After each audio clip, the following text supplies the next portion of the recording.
Speaker.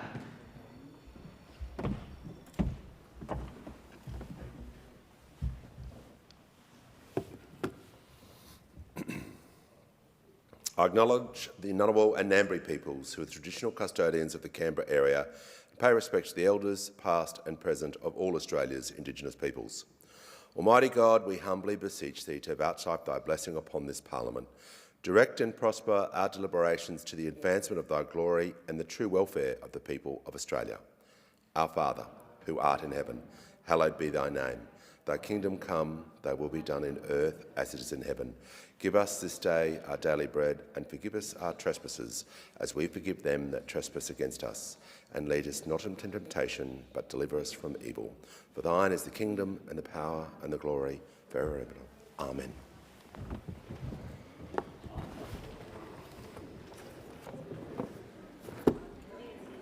Members can leave the chamber quickly and quietly. Give the call to the honourable member for Dunkley. Mr Speaker, I present the 7th report of the Petitions Committee for the 48th Parliament, together with 1 paper petition, 20 ministerial responses, 2 petitions presented previously.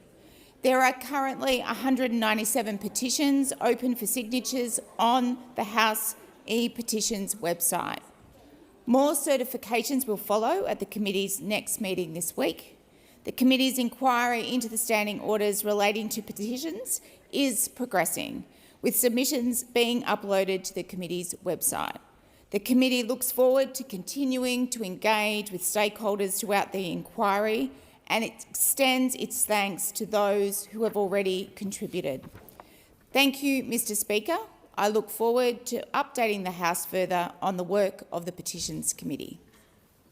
Call to the clerk.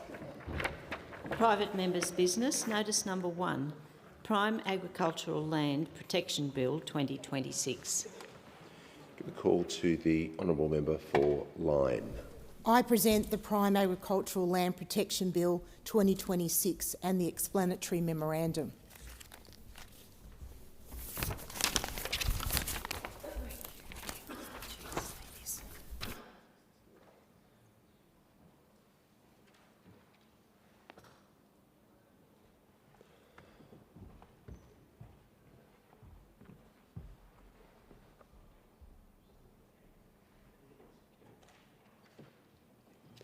Call the clerk. First reading, a bill for an act to protect prime agricultural land and for related purposes. Give a call to the honourable member for Lyne. I move that the bill be now read a second time. Mr Speaker, the world's population is growing, but the world's prime agricultural land is shrinking. Food security has never been more important, and it will increasingly be so. This bill is about something fundamental. It's about the land that feeds us, clothes us and underpins our regional communities. Once prime agricultural land is lost, it is almost never recovered. You can't rebuild soil that took thousands of years to form. You can't make rainfall where you would like it to. You can't easily relocate or expand irrigation systems. You can't replicate growing conditions with a click of your fingers, nor can you automatically replace the multi-generational farming knowledge tied to a particular place. This bill puts a simple principle into law. Australia's best farming land should be protected first, not sacrificed for political agendas. I and the Nationals are proud to bring this bill forward after years of work consulting with farmers and regional communities. The Nationals are the party for regional Australia. This bill is informed by best practice around the world and improving on it, so Australia has the very best protections for prime agricultural land on the planet. As population grows, as global hunger grows, as housing spreads into farming areas, we must do more than just get the balance right. We must show the world how it is done. We may have bounteous plains to share, but once the good plains are gone, it's bloody difficult to create new ones. Across Australia, farmers are under pressure from poorly planned development, pressure from projects that promise jobs but leave land worse off, pressure from foreign-controlled interests buying or controlling our most productive farmland, pressure from the Albanese Labor government hell-bent on a political energy target without a care for the prime ag land it renders unusable to feed and clothe our nation. In my own electorate, the farming communities of Mount George, Werrell Flat, Boban and Mooral Creek are facing the prospect of open-cut mining for serpentine rock. The project proponents, MCI Carbon, are in the exploratory phase, but their actions, or lack thereof, have failed to engage the community and absolutely failed to earn the project a social licence to operate. This mineral carbonation project is touted as a carbon capture and storage project, one necessary to meet Australia's net zero ambitions. It's a project that, despite its ongoing and repeated failures to engage the community and answer simple questions, has received $26 million in federal government funding. $26 million in federal government carbon capture and storage funding, despite not even producing a carbon life cycle analysis to prove its net zero worth. $26 million in federal government funding when it has refused to engage the local residents and give straight answers to serious questions. The project requires the mining of serpentine rock, a rock that contains naturally occurring asbestos. To mine it, you have to strip mine, a long, narrow, open-cut mining process that increases the risk of contaminating surrounding areas through its entry into water sources and dust exposure for residents. The rock is found in the Manning Valley, a highly productive beef and dairy country smack bang in the middle of the Manning Valley water catchment area. How a project that has the potential to destroy productive farming capacity of a region and without earning a social licence receives so much federal government investment is the very reason why this bill is so important. In my Nationals colleague, the member for Mallee's electorate, several farms have been purchased or at risk of compulsory acquisition for mineral sands mining projects. In one case, north of Horsham, an intergenerational farming family has been compelled to leave their family home and farm. Farmers are highly dubious about the proponents' claims that the land will be rehabilitated back to full production, because they've seen elsewhere within the electorate the land has been returned with significantly reduced productivity and unacceptable undulations. The 240-kilometre Victoria to New South Wales interconnector V&I West transmission line project, a Victorian government project, has been given draconian powers to force their way onto farmers' land to progress a project that will result in towers up to 80 metres tall, about 500 metres apart, with around 600 square metre footprints each on the easements about 70 metres wide, supporting transmission lines about 15 or more metres above the land, which severely limits how farmers can farm their lands, limits productivity and brings additional fire risks to their properties. And I note that the V&I West and other projects add up to, at best, 1/10 of the 28,000 kilometres of transmission lines under Labor's net zero plan. Mr Speaker, this bill doesn't shut down development. It doesn't block investment. It doesn't say no by default. What it says is this: if you want to use agricultural land for something else, you must prove the land, the farmer and the community are respected and protected. The first practical step in this bill is simple but powerful. We must map nationally our agricultural land properly. There are national tools like the Agricultural Production Systems Simulator, the Australian Collaborative Land Use Mapping Program and the Queensland and New South Wales statutory mapping of their prime agricultural land. But Australia lacks a national uniform map. Australia very quickly ascertained and mapped where the critical minerals are, but we don't seem to have the same focus on our critical farmland. Under the Nationals' Prime Agricultural Land Protection Bill, the Agriculture Minister, working with peak farming bodies, must produce a national map that divides agricultural land into 3 clear categories. Tier 1, our best farmland. Tier 2, good land with productive potential. And Tier 3, marginal land.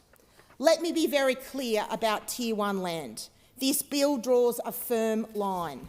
The Commonwealth must not fund any future project that reduces the farming productivity of Tier 1 land or allows foreign-owned or foreign-controlled corporations to take ownership or effective control of prime ag land.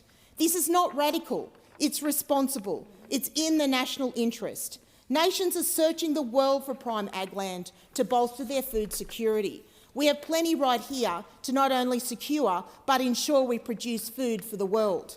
If land is among the best we have for farming, then governments should not be using public money to damage it or hand it over.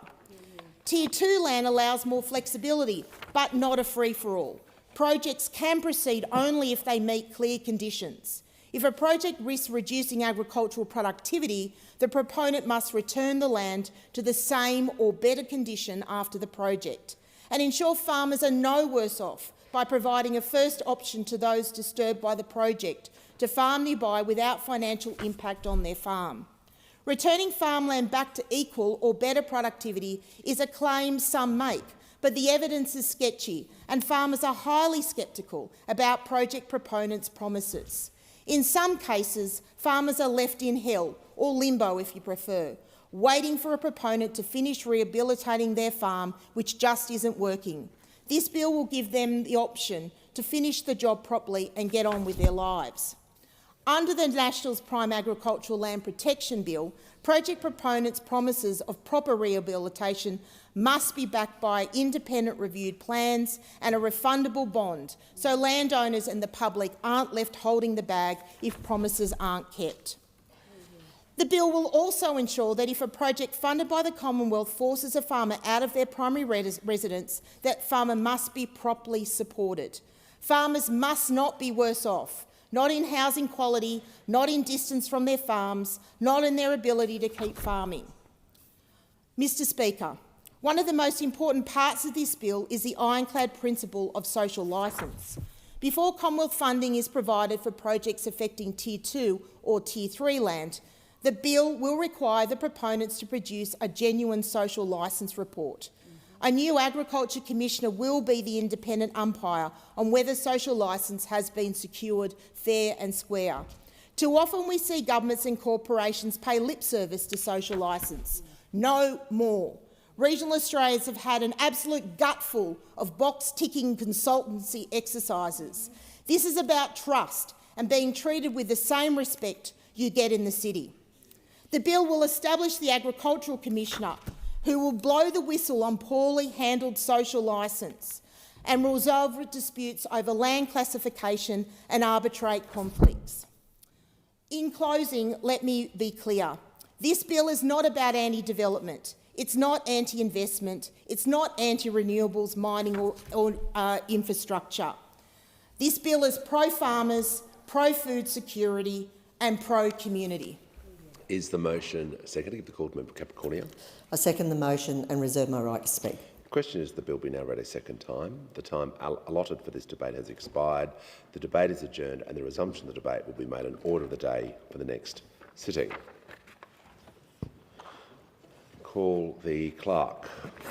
Private members' business, notice number 2, Transparent and Quality Public Appointments Bill 2026.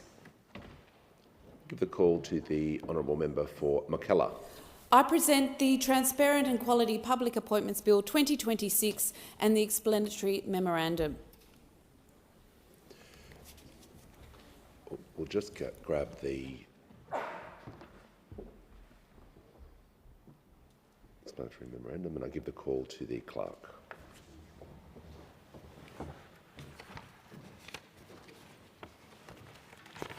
First reading, a bill for an act to establish a framework for transparent and quality public appointments and to establish independent selection panels and the office of the Public Appointments Commissioner and for related purposes. I give the call to the member for Mackellar. I move that this bill be now read a second time. Thank you, Speaker.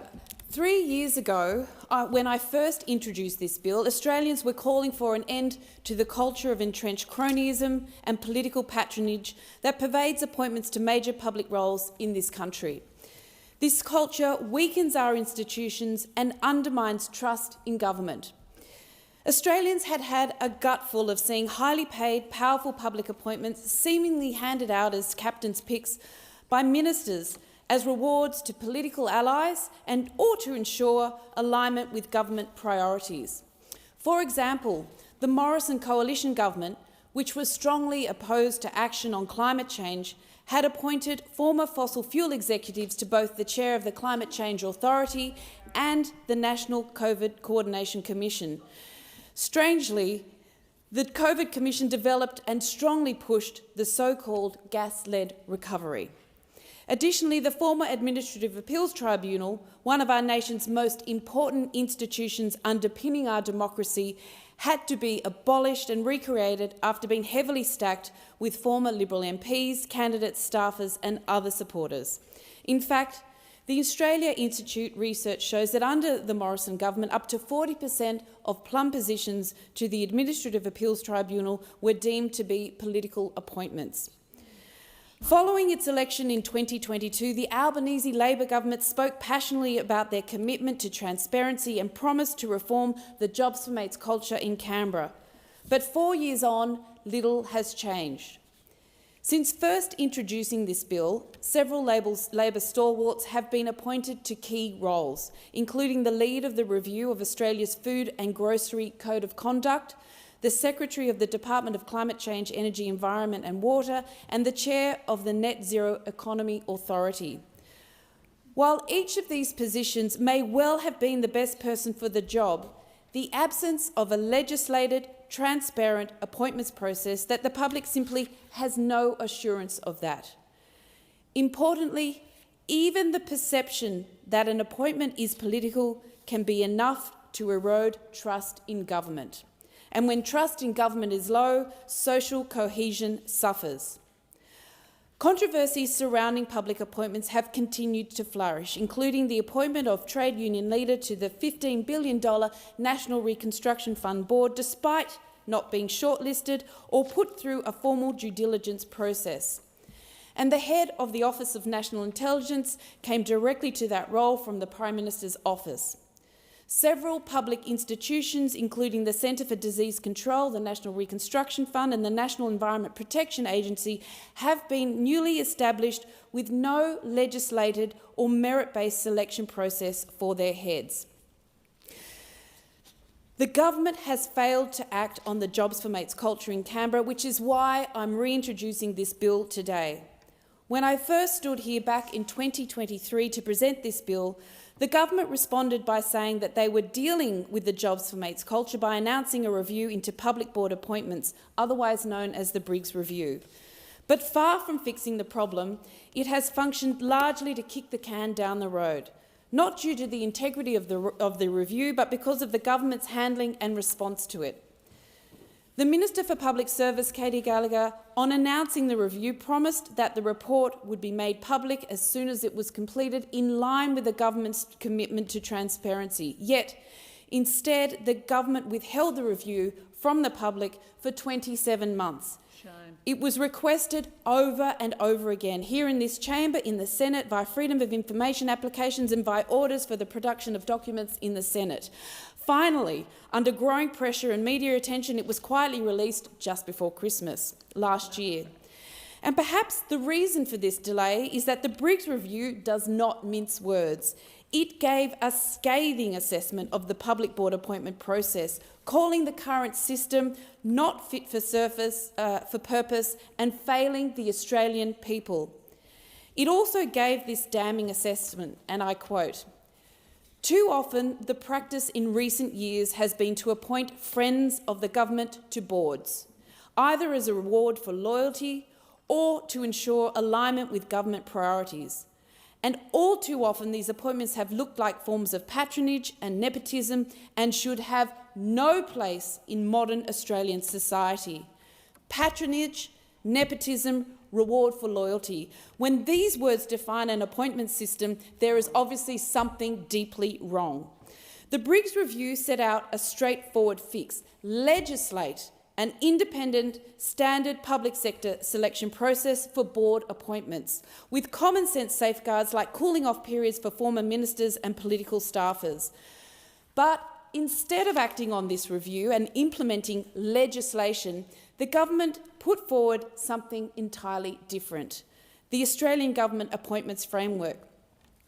This so-called framework consists of 7 dot points, takes up about half a page, is non-binding, uses language so vague it provides no real protection at all, and includes no mandatory requirements. The people of Australia have every right to feel let down. Political appointments have deep and enduring impacts on the functioning of our institutions and the public confidence in them. They erode public trust, they weaken capability and efficiency of the institutions, they can shatter morale of the public servants, and they affect all of us because the people in these positions make decisions that affect us directly, including on welfare, visas, safety, health, education, the environment and the economy. This bill is about protecting the integrity of those decisions. Drafted in partnership with the Centre for Public Integrity, this bill would see the creation of a Public Appointments Commissioner and departmental independent selection panels. The appointment process would be overseen by a Parliamentary Joint Committee on Appointments, which would have no more than 50% representation from the government. The recruitment process for all major Commonwealth public appointments would be transparent and independent. The recruitment process would require independent selection panels to publicly advertise the relevant position, run a competitive selection process, and shortlist at least 3 candidates for the minister to choose from. An addition to this new version of the bill would also restrict politicians and their staff members from being shortlisted for 6 months after leaving political employment, or 18 months in the case of the minister's portfolio areas.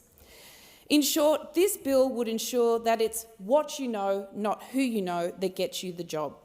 Australians deserve a public appointments system they can trust. I commend this bill to the House and I cede the remainder of my time to the member for Calare. Thank you. The motion second. I'll give the call to member for Calare.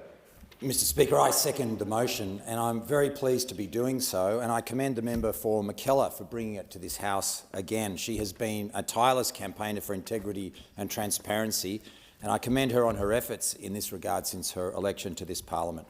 Mr Speaker, jobs for mates erodes public trust and confidence in our government and our public institutions, and making political appointments to government boards has become an accepted part of Australian political life that's been going on for far too long. All of the major parties do it when they're in government, and it's time to clean this up and bring the practice to an end. As a former minister and cabinet minister, I've seen how this process works firsthand, and it's become a time-honoured part of politics in Australia. There's nothing covert about it, but I think if the public knew the extent of it, they would be shocked. And this has to change. Trust is the truest test of whether our systems of governance are fit for purpose in both private and public settings.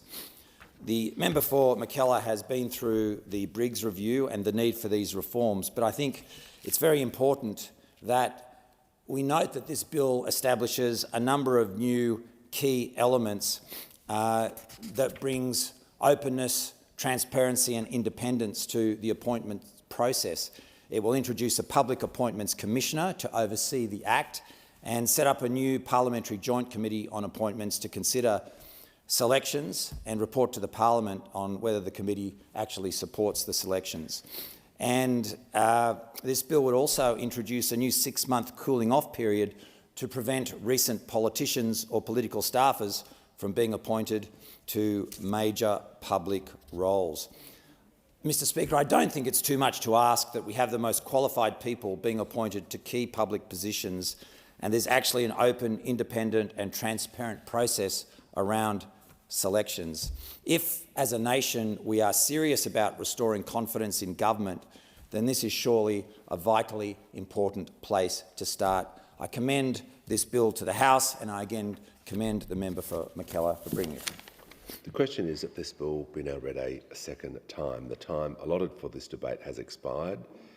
The debate is adjourned and the resumption of the debate will be made an order of the day for the next sitting.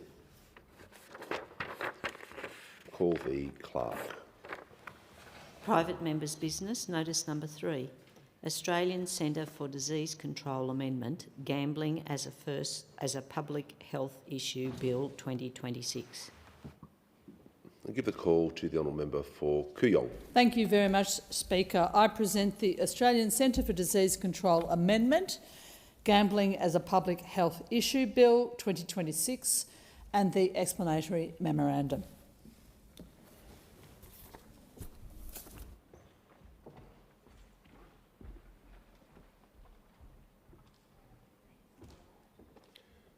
I call the clerk. First reading, a bill for an act to amend the Australian Centre for Disease Control Act 2025 and for related purposes. Give the call to the member for Kooyong. I move that this bill now be read a second time. Mr Speaker, the 2026 footy season is upon us. That means that once again our screens and our stadiums will be polluted with wall-to-wall gambling advertising. Our children will be exposed to relentless promotion of a harmful product that is driving a serious and urgent public health crisis. Australians are the biggest per capita gambling losers on the planet. As a nation, we lose $32 billion every year. About 1 in 7 Australian adults experiences gambling-related harms every year. That's over 3 million Australians annually. These harms extend far beyond financial distress into the realm of physical and mental health. Gambling results in significant psychosocial challenges, mental health conditions, domestic violence, increased substance use, homelessness, self-harm and, in its most devastating circumstances, the taking of Australians' own lives. Almost 70% of high-risk gamblers suffer cognitive, behavioural or mental health issues. 16% experience suicidal thoughts.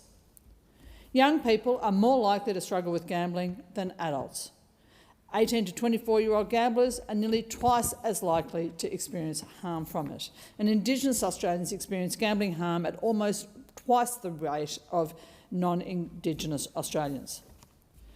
The vulnerable are actively targeted by this predatory industry. According to the Public Health Association of Australia, approximately 40% of gambling revenue comes from people who are actively experiencing significant gambling harm. Those harms come at an enormous cost. Gambling costs my home state of Victoria $14 billion a year in social costs. This includes $3.3 billion a year in emotional and psychological harm, including depression, suicide attempts and suicide fatalities.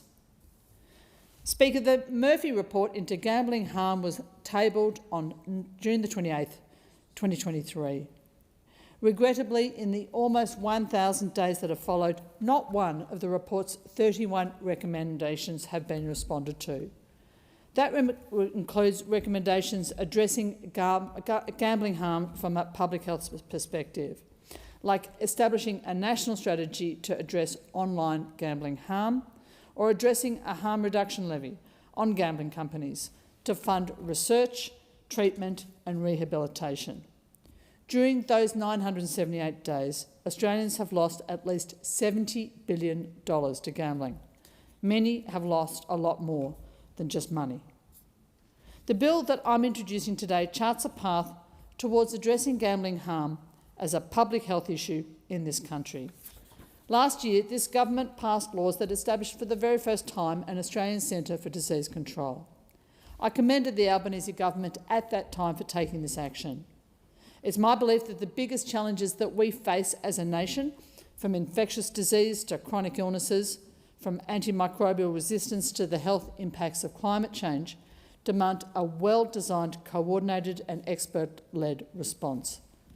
But the same is true of the health crisis caused by our national addiction to gambling. This new bill, the Australian Centre for Disease Control Amendment, Gambling as a Public Health Issue Bill, formally recognises gambling as a public health matter, and it will enable public health experts to produce evidence-based reports and data on the harms of gambling, just as it has been empowered to do for other addictive and harmful products. Recognising gambling as a public health issue treats gambling harm as a community issue, not as an individual fault. It shifts the focus from a personal burden to the need for systemic change. Changes like advertising restrictions and community-based education. It frames unnecessary national response as prevention and early intervention, comprehensive harm reduction, the need to focus on moderating environments that promote access to gambling, and the need to facilitate the use of evidence-based policies to inform regulatory changes. As a paediatrician, I'm really conscious of the need to promote and foster the health of all young Australians. Our children are being targeted on social media by betting agencies. They're being exposed to endless betting ads promoted by broadcasters and by our football codes. It's time that we took back control of the mental health of our young people. Speaker, we have to deal with the scourge and the harm associated with online gambling advertising. And we have to start by recognising gambling harm as an immediate and severe public health emergency. I cede the remainder of my time to the member for Curtin, and I commend this bill to the House. Is the motion seconded? Give the call to the member for Curtin. Second the motion. I'm pleased to support the member for Kooyong's bill to recognise gambling harm as a public health issue. Let's be honest about what we're up against. In 2024, Australia had about 550,000 high-risk gamblers. Of these, 16% experienced suicidal thoughts. 2/3 faced serious financial hardship, including going without meals. 19% of people whose partner gambles weekly or more experience intimate partner violence. If a pharmaceutical drug caused that level of harm, we would pull it from the shelves. If an industrial chemical produced that collateral damage in Australian homes, it would be banned.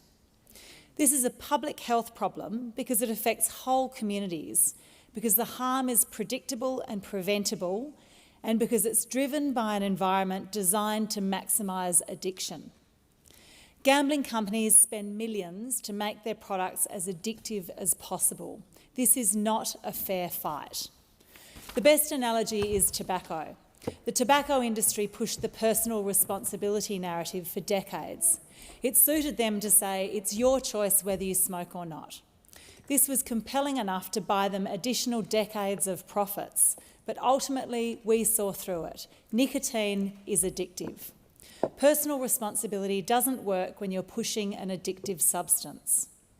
Gambling is the same. Gambling addiction is recognised in the DSM-5 as a health condition. Big gambling companies use sophisticated behavioural design, relentless advertising and data profiling to keep people betting and to bring kids into the funnel. And it shows. Per household gambling losses in Australia are now higher than per household electricity bills. But we tell people experiencing gambling addiction it's up to them to self-exclude via BetStop or gamble responsibly. Now, you would expect the Prime Minister to back the underdog in this unfair fight, the Australian people. Instead, time and again, he chooses to fight for the gambling companies. Treating gambling harm as a public health issue was at the heart of the parliamentary inquiry recommendations I worked on alongside the late Peter Murphy. It's now nearly 1,000 days since we tabled that report and still no response from this government. And we know what the Prime Minister will say to the member for Kooyong's bill. It's the same response he's used for nearly 1,000 days as he stands alone within his party, alone within the Parliament, fighting bravely and heroically for the interests of the big gambling companies. He will say, "We have done more than any other government on gambling reform." But the actions taken by this government came out of a previous coalition review. The Murphy review was undertaken assuming they would be implemented. They do not fix the problem. He will say illegal offshore platforms are the problem. And this is a talking point from the gambling industry. Look over there. The evidence shows the domestic issue is bigger, and despite what the gambling companies say, banning gambling ads didn't push people to offshore sites in Spain or Norway. He will say, "You're trying to ban gambling." No one is trying to ban gambling. Adults will still be able to gamble. but people experiencing harm from gambling will not have ads shoved down their throats and will not be told it's their own problem. He will say free-to-air TV and community sport will collapse without gambling ads. Well, TV and radio make about $250 million a year from gambling ads, roughly 4% of their total ad revenue. The AFL and NRL make about $100 million combined, so this is a $340 million problem. Australians lose $87 million a day gambling. 4 days of losses would replace a year of media and sport revenue. A levy of 0.5% on bets would replace that funding 4 times over. This is solvable. It's time to recognise gambling harm as a public health issue and legislate accordingly. I commend this bill to the House. The question is that this bill be now read a second time. The time allotted for this debate has now expired. The debate is adjourned and the resumption of the debate will be made in order of the day for the next sitting, and I call the clerk. Private members' business. Order of the day number 1, energy affordability. Resumption of debate on the motion. The question is that the motion be agreed to, and I call the member for Ford. Deputy Speaker, I rise today to speak against the motion, and I've got to say that when the member for Wannon moved this motion originally in the last sitting of Parliament, I'm not sure that he was really watching the state of play of the Liberal Party leadership, because I think had he actually worked out that the member for Hume, the former Minister for Energy, was going to be the opposition leader today, then perhaps he might just not wanted to talk about failures in energy affordability and also policy transparency.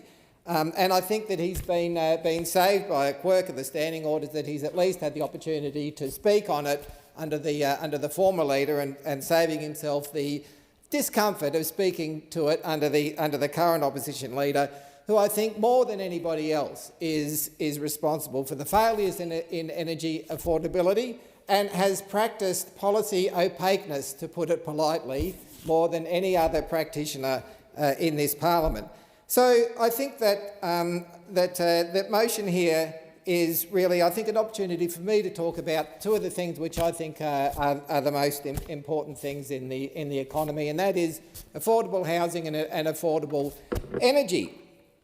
And indeed, I think it is the history of post-war Australia, the economic miracle that was post-war Australia, that governments, both Liberal and Labor, believed in cheap public housing and cheap public energy. It is really what drove Australia's economic success story. And Labor and Liberal both agreed, to the point where I can say, sometimes I like to say, this is a bit of a surprise to people, that one of my economic role models was in fact a Liberal Premier, Thomas Playford, who was the Premier in South Australia from the 40s to the 70s. And like Labor premiers and Liberal premiers and leaders around the country, they invested in public energy, they invested in public housing, not out of the goodness of our heart, but because they knew that providing cheap energy meant that it could keep the cost of living down, which meant it took the pressure off wages, which helped business, and it was indeed the secret to Australia's success. And there's somebody else who I might like to quote to also shock people a little bit, and that is the former member for Dixon, Peter Dutton, who I think really summed it up quite well when he said that energy is not just part of the economy, energy is the economy.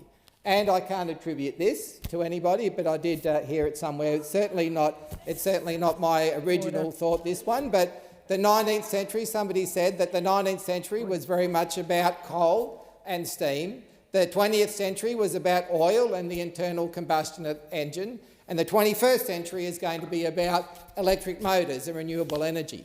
And at each point of those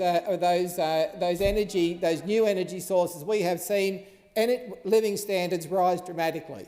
And just as it is, I think, with renewable energy and electric motors, we're going to see material abundance, material wealth beyond our wildest imagination. So what I think we see today, though, is a divergence from that agreement around what was sensible, what was scientific and what worked.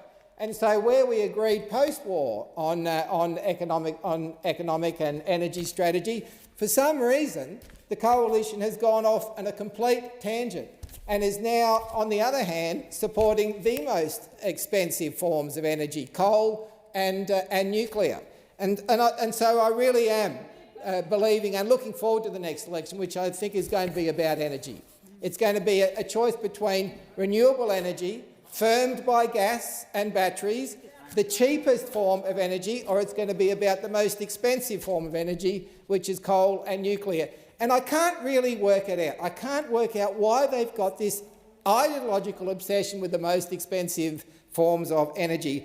And it is that somehow they have linked in their minds that renewable energy somehow means agreeing that climate change is human-induced, and they just cannot bring themselves to do that.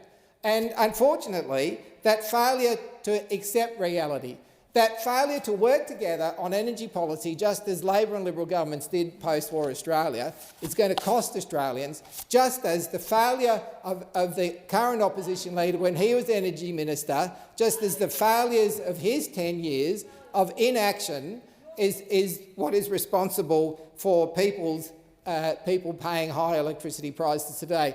Labor is fixing it. Labor is fixing it with the most sensible approach, and I just wish that the opposition would join rather than trying to score cheap points. The question is that the motion be agreed to, and I call the member for Barara. Thank you, Deputy Speaker. People in the Barara electorate are hurting. The ABS CPI data revealed last week that in the 12 months to January, electricity costs have surged an extraordinary 32.2%. That means families in suburbs like Waitara, in Asquith, in Normanhurst, in Glenhaven, indeed right across the electorate, are opening their bills at the kitchen table and wondering how they're going to make ends meet. My electorate is still waiting for the government to deliver on its broken promise of a $275 reduction in their power bills. They are still waiting. This gets raised time and time with me as I'm out and about in the electorate. By failing to lower prices, this flailing government has broken its most basic promise to the Australian people. This summer, too many in my community had to choose whether to put the air conditioning on or to put food on the table. Katarina from Beecroft has showed me copies of her power bills. In the November quarter in 2024, she paid $940 in electricity. In the same period 1 year later, it was $1,189. That's an increase of $249 in a single quarter. And if you extrapolate this, this is basically an increase of $1,000 a year. Families were promised $275 reduction, and instead they got a $1,000 a year increase. This is the Albanese government's legacy. I've seen power bills from a small business in Thornley. In January 2025, they paid $312 for power. In January 2026, they paid $604, nearly double.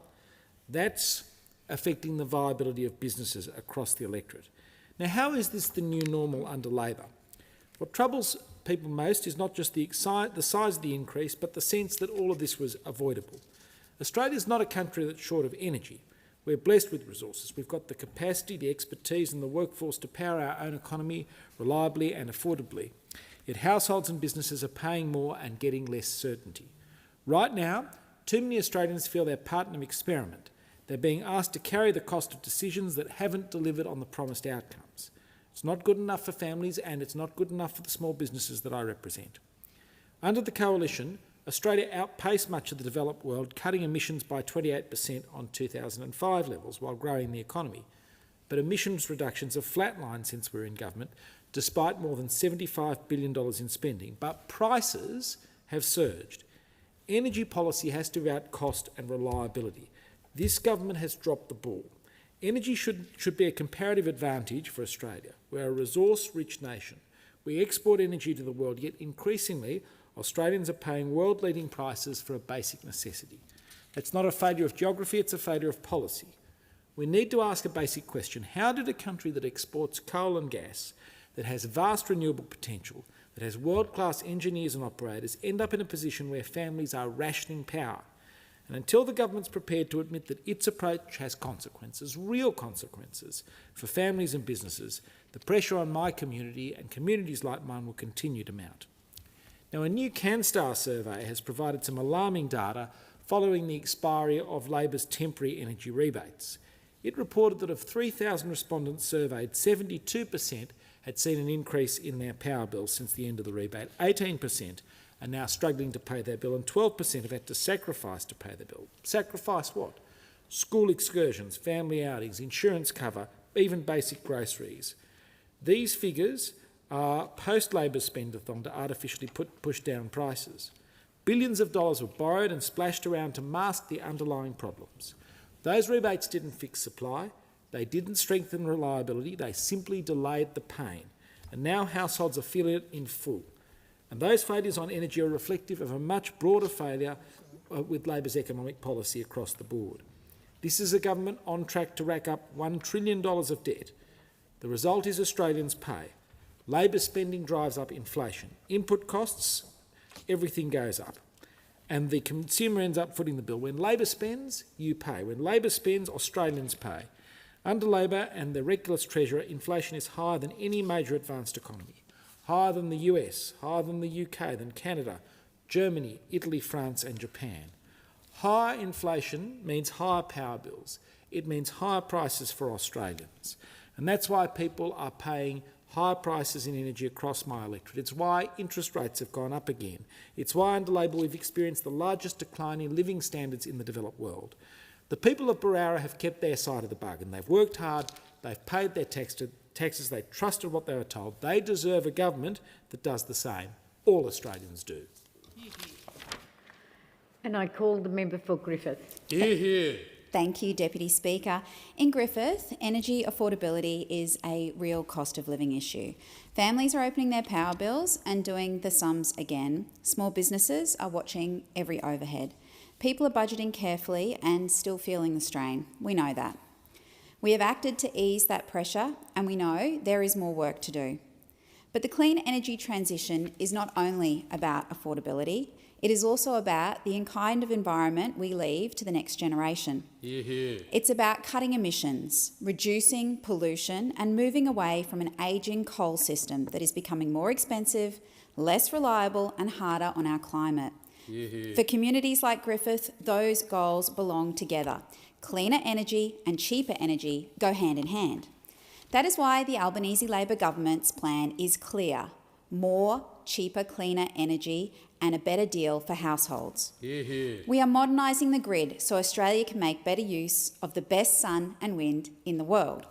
We are backing renewables, firmed by storage, hydro and gas, because that is the practical path to lower bills, to lower emissions and to a more reliable system. The Australian Energy Market Operator's own planning says the lowest cost path for Australia is renewable energy, connected through better networks, firmed with storage and backed by gas when needed. So the answer is not delay. The answer is to keep building the modern system properly and to do it in an orderly way. Australia's renewable transition gathered pace in 2025 with a record number of projects given the green light. Since May 2022, more than 19 gigawatts of variable renewable generation has been installed across the country. That includes more than 10 gigawatts of rooftop solar, 4.6 gigawatts of utility solar and 4.4 gigawatts of wind. That is enough to power more than 6 million households, Deputy Speaker. Hear, hear. In the September 2025 quarter, AEMO reported that higher renewable output and lower market volatility helped bring down wholesale electricity prices across every region of the national electricity market. Wholesale prices averaged $87 per megawatt hour nationally, down 27% on the year before, and Queensland recorded the lowest average quarterly spot price in the market at $72 per megawatt hour. The Australian Energy Regulator said, wholesale electricity spot prices have fallen since late 2022 thanks to lower fuel costs, increased renewable energy and government actions. AEMO also reported a record 77.2% renewable contribution on one day in September, alongside an 11% lift in rooftop solar output for the quarter. It shows the direction we need to keep moving in. More renewables and more storage in the system mean less dependence on unreliable coal-fired power and more protection from the price shocks that come when ageing generators fail. It also means a cleaner grid, lower emissions and real progress towards the climate goals Australians expect us to meet. As the Clean Energy Council said, the more renewables in the system, the less we need to depend on unreliable coal-fired power and gas over time, which provide much-needed cost relief on bills. We are also seeing this on rooftops across the country. Rooftop solar provided 12.8% of Australia's electricity in the first half of 2025, with 26.8 gigawatts installed across 4.2 million homes and small businesses by June. By the end of 2025, rooftop solar had grown to 28.3 gigawatts and contributed 14.2% of electricity supplied to the grid across the year. That is a powerful national asset, built suburb by suburb, roof by roof, household by household. And as a Queenslander myself, I am pleased to report that in Queensland we are leading that work. Queensland added the most rooftop solar capacity in the first half of 2025, with 326 megawatts installed in just 6 months. And when you walk around my community in Griffith, it's hard to find houses without rooftop solar. By the end of 2025, Queensland remained the state with the most rooftop solar installations at 1.16 million systems. Energy Queensland also reports that around 48% of detached homes in Queensland now have solar, one of the highest rates around the country. Queenslanders have understood for years that rooftop solar is one of the most practical ways to cut household costs, with 44% of households in my electorate now fitted with solar panels. We've also added batteries into that calculation as well, which means lower bills, greater resilience and a cleaner energy system overall. So that's what our plan delivers, Deputy Speaker. More rooftop solar, more batteries and more cheaper renewable energy in the system. It means lower bills over time, lower emissions and a fairer energy market and a grid built for the future. And I call the member for Dawson. Thank you, Deputy Speaker. Well, the Prime Minister promised to lower our power bills, but instead he has simply lowered the standard of living. In a country as resource-rich as ours, turning on the lights should not feel like a criminal act against the family budget. Yet under this government, an electricity bill has become a tax on existence. We're not talking about extravagant luxuries, we're talking about the basics of survival: light, heat, and the ability to keep food cold. Yet under this government, electricity bills continue to climb, adding to the crushing cost of living crisis that families in my electorate of Dawson are struggling to manage. The social impact is stark. Families are being forced to choose between paying their power bills or putting food on the table. This is not a choice any Australian should ever have to make. High energy costs are threatening jobs and livelihoods across our whole nation. And this is the human costs of Labor's broken promises. Deputy Speaker, let's look at the cold, hard facts.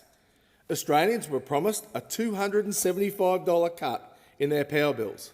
That was the headline. That was the hook. But under this Labor government, households are instead paying on average $1,300 more. Energy bills have already increased by close to 40%. And this Labor government has broken its most basic promise to the Australian people. Worst of all, they knew it was coming. The Department of Energy advised the Minister further significant increases in retail electricity prices, yet this government pushed ahead with the same failing policies. Our manufacturers are being strangled. They aren't being beaten by better products, they're being beaten by competitors who have access to cheaper electricity overseas.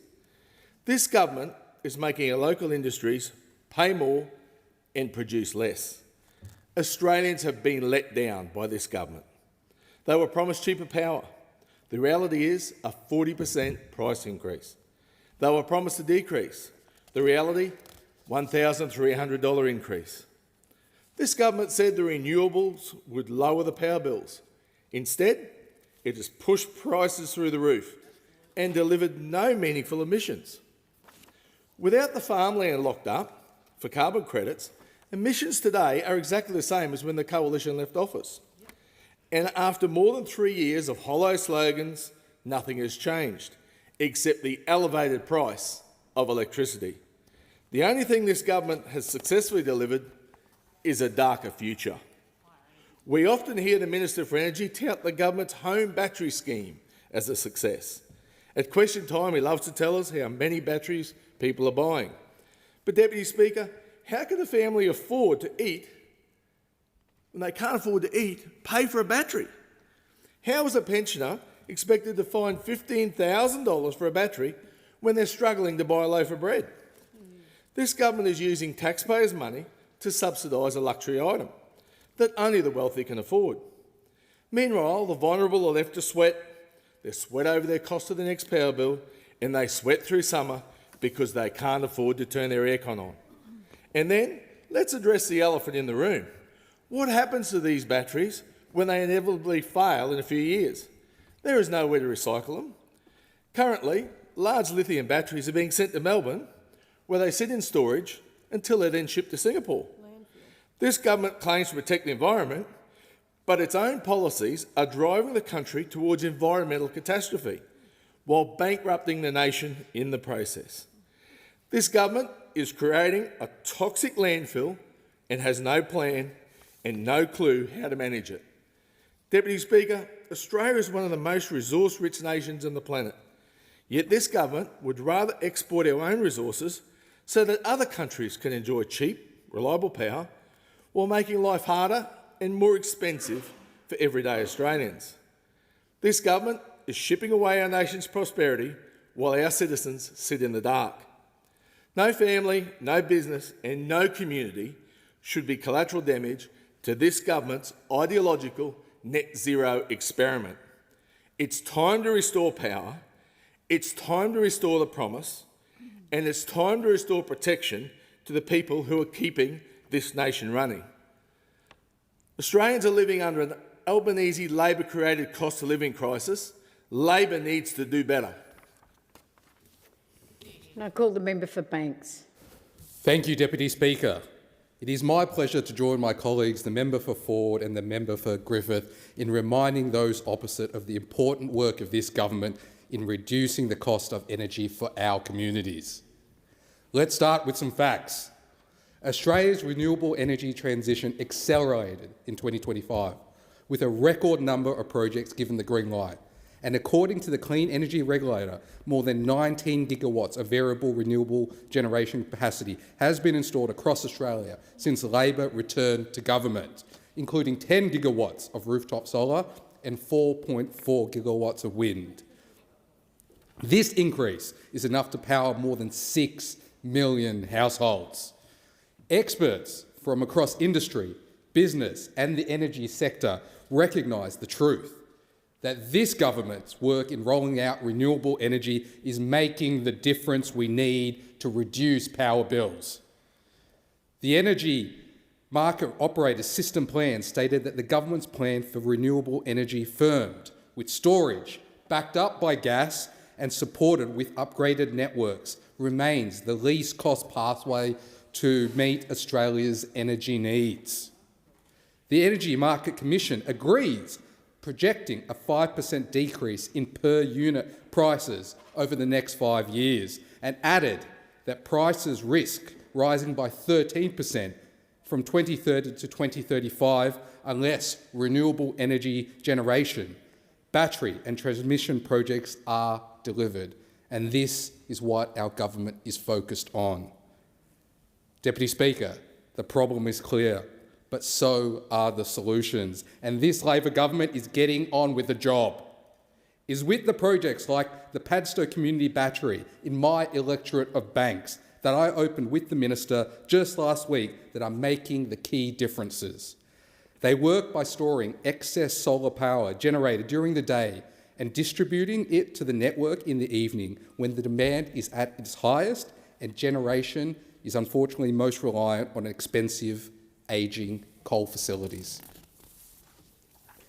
Eligible households in my electorate across Padstow and Padstow Heights, Riverwood, Punchbowl, Roselands and parts of Revesby and Revesby Heights, because of these community batteries, will be able to save more than $200 a year on their bills if they sign up to a plan that encompasses energy storage as a service.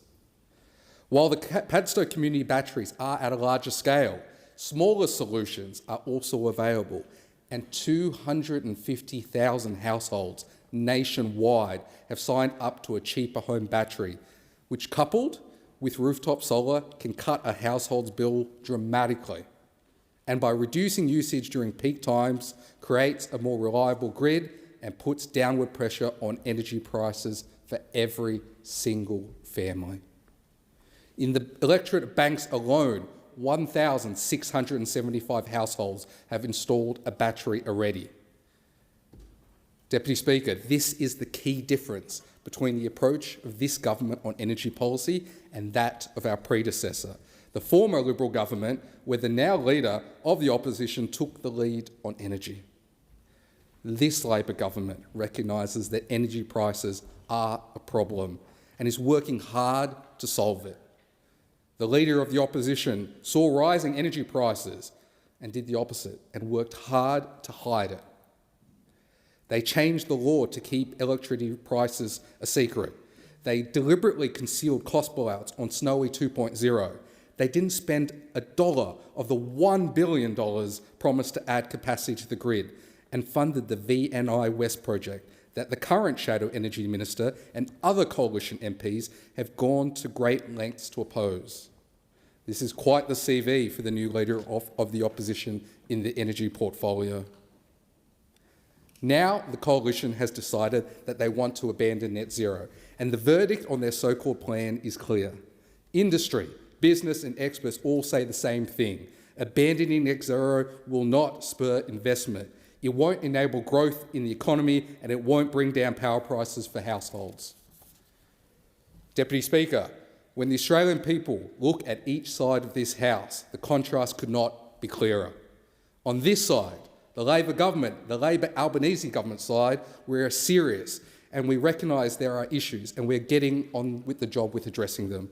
And on the other side is an opposition that still denies climate change even exists.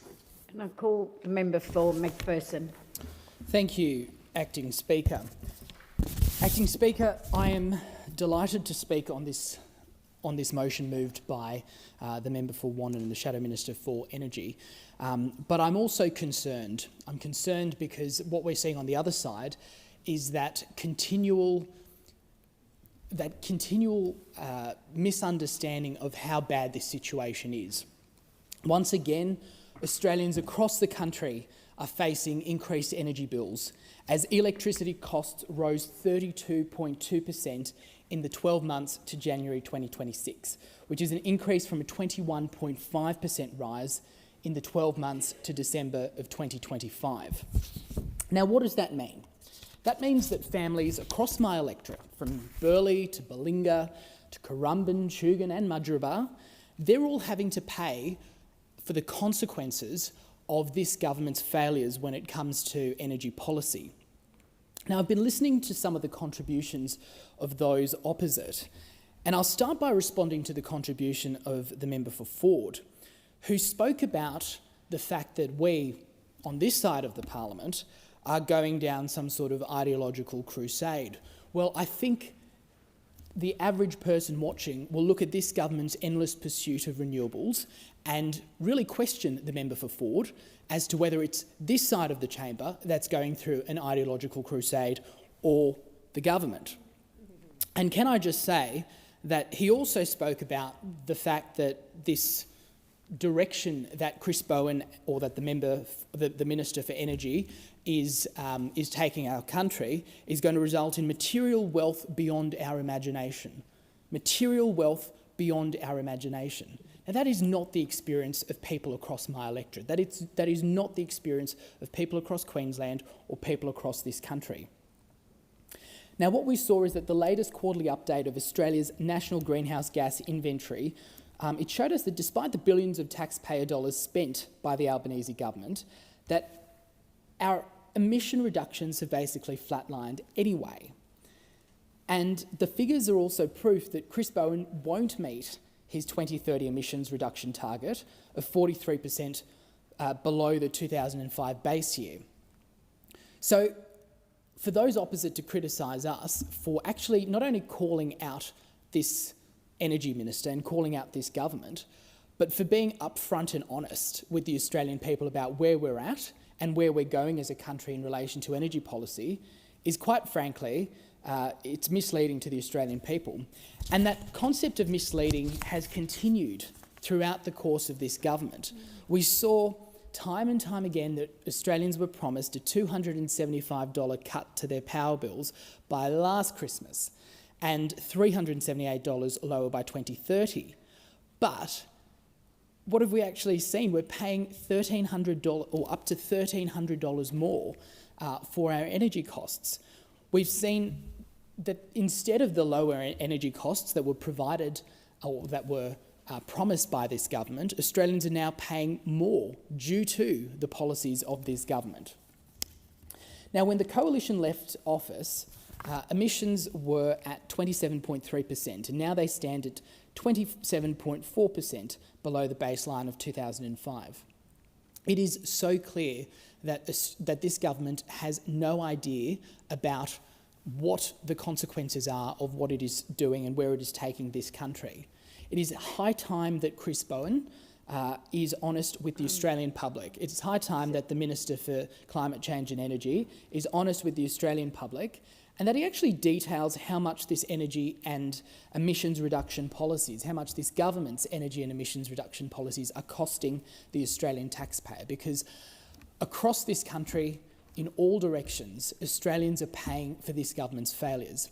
And it's not just the individuals, it's the businesses. And I've had the opportunity and the privilege of speaking to a number of businesses in my electorate this week, including one quite distressed business owner in Coolangatta earlier this week. And they are the front face of this energy crisis. And those are the people who expect that their representatives, including myself in this place, speak up and speak out about a government that is incompetent in managing our energy policy and a minister at its helm who has no idea about where he's taking this country.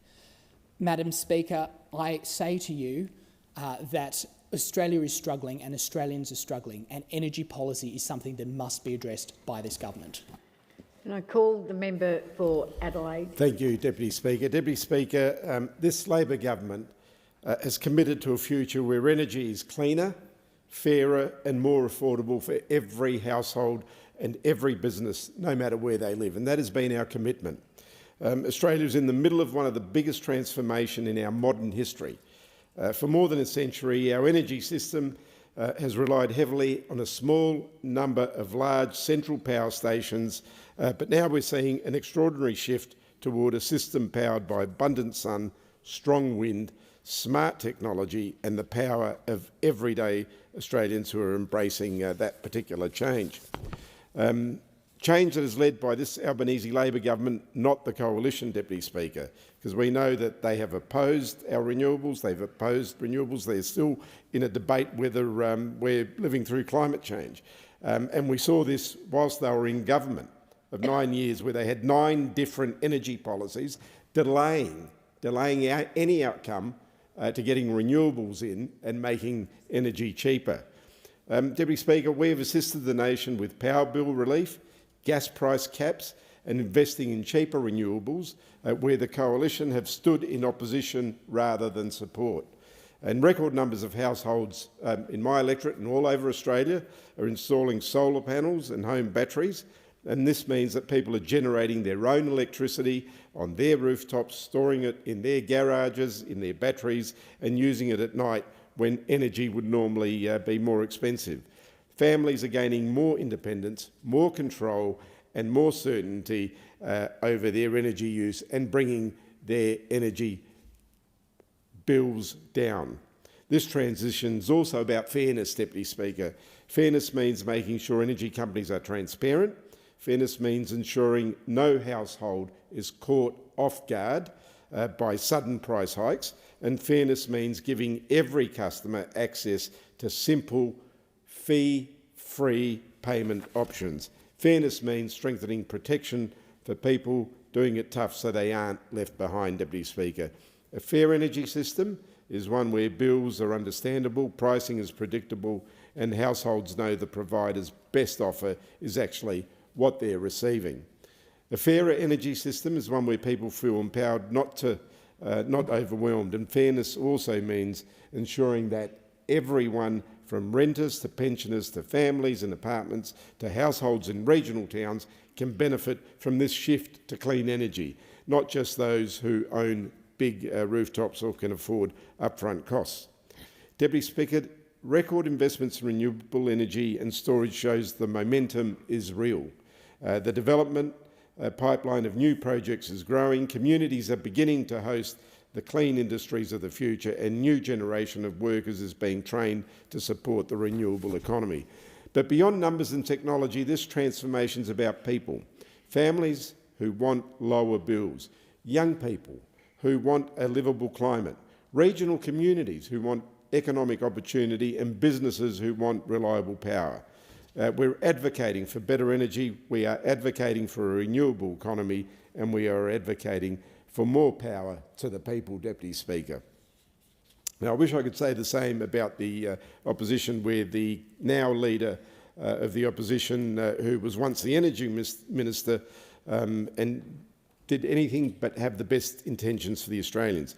And his record displays actions of secretly increasing electricity prices to constantly failing to deliver his promises of cheaper energy and more electricity. And we're talking about taking public action with the national's best interest in mind, Deputy Speaker. We have and are making it easier for Australians to save on energy bills and take advantage of clean, reliable and renewable power. Deputy Speaker, Australians deserve clarity, transparency and fairness when it comes to energy bills. So this year the new national energy rules will come into effect to strengthen protection for households and businesses that we have put forward. Importantly, the new rules place stronger responsibility on retailers to support customers experiencing hardship. Deputy Speaker, together we are giving Australians control over energy. Together we are paving the way for a renewable and sustainable future. Deputy Speaker, I ask, what have the opposition done? Nothing but criticise and undermine when their record shows they have no ability to do anything. In fact, when they were in government, electricity increased by 40%. There being no further speakers, the debate is adjourned and the resumption of debate will be made in order of the day for the next sitting, and I call the clerk. Private members' business, notice number 4 for a motion in relation to women's health. I call the member for Moreton. Deputy Speaker, I move the motion relating to women's health in the terms in which it appears on the notice paper. And Deputy Speaker, when you come into this place at the beginning of any given sitting day, when the opening of the Parliament happens, you only have to look around you. The 48th Parliament has a record-breaking number of women representatives. The Labor caucus is 56% women, and for the first time, Cabinet has more women than men. Women are drivers of our national economy. Women are drivers of our local communities, and now women are drivers of the places where we make laws for this country. This representation means that this Parliament mirrors the gender makeup of the broader Australian population more closely than ever before. For the first time, Parliament is starting to look like the people we represent. Parliament is starting to look like the communities that we call home. Parliament is starting to look like Australia. And crucially, it broadens the perspectives shaping policy, boosting work on priorities such as safety, workplace equality, families and health. And it's health that I want to talk about today. We recently marked 12 months of the Albanese Labor government's landmark women's health package, a package worth nearly $800 million and representing the largest single investment in women's health in the history of this nation. I do want to pay tribute to the member for Cooper and the member for Lyons for their work in making that package become a reality. Because this package is enabling expanded access to essential health services. It's delivering more choice, lower costs and better care for women and girls nationwide. It pulls women's health out of those dark corners. It pulls it out of taboo and it pulls it out of the hushed conversations and into the sunlight. It's important because it means women's health is a national priority. It is addressing long-standing gaps in access, affordability, specialised care, and ensuring that women receive timely, evidence-based healthcare that was previously out of reach for so many. And not only does this improve individual well-being, it supports women's participation in work and in the economy as well. Deputy Speaker, for the first time in 20 years, a new hormone therapy for menopause was listed on the PBS. And for the first time in 30 years, a new contraceptive pill was listed. That's right, women went without additions to the PBS for these medicines for decades.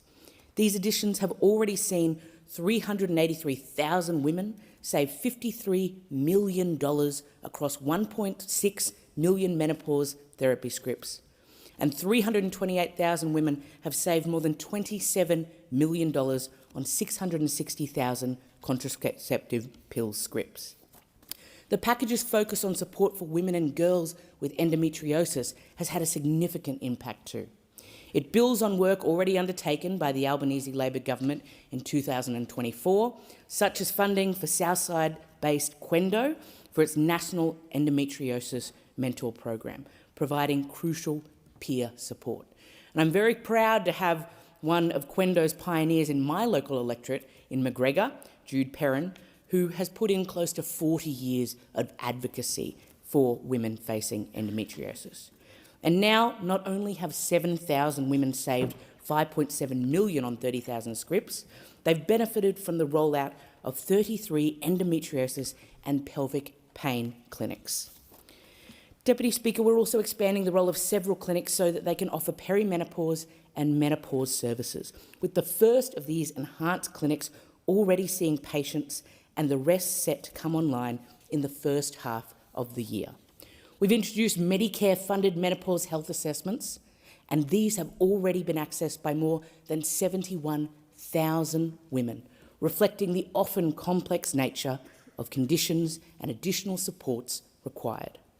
And this year, the government will roll out Australia's first national awareness campaign on perimenopause and menopause, finally giving women the recognition and the clear information they have gone far too long without. We're supporting the development of Australia's first national clinical guidelines for perimenopause and menopause, crucial for ongoing evidence-based care.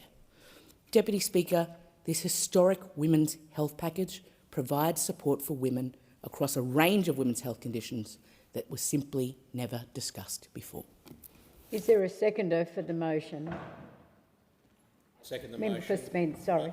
I second the motion and reserve my right to speak. Thank you. And I call the member for Lindsay. Thank you, Madam Deputy Speaker. I rise to speak on the motion, noting that it has been 12 months since the commencement of the bipartisan Women's Health Package. This is a package that had the support of both major parties in this place and which built on the significant work undertaken by the former coalition government to improve health outcomes for Australian women. The coalition supported the package, which is an expansion of the historic commitments we made in government to support women's health. Women's health has always been a priority for the coalition, which is why we launched the National Women's Health Strategy 2020 to 2030 to improve long-term health outcomes for women and girls. In May 2022, in line with that strategy, the coalition announced our historic investment for endometriosis, which led to the establishment of Australia's first endometriosis and pelvic pain clinics. And it would be remiss of me to not acknowledge two former colleagues, Nola Marino, the member for Forrest, and Nicole Flint, the member for Boothby, who spearheaded the push through the last parliament to secure the commitment to establish these historic clinics. We welcome the government's decision to expand on this work with 11 new endometriosis clinics. Prior to the last election, the coalition announced that we would match this important women's health package, including measures to enhance menopause care for women throughout the new Medicare rebate, expand health professional training, develop national clinical guidelines and increase funding for endometriosis and pelvic pain clinics. Whether it is helping women who live with chronic health conditions like endo, supporting women through menopause or helping families on their fertility journey, we are committed to getting the policy settings right. And we know this must be above politics. In Lindsay, in my community, and right across Western Sydney, these issues are very real. Women in my community face barriers when it comes to getting timely treatment for chronic conditions and navigating a health system that can feel hard to access, especially for women from culturally diverse backgrounds or those doing it tough. Local research from Western Sydney University shows these gaps clearly. While services across the Nepean Blue Mountains Local Health District, including Nepean Hospital, do vital work for women, demand is high and access is becoming harder. One of the things that stands out for me in Western Sydney is that only 29% of women eligible for cervical cancer screening are getting screened. This is against a national benchmark of 70%. We welcome the fact that Australian women have accessed more affordable scripts for new contraceptives, therapies and treatments listed on the Pharmaceutical Benefits Scheme over the past 12 months. But we urge the government to ensure that they are continuing the Coalition's long-standing policy of listing all medicines and treatments that have been recommended by PBAC on the PBS, and to do so in a timely manner. It must be noted that the Albanese government waited more than 12 months to finally progress a recommendation for Rayco, an important treatment for endo, and list this potentially life-changing medication on the PBS. It was simply not good enough to leave women suffering from endometriosis waiting for more than a year for affordable access to this medication after it had been recommended for listing. We do not want to see this government's mismanagement of the PBS result in Australian women waiting longer than necessary for access to potentially life-changing care. The Coalition also remains concerned that under the Albanese government, it has never been harder or more expensive for Australian women to access critical primary care. Patients are now paying more than $50 on average out of pocket to see a GP under Labor's cost of living crisis, the highest out-of-pocket cost in Medicare's history. In Lindsay, only 51% of GP clinics bulk bill, despite what the Health Minister claims, which means for many women the choice is no longer whether they should see a doctor, but whether they can afford to. Australian women must have timely and affordable access to health advice and checkups, particularly if they are managing debilitating conditions like menopause and endometriosis or undertaking the important journey of starting a family.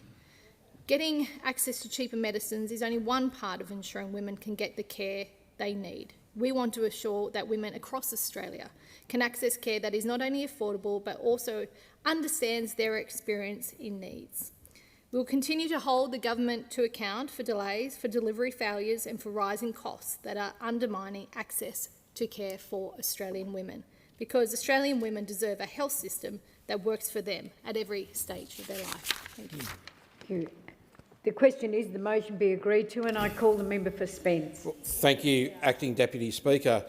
Women's health in Australia has too often been treated as a niche issue, as if half the population was somehow an afterthought. For too long, women were told their pain was normal, their symptoms were hormonal, their concerns were exaggerated. The Albanese Labor government is changing that. We're backing women's health with action, with reform and with nearly $800 million in real investment through our historic women's health package, and we are already seeing the results. More than 700,000 women have accessed over 2.3 million cheaper PBS prescriptions for contraceptives, menopausal hormone therapies and endometriosis treatments. That includes the first new contraceptive pill listed on the PBS in more than 30 years, alongside 2 additional contraceptive options. 328,000 women have saved more than $27 million on 660,000 scripts. For women managing menopause, the first new menopausal hormone therapies in over 20 years are now listed. 383,000 women have saved $53 million across 1.6 million scripts. For the more than 1 in 7 women living with endometriosis, my wife being one of them, over 7,000 women have accessed 30,000 scripts, saving $5.7 million on treatment that previously put enormous financial pressures on families. And women undergoing IVF now have earlier and more affordable access to treatment, with 46,000 women supplied 273,000 scripts that lower the cost of fertility care. Since January this year, PBS medicines cost just $25 and $7.70 for concession card holders, the lowest prices since 2004. That is real cost of living relief for Australian women. But women's health is not just about medicines. It's about access, recognition and proper care. That is why, from 1 July 2025, Medicare-funded menopause health assessments became available. More than 71,000 women have already accessed these dedicated consultations, receiving the time and support they deserve at a critical stage of life. We have introduced new Medicare items and higher rebates for gynaecological care, making longer consultations for more complex issues accessible and more affordable. Around 430,000 additional services have now been delivered for women with endometriosis, PCOS, chronic pelvic pain and other conditions, backed by a $49 million national investment. IUDs and contraceptive implants are now easier and cheaper to access, with larger Medicare payments and more bulk billing saving women up to $400 a year. And we are building an Australia-wide support system that simply did not exist before. 30 of the 33 endometriosis and pelvic pain clinics are now operational, with 11 new clinics delivered under this government. These clinics are expanding to provide perimenopause and menopause care, recognising that women's health is not siloed, it is lifelong. We are funding Australia's first national clinical guidelines for perimenopause and menopause, ensuring consistent, evidence-based care no matter where a woman lives. And this year, Australia will see its first national awareness campaign for menopause and perimenopause, giving women information and recognition that has been denied for decades. We are also making it easier for women to receive treatment for uncomplicated UTIs directly from pharmacies, including trials benefiting 250,000 concession card holders who can consult a trained pharmacist at no cost. And we have expanded PBS access for IVF medicines like Pergovis pens, increasing the maximum number per script and lowering out-of-pocket costs for women trying to start to grow their families. These reforms matter nationally, but they also matter locally. In the north of Adelaide, in my electorate of Spence, we have seen firsthand what targeted women's health investment looks like. Perinatal health has often gone unspoken about. When a time that could be filled with such joy and celebration turns to dark, many struggle to know where to go and what to do. That is why the Elizabeth Clinic for Perinatal Health is providing specialised, compassionate care to women and families during pregnancy and the postnatal period, supporting mothers at one of the most vulnerable times in their lives. Many parents experience anxiety, depression or emotional distress during the perinatal period. Our Perinatal Mental Health Centre in Elizabeth provides that support in a welcoming, non-judgmental way. The kind of service is not a luxury, it is essential, and I'm extremely proud of the work the Albanese Labor government is doing. And I call the member for Kooyong. Thank you, Deputy Speaker. I commend the member for Moreton on this motion. And it's true that the additional PBS loss listings announced in last year's budget do develop and deliver more affordable options for contraception, treatment of menopause and endometriosis. These listings represent real gains for Australian women and girls. But while these reforms mark genuine progress, we still have a long way to go before we ensure that all women receive safe gynaecological care in this country. Endometriosis affects about 1 in 7 Australian girls, women and those assigned female at birth. It's a debilitating condition which can cause chronic pain and infertility. Endometriosis can be hard to diagnose and hard to treat. Symptoms can overlap with other conditions. Sometimes surgery is required for diagnosis. Women living with endometriosis, like all patients across Australia, deserve best practice, evidence-based care. Mr Simon Gordon was until recently an obstetrician and gynaecologist at Epworth Freemasons, the largest private hospital in Victoria. It's recently been alleged that Mr Gordon performed aggressive and unnecessary laparoscopic surgeries in which he removed tissue and even internal organs from a number of women with suspected endometriosis. Laparoscopic surgeries for severe endometriosis attract the highest Medicare rebate for this condition under MBS item 35641. It's alleged for each of these operations, Mr Gordon received up to $1,449 rebate, but that he also billed tens of thousands of dollars in out-of-pocket fees which were paid by vulnerable women. Some women reported being forced to access their superannuation early or to take out personal loans to pay for procedures which left them with permanent pelvic scarring. Further, it's alleged that some women were rendered infertile unnecessarily, even criminally, by a surgeon that they had trusted, a man into whose hands they'd placed themselves at their time of greatest vulnerability. The Royal Australasian and New Zealand College of Obstetricians and Gynaecologists guidelines advise caution before undertaking repeated surgery for endometriosis. But Mr Gordon allegedly undertook such surgery as many as 7 times on one of these patients. That should have rung alarm bells for excessive billing for specific item numbers, either through the federal government's Medicare compliance measures or through the Epworth Hospital's internal audits. But instead, the allegations against Mr Gordon suggest a distressing failure of clinical oversight, system protections and regulatory responsibility over some years. Deputy Speaker, it's a matter of public record that numerous complaints about Mr Gordon's practices were made over a number of years to multiple administrators from the Epworth Hospital, to the healthcare regulator APRA and to the Victorian Healthcare Complaints Commission. Complaints made by patients and by his peers. It's inexplicable that this number of complaints did not trigger more effective reviews of his practice. In response to this case, APRA has now launched a major external review into its clinical governance. Safer Care Victoria will engage with that inquiry. And the Victorian Government has the inquiry that will be undertaken by the Epworth Hospital, and the Victorian Government has also referred Mr Gordon to the police. But the State Government has not signalled any intention to undertake its own investigation.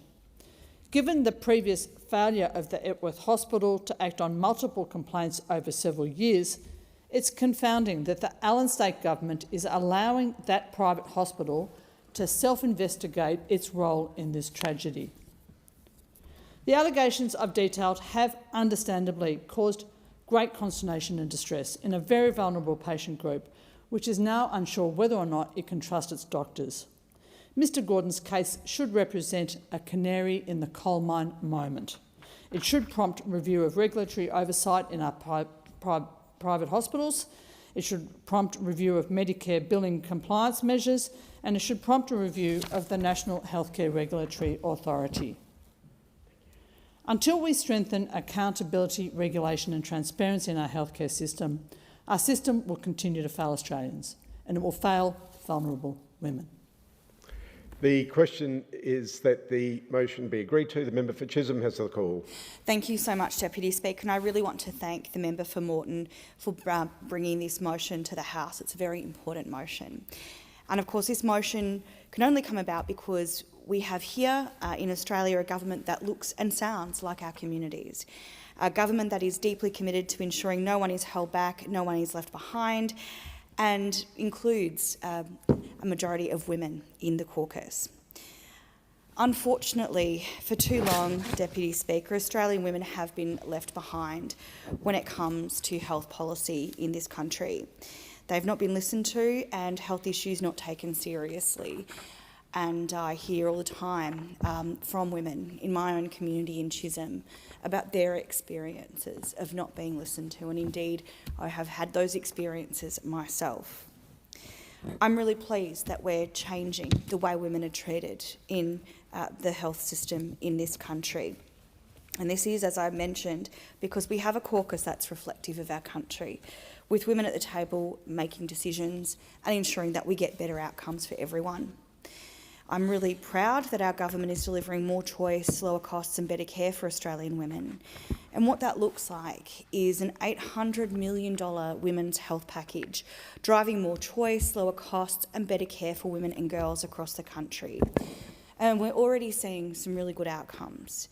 Since introducing the women's health package, more than 700,000 women have accessed over 2.3 million cheaper PBS prescriptions for contraceptives, menopausal hormone therapies and endometriosis treatments.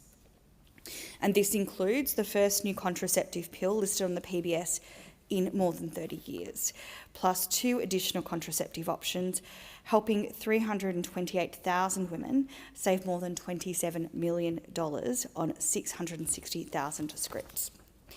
The first new menopausal hormone therapies listed in over 20 years, supporting 383,000 women and saving them $53 million across 1.6 million scripts. And more than 7,000 women with endometriosis accessing 30,000 scripts, saving $5.7 million on treatment that previously put major financial pressure on women. In addition, we're supporting women undergoing IVF receiving earlier and more affordable access, with 46,000 women supplied 273,000 scripts that lower the cost of fertility treatment. And of course, since January of this year, PBS scripts are just $25 and $7.70 for concession card holders, which is the lowest that medicine prices have been since 2004. And that gives all Australians, and of course Australian women, more cost of living relief. We're also making Medicare work better for women by delivering the services and specialist care women have waited far too long for. Medicare-funded menopause health assessments that have already been accessed by more than 71,000 women, new Medicare items and high rebates, which means cheaper, more accessible gynecological care with longer consultations now available for complex issues. We've funded around 430,000 additional services for women with endometriosis, polycystic ovarian syndrome, chronic pelvic pain and other gynecological conditions, backed by a $49 million national investment that is directly improving women's lives.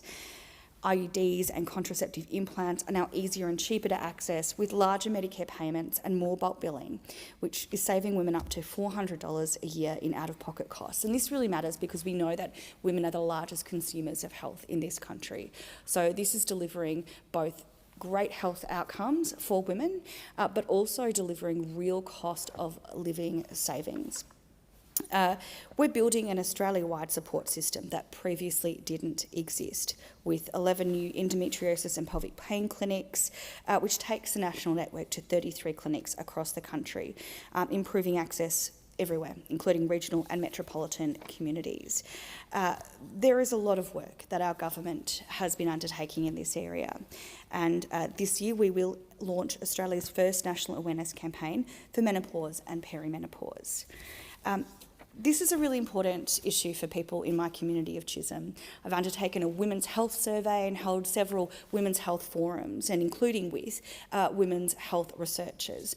I really want to thank everyone for their generosity in sharing their stories with me so that I can advocate for the best possible outcomes for women's health in my community. I commend this motion to the House. Thank you very much, Deputy Speaker. The question is that the motion be agreed to. The member for Berowra has the call. Thank you, Deputy Speaker. I wanted to rise and make a brief contribution to this debate as the husband of a woman who suffers from endometriosis and also as the co-chair of the Parliamentary Friends of Endometriosis, alongside my friend the member for Bendigo.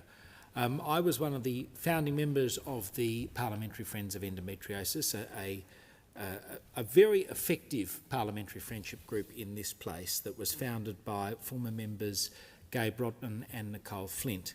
And Nicole's story is particularly relevant in that Nicole decided to get involved in the issue of endometriosis because of friends that she had who had endometriosis, and then Nicole herself found that she had endometriosis and has been undergoing treatment. I also want to acknowledge on my side of the House the former member Nola Marino, who was generous in sharing the stories of her daughter who had suffered from endometriosis and had a very difficult and trying experience as an endo sufferer.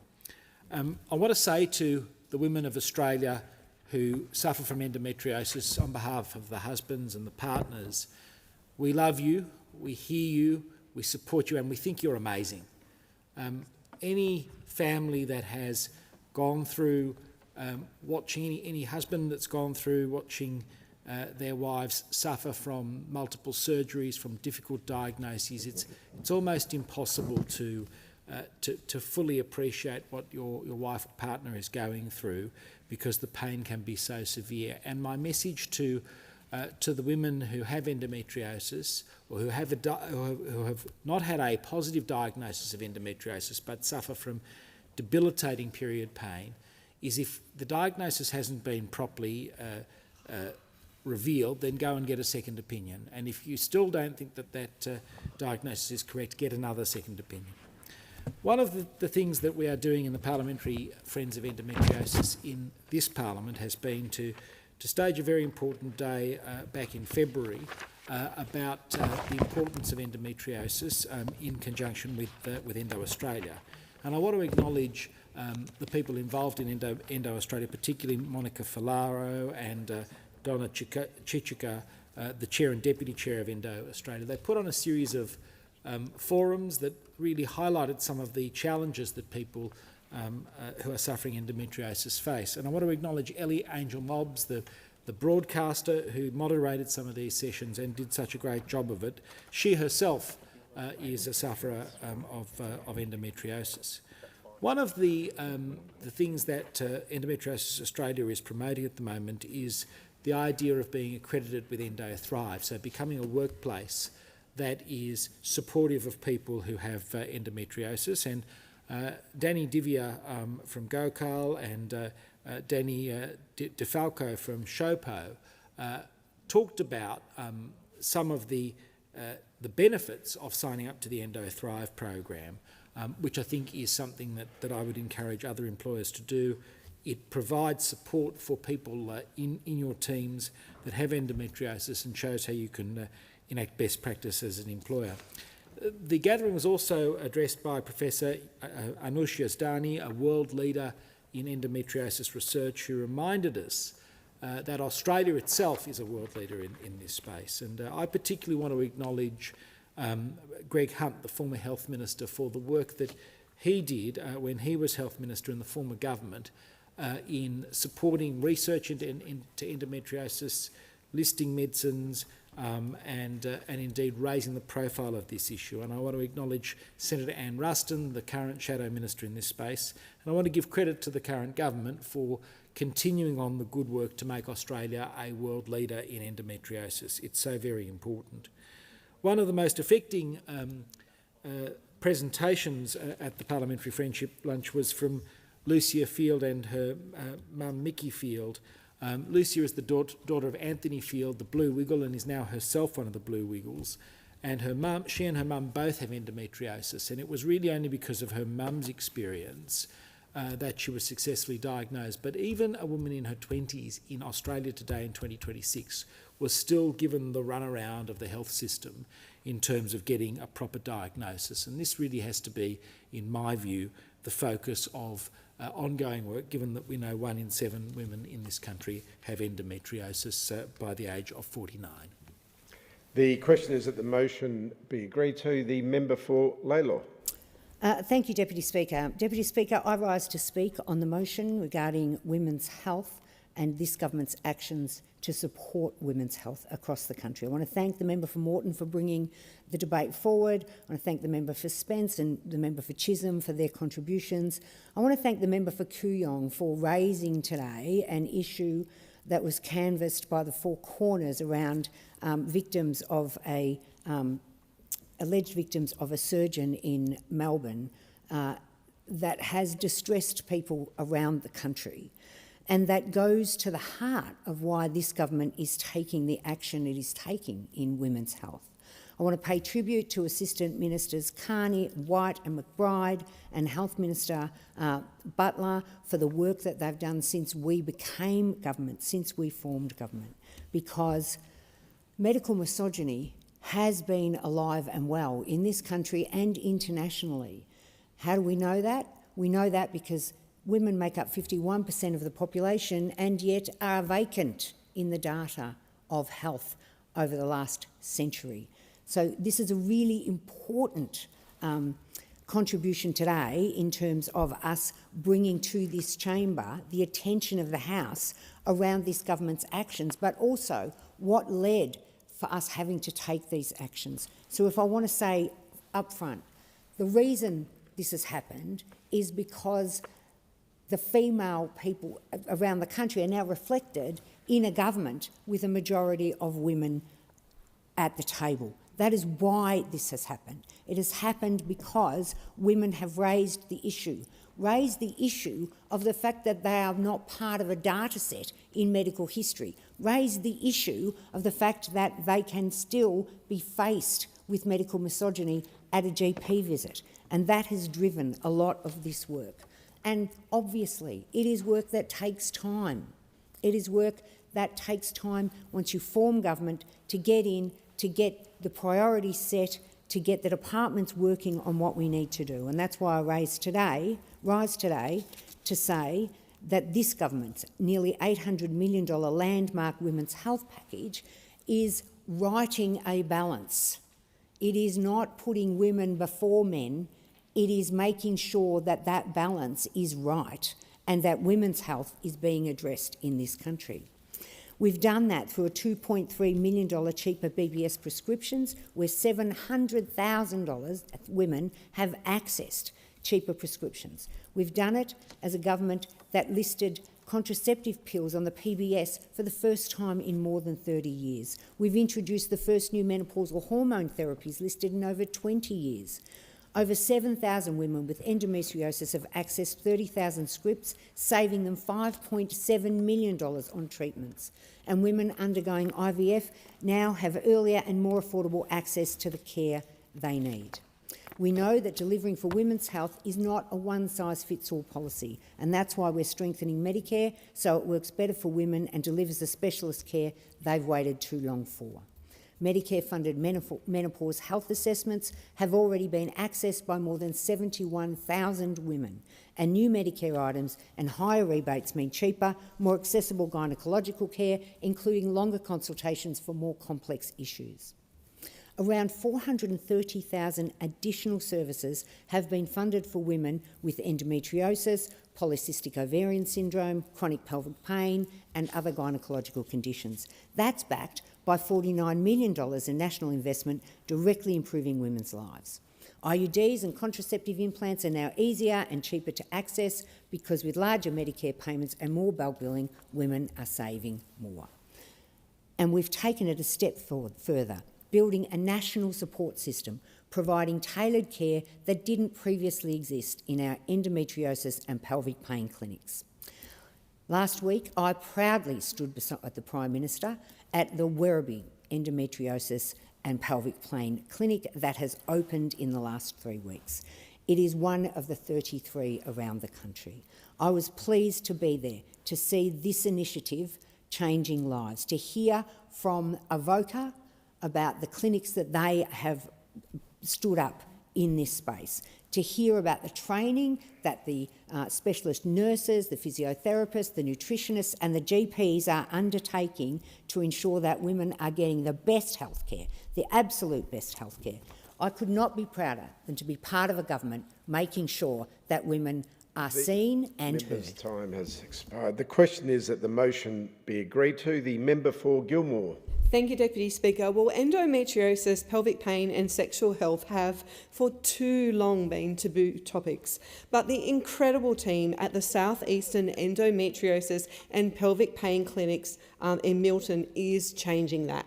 The clinic was one of the first of its kind to open its doors in September 2023 and for more than 2 years has been providing women from Helensburgh to the Victorian border with expert multidisciplinary services and care for endometriosis and pelvic pain. Not only is the team helping women of all ages, many of whom have lived with intense pelvic pain for many years, even decades, they're also educating our younger generation. Women's health nurse Susan Wilford has been travelling across the southeast of New South Wales, visiting high schools at Nowra, Maruya, Batemans Bay and Ulladulla, as well as community groups including CWAs and View Clubs. During her visit, Susan has provided free, comprehensive education about pelvic pain, sexual health and endometriosis to more than 4,000 women and girls, equipping them with knowledge about what is healthy, what is normal and when to seek help if required. I'm always delighted to visit the clinic and to hear so many success stories from women who have accessed free support, often after years of pain. I'm so proud that Albanese Labor government is taking women's health seriously after decades of neglect, and we're making specialised multidisciplinary care available to more women in regional areas. Our landmark, almost $800 million women's health package means more clinics, like the one in Milton, can provide specialised staff, including nurse practitioners and allied health professionals, equipment, resources and training to manage and treat complex and debilitating disorders. Endometriosis affects around 1 in 7 Australian women and can have an extensive, devastating impact on their daily lives, with those suffering waiting around 7 years before diagnosis. I'm really proud that 11 additional endometriosis and pelvic pain clinics have opened, taking the network to 33 nationwide. The new clinics have also started providing perimenopause and menopause care. The Milton Clinic is opening the front door to give women access to the health care they need, and the best part is it is free under Medicare. Deputy Speaker, a year on since we announced the groundbreaking women's health package, the Albanese Labor government continues to deliver more choice, better access and more affordable healthcare for women. How great it is. In just 1 year, more than 700,000 women have accessed more than 2.3 million cheaper scripts for new contraceptives, menopausal hormone therapies and endometriosis treatments listed on the PBS. More than 71,000 women have now received a Medicare-funded menopause health assessment, and 383,000 women have saved more than $53 million on menopausal hormone therapies. Women undergoing IVF are receiving earlier and more affordable access to fertility treatment, with more than 46,000 women with specific low levels of reproductive hormones accessing 273,000 scripts in the past year. And from January 1, women have made further savings, with PBS medicines now just $25 and the concessional co-payment remaining at $7.70. Labor's historic investment in Medicare is helping women and their families with more bulk billing practices, including 32 in my electorate of Gilmore. Our 50 new Medicare urgent care clinics, including the Bateman's Bay Clinic and the brand new Nowra Clinic opening on Thursday, will offer free walk-in care day and night. Our $1 billion injection for mental health services, including 31 new and upgraded Medicare mental health centres and 20 youth specialist centres, are providing free, accessible services for women of all ages. And as a mum of 4, I know just how important it is that our 20 perinatal mental health clinics now offer free psychological support for new and expectant parents. Finally, I want to highlight the wonderful work being done by Waminda, the South Coast Women's Health and Wellbeing Aboriginal Corporation, and their Birthing on Country Centre of Excellence. I'm proud to have secured $22.5 million from the government for this, and they're doing a magnificent job. The member's time has expired. The question is that the motion be agreed to. The member for Bonner has the call. Thank you, Deputy Speaker. For decades, women and girls were told to endure pain, to accept discomfort as normal, and to wait, sometimes decades, for answers. Too often, their symptoms were minimised, too often their concerns were dismissed, and too often the cost of care placed essential treatment out of reach. Deputy Speaker, I was one of those women.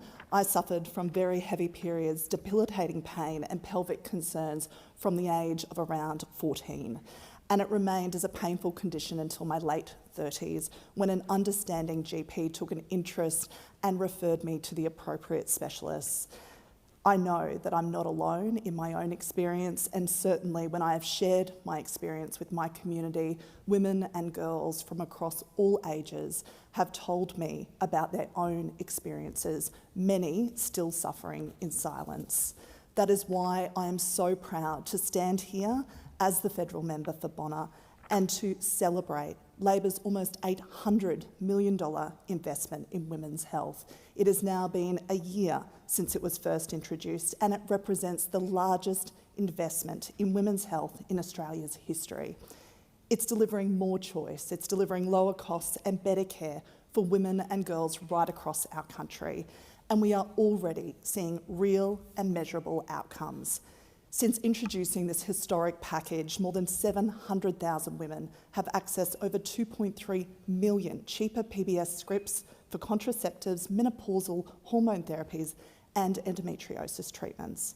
For the first time in more than 30 years, new contraceptive pills have been added to the PBS, helping 328,000 women save more than $27 million across 660,000 scripts. Women undergoing IVF are receiving earlier and more affordable access to fertility treatment, with 46,000 women supplied 273,000 scripts that significantly reduce the cost of care. And of course, since January, we have seen PBS scripts drop to just $25, the lowest medicine prices since 2004. That is real cost of living relief for all Australians, but particularly for Australian women and their families. Deputy Speaker, March is also Endometriosis Awareness Month. It is a time to shine a light on a chronic and often debilitating condition that affects 1 in 7 women. More than 1 million Australians suffer from endometriosis. Recent national coverage has once again highlighted the lived experiences of women battling this condition. The years of pain, the dismissal, the delayed diagnosis, and most recently, the appalling treatment of women at the hands of medical professionals. On average, women wait 7 years for a diagnosis. Hospitalisation rates among young women aged 20 to 24 have doubled over the past decade. These are not just statistics, they represent disrupted education, interrupted careers and diminished quality of life. For too long, people with endometriosis have suffered in silence, and that is simply not good enough. Early intervention is critical, evidence-based care is essential, and access should never depend on your postcode. That is why the Albanese Labor government has expanded endometriosis and pelvic pain clinics nationwide, delivering 11 new clinics and taking the national network to 33 clinics across Australia. Of those, 30 are already operational, improving access in both regional and metropolitan communities. Deputy Speaker, in my community, we are also set to benefit directly from this investment. A new endometriosis and pelvic pain clinic opened in Oxley in late January. It already has active patients and is continuing to grow. This clinic will support more women in my community of Bonner to get the diagnosis, treatment and multidisciplinary care they need closer to home, without the long wait times and financial strain. These clinics are not only treating endometriosis, they are also improving healthcare and education around perimenopause and menopause.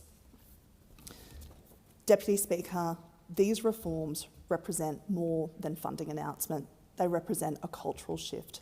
They say to Australian women, your health matters. Your pain is real.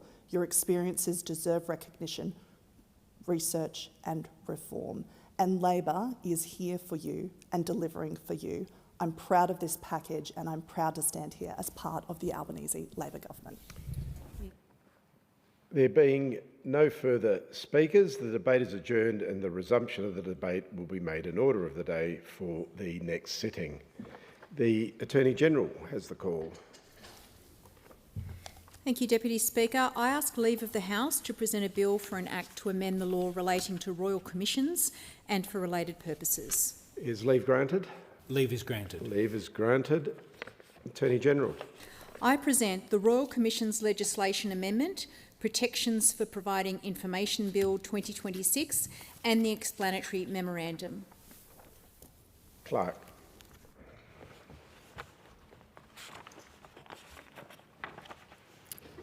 First reading, a bill for an act to amend the law relating to royal commissions and for related purposes. Minister. I move that this bill be now read a second time.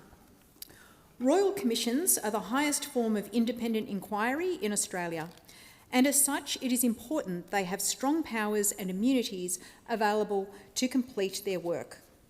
Accordingly, this bill will establish a framework for Royal Commissions to receive and handle operationally sensitive and intelligence information. The framework will be an enduring one and will be available to Royal Commissions prescribed by regulations. Right now, the Royal Commission on Anti-Semitism and Social Cohesion is examining critical matters related to national security, intelligence operations and law enforcement. To investigate and report on these matters of national importance, it is necessary for the Royal Commission to have access to complete and candid information. Potential witnesses who wish to voluntarily provide relevant information to the Royal Commission should be supported to do so within an appropriate framework, without the concern that they may be breaking other laws by cooperating. The Parliament needs to support them to tell the Royal Commission what it needs to know. The Royal Commission's legislation amendment, Protections for Providing Information Bill 2026, strengthens this essential flow of information. It ensures that people can assist this and future Royal Commissions with clarity and confidence and without fear of penalty. Secrecy offences play an important role in protecting our national security and other critical national interests. But currently, secrecy provisions across Commonwealth legislation, especially those relating to intelligence and law enforcement, may deter people from sharing information that is essential to the Royal Commission's work. Uncertainty about the application of secrecy offences, which can carry significant criminal penalties, can deter potential witnesses and have a chilling effect on evidence. There is a clear and pressing need to ensure that all people, including current and former officials and members of the community, can assist a Royal Commission freely and without fear of prosecution. The framework in the bill delivers that certainty. This bill is in two parts. Firstly, the bill amends the Royal Commissions Act to provide a clear pathway for people to safely and lawfully give information to the Royal Commission on Anti-Semitism and Social Cohesion without fear of criminal or civil liability, and ensure secrecy provisions do not prevent people and agencies from complying with a requirement from this Royal Commission to provide evidence. The bill also amends the Criminal Code to introduce a new defence to general Commonwealth secrecy offences where the person provided the information to a Royal Commission. This new defence will apply to this current and all future Royal Commissions. The bill creates a clear, safe pathway for the disclosure of intelligence information and operationally sensitive information to the Royal Commission on Anti-Semitism and Social Cohesion.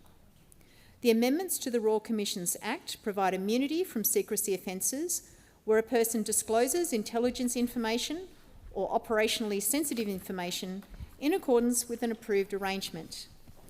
The relevant arrangements will be agreed between the Royal Commission and the Commonwealth. They will govern how information is obtained, stored, used and disclosed, and will be publicly available. Where a person follows the processes set out in these arrangements, the immunity will be available. This ensures intelligence and operationally sensitive information is handled safely while enabling the Commission to carry out its statutory functions. In addition to the immunity from secrecy offences, the bill provides further safeguards for someone who brings information forward.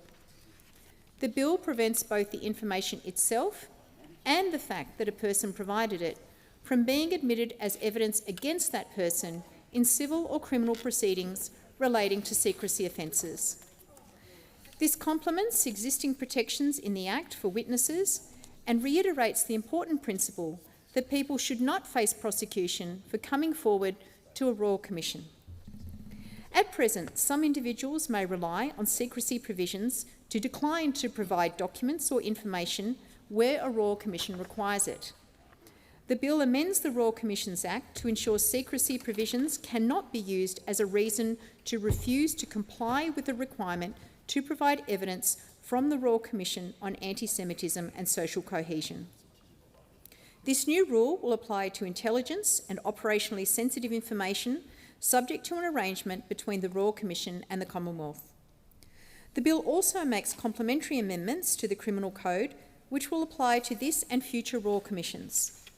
The bill creates a defence to general secrecy offences where a person communicates or deals with relevant information for the purpose of communicating it to a Royal Commission. This amendment implements Recommendation 6 of the interim report of the Royal Commission into Defence and Veteran Suicide and part of Recommendation 7 from the Attorney-General's Department's 2023 review of Commonwealth secrecy provisions. This amendment also treats Royal Commissions in the same way as courts, tribunals and integrity agencies, which attract similar defences in the Criminal Code. These new protections are carefully calibrated. They do not shield individuals from liability for other criminal conduct, nor do they enable improper disclosure of sensitive information outside the Royal Commission's remit or outside of mutually agreed processes for that information to be provided. The amendments are balanced to ensure that those who come forward to share information in good faith and in accordance with established processes, whether voluntarily or under compulsion, are not exposed to criminal liability for doing so. The Royal Commission's legislation amendment, Protections for Providing Information Bill 2026, establishes an important framework for Royal Commissions to receive and handle operationally sensitive and intelligence information. It will provide certainty for people who hold such information about the process for providing it to support the Royal Commission's important work and extend clear protections and immunities to them. I commend the bill to the Chamber. The debate must now be adjourned. The member for Flinders. Do I move it? Yeah, you move the debate be adjourned. I thought so. I move that the debate be now adjourned.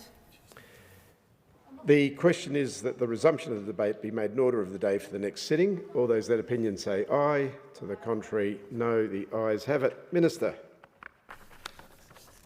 Thanks very much, Deputy Speaker. I ask leave of the House to move an amendment to Sessional Order 65A. Is leave granted? Member for Wannon. Granted. Minister. Deputy Speaker, I move that Sessional Order 65A be amended in the terms circulated to members in the chamber. For the information of members, this is the same sessional order that I moved at the start of the term, prior to the coalition breaking up. And so this takes us back to where we were 3 weeks ago. Whether I'm back in 3 weeks' time is a matter for others. I do congratulate the Manager of Opposition Business on the role. I currently hold the record for the longest in that role, and very much hope that he is able to break that record for me and wish him well.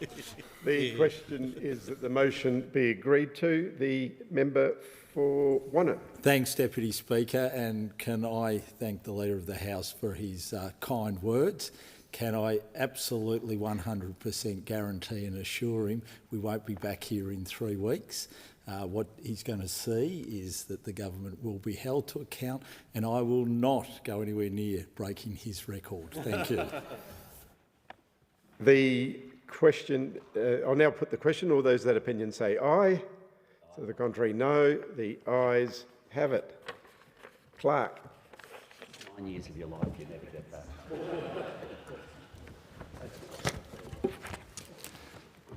Report from Federation Chamber.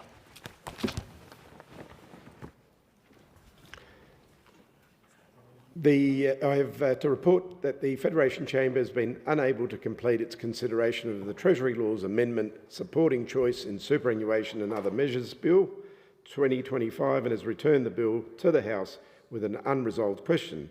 I present a certified copy of the bill together with a schedule of the question which the Federation Chamber was unable to resolve. I understand it's the wish of the House to consider the bill immediately. The unresolved question is that the amendment moved by the member for Fairfax be agreed to. The question is that the amendment be agreed to. The member for Sturt. Thank you, Deputy Speaker.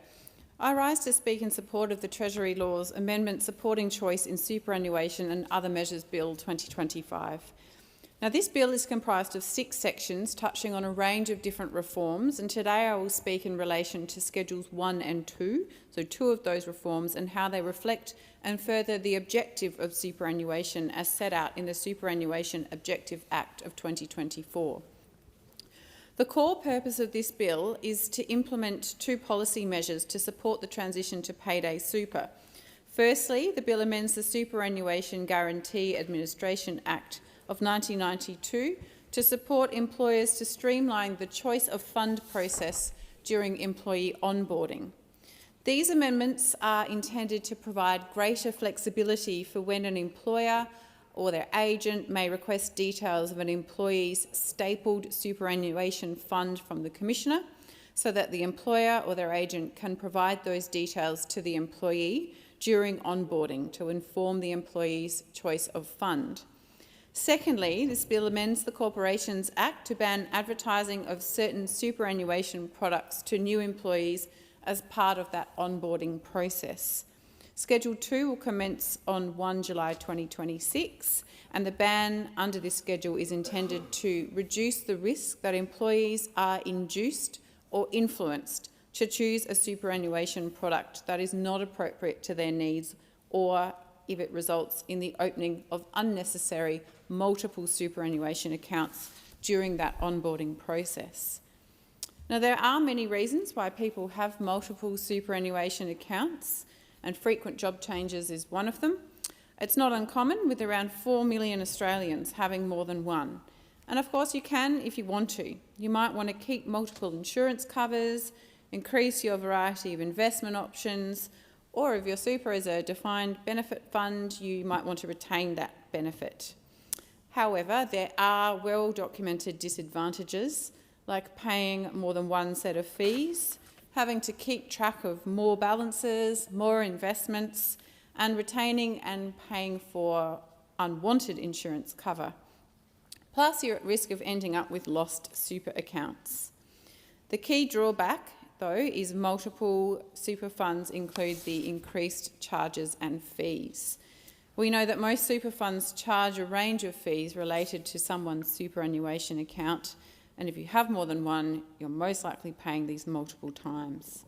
Super funds will also often provide you with automatic default insurance cover, like life insurance, also called death cover, total and permanent disability insurance, and income protection insurance if you meet certain eligibility criteria. And you might end up paying multiple premiums for cover that you might not actually need or might not be eligible to claim under.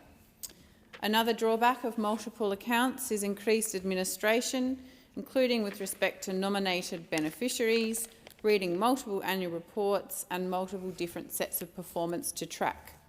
There's also the potential for lower retirement savings, because having your super spread out across multiple accounts can make it harder to track the growth of your fund or to make good investment choices. That's on top of paying all the extra fees and insurance premiums.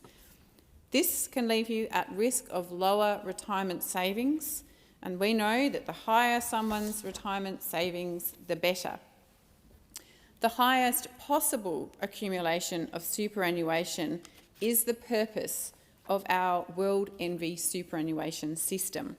And this purpose is set out in the objective of super in the Superannuation Objective Act 2024.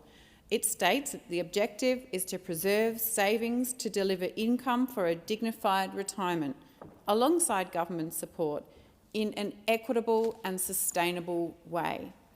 And both the elements of equitable and sustainable are equally important. Schedules 1 and 2 to this bill are compatible with that objective. The superannuation choice of fund requirement is a foundational feature of our superannuation system in Australia, and it operates to ensure that employees can choose which superannuation fund they want their superannuation contributions paid to. They should be able to do this because the accumulation of funds in a superannuation fund belongs to the person making that choice. The first principle of our system is simple. The employer must contribute to a fund chosen by the employee. If the employee does not make a choice, the employer can then make a request to the Commissioner to determine if the employee has what is called a stapled fund. If the employee has a stapled fund, the employer will generally be required to pay superannuation contributions to that stapled fund. If there is no chosen fund or no stapled fund, the employer may contribute to a new default fund for the employee, and typically an employer must give a standard choice form to an employee within 28 days of commencement in order to obtain relevant superannuation fund details for that employee.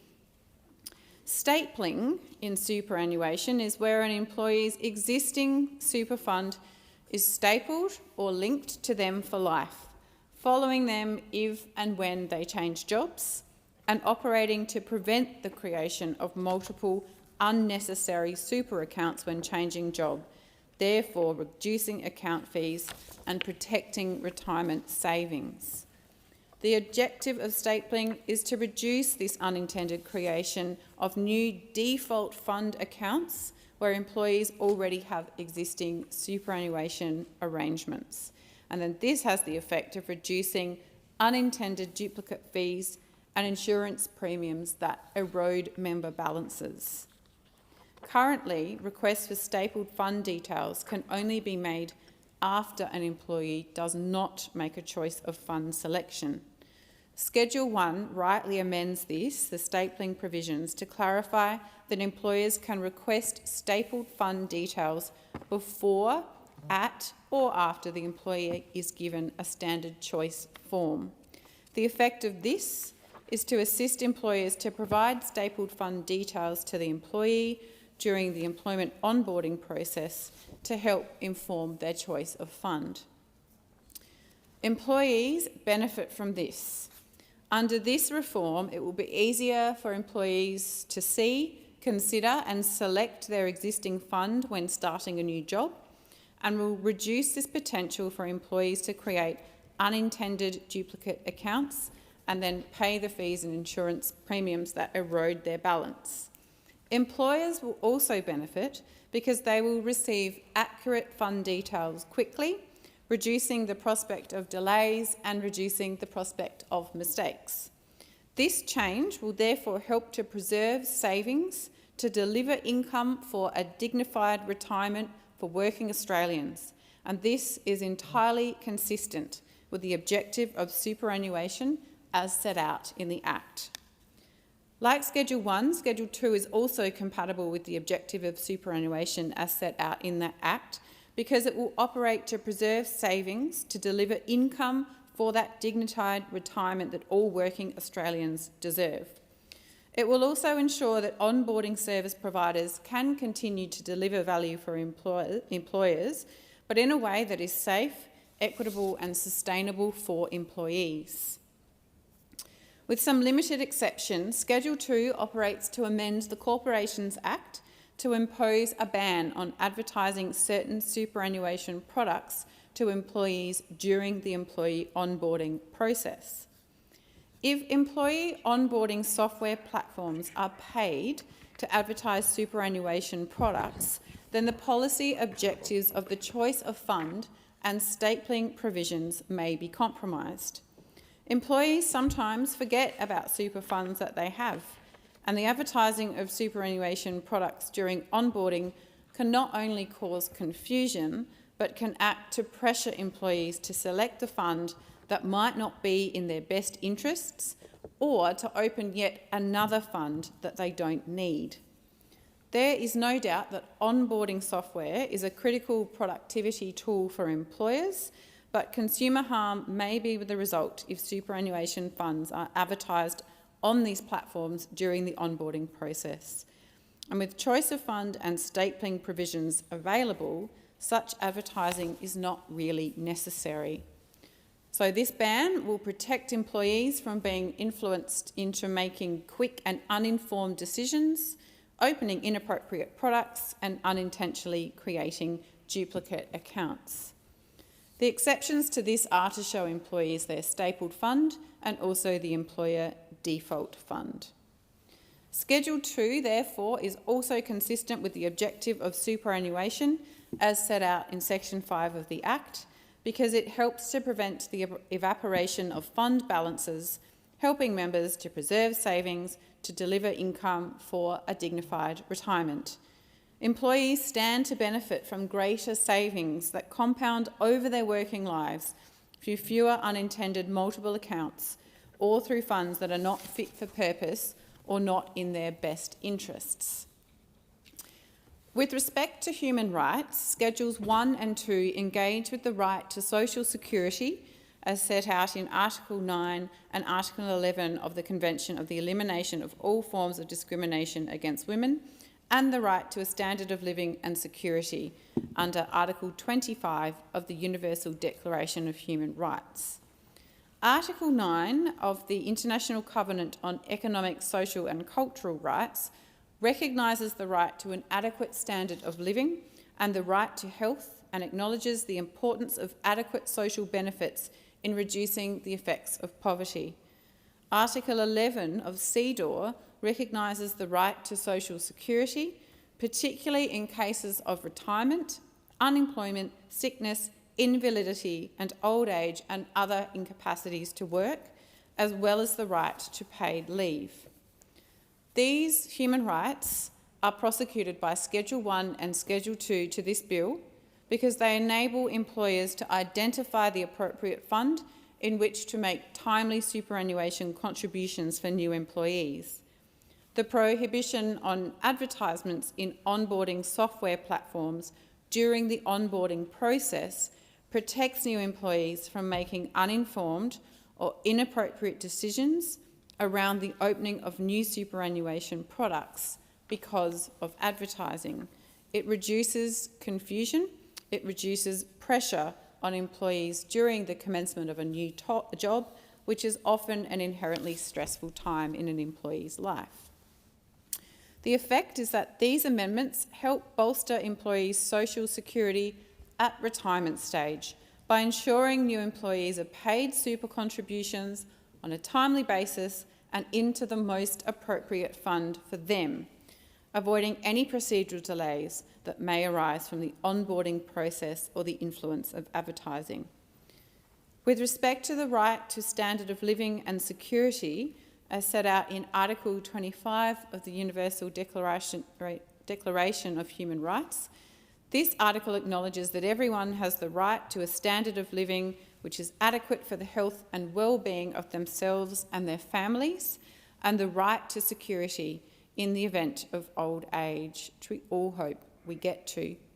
Schedules 1 and 2 will similarly prosecute this right by streamlining the process to identify the appropriate fund in which to make superannuation contributions, so new employees will receive their contributions quickly and not make disadvantageous decisions due again to the influence of advertising. Schedules 1 and 2 of this bill are consistent with the objective of the superannuation system in Australia, which is a dignified retirement for working Australians. Our superannuation system is the envy of the world. Labor is the party of workers and the party of superannuation, and I commend this bill to the House. Yeah. The question is that the amendment be agreed to. The member for Ford has the call.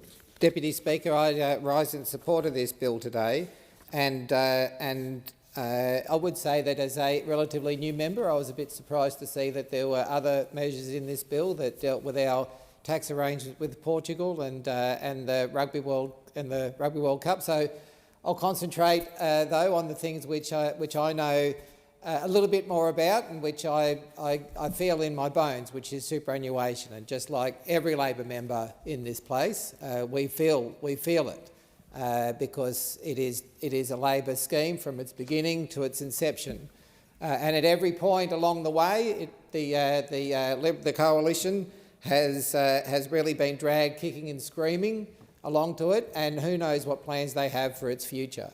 As only recently as the Abbott and Turnbull era, let's not remember that while it stands at 12% today, was achieved in 2025 at 12%. Originally, it was Labor's plan that it be at that point in 2019.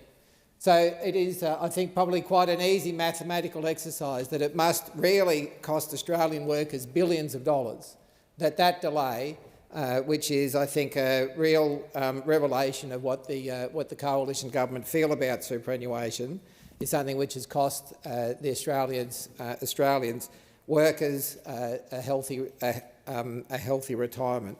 And so it is that superannuation is something which I'm familiar with and which I feel in my bones like other Labor members. But it is also something I think that the Labor Party itself has I guess, many years from our inception until our latter days, there might have been some sort of perceived hostility between workers and between capital. I mean, at its formation over 100 years ago, I think there was a lot of, I guess, scepticism. What I'm trying to say here is that there was a realisation, I think, in the 80s that it wasn't just good enough for working people to be reliant on an income. That at some point we wanted to create a system at which working people could become financially free. And I think that is something which is, I hope, which I do know unites both sides of this chamber. Sometimes we disagree on how we're going to get there.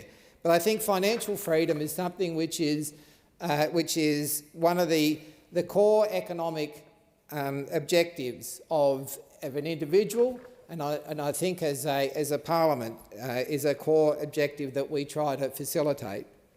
And it very much, I think, is a reflection of my own personal story as well.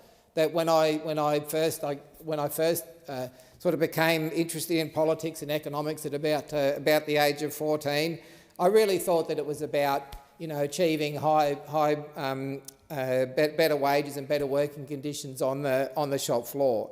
I didn't realise really how important it was that workers invest in assets to create that sort of sense of financial freedom. It probably wasn't until years later, when I became really interested in business myself, that I came to appreciate how important it is to have that goal of financial freedom. So much so that it's something that I talked about in my first speech, but there's something which I didn't really get time to talk about that I want to take the opportunity to talk about today when we talk about superannuation. And that is that I became really fascinated in business, so much so that I probably read something like 160 business books. And I came to believe that a pursuit of entrepreneurialism, a sense of finding one's own individual destiny, could be such a driver in life to give us satisfaction. And as part of that, I came to appreciate how important it is to be careful with your money, as silly as that may sound.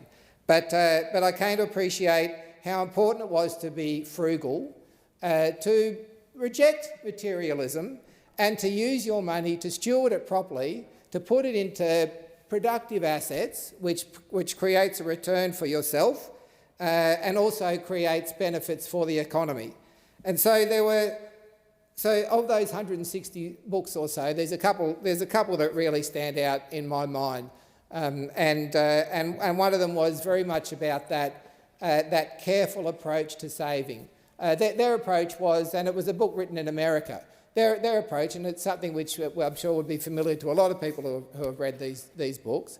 Their approach is that you pay yourself first. You put 10% away of whatever you earn, so that you can then build that up to be something for the future, no matter what. Pay it before anything else. And then carefully, and the theory of this book, again written in America, was that you invest in an index. Nothing particularly risky or groundbreaking. A simple index that might return whatever it was in that book, 3 or 4% or something. And over time, it was easy. It was just a matter of arithmetic that you could track at which point your savings, your investments would pay for the essential services that you needed to pay. So, whether it be your housing, your food, your energy. Once you worked out how much you actually needed to survive, you could then track how long it would be saving that money before you actually had a point at which you could then become financially free. Nothing. It was not a get-rich-quick scheme.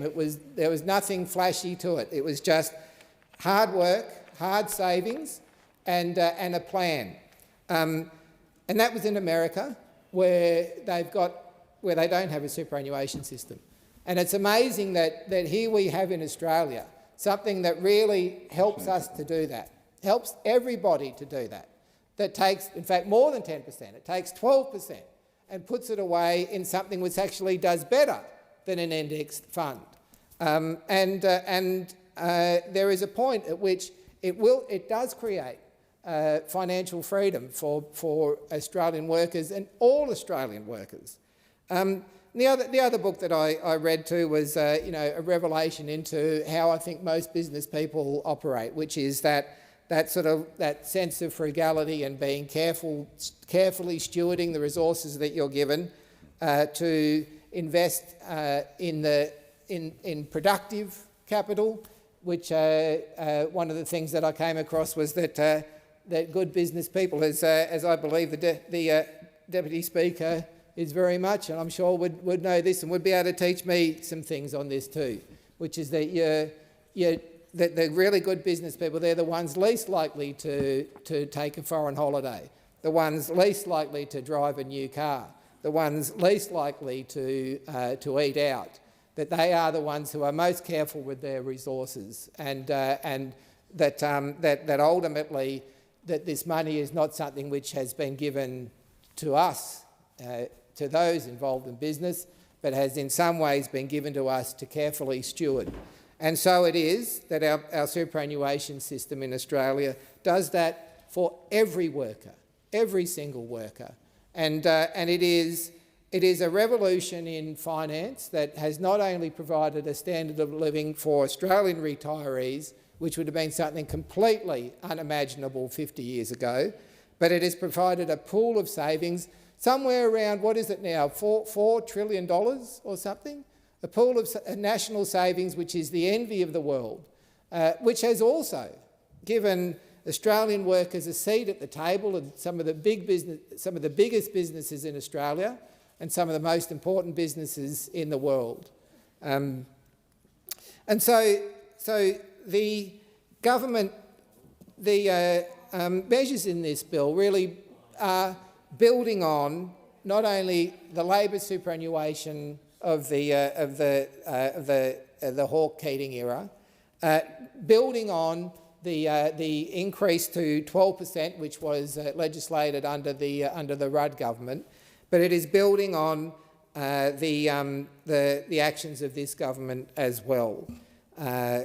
For instance, this government, it might sort of seem amazing that it took us this long to get here, but because superannuation is under attack, we have had to, as a government, define what superannuation actually means. And it is to preserve the savings to deliver income for a dignified retirement alongside government support in an equitable and sustainable way. Again, to preserve savings to deliver income for a dignified retirement alongside government support in an equitable and sustainable way. It is about helping Australian workers and Australian retirees build up that savings of money, build up that savings to give them the financial freedom. And so we've had to do that, set that as a baseline, because we want people on the other side of this House who are thinking about changes to superannuation to really reflect on what superannuation is there for and what it really is meant to achieve for Australian workers. Another measure which this government has taken is payday super. And I'm sure as MPs we all are in contact with constituents who have been ripped off by an unscrupulous employer. Well, there's one very short little email that I received a little while ago from a constituent that I'd like to read out here. She said that my daughter worked for a company for about 5 years. That company chose not to contribute to her superannuation account. When my daughter resigned and moved on to another position, she realised her guaranteed superannuation contributions from her employer had not been paid. She then had to put the hard work in to try to recover what is rightfully hers for her future. To date, none of those contributions have reached my daughter's superannuation account. She's given up, actually, because it wasn't on her payslip. As simple as that. Because she thought that the employer was doing the right thing, the employer wasn't doing the right thing. So one very simple change, one very practical change could have fixed that problem, just as it will fix problems for people in the future. We have taken reforms to the LISTO to ensure that lower income earners who make a contribution to the superannuation are paid at a tax rate comparable to their income tax rate. We've taken measures to ensure that superannuation is paid on parental leave, government parental leave, because one of the most telling statistics about gender inequality in Australia is the amount of superannuation which is held by women compared to men. Something like 30% of the nation's superannuation balance is held by women. 30%. And that is because, as always, it seems to be that it is women taking the time off to have children, women taking time off to look after a disabled child, women taking time off to look after an aged parent. And so if there is something that this government can do, apart from trying to address gender inequality in the workforce and in pay, separate to superannuation, at least we are able to pay superannuation on parental leave. And that is something which is going to have an enormous benefit over the longer term. And finally, of course, as I've said before, increasing that superannuation guarantee charge to 12%. It is really inconceivable that the previous Abbott, Turnbull, Morrison governments thought that they could cheat Australian workers out of their what was truly deserved. Because remember that superannuation is not something which has fallen out of the sky, out of the goodness of the heart of government or even necessarily employers. Superannuation is what workers gave up for as a tax cut and what workers gave up for as a pay rise. This is workers' money. It is our own money that is going into this. It is no gift. And for the previous government to delay that increase to 12% really does, I think, highlight their approach to what is essentially what I believe, what people on this side of the House believe is a practical way to help people achieve financial freedom. Because ultimately, that is what it's about. And I think for me, personally, being involved in the Labor Party is what I have realised finally, is that is what we want to achieve. Financial freedom for people so that they can really follow their passion, so they can do the things and make the contribution to the society that we live in that you can't make if you're focused on just paying your bills and getting through day by day. Financial freedom is what superannuation is about, and it is why I can't understand why those on the other side aren't wholeheartedly in favour of it. And the measures in this bill will go further to making sure it's protected. The question is that the amendment be agreed to, and I call the member for Adelaide. Thank you, Deputy Speaker, and it gives me great pride to speak on this bill on superannuation. I've always had a keen interest in superannuation since I've been in this place, because as we just heard the member for Ford outline the reasons for superannuation and the benefits to workers that superannuation gives in later life. And it was interesting listening to the member for Ford talk about the increase that Labor had introduced when we were last in government up in 2013 to a 12% super. And we saw that the last coalition government stopped this or delayed it. And I recall clearly, because I was following the debate, very clearly the then Treasurer, Mr Hockey, saying when he made that decision not to increase the superannuation to 12%, clearly say that workers would rather have it in their pocket, and most bosses will give it out as a pay increase. Well, have a guess what, Deputy Speaker? I don't think there was a single increase in wages over the next few years in lieu of the 12% super. Not a single increase anywhere. And I remember following it very closely, monitoring it, speaking to people in my electorate, asking them if they got that increase that the then Treasurer, Mr Hockey, alluded to. In other words, just to cover up that they didn't want to give that 12%. So, Deputy Speaker, superannuation is not a gift. It doesn't just appear. Superannuation is in lieu of services given by the employee. And it is no different than your wage, than your hourly rate. It is no different than getting your pay at the end of the week. Deputy Speaker, we know that this bill, this Supporting Choice in Superannuation, other measures bill in 2025, this legislation aims to strengthen the transparency in superannuation and inform decision-making for employees when they start a new job. It introduces measures that make it easier for workers to see and select an existing superannuation fund if they wish to continue using it. And just some of the other measures that we've also brought in is super when you get paid. In other words, to receive your entitlements for superannuation in your superannuation account as your wages are getting paid. And there was a reason for that, Deputy Speaker. We've seen many constituents, I'm sure both sides of the House have seen many constituents that come into the office that are chasing unpaid super. Previously, you could would take up to 3 months to put the super into the account. Now it's with every pay, which makes it easier both for the employee and for the employer.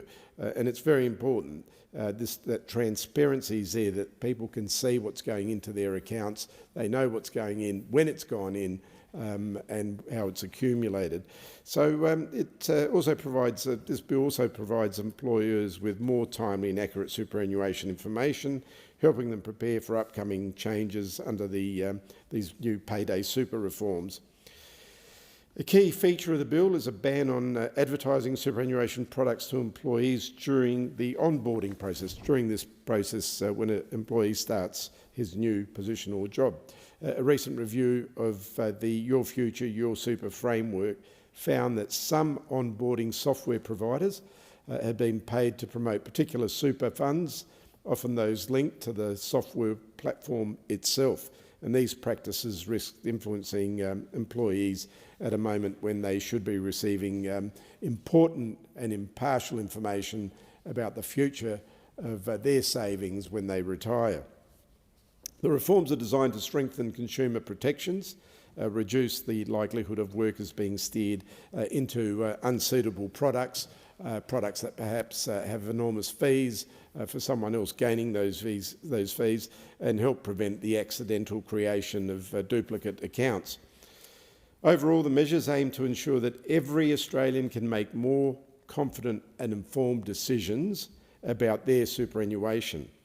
And overall, this bill is a reflection of this good Labor government, a party of superannuation and supporting the Australian worker. Of course, superannuation was a Labor policy back in the late 80s under the Keating administration, where we identified that too many workers were retiring with not enough savings, reliant on the Social Security pension scheme at the time. So it was identified back then that we needed a scheme, like many other countries had around the world, pension schemes, superannuation schemes, to ensure that when workers retired, they were able to either supplement their super with a small pension that was available, or to be able to retire with super funds that will give them the dignity that's required once you stop working. Very important policy, a policy that affects every single Australian. Back then, not many people had superannuation or planning retirement plans. There was superannuation that was in place, but for the very, very few in elite positions, in managerial roles, in CEOs, etc. So it was a great reform. It was a reform that allowed ordinary workers to ensure that a bit was put aside every week or every fortnight or every month for their retirement, to be able to do the things that we all aspire to do when we retire. And that is, number one, to ensure that we can pay our bills, continue to live the way that we did when we were working. So it's a very important Labor policy. We've always supported superannuation reforms because we know that when we introduce this legislation, it makes it better for your average worker. So therefore, Deputy Speaker, superannuation has always been about something far greater than numbers on a statement. It's always been more than a policy. It is a promise that after a lifetime of work, every Australian deserves the dignity, security, stability and peace in retirement. And it's about ensuring that every Australian, no matter where they work or what stage of life they are in, has the chance to look towards the future with confidence rather than with fear. The measures in this bill reflect a simple but powerful principle. People deserve to be in control of their own retirement savings, a principle that strongly resonates with this Albanese Labor government. Deputy Speaker, yet for many Australians, especially young workers in their teens or early 20s, the very beginning of that journey can be confusing and overwhelming. And as we heard other speakers earlier speak about, many young workers not receiving superannuation entitlements at all, even though they were entitled to it. And we've seen many constituents come through the office, usually with their parents, to basically say that they had unpaid super in their last employee or wherever they were working last, and it's often too difficult, very complicated to get those superannuation back paid. So, Deputy Speaker, all Australians, but especially young Australians, need to be able to identify, read, know exactly what's happening with their super. And too often they're signed up to superannuation products without understanding them, without guidance and without realising they even have a choice. Sometimes a single moment of onboarding, a rushed form, a digital checkbox, an unexamined default can shape the structure of that permanent's retirement for decades to come. And many end up with duplicate accounts, each quietly draining their savings through fees, insurances that they never needed. And this legislation recognises the weight of that moment. By ensuring workers can easily see and choose their existing fund when they start a new job, we give them something invaluable, Deputy Speaker, that give them choice, clarity and control. And it gives people clearer control over their own superannuation by ensuring that they can easily identify and choose their existing stapled fund when starting a new job. And that reduces the risk of duplicate funds, duplicate accounts, duplicate fees that quietly, as I said earlier, drain away thousands of dollars over a lifetime of work. With earlier access to their stapled fund details, employees can make decisions with confidence. When you have all the information, you can also make informed decisions. And employers are better equipped with accurate information as Australia moves towards payday-based contribution. Deputy Speaker, these changes are not just about administrative efficiency, they're about respecting people's futures. They're about making sure that the wealth workers build over a lifetime remains protected, not chipped away by unnecessary duplication or choices made that are under pressure, under duress, confusion or lack of information. So this bill also sits alongside broader reforms that are designed to protect the integrity of that superannuation system. Together, these efforts help that superannuation continues to fulfil its core purpose, to provide an income. And what is its core purpose? To provide an income secure for a dignified retirement. That's its purpose, a purpose that matters deeply to every single Australian, from the teenager starting their first job or apprenticeship to part-time work when they're at university, or the first full-time job, to the parent returning back to work, to older Australians planning their next chapter in their lives. We should take pride in our superannuation system. It has grown into one of the most respected and successful retirement saving frameworks in the world through the vision that the Labor Party and that Labor government had, the Hawke-Keating years in the 80s. Deputy Speaker, systems must evolve as people's needs evolve, and that's what this bill is. It's about changing the system, evolving to the needs of Australians. It must stay strong, it must stay fair, and it must stay focused on those that's designed to serve, and that is people in retirement. Every improvement we make strengthens the retirement outcome for millions of Australians, Deputy Speaker, because at the end of the day, superannuation is not about politics. It's about people and their retirement saving funds. It's about their savings, their future, their families, and their right to grow old with security and with dignity. And that's something really worth protecting. That is something worth improving, and it's something that every single Australian deserves, Deputy Speaker.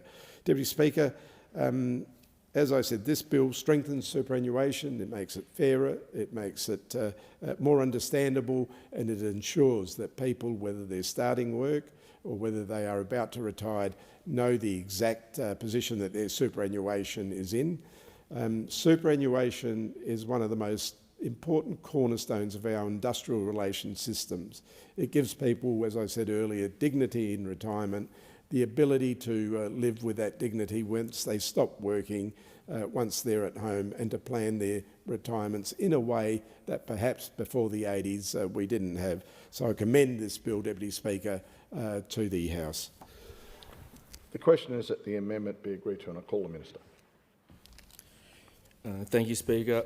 Firstly, I would like to thank those members who have contributed to this debate. And given that I was in the chamber during most of his contribution, can I acknowledge the member for Adelaide's contribution, and can I also acknowledge his long-standing support for our superannuation system. I want to acknowledge the member for Wentworth's contribution and proposed amendment relating to the superannuation-related schedules of this bill. I acknowledge the member's advocacy in this important policy area and involvement in the government's Economic Reform Roundtable in August last year. I want to reassure the member that this bill recognises and strikes the right balance between choice, competition and safeguards to protect consumers when presented with advertised information. I also acknowledge the now former Shadow Treasurer's proposed amendment relating to Schedules 1 and 2 of this bill. The government will not be supporting the opposition's second reading amendment. In his remarks, the former Shadow Treasurer suggested the bill would restrict choice in superannuation and that this bill was part of a cynical plot to wedge the opposition. On both counts, he was wrong. With regards to Schedule 1, the bill amends the Superannuation Guarantee Administration Act 1992 to streamline the superannuation choice of fund process during employee onboarding. This amendment provides greater flexibility for employers or their agents to request an employee's existing stapled fund details from the ATO earlier in the onboarding process. That way, if a stapled fund exists, the employer can provide those details to the employee during onboarding. This provides employees with more choice earlier in the onboarding process, not less, as suggested by the Shadow Treasurer during the earlier remarks. This amendment supports the government's commitment to empowering employees to make informed choices by making it easier to see, consider and select their existing super fund when they start a new job, if they choose to do so. It will also give employers more timely and accurate superannuation details, supporting their readiness for the government's payday super reforms. With regards to Schedule 2, it is important to provide context regarding the policy rationale for these changes. The Your Future, Your Super Review 2022 uncovered inappropriate behaviour where a software provider directed employees towards products that were associated with the provider. This was highly inappropriate. It lacked transparency and left employees vulnerable to being pushed into a product of a related entity which may not have been in their best interests. Therefore, Schedule 2 of the bill amends the Corporations Act 2001 to impose a ban on advertising superannuation products to employees during onboarding. Exceptions will be available for showing employees their stapled fund, the employer's default fund, and certain MySuper products which are subject to strict regulation. The condition to show an employee their stapled fund to advertise a MySuper product is an important consumer protection that will provide the necessary information and context to make a better informed decision. This amendment reinforces the government's commitment to supporting Australians to make an informed choice about their superannuation while providing strong consumer protections. Schedule 3 to the bill delivers on the government's commitment to support Australia's hosting of the Rugby World Cup 2027 for the men's competition and the Rugby World Cup 2029 for the women's competition by providing targeted tax exemptions to the entities responsible for delivering these major international events. These exemptions are consistent with those provided for other global sporting events hosted in Australia, including the 2023 FIFA Women's World Cup. They are essential to meeting our obligations to World Rugby and ensuring the successful delivery of these important tournaments. This measure reflects Australia's ongoing commitment to being a world-class host of international events and are part of Australia's broader sporting legacy leading into the Brisbane 2032 Olympic and Paralympic Games. Schedule 4 of this bill amends the International Tax Agreements Act 1953 to give force of law to the tax treaty between Australia and Portugal. This treaty, the first of its kind between Australia and Portugal, is in our national interest. It will provide Australian individuals and businesses with increased opportunities to access capital and technology from Portugal by reducing tax on cross-border income and providing greater tax certainty. It will also facilitate labour mobility to strengthen our cultural ties with Portugal. Finally, the treaty builds on Australia's existing tax integrity measures designed to combat international tax evasion and avoidance, ensuring multinationals pay their fair share of tax. Schedule 5 to the bill amends the income tax law to specifically list the following organisations as deductible gift recipients: Coaxial Foundation Limited, Community Foundations Australia Limited, Equality Australia Limited, Foundation Broken Hill Limited, Partnerships for Local Action and Community Empowerment Limited, Paul Ramsay Foundation Limited, Social Enterprise Australia Limited, St Patrick's Cathedral Melbourne Restoration Fund, Sydney Chevra Kadisha, the Great Synagogue Foundation, and the Parenthood Project Limited. The schedule also removes the following specifically listed entities: Bradman Memorial Fund, Clontarf Foundation, NSCA Foundation Limited, Sydney Talmudical College Association Refugees Overseas Aid Fund, the Australian Future Leaders Foundation Limited, the Ranfurly Library Service Inc., the Roberta Sykes Indigenous Education Foundation, and WA National Parks and Reserves Association Inc. Schedule 6 to the bill will increase support available to all eligible wine producers under the existing wine equalisation tax producer rebate scheme from a cap of $350,000 per financial year to $400,000 from 1 July 2026. These changes deliver on the government's commitment to support the Australian wine industry as well as regional tourism, investment and job creation. I commend this bill to the House. The question is that the amendment be agreed to. I'll put the question. All those in favour say aye. Aye. Against? No. I think the noes have it. The ayes have it. Division required? Yes. Ring the bells for 4 minutes.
The man's in charge.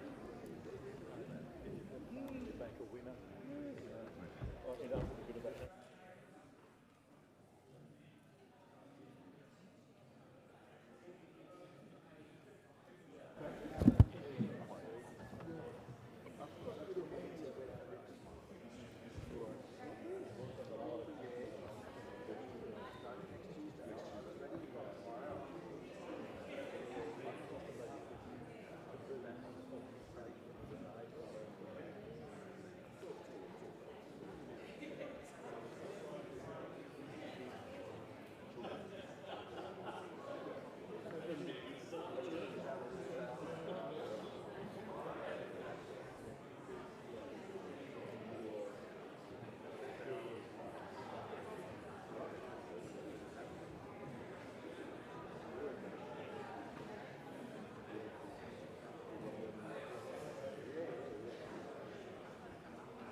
Lock the doors. The question is before the House that the amendment moved by the honourable member for Fairfax be agreed to. The ayes will pass to the right of the chair and the noes to the left. I appoint the honourable members for Capricornia and Monash as tellers for the ayes, and the honourable members for Werriwa and Bean as tellers for the noes.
Order. The result of the division is ayes 44, noes 96. The matter was resolved in the negative. The question now is that this bill be now read a second time. I'll put the question. Those opinions say aye. Against no. I think the ayes have it. Division required. Where is...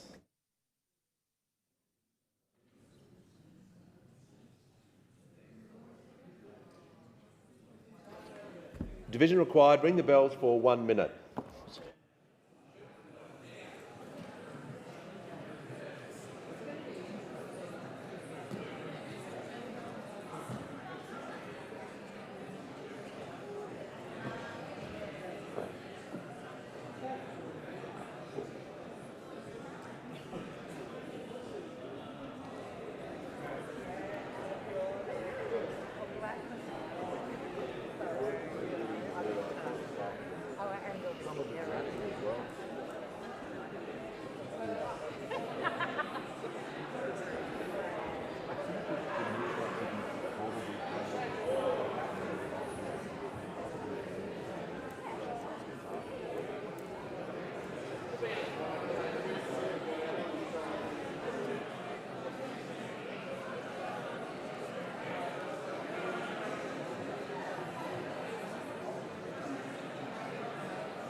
Lock the doors. The question before the House is that the bill be read a second time. The ayes will pass to the right of the chair and the noes to the left. I appoint the honourable members for Bean and Werriwa as tellers for the ayes, and the honourable members for Capricornia and Monash as tellers for the noes.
The result of the division is ayes 100, noes 38.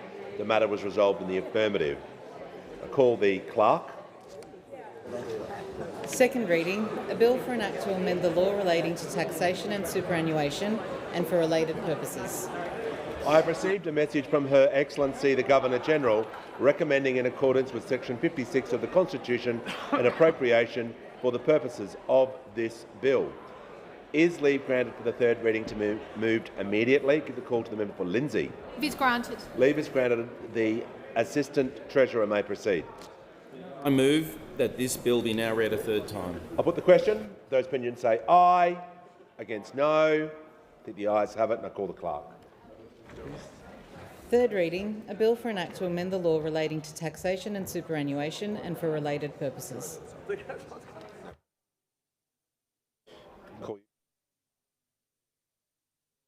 Clerk, give the call to the clerk.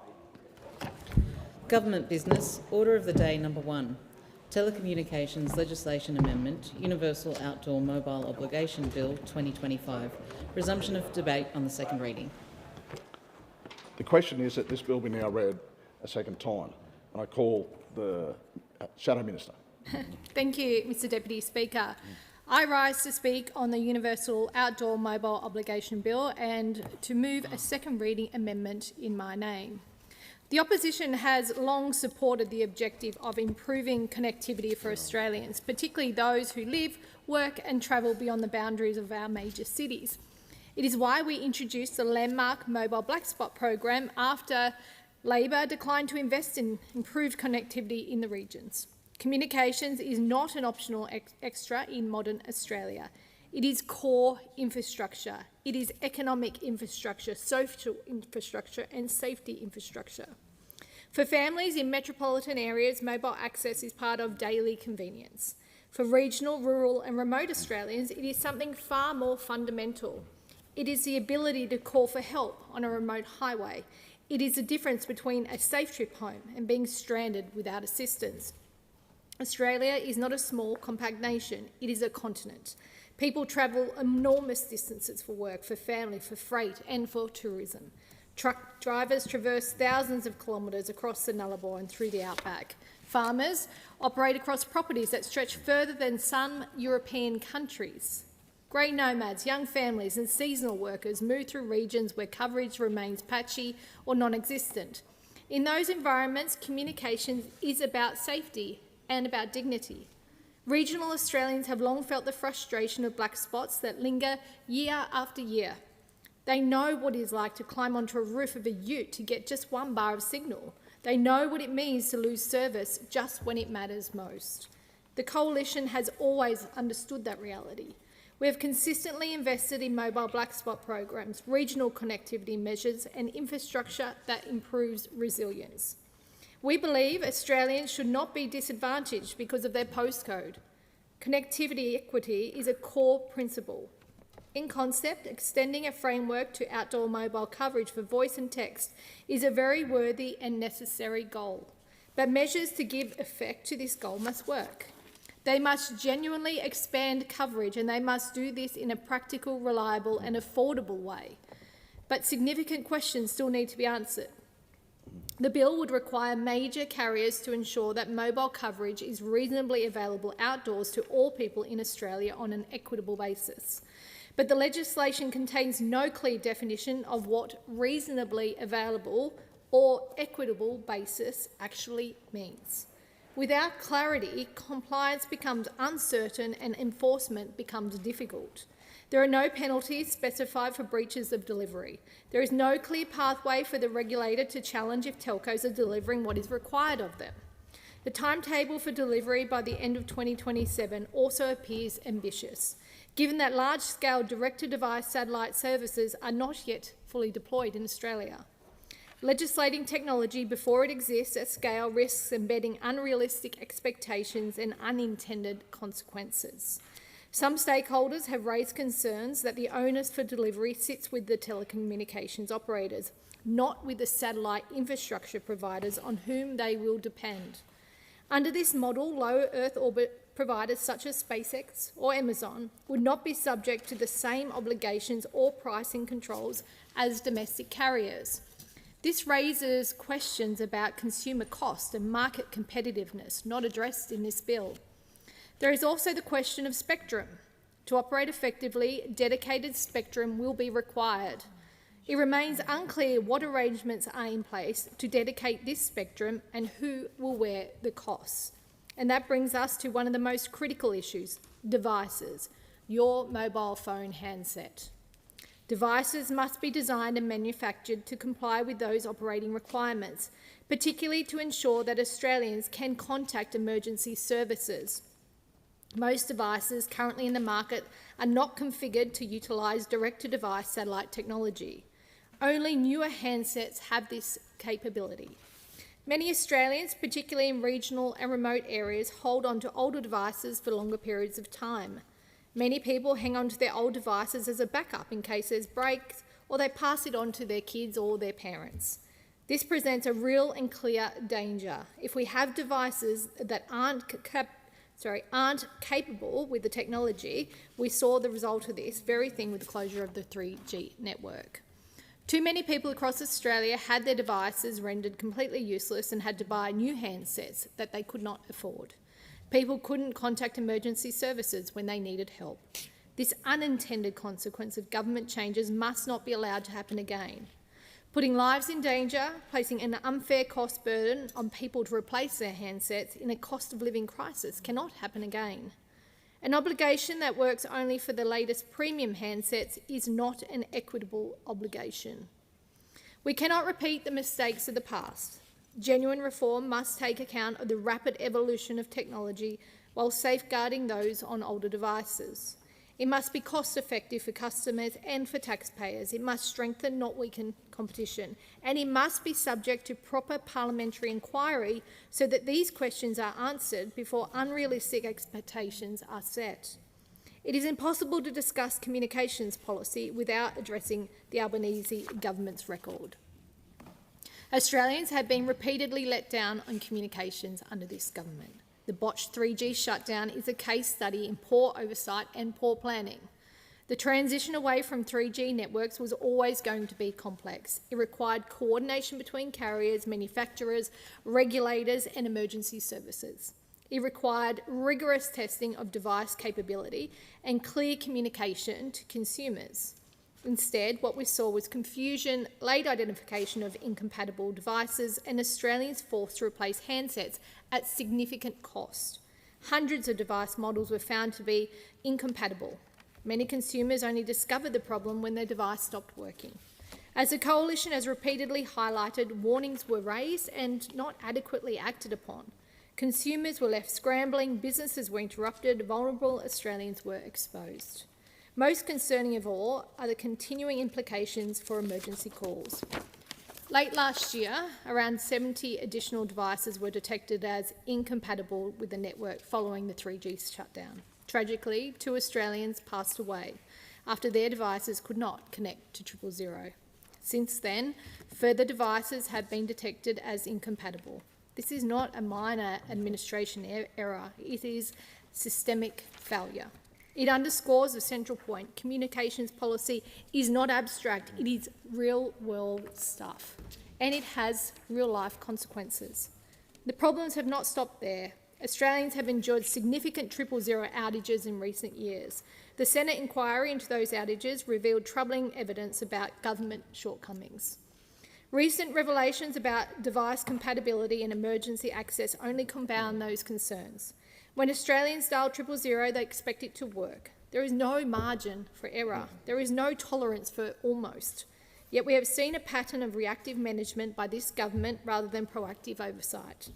The government's response to communications challenges has too often been announcement-driven rather than delivery-driven. Grand promises are made, expectations are raised. The detail is left unresolved. That is why this bill needs to be examined in detail.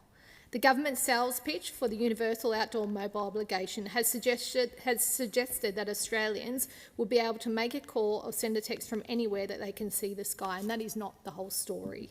Satellite-direct-to-device services are constrained by coverage footprints, capacity, handset compatibility and commercial agreements. This bill must ensure that improved access to communications is delivered in a way that ensures that it is cost-effective and competitive. The Coalition believes in expanding connectivity. We believe in embracing new technology. We believe in satellite services and that they can play a big role in bringing change and bridging the digital divide. But we'll also believe in doing the hard work of getting the framework right. And this bill deserves proper inquiry, proper interrogation and detailed scrutiny of definitions, enforcement mechanisms, pricing structures, spectrum allocation and device compatibility. Regional Australia deserves better than slogans. Australians deserve a government that manages transitions competently and transparently. Communications policy is about trust. It is about safety. It is about equity. Australians should never have to wonder whether their call will go through, and over the last few months and throughout last year, as I said, tragically, Australians did die when they weren't able to make those 000 calls when they needed it most. We must have high standards when it comes to communications policy, and we must have standards that the government actually meets. The standard which we measure against this bill and this government's record will ultimately be judged. Thank you. I just need you to move your amendment. Did I say at the start? Yes, okay. Is the amendment seconded? I second the amendment and reserve my right to speak. The debate is interrupted with accordance with Standing Order 43. The debate may be resumed at a later hour. Are there any statements by honourable members? I call a member for New England. Thank you very much, Mr Deputy Speaker. Mr Deputy Speaker, it's very rare that I agree with the Maritime Union of Australia, but I do today. Mr Deputy Speaker, with the issues happening in the Middle East and the threats of the closing of the Straits of Hormuz, we have to be incredibly aware of our vulnerabilities. We are supposed to have 23 days of diesel supplies. It's actually supposed to be 24, 25 days, but the last quarterly analysis we only had 23 days. And Mr Deputy Speaker, that takes into account what is at sea on ships of convenience, which at the right point in time could be ordered to go to any other part of the world. That becomes part of the stock. And also it talks about normal usage. If there is a run on diesel, we won't be waiting 23 days. Those ships of convenience will go somewhere else, and what we do have will run out incredibly quickly. Mr Deputy Speaker, might I remind everybody that hospitals run on diesel when the power goes out. There is more diesel used for energy in Australia than electricity is used for energy in Australia. This building runs on diesel if the lights go out. And if we run out of diesel, the lights in Australia will go out. The trucks will stop, food going to supermarkets will stop, transport will stop, everything will grind to a halt, people will get hungry, and I don't see any plan in this place to deal with this. Member for Ben. View as a powerhouse of politics and community in the ACT. Elected to the first ACT Legislative Assembly and serving until 1995, she was part of Rosemary Follett's first government as the Minister for Housing and Urban Services, as well as serving in a plethora of public roles both before and after political life, including her service on the Chief Minister's Ministerial Advisory Council on Multicultural Affairs, the ACT Legal Aid Review Committee, the Canberra Multicultural Community Forum, Friends of Old Parliament House Rose Gardens, Women in Racing, Friends of Ireland and many, many more. Eleanor's Catholic faith was central to her life and shaped the values that guided her public work: social justice, fairness and deep compassion for others. Eleanor was in the thick of countless Labor campaigns, both local and federal. I remember the heady hum of activity around her office and her branch, the Belconnen branch. Eleanor provided a start to many in the Labor movement, including current ACT Chief Minister Andrew Barr. Along with her husband, she played a significant role in opening up a multicultural Australia and Canberra where diversity was embraced and celebrated. Her loss is felt deeply by all those close to her and across the party. Vale Eleanor Grasby. Member for Herbert. Thank you, Deputy Speaker. The Labor Prime Minister once said, "My word is my bond." But on national security, Australians are seeing the opposite. There is no such thing as ISIS brides. They are ISIS members who set out to cause us harm and our partners harm around the world. Now this Labor government has said that it has nothing to do with trying to bring these ISIS sympathisers, members back to Australia, but that is simply not the case. We've seen that Minister Burke's friend travel over to Syria with passports to give these ISIS sympathisers their passports so they can travel back to Australia. This simply isn't good enough because it puts the lives of Australians at risk. We have seen and heard from people with first-hand experience of these ISIS sympathisers. They've spoken about wanting to make bombs. We've heard of others say that they should poison people. This is the type of people that this government is turning a blind eye to. And wanting back in Australia. They can stop these people from returning. We do not want terrorists brought back to Australia. We do not want these ISIS members to be brought back here. We want to keep Australians safe. And I say we leave these ISIS members where they are. Member for Dunkley. Deputy Speaker, last week I had the privilege of hosting the Minister for Skills and Training in Dunkley to announce a $30 million investment to establish the Digital AI and Technology Centre of Excellence at Chisholm TAFE in Frankston. This centre will place local TAFE students and teachers at the forefront of cutting-edge skills in one of Australia's fastest-growing sectors, delivering modern, job-ready training for people across Dunkley and the broader region.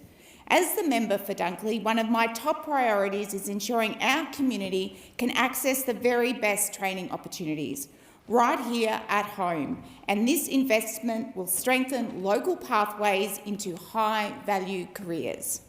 The Albanese Labor government is also rebuilding TAFE and backing apprentices with up to $10,000 in direct support to help train carpenters, plumbers and sparkies, those we need to build more homes in our communities.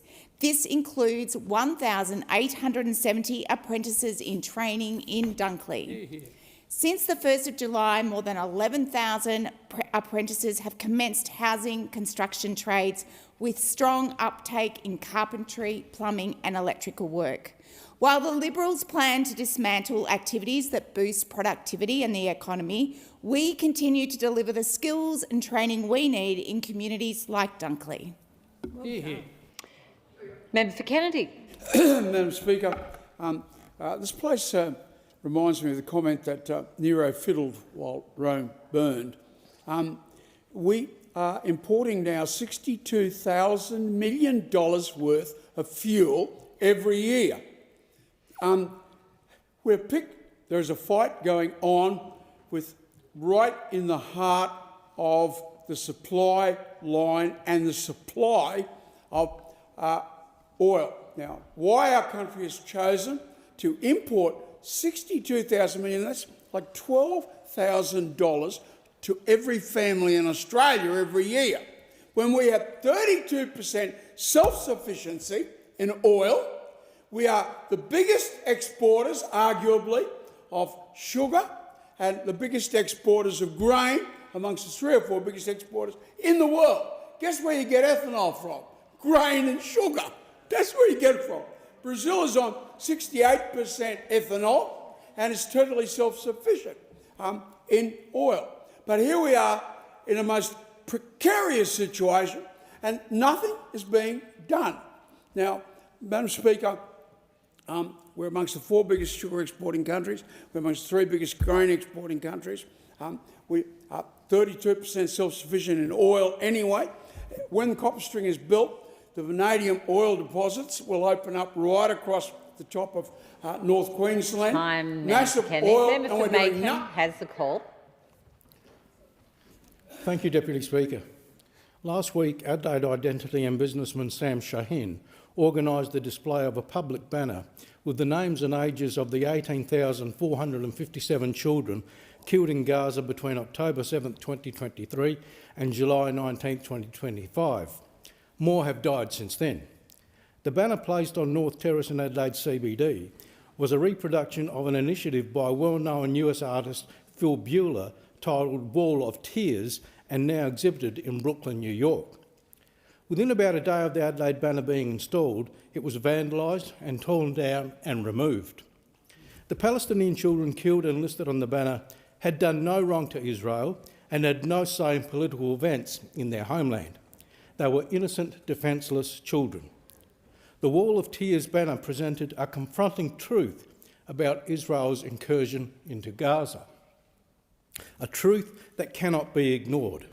A truth that these are not just statistics, but 18,457 real lives of innocent children and babies who were violently killed as expendable casualties of conflict. A truth that will not go away by tearing down a banner, because unlike the lives of the children, the banner can and will be replaced. Member for Grey. Speaker, growing up, I took safety for granted. We all did. But the fact is today, Australia just isn't as safe as it used to be. With the Middle East situation rapidly escalating, tough border policies are more important now than ever. We must protect our way of life. But look at Labor and the Greens. We only see national security contradictions. They say ISIS brides aren't welcome, then quietly issue passports. They pretend their hands are tied while letting NGOs arrange secret returns for people who joined a terrorist regime. Radicalisation doesn't just vanish. ASIO currently manages 18,000 individuals on a stretched watch list. Adding high-risk returnees is just completely reckless. We cannot compromise or make exemptions when it comes to national safety. This is exactly why the Coalition created the Keeping Australia Safe Bill. If anyone helps bring people back who are linked to terror without a clear, direct ministerial approval, they will face up to 10 years in prison. If Labor ministers want these returns, they should step up and sign their names publicly. No more hiding behind bureaucratic excuses or outside groups. Australians deserve absolute clarity. They deserve total transparency, and most importantly, they deserve a government that refuses to compromise. We'll always put Australia's security first. Member for Cunningham has the call. Thank you, Deputy Speaker. I recently had the pleasure of hosting Dina Sultan in my office for work experience. Dina is a University of Wollongong student studying a Bachelor of Law and International Studies, and she wrote the following speech about her time in my office. This week I was given an incredible opportunity to complete work experience in the Federal Member's Office. This experience has been critical in deepening my understanding of how politics and law cross in real-world decision-making. By working with her team, it gave me first-hand insight of issues and challenges that our community faces day to day and the responsibilities which Alison and other elected representatives face on a day-to-day basis. Whether it's the Israeli president being invited to Australia or assisting someone who is having difficulties with Centrelink, this experience highlighted how important community voice and advocacy is in shaping our policies which reflect on the needs of the people in our community. It has not only strengthened my passion for public service and law, but also reinforced my commitment to pursuing a career where I, myself, can contribute to a positive change through law and politics. I will be forever grateful for the knowledge I gained, and this will undoubtedly lead me as I continue my studies and future career. And on a more personal level, this experience has confirmed my interest in the foundations of law and government to the extent that I had found myself reading the Constitution. Thank you so much, Dina. She wrote that in about 20 minutes and she's an absolute champion. Member for Parkes. Deputy Speaker, I rise to speak on the matter of allowing ISIS brides to return to Australia. Personally, one of the most difficult issues I've had to address in this place. Australians are compassionate people. We value our families, we care for our friends and for our neighbours. We extend the hand of help to many nations. It does not come naturally to say no. But in this case, we cannot ignore the fact that bringing back people who have made the choice to actively support a merciless terrorist regime is an unacceptable risk to this country. It is a proven unacceptable risk. We're not just talking about hypotheticals here. In the case of the ISIS brides, it is a clear case where logic must overrule emotion. We are talking about people here who have made the choice to take a stance against our country and against our way of life. Their children have been raised within the confines of a terrorist organisation where Australia is the enemy.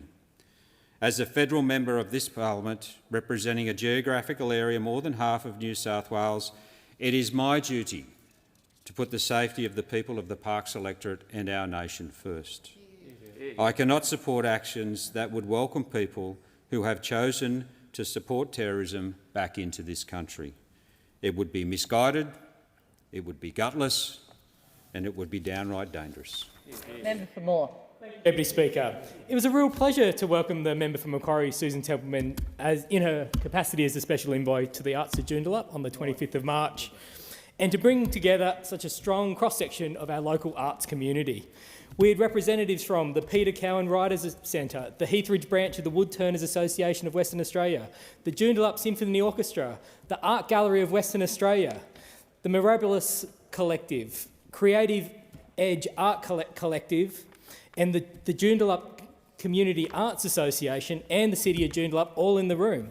And what stood out to me was just how much talent, passion and commitment exists right here in our community, but also the very real challenges the sector is facing. We spoke about the importance of sustainable funding, the pressures on volunteer-run organisations and the need to create more opportunities for local artists and to develop and showcase their work. There was also a really strong and clear message about the need for fit-for-purpose infrastructure. As I said in my inaugural speech, culture is infrastructure too, and it was encouraging to see the level of support for that idea in the room. And I'll continue to advocate for the kind of investment that ensures our local arts sector can not only survive but thrive. And because if we're serious about Joondalup as West Australia's second CBD, we need to invest in the infrastructure that brings it to life, and that includes the arts. Member for Fisher. Madam Deputy Speaker, the Albanese Labor government continues to obfuscate on the return of the so-called ISIS brides. It claims the ISIS brides are not welcome, yet fails to use existing tools under the temporary exclusion order regime to prevent their return. Section 10 of the Counter-Terrorism Temporary Exclusion Orders Act empowers the minister to issue a TEO if satisfied on reasonable grounds that it would substantially assist in preventing terrorism-related activities, or if ASIO assesses the person as a direct or indirect risk to security related to politically motivated violence. Islamic State is a brutal terrorist regime responsible for unspeakable crimes against humanity. The ISIS brides' involvement with and support of Islamic State clearly make them a potential threat, even if they haven't been directly engaged in terrorism. All ISIS brides travel to the same declared area to support this brutal group. That is, and of itself, a criminal offence. How can only one person be deemed to be worthy of a TEO? The minister has a very broad discretion, yet he has failed to act. If the government is serious about preventing their return, why isn't it using the TEO regime to do so? Australians are rightly concerned about the return of the ISIS brides and deserve more decisive action from their government. There is no greater investment we can make in Australia's future than investing in the mental health and wellbeing of our young people. When as young Australians are supported early and close to home, they thrive, and so do our communities. In my electorate of Bonna, there are over 2,500 young people under the age of 25 experiencing ongoing mental health conditions. It is critical that we have local services that can meet this growing need and support our growing population. That is why the Albanese Labor government is delivering new, enhanced and expanded free mental health services for young people, including in Bonna. Last week, the Assistant Minister for Mental Health and Suicide Prevention, Emma McBride, and I toured Headspace in Capalaba, a federally funded youth mental health service providing free support to young people across Redland City and across my electorate of Bonna. I'm so proud to say that as part of the government's additional $72.7 million investment to strengthen Headspace nationwide, Headspace Capalaba is receiving an almost $800,000 funding boost. No one should suffer in silence, and I will continue to advocate for mental health supports in our community for our young people that they deserve. Member for Mallee. Thank you, Deputy Speaker. I rise to speak about a really deeply concerning and entrenched pattern of behaviour by the Labor government. In Mallee, which is over a third of Victoria, there are many childcare deserts. People who have to and I've got one who has to travel 200 kilometres a day in order to take their child to childcare.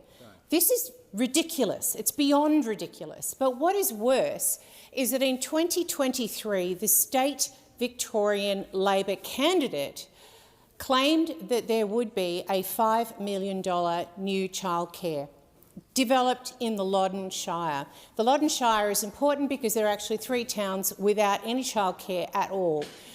And that promise was secured for a place called Wedderburn. Now, that facility is almost complete and should be opened very shortly. But what we had in the 2025 election, the Labor candidate announced another $5 million for a new childcare in Loddon Shire.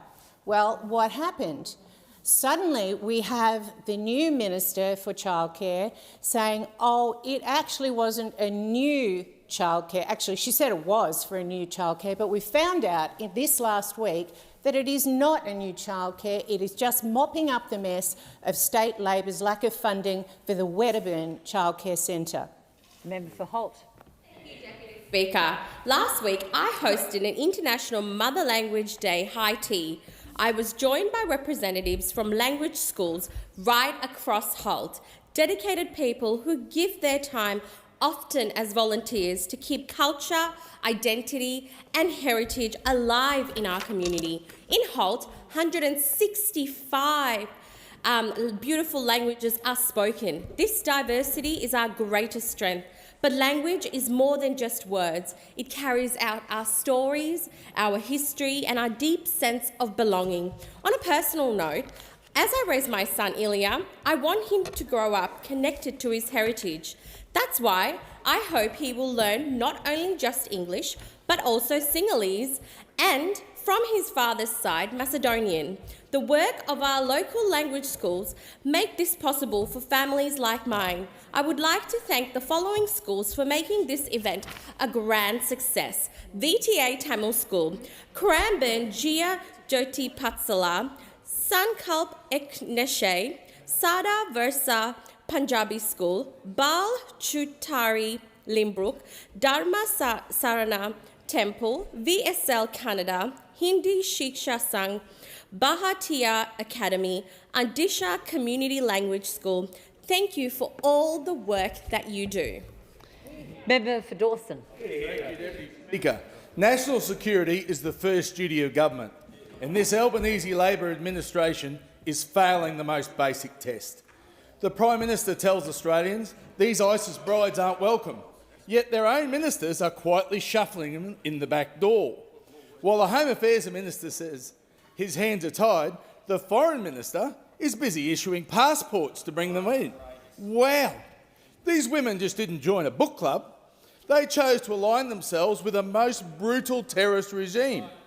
Radicalisation doesn't just vanish, and every high-risk returnee exerts extra pressure on our already stretched security agencies. Labor's self-managed returns policy is a reckless loophole. It effectively outsources our own national security to NGOs, allowing individuals linked to terror back into our suburbs without direct ministerial oversight. This is why the Coalition has introduced Keeping Australia Safe Bill. Our bill restores accountability. Assisting the return of anyone linked to a terrorist organisation will become a criminal offence, punishable by 10 years in jail. If ministers want these returns, they must be prepared to sign their name to them. It's time for Labor to front up to the public, stop the secrecy and put the safety of Australians first. Member for Hunter. Thank you, Speaker.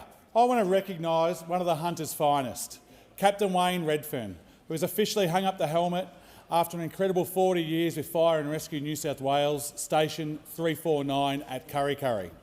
But like a lot of local fireys, Wayne's story didn't start there. Before joining Fire and Rescue New South Wales back in 1986, he'd already spent 15 years with New South Wales Rural Fire Service. That means more than half a century Wayne has been turning up at all hours of the day and night to protect Hunter families. And in communities right across the coalfields, our firefighters aren't just emergency responders, they're neighbours, they're workmates, coaches at the footy club and volunteers at the local school fete. Wayne has lived that community spirit every single day of his career, whether it was responding to the house fires, the car accidents, industrial incidents or natural disasters. People in the Hunter knew that when the page went off, Wayne would be there, Speaker. And it wasn't just that service on the ground either. In 2016, he proudly brought home a silver medal for the New South Wales Firefighter Championships. It's a pretty good effort for a bloke who spent his life running towards danger while the rest of us are running the other way. On behalf of the entire Hunter community, we thank you, Wayne, for your dedication, your leadership, your services, and you enjoy a well-earned retirement, mate, and have a good one at it. Cheers.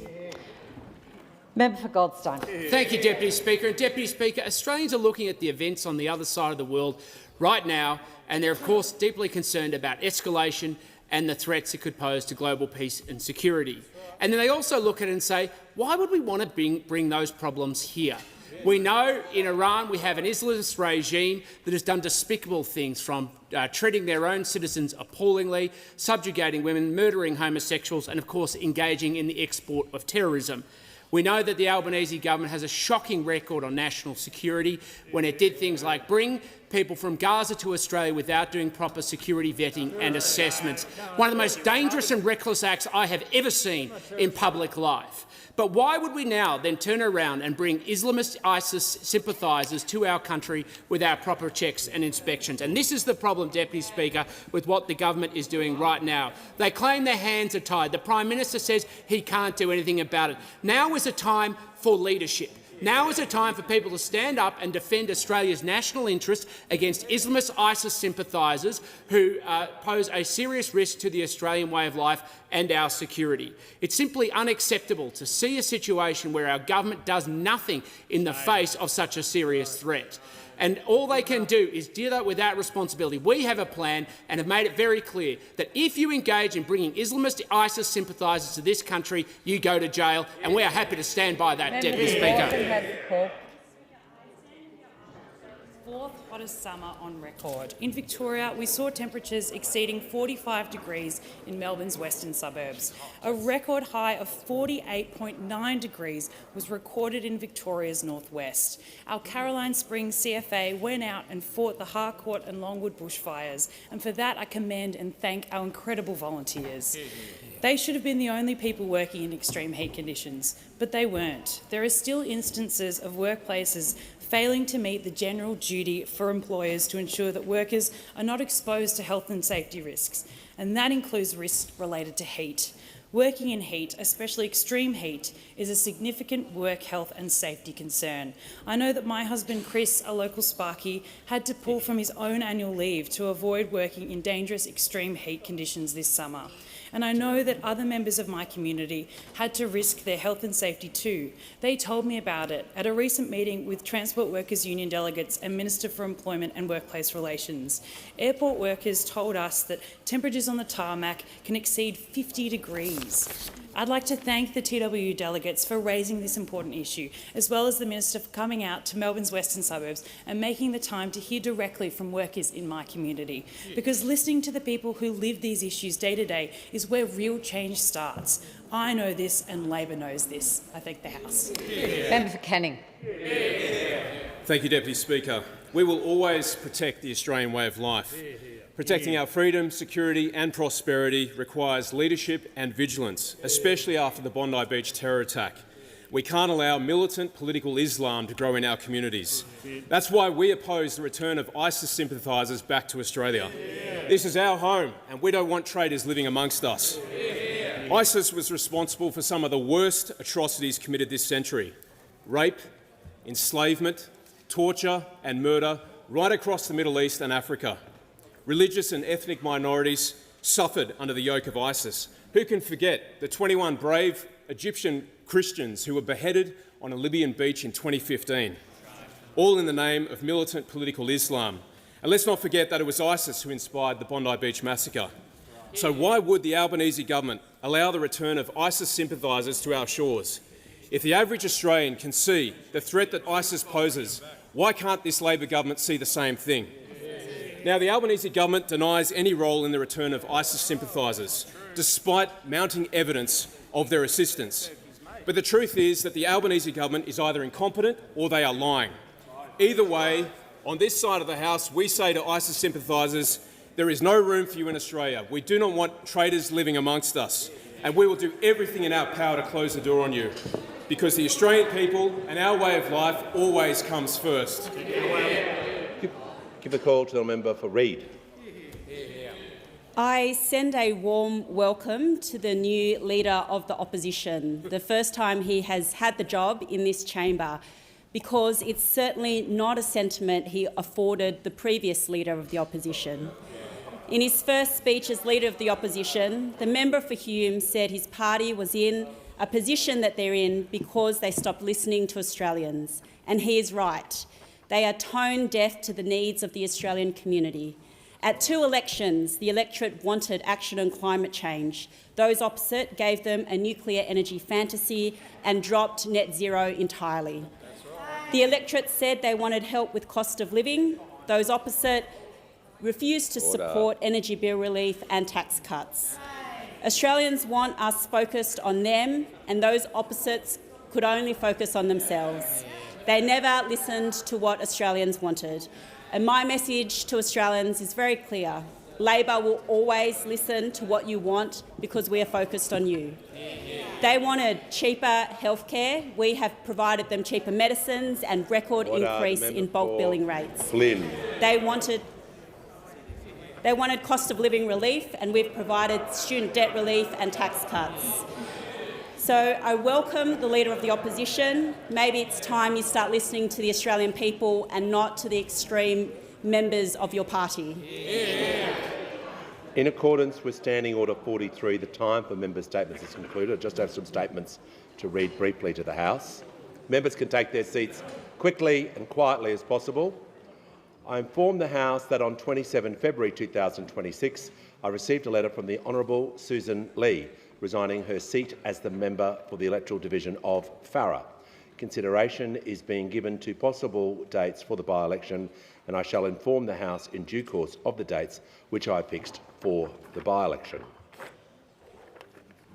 The Leader of the Opposition. For the information of honourable members, I present a shadow ministry list reflecting changes announced on the 17th of February 2026. Call to the Prime Minister. Thanks, Mr Speaker. I rise on that to firstly say congratulations to the Leader of the Opposition. It's a great honour to lead a major political party, and I congratulate him on becoming Leader of the Liberal Party. And in the other place is the Deputy Leader as well. I congratulate her. I do want to say I spoke with the former Opposition Leader, Susan Lee, last week. I offered her the opportunity, of course, to give a valedictory speech to the House in which she served her community for a long time, for 25 years, but I fully respect her decision. It has been a difficult time for her. Nevertheless, I think she has shown grace and dignity as a result. She can take pride in the fact that she represented the Farrer electorate for a quarter of a century. She gave her community, our parliament and our nation her best. She will take her place in history as the first woman to lead the Liberal Party, and nothing will take that away from her, and I wish her the best in whatever she does in the next chapter of her life. We shall move to questions without notice. Are there any? Just on indulgence, before we move to questions, call the Prime Minister. Just, Mr Speaker, on the Olympics, the 2026 Winter Olympics has come to a close, and the members of Team Australia are celebrating our nation's best ever results. Between 2010 and 2022, Australia won 3 gold medals across 3 Winter Games. In Milano Cortina, Australia won 3 gold medals in 3 days. It says something about the effort. On Friday the 13th of February, when Josie Baff won snowboarding gold and Scotty James won his 3rd Olympic medal with a silver in the men's half-pipe, it is now officially the most successful day in our Winter Olympics history. The efforts of every single Australian Olympian are a credit to their extraordinary dedication and drive. And I had the opportunity to have a video call with Elisa Camplin and the Winter Olympians as well, who were enjoying their time representing our great nation. Olympians, of course, make incredible sacrifices to pursue their dream, and they don't do it by themselves. They do it with the support of their loved ones, with the support of their family and teammates, but they also do it with the support of Australia.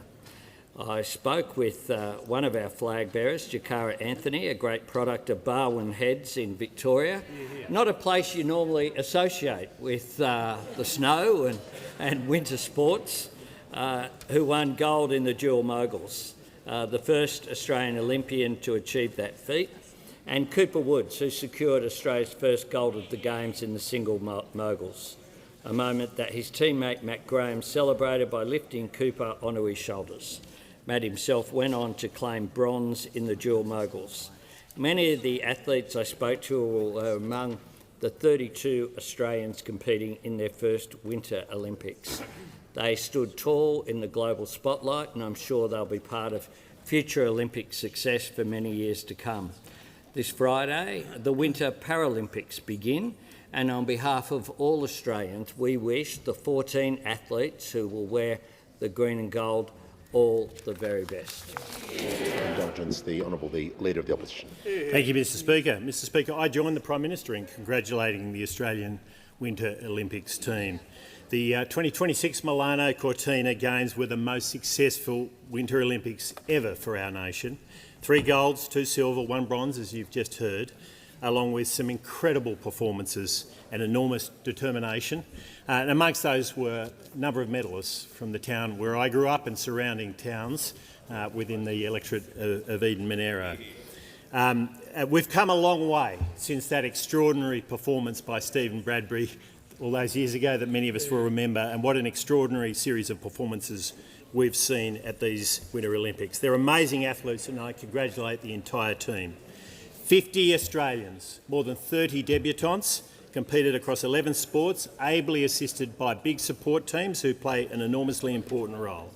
Few Australians have the honour of representing their country at the Olympics, and they are now part of this esteemed pantheon.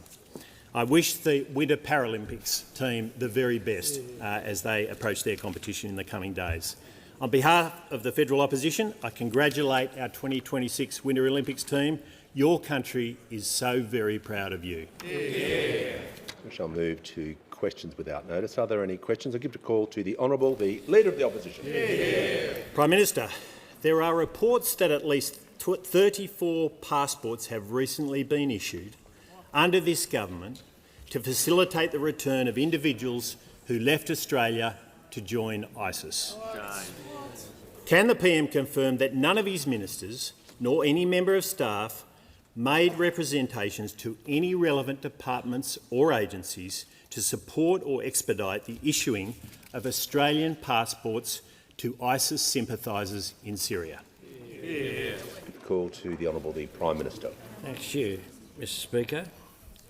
They're Australian citizens. They now have an entitlement, a right to come back to our country. There's no silver bullet. Not my words, the words of that soft person, Peter Dutton. He used to sit on that side of the chamber. We'll work with those people, given they're Australian citizens and they have the right to come back. If people are Australian citizens, they have a right to return, and I need to deal with the realities of the way in which our laws and our constitution work. There's good reason as to why we don't want media attention to some individual cases. Order.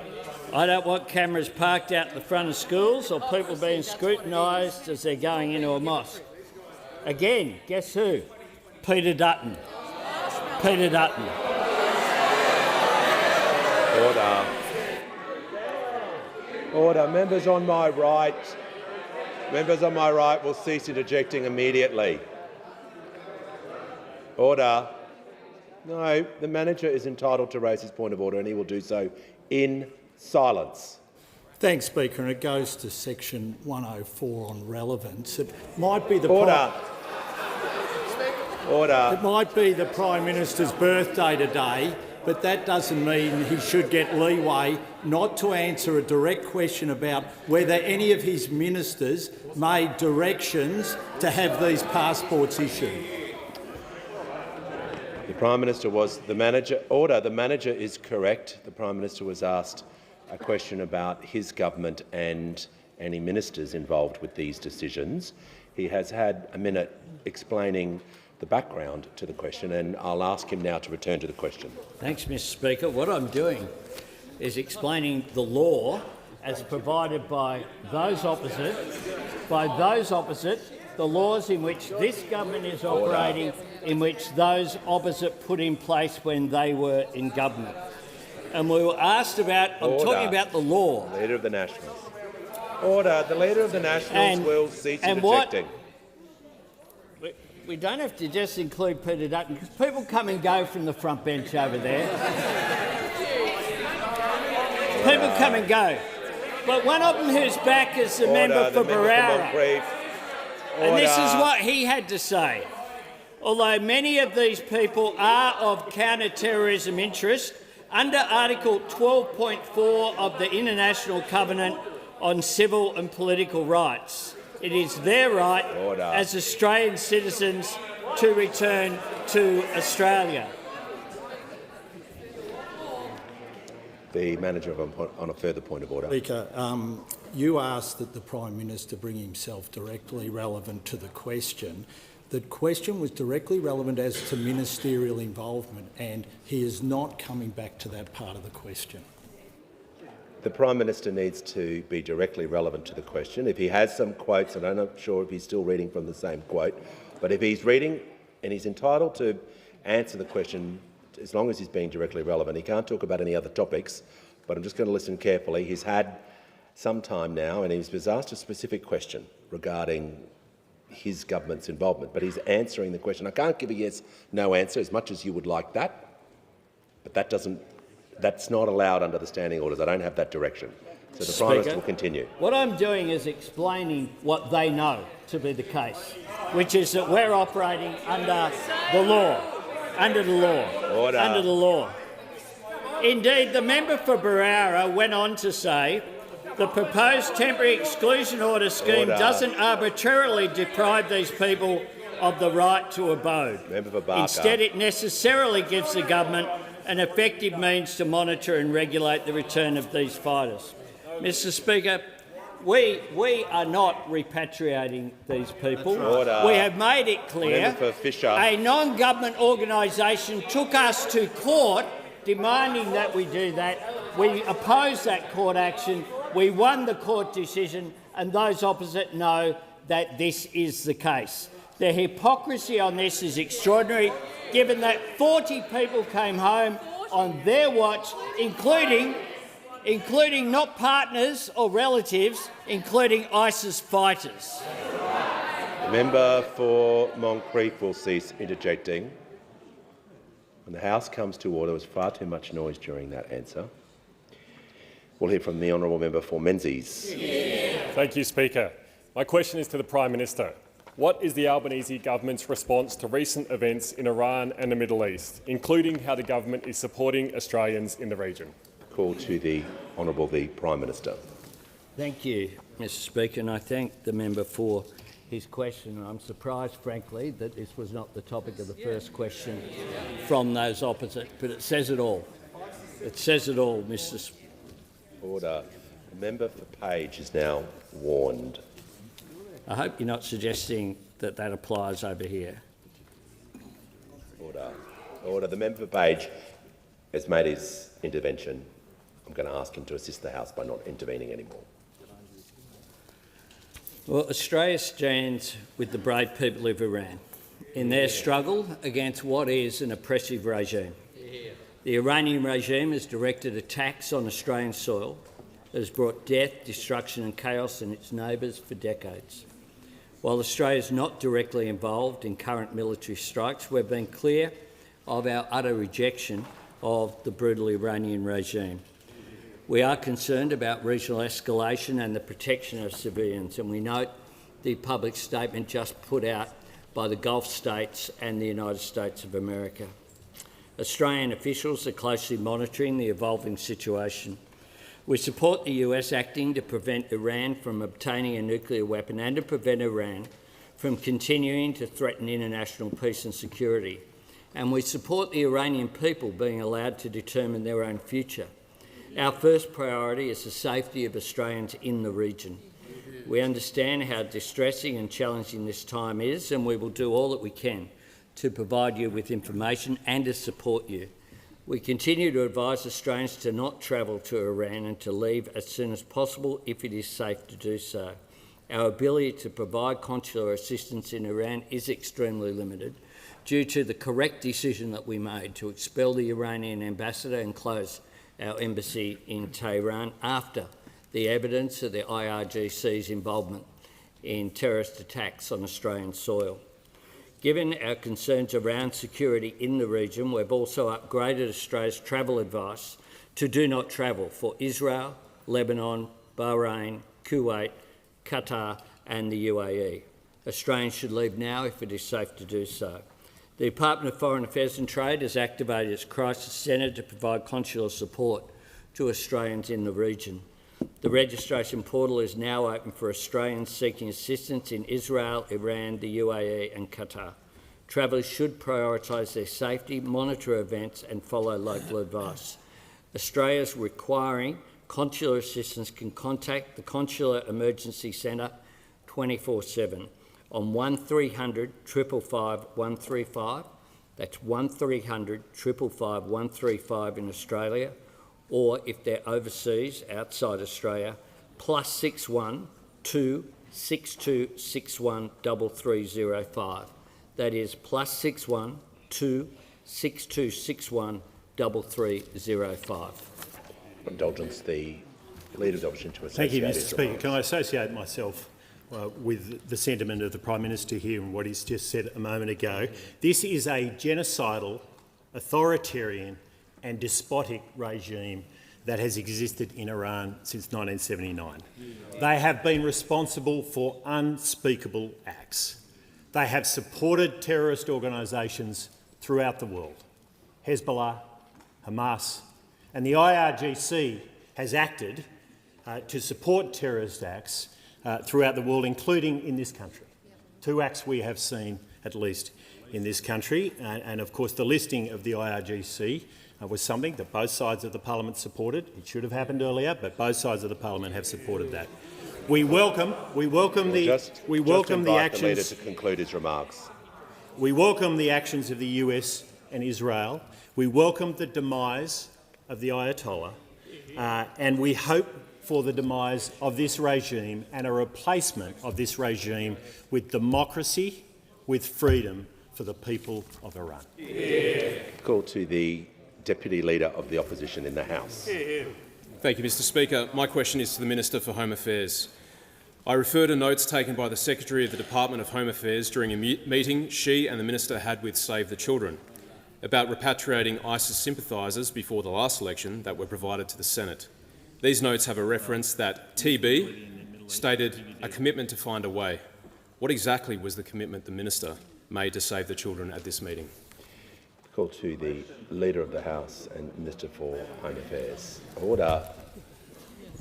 Well, the evidence clearly is the fact that there was no repatriation, that there was no assistance. That's what this government has done. This government has made sure that we have not in any way, provided any form of support for these individuals. That is why the meetings were followed with a letter from Save the Children complaining that the government had refused to offer any support. Order. Members on my left. We'll hear from the honourable member for Werriwa. Thank you, Mr Speaker. My question is the Minister representing the Foreign Minister. What advice is the Albanese government providing Australians in the Middle East who might be impacted by travel disruptions? Call to the Deputy Prime Minister, the Minister of Defence and the Minister representing the Minister for Foreign Affairs. Well, can I thank the member for her question? Let me start by saying that Australia stands with the people of Iran in their brave struggle against an oppressive autocracy which in the last few weeks has seen them kill thousands of their own citizens. And as the Prime Minister has said, we support the United States-led action which has as a core aim denying Iran the ability of ever having a deployable nuclear weapon, which would be a catastrophe for the world. Now, Australia has a number of equities in the Middle East. There are more than 100 Australian serving personnel in a number of countries across the region, but most of whom are in the United Arab Emirates, where we have had for many years operational headquarters at El Minhad outside of Dubai. I can report to the House that all of those serving men and women are accounted for and right now are safe. We have about 115,000 Australians across the Middle East, which represents a significant consular challenge. Again, as the Prime Minister has said, right now we have a do not travel advisory in place for Iran, Israel and Lebanon, but also the UAE, Qatar, Bahrain and Kuwait. We have had a do not travel advisory in place for Iran since 2020, but not only there, for other parts of the Middle East, for example, in southern Lebanon, where there has been a do not travel advisory in place since 2019. As the Prime Minister has said, our ability to provide effective consular assistance to those Australians in Iran since August of last year has been very limited, but we are encouraging Australians there and in Israel as best as possible to register on the crisis portal, and that has been extended to Australians in the UAE and Qatar. And what that means is that those people who register will be given direct communication about our advisories and the latest information and any actions that Australia is planning. Beyond that, we encourage people to follow the advisories that we publish on Smart Traveller. For those in the region who have particular concerns, and indeed for those Australians who have particular concerns for family in the region, our 24-hour consular hotline is available, and that number for those people outside of Australia is +612 6261 3305. In respect of air travel, the most obvious point to make is that airspace across the Middle East is currently blacked out, and so there is no air travel at all. Without speculating too much, what I would observe is that as air travel starts to reopen, we expect that the most expeditious flights, which will come online quickest, will be commercial options. Now, this is a fast-moving situation. As information comes to hand, we are publishing it as quickly as possible in our travel advisory as it is forming the assessments around the actions that we take, because our primary concern right now is for the safety and welfare of Australians in the Middle East. Before I call the honourable member for Clare, I'm pleased to inform the House that present in the gallery today are 290 students and staff from Christian Schools Australia and other Christian schools associations who are attending the Compass Student Leaders Conference in Canberra over the last several days.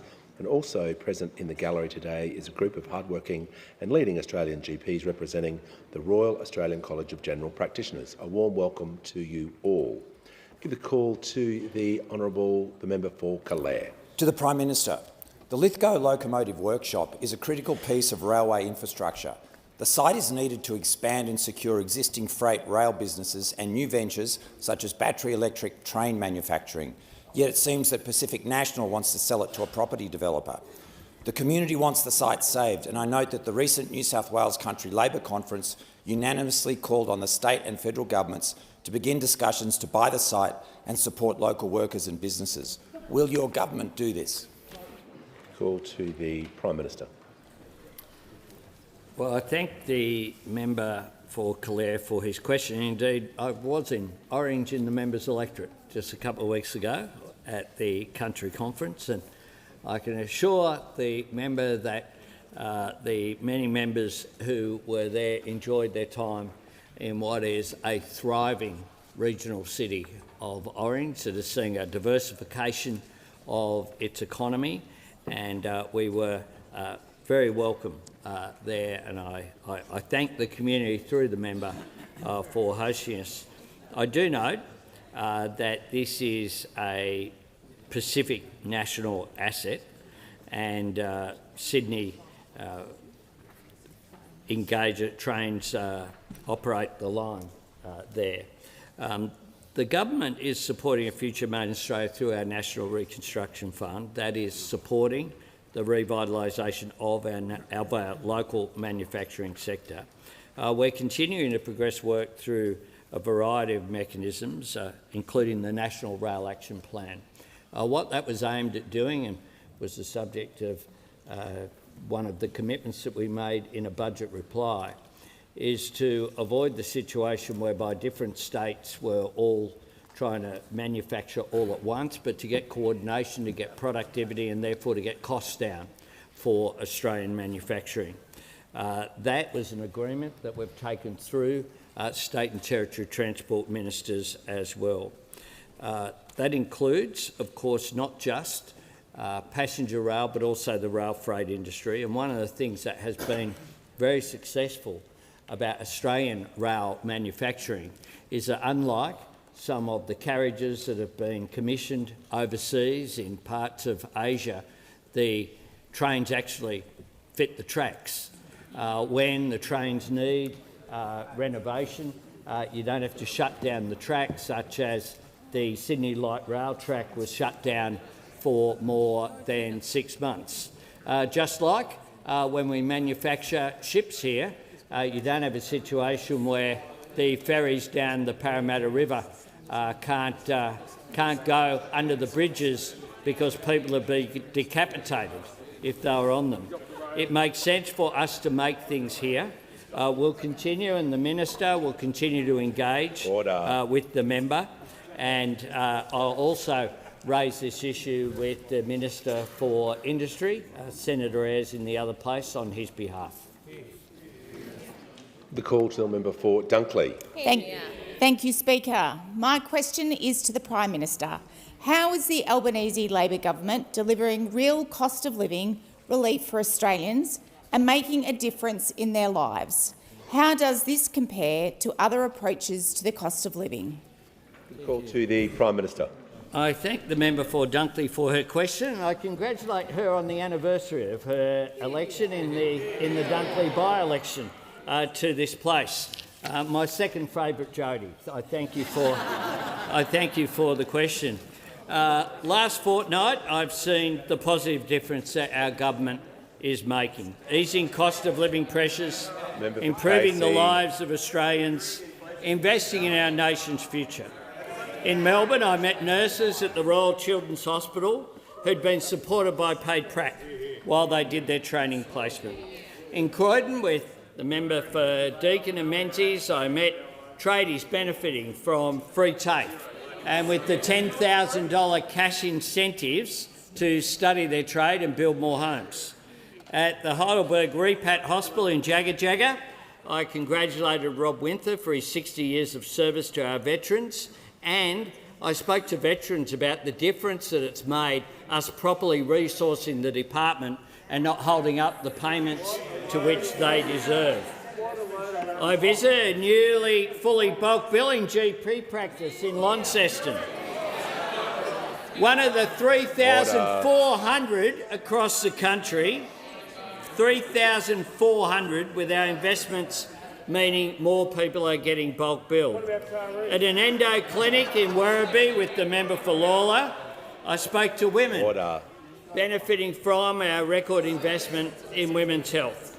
In Adelaide, with Premier Malinauskas, I announced some 17,000 new homes, including 7,000 reserved for first home buyers, and visited the AUKUS facility in the member for Port Adelaide's electorate, and looked at there the extraordinary investment that is taking place, which will mean that we're building nuclear-powered submarines there in Adelaide at those facilities. In Orange, of course, we talked about the infrastructure and services we're delivering for people in the regions.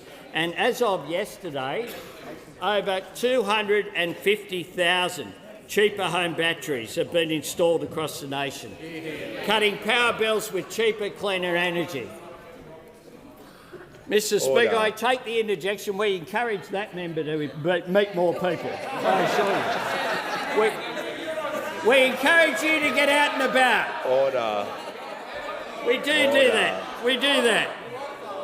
Every one of these measures that we're undertaking, practical measures delivering real change for Australians, strengthening Medicare, easing the cost of living, investing in skills, while those opposite just have been busy fighting each other. Just reminding the member Barker I can definitely hear him from here. So order. Just making sure. Thanks, member for Herbert. So we'll just order the member for Barker. Had a good go.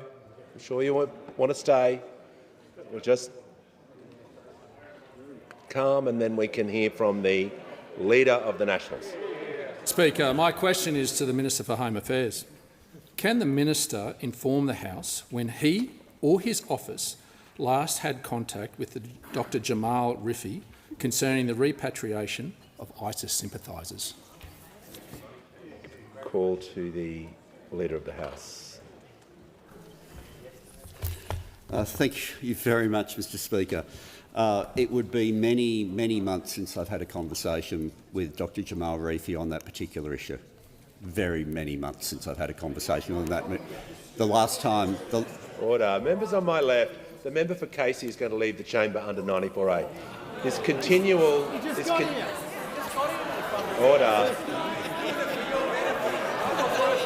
Members on my right are not helping the situation, but this continual conversation non-stop during answers is not going to continue. Order.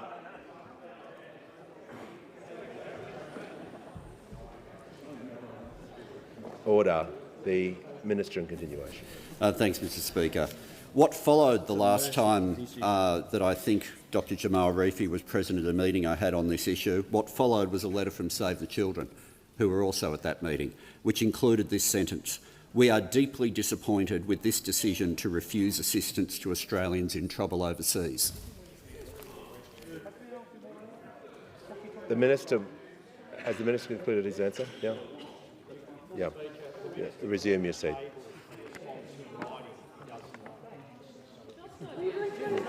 Order. Order. Well, we'll just be clear. The Minister was asked a question about an individual. He was giving information to the House about the individual in the meeting he had, so there's no way he couldn't be any more direct relevant than he was. Okay. We'll hear from the honourable member for Blair. Thank you, Speaker. My question is to the Treasurer. How is the Albanese Labor government cutting taxes for workers and making the budget more sustainable? How does this compare with other approaches? Call to the Treasurer. Thank you, Speaker. There is no finer local member in this parliament than the member for Blair. I thank him for his question, and I also, on behalf of his friends on this side of the House, I send my best wishes to Carolyn as well as she recovers from some of her health challenges in recent times. Now, this government is hard at work putting our fifth budget together, Mr Speaker, and there will be a major focus on inflation in the near term, productivity over the medium term, and also making our economy more resilient at a time of extreme global uncertainty. Now, developments in the Middle East are an important reminder of volatility in the global economy right now, and we are closely monitoring implications for oil prices in particular. Annual inflation was steady in January, much lower than we inherited, but already higher than we'd like because of a combination of temporary and more persistent pressures. That's why we are helping with the cost of living in ways that those opposite don't support.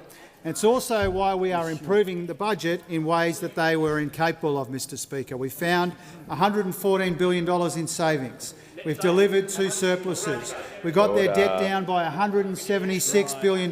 We improved the budget position in the MYEFO in December, Mr Speaker, but we do know that there is more work to do.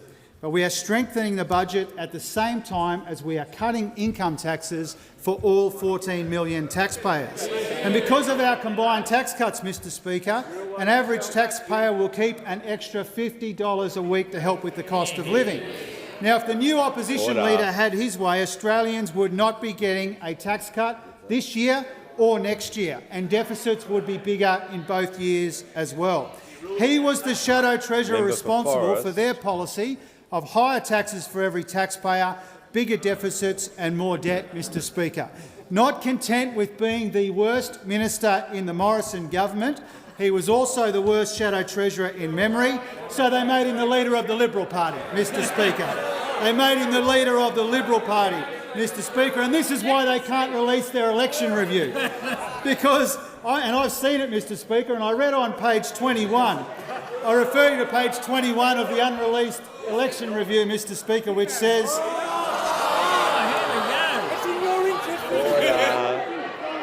Order. Members on my right. The Minister for Defence Industry. Order. Order. When the House...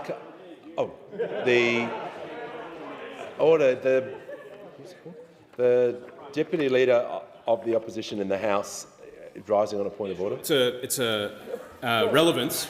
Standing Order 104. The member for Blair asked about tax cuts and budget repair. He also mentioned other approaches. He didn't ask for an impression of Paul Keating, where he just goes on the attack.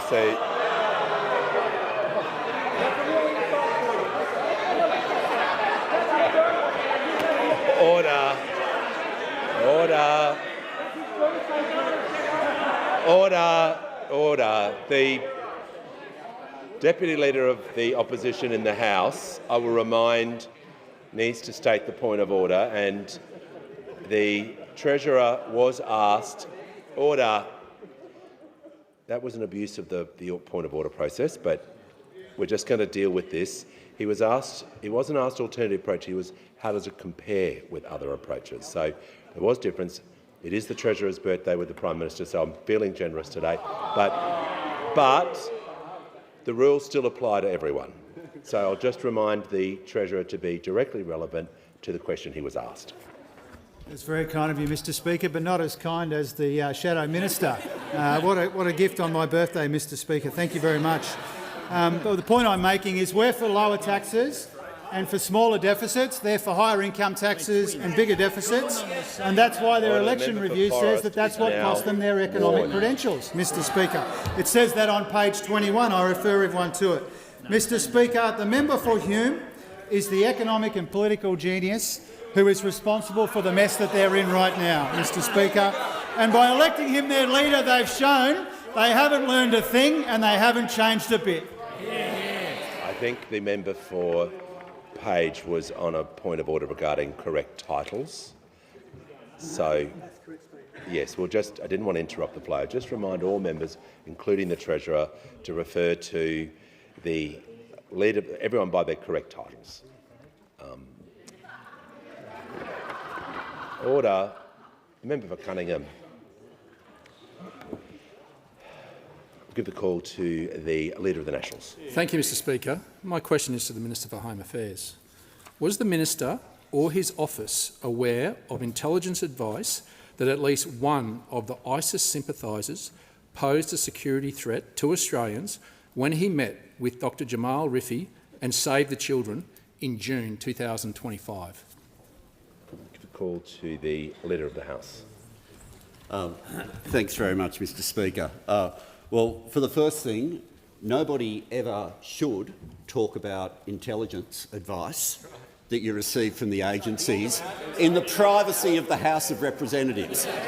And if you wanted an example of a group of people who are not ready for national security, it's when they start asking in question time about advice from intelligence agencies, when they start talking about that. Order. Hang on. Leader of the Nationals, you've asked your question. This kind of yelling and non-stop is not going to continue. I'm prepared to remove you if you don't show the Minister respect, or the House respect as well. The Leader of the House. Thanks. So with respect to that advice that he refers to one member of that cohort. Let me say this with respect to that, the one member I presume he is referring to. There is one member of this cohort where ASIO have advised that they meet the threshold for a temporary exclusion order to be put in place. ASIO are the correct experts to be able to make that assessment, and this government will not take risks with national security. So when ASIO make that assessment and it is presented to me, the decision immediately is to make a temporary exclusion order, which is exactly what we have done. I would remind the Leader of the National Party of the words of a former Leader of the National Party who said this: all the shock jocks and so many people who call themselves patriots will say they shouldn't be allowed back into Australia, but they're Australian citizens, so you can't leave them stateless. They are entitled to come back here. Not my words, the words of the member for Riverina. We have a situation where there are people who have been part of an appalling decision to act in support of one of the worst organisations the world has known. The Leader of the House will just pause for a moment. The Manager of Opposition Business on a point of order. Thanks, Speaker, and it goes to direct relevance. The question was very specific. Were you aware of that security threat when you met with Dr Jamal Rifi in June 2025? Yes, the Minister was asked a narrow question, but he is providing information regarding the actual individual he was asked about. So if you're asking a question and he's giving information to the House about the ISIS sympathiser that he was asked about specifically, so just making sure his answer remains relevant to that point of the question, is giving some context around a quote from another member to the House. Speaker. So in terms of this cohort, the government would prefer for none of them to return. But if any of them meet the legal threshold for a temporary exclusion order and our intelligence agencies give that advice, then the order will be put in place as has happened. Call to the honourable member for Ford. My question is to the Minister for Health. How is the Albanese Labor government lifting bulk billing rates across Australia? Why is universal access to free GP visits so important after a decade of cuts and neglect? We call to the Minister for Health and Ageing, the Minister for Disability and the National Disability Insurance Scheme. Well, thank you, Speaker, and thank you to the member for Ford. I think he and I first worked on a campaign together back in 1993 in the electorate of Macon for our common friend Peter Duncan, in yet another election when the Liberal Party was promising to abolish Medicare. And he learned and I learned then just how critically important it is for Labor to maintain the rage always to deliver the fundamental principles of that universal health program. And that's why he fought so hard, Mr Speaker, for our strengthening Medicare agenda at the last election, to drive up bulk billing rates in his electorate of Ford. We knew that they were in freefall when we came to government in 2022, and the Treasurer's decision to triple the bulk billing incentive in 2023 has meant that already the bulk billing rate for pensioners and concession card holders has come right back over 90%. It's over 91% in the member's state of Queensland. But we did know that bulk billing was continuing to slide for those Australians in Middle Australia who did not have the benefit of a concession card, continuing to slide because of the multi-year freeze to the Medicare rebate put in place by the former Liberal government. So our investments on the 1st of November, the record investment in bulk billing, have been just so important for Middle Australia. I'm happy to report to the member for Ford that the number of practices that bulk bill every single patient every single time they come into their practice has doubled in his electorate. One of 3,500 general practices now in Australia who are 100% bulk billing. And we know on this side of the House just how important that is. But those on the other side never quite learn. Now, this is the third Liberal leader to sit opposite this Prime Minister, Mr Speaker, and each of them has tried desperately to differentiate themselves from the failures of their predecessor. But there is one thing that has united every single Liberal leader who has sat in that chair, and it's basic opposition to the principles of Medicare, Mr Speaker. And this latest leader is no different. He was a barracker for every single one of the cuts and pieces of neglect that the member for Ford talked about. When Peter Dutton tried to abolish bulk billing altogether and make every single person pay to go to see the doctor, there was no stronger supporter than the member for Hume, Mr Speaker. He said they'd be doing Australians a favour because then they pay much more attention to every single GP visit that they went to. Look, the member for Page on point of order. I know it's about titles, but the Leader of Opposition is the member for Hume, and it has been a regular occurrence in the previous leaders as well. So what's your point of order?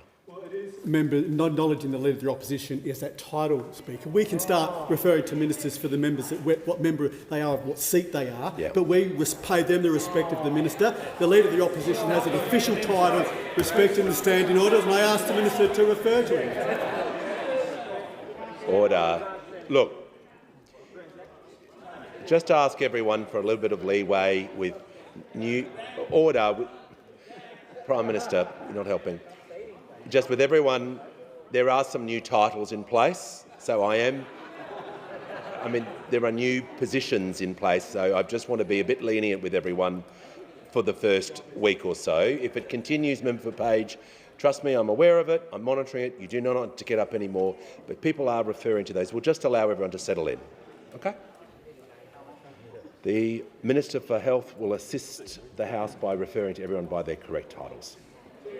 Thank you, Speaker. The now Leader of the Opposition said, we know that by putting a price on going to the doctor, GPs and their patients will look to use the doctor's time as effectively as they possibly can. It was all a favour to individual patients. Well, Mr Speaker, how out of touch could you possibly be with the reality of the household budgets of Middle Australia? Give the call to the Deputy Leader of the Opposition in the House. Thank you, Mr Speaker. My question is to the Prime Minister. Given the war in the Middle East and the suspension of air travel following the airstrikes on Iran, has the government halted its plan to bring home ISIS sympathisers And will the government now prioritise bringing home law-abiding Australian citizens at risk from the conflict? The Prime Minister has the call. The premise of the question is wrong. Give the call to the honourable order. Give the call to the member for Holt. Thank you, Mr. Speaker. My question is to the Minister for Employment and Workplace Relations. How is the Albanese Labor government delivering for working women, and what could place this at risk? The call to the Minister for Employment and Workplace Relations. Well, thank you, Speaker. I'd like to thank the member for Holt for the question, but also her amazing advocacy for working women right across Australia. Now, the Labor government has put gender equality at the heart of the Fair Work Act, which is delivering real results for Australian women. We, as a government, have taken action to reinvigorate enterprise bargaining. Recent ABS weekly earnings data show that women on enterprise agreements earn 12.4% more. And the Albanese Labor government has consistently advocated for a pay increase and protect the penalty rates for minimum wage and award-reliant workers, many of who are women. Of course, under the Albanese Labor government, the gender pay gap is now at its lowest on record, at 11.5%. When the former coalition left government, the gender pay gap was 14.1%. Now, the progress that we have seen hasn't happened by accident. It's the result of a government that prioritises gender equality. Now, I'm asked, Mr. Speaker, what could put this at risk? Well, the biggest thing to put this at risk is those opposite. Because the new Leader of the Opposition is no different to his predecessors when it comes to his opposition to better wages and conditions for working women. For example, following the good news of a minimum award wage increase, which many working women rely on, the member for Hume could not hide his disappointment when he said, "No doubt there'll be tough days ahead." I'm not sure what he was referring to, but it certainly wasn't the low-paid workers that rely on these wage increases. And when the Labor government took action to deliver pay increases to low-paid feminised workers and increase flexibility of working arrangements, the response from the member for Hume in an interview on Sky News, well, these changes just weren't necessary. Well, the member for Hume needs to tell that. The new Leader of the Opposition needs to tell that to the working women of Australia who are benefiting from more than $255 a week on average under this government. Now, in an interview on Canberra radio, he was very critical about our laws. His big criticism, they were going to push wages up. Well, I have to say the Leader of the Opposition may have missed the memo, because that's exactly what our laws were designed to do. Of course, he may have got a bit confused, as he was a member of the former Liberal government that had an economic plan to keep wages deliberately low. We know that this government will get on and increase wages for working women, while those opposite are just the same old Liberals. Call to the honourable member for. I ask the Minister to table the document. Resume your seat. Look, there's order. Before the member for Clark, I'm going to deal with this notion that people get up and say that people should table documents. Everybody reads things in this House. Every question that is read out is read out. I read things out all the time. It's childless, it's childish, and it's not necessary to do that when ministers are addressing the House or anyone else. It applies both sides. So I'm just asking members to cease doing that. It's nonsense. Give the call to the member for Clark. Thank you, Speaker. Speaker, my question is to the Minister for Agriculture, Fisheries and Forestry. Minister, last year I wrote to you about the ecological and human risks of any emergency approval for florfenicol for salmon. I received no response and the approval proceeded. Since then, the antibiotic's been detected in wild marine life up to 10 kilometres from the fish pens. So what penalties will be imposed for this dangerous contamination? Or will the government let the salmon companies off the hook again, angling for votes in Tasmania? call to the Minister for Agriculture, Fisheries and Forestry. Thank you, Mr Speaker, and I thank the member for Clark for that question. As the member for Clark would be aware, the APVMA is an independent body and is responsible for the decisions around the emergency listing and use of florfenicol in Tasmanian waters. He would also know that it's the Tasmanian government's responsibility to manage its waterways, and the Tasmanian government are responsible for the management of its waterways. The APVMA has made a call that they may remove the emergency listing, and it is basing that decision on new available evidence and science as it made its original decision, and I remind him that it's an independent statutory authority. Give the call to the member for Deakin. Thank you, Mr Speaker. My question is to the Treasurer. How is the Albanese Labor government helping with the cost of living and boosting retirement incomes? What are the alternative approaches to cost of living relief and superannuation? Give the call to the Treasurer. Thank you, Mr Speaker, and thanks to the member for Deakin for all of the great work that he's doing as the newish member for Deakin, and also for his question, Mr Speaker. We saw in the data last week that headline inflation was steady in January, much lower than it was under the Liberal Party, but still higher than we would like. And that's why it's so important that we're getting the budget into better condition, and also at the same time rolling out cost of living relief for people who are doing it tough. We've got income tax cuts coming this year and next year, Mr Speaker. We're boosting superannuation for people on lower incomes. We've got student debt relief, cheaper medicines, and also more bulk billing, because we know that more bulk billing means less pressure on families, Mr Speaker. And if you think about all of the foundations of a decent society in this country, Medicare, superannuation, decent pay, the ability to balance work and family responsibilities, these are the foundations of a decent society, Mr Speaker. And I think it's worth the Parliament understanding that the new Shadow Treasurer opposes all of those things. The new Shadow Treasurer opposes all of those things. Of the 3 Shadow Treasurers that I have faced in the last 9 months, Mr Speaker, this one is easily the most extreme and the riskiest of the lot, Mr Speaker. This is a guy who has called for the privatisation of Medicare, Mr Speaker. He has said that superannuation should be dismantled, Mr Speaker, and he's described working from home as apartheid, Mr Speaker. Resume your seat. Order. Just the member for Cornwall. Order. Members on my right will cease interjecting. I'd like to hear from the Manager of Opposition Business. Speaker, I know you ruled on correct titles, but the Treasurer just then referred to you as this guy, and I think he should refer to people correctly and use their titles. Yeah, we've had this before, and the Manager is correct. That title was used in a disparaging way, and it was the other side that was doing it in another moment. So if we can cease using that way to describe members of Parliament from both sides of the chamber, it will greatly assist. So the Treasurer is being directly relevant, he's in order, but just with his titles, because that is clearly important to members, very important to members, that we refer to all members by their titles, including the Speaker. Oh, the member for Goldstein does not need to comment on this, trust me. The Treasurer has the call. He can't even get a question, Mr Speaker. Now, the new Leader of the Opposition was expressing some surprise about the Shadow Treasurer's views, Mr Speaker.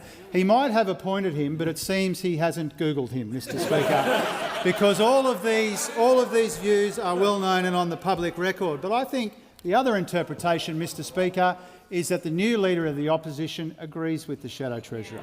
The Shadow Treasurer has called for the privatisation of Medicare, said super should be dismantled, described working from home as apartheid. 2 days into the job, Mr Speaker, he said the Reserve Bank should push for higher unemployment and higher interest rates by ditching the dual mandate, Mr Speaker. Order. Okay, members on my right. No, the Minister for Defence Industry. We're just going to handle this in a respectful way. Member for Goldstein is entitled to raise a point of order. The last point of order was dealt with, but the member for Goldstein. The Treasurer is misleading the House. He's verballing me completely. And I'm sorry. Resume your seat.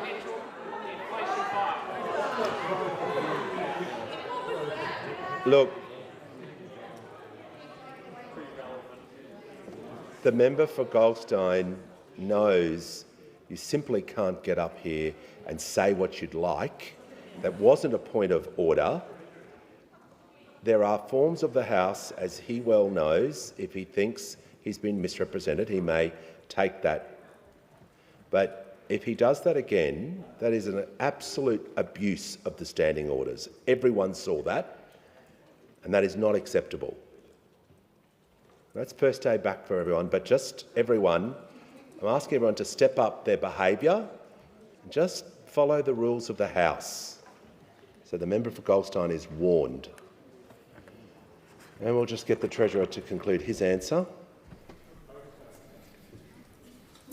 Thank you, Mr Speaker. All of these views from the Shadow Treasurer are on the public record. Some of them are in the book that he wrote, some of them are from Hansard, some of them are from his comments in the last couple of weeks. Order. Mr Speaker, my point is this. At a time when Australians are under pressure, the absolute worst thing that we could do is what the Shadow Treasurer proposes, which is dismantle super, privatise Medicare, end work from home, Mr Speaker, all of the things that he has called for, Mr Speaker. Now, what we've got here is a weird combination of the worst minister in the Morrison government and the most extreme Shadow Treasurer we've seen in memory, and they agree on these disastrous, unhinged ideological policies. Order. The call to the member for Riverina. Thank you, Mr Speaker. My question is to the Prime Minister. In the building today are several members of the Wagga Wagga Yazidi community who have come to Canberra to share their trauma that they received at the hands of ISIS or Daesh before they fled to Australia, Prime Minister.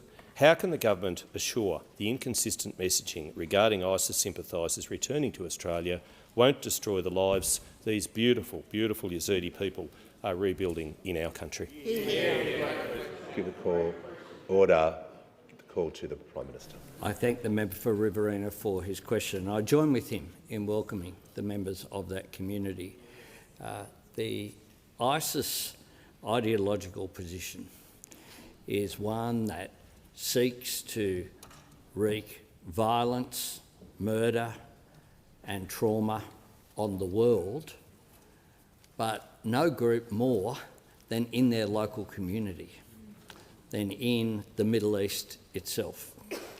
And for minority groups like the Yazidi community, they have suffered greatly, and they have been welcomed to Australia and indeed have been hard-working in communities such as yours, working in the agricultural sector, but right throughout Australia they have been welcomed.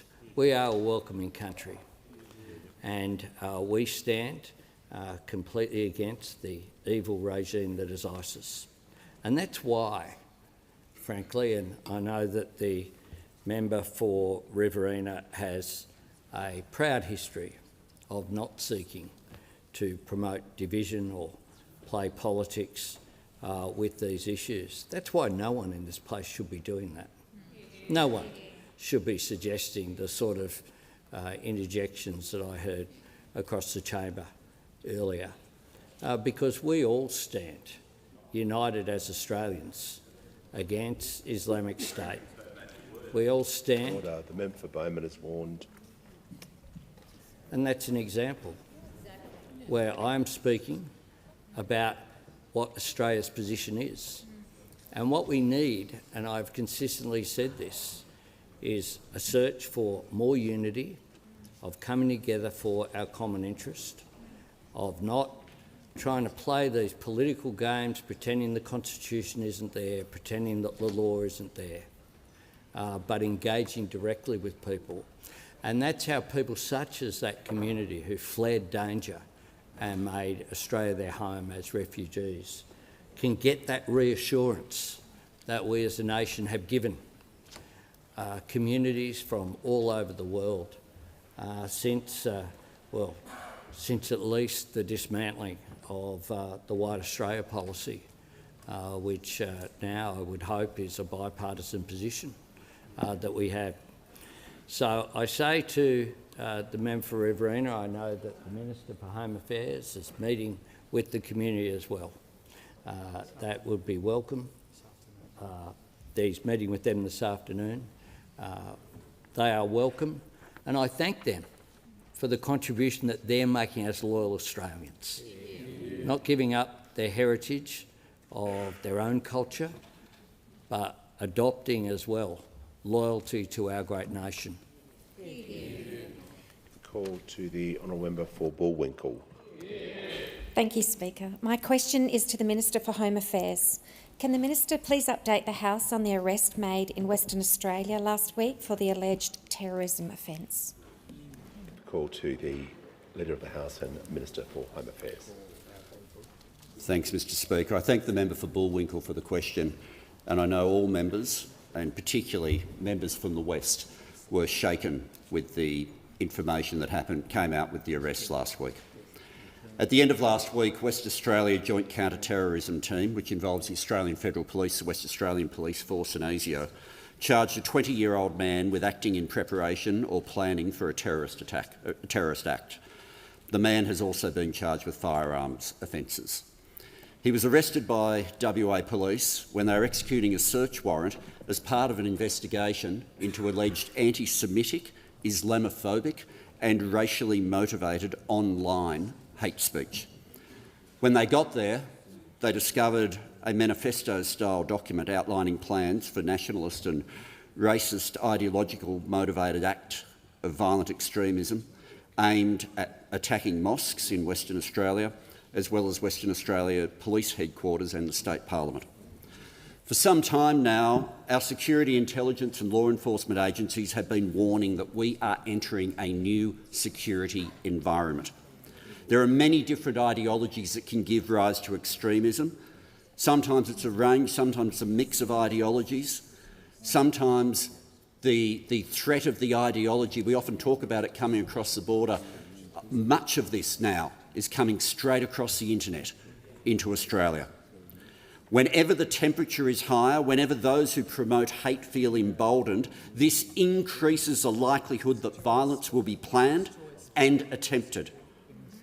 I say to all Australians, if you see something or are concerned about a rise in hateful behaviour from someone, report it to the police or to the National Security Hotline on 1800 123 400. The specific attacks, as well as the Parliament and police, were aimed at mosques. We know the Australian Muslim community has been experiencing increased levels of Islamophobia. It is not fictitious, it is real.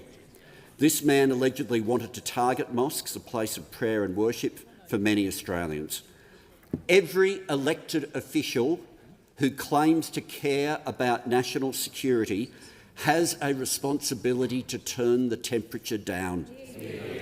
Every act of bigotry flies in the face of who we are as Australians. And every Australian Muslim, because that's who these ones were directed at, every Australian Muslim, just like every other Australian, has a right to be safe and to feel safe. Give a call to the honourable member for New England. Thank you very much, Mr Speaker. My question is to the Minister for Climate Change and Energy. Since the commencement of hostilities in the Middle East, what actions has he had to assure Australia of security of fuel supplies, especially diesel, and how much diesel in days do we currently have in store on Australian soil? Call to the Minister for Climate Change and Energy. Thanks very much, Mr Speaker. I thank the honourable member for the question. The answer to the question is 34 days in relation to diesel, 32 days in relation to jet fuel and 36 days in relation to petrol. I know he only asked me about diesel, but I think he would be interested in the other figures as well. I am pleased to say, Mr Speaker, that these stocks are the highest they've been for any time in 15 years. Mr Speaker, I'm very pleased to say that. Obviously, the more fuel supply we have on hand, the better.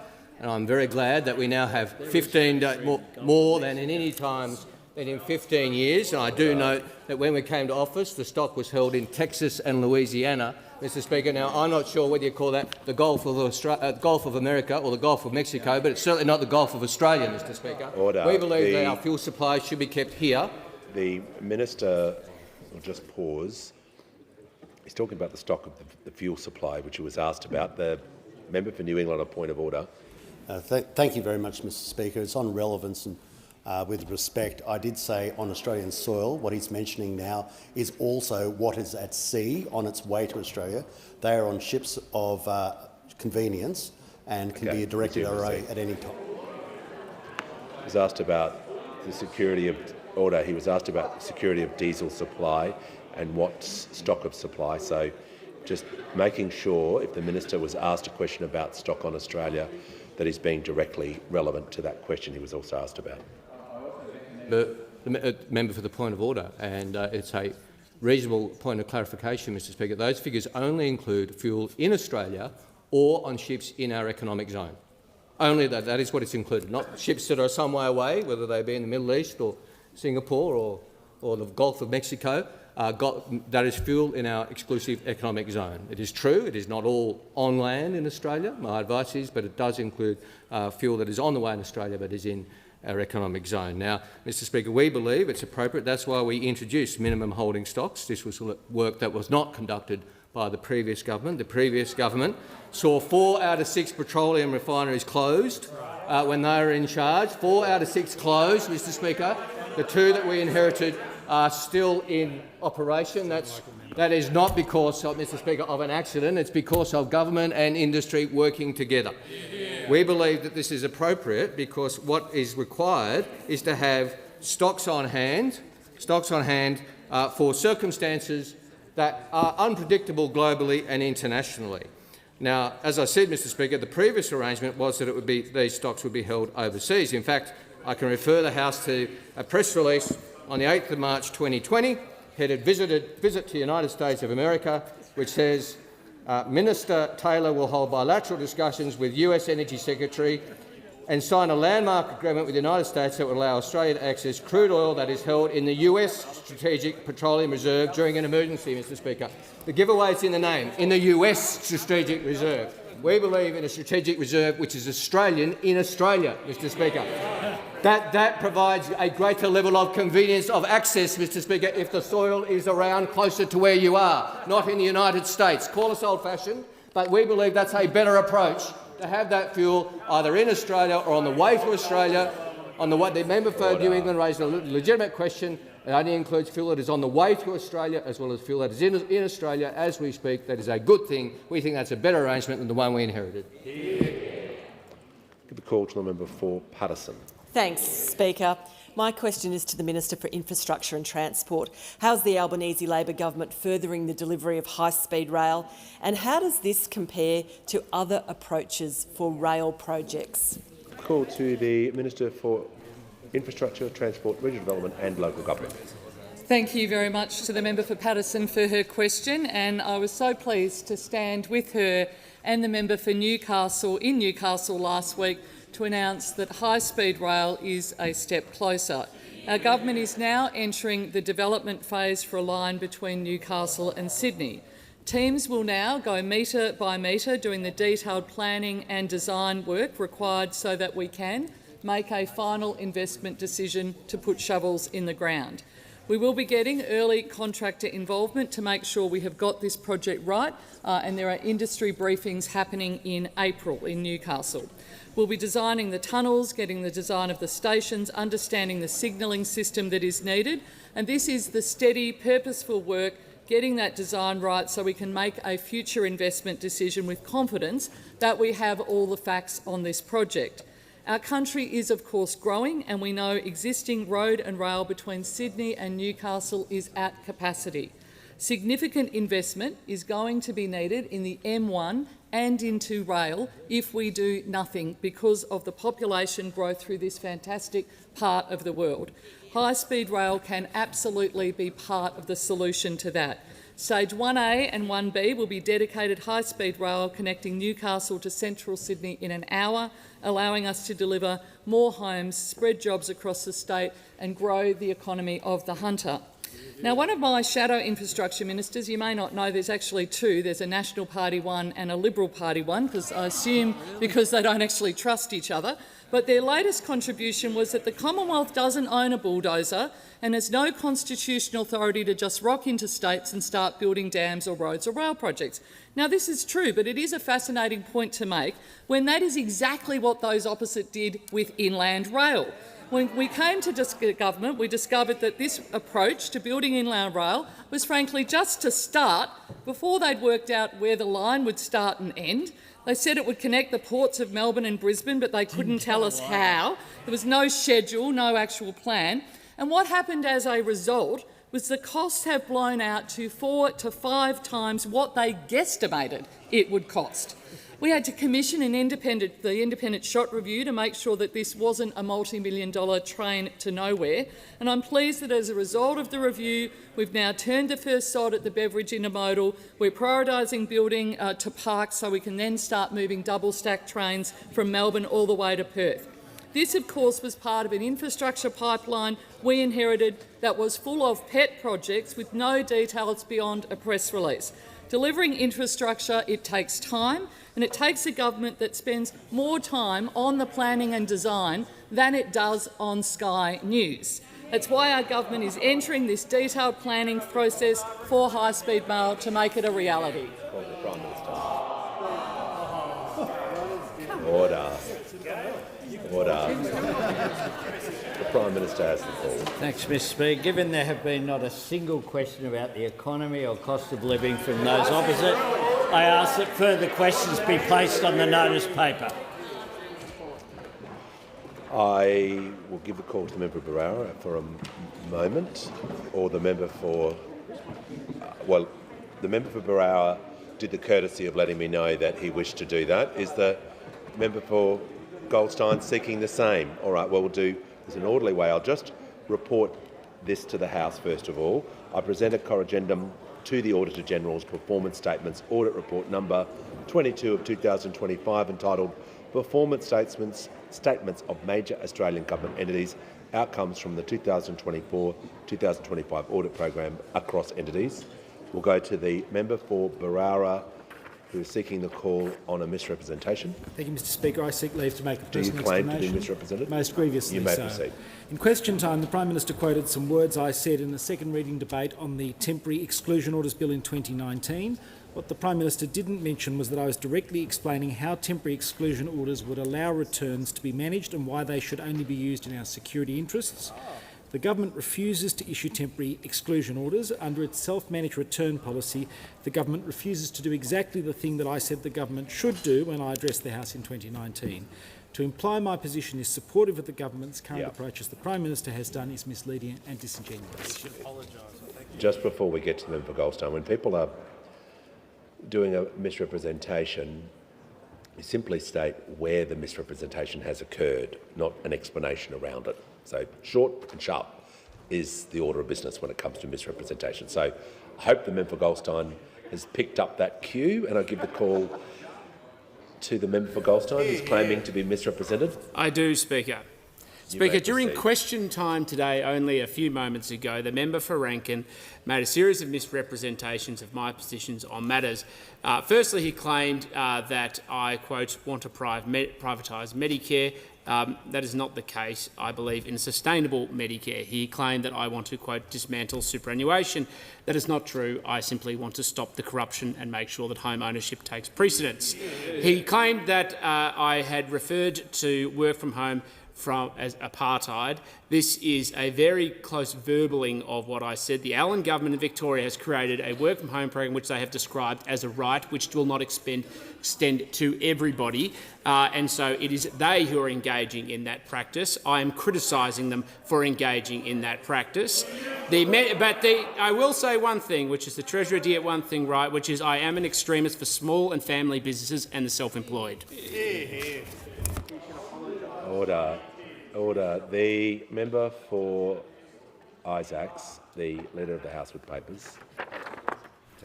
Speaker, these documents are tabled in accordance with the list circulated to honourable members earlier today. Full details of the documents will be recorded in the votes and proceedings. I have received advice from the Chief Opposition Whip that he has nominated members to be members of the Selection Committee. I ask the Leader of the House. Ask leave of the House to move a motion for the appointment of members to the Selection Committee. Is leave granted? Member for Gippsland. Leave is granted. Leave is granted. Give the call to the Minister. I move that Mr Pike be discharged from the Selection Committee and that Mr Small and Ms Aldred be appointed members of the committee. I'll put the question. Those opinions say aye. Against no. I think the ayes have it. Call the clerk.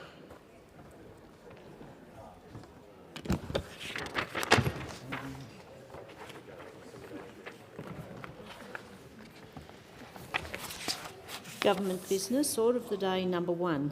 Telecommunications Legislation Amendment, Universal Outdoor Mobile Obligation Bill 2025.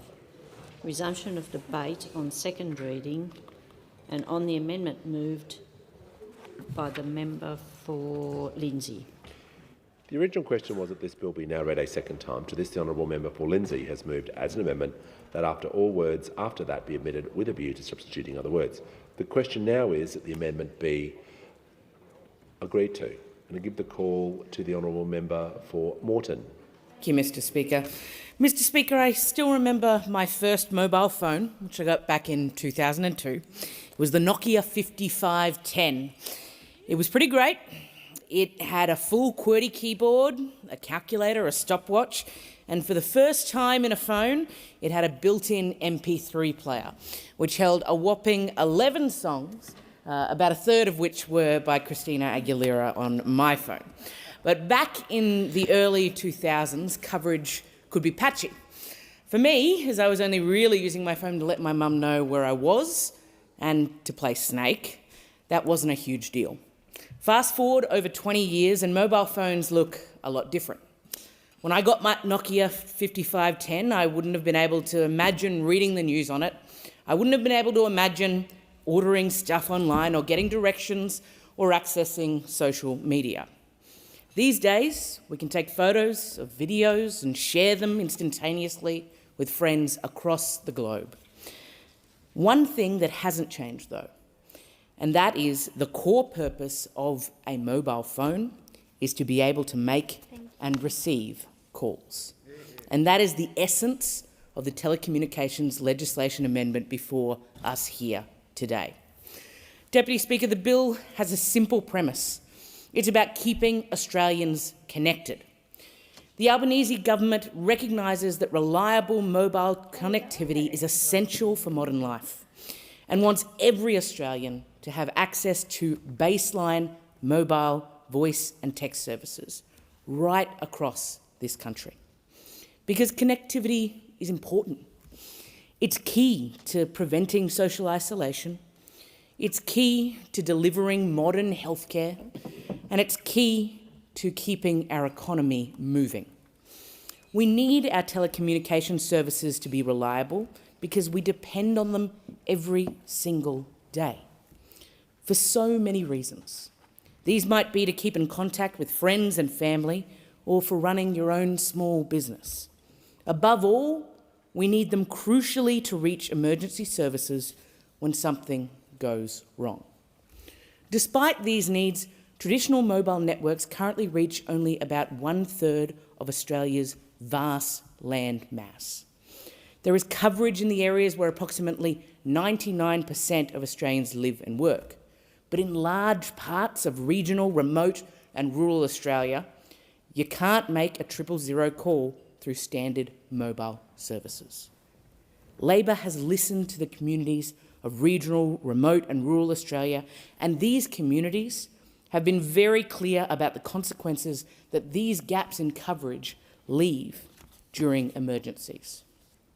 Ensuring fairer access to essential mobile voice and text services across the country is a priority for this government. As I said, it's simple. Every Australian, regardless of where they live, should have access to a basic level of mobile connectivity.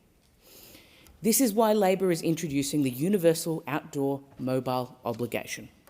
And this initiative will deliver foundational outdoor coverage designed to improve public safety and extend the reach of emergency communications. With the Universal Outdoor Mobile Obligation, Australians will be able to access outdoor mobile connectivity in almost any location. Now, for the technical part, the Universal Outdoor Mobile Obligation laws will require mobile network operators, Telstra, TPG and Optus, to provide universal baseline outdoor mobile coverage wherever it's reasonably possible. And to do this, mobile network operators will have to use a combination of their existing mobile networks, such as mobile towers and new direct-to-device satellite technology from low Earth orbit satellites. Telecommunications companies will use their existing mobile towers, which enable the regular network we all use daily, and technology that enables normal mobile phones to connect directly to satellites. What that means is that if a mobile tower can't reach you, a satellite will pick up the signal instead. This bill also updates existing universal service rules, which used to only cover copper landline voice services. Deputy Speaker, Labor is modernising the framework by bringing mobile services on board, by protecting consumers and ensuring that government can step in if the industry doesn't deliver what this country needs. So how does it all work? Well, the answer is on your existing phone. You don't need a satellite phone, you don't need heavy equipment. Direct-to-device is engineered so that normal, everyday smartphones can connect to satellites in the same way that these phones connect to mobile towers now. If you're in an area with mobile coverage, your phone will use the usual mobile tower network.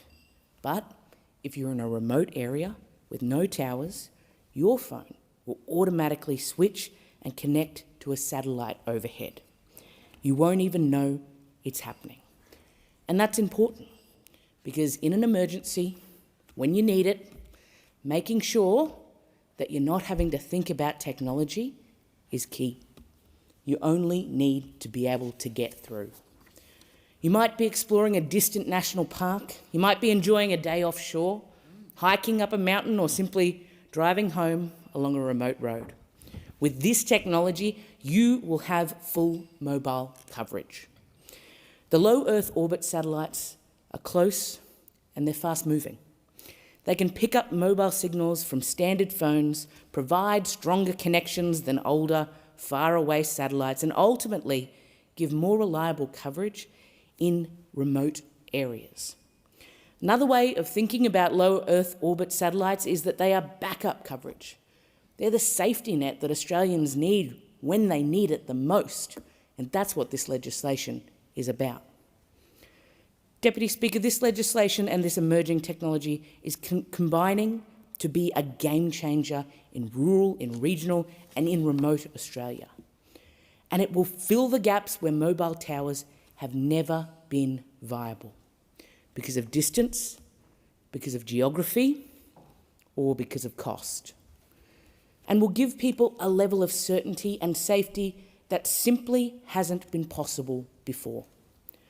Remote communities will get that reliable baseline connectivity, helping to address the digital inequality between cities and the bush.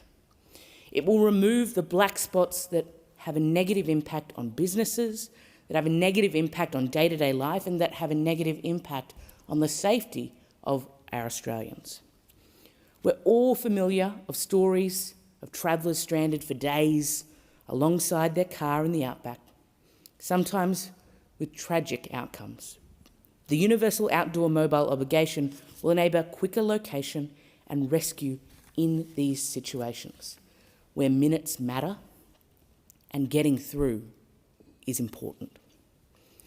It will help when there is an emergency, such as a bushfire or a flood, with SES, fire crews and volunteers being able to stay connected and offer assistance more quickly. And we're all familiar with the extreme weather or natural disasters like storms, cyclones and bushfires bringing down mobile towers, because this will act as a safety net for those occasions too. This technology will be the important backup when that occurs, enabling people to continue to receive warnings, to seek help, and to contact their families. So you can see it's not just about convenience. It is far more critical than that. It's not an exaggeration to say that in some cases, the universal outdoor mobile obligation will be the difference between life and death. It will also help with the day-to-day business in areas which previously had no coverage. Think how much more easily workers in remote properties will be able to stay connected, enabling more efficient and, importantly, safer workplaces. And for those Australians who travel long distances, such as truck drivers and tourists, there will be fewer dead zones along highways and better access to roadside assistance. Now, this direct-to-device satellite technology is still being implemented out around the world.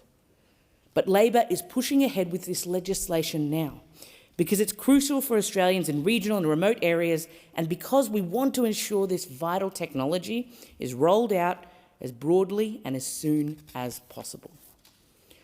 The bill introduces a default start date for the new universal obligations of the 1st of December 2027. The bill also allows for flexibility to alter this according to how quickly the technology develops and how ready the market is. This timeline sends a clear message to mobile network operators. It tells them that we're serious about ensuring better and fairer and safer mobile coverage for all Australians. Deputy Speaker, this bill is part of the government's response to the 2024 Regional Telecommunications Review, the McTiernan Review. And it is the continuation of Labor's commitment to reducing the digital divide. Of improving this will support economic growth and increase productivity while meeting the needs for more seamless connectivity across our massive landmass.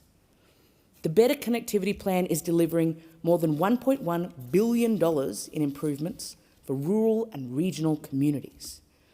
This investment forms part of the government's overall commitment of more than $2.2 billion to strengthen communications infrastructure across regional Queensland.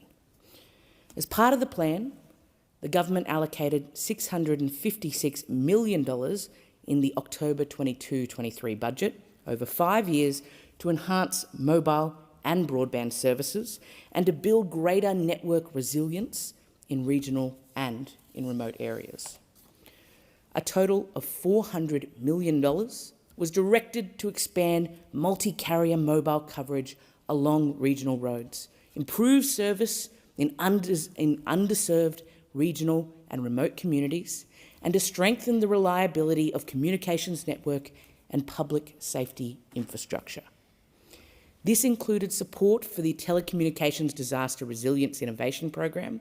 It included support for the Mobile Black Spot Program, the Mobile Network Hardening Program, and the Regional Roads Australia Mobile Program. The plan also provides $200 million for 2 further rounds of the Regional Connectivity Program, which delivers locally tailored digital infrastructure projects to support regional communities' specific circumstances and needs. And Deputy Speaker, an additional $30 million has been allocated to improve on-farm connectivity, enabling farmers to adopt and benefit from connected machinery, smart sensors and advanced agricultural technologies. Other initiatives already underway include major government funding to upgrade the NBN and expand its fixed wireless network, and $68 million in a package of measures to support First Nations digital inclusion. Deputy Speaker, this bill is about so many different things. At its core, it's about connectivity and making sure that that stopgap is there so that every Australian can get connected to who they need to wherever they are in this country. And when we talk about the impact of that, it's big. Because it doesn't matter if you are a worker who's been injured on the job trying to call in to get assistance as soon as possible. It doesn't matter if you are living in a regional or remote area and you've had an accident and you need medical assistance as soon as possible.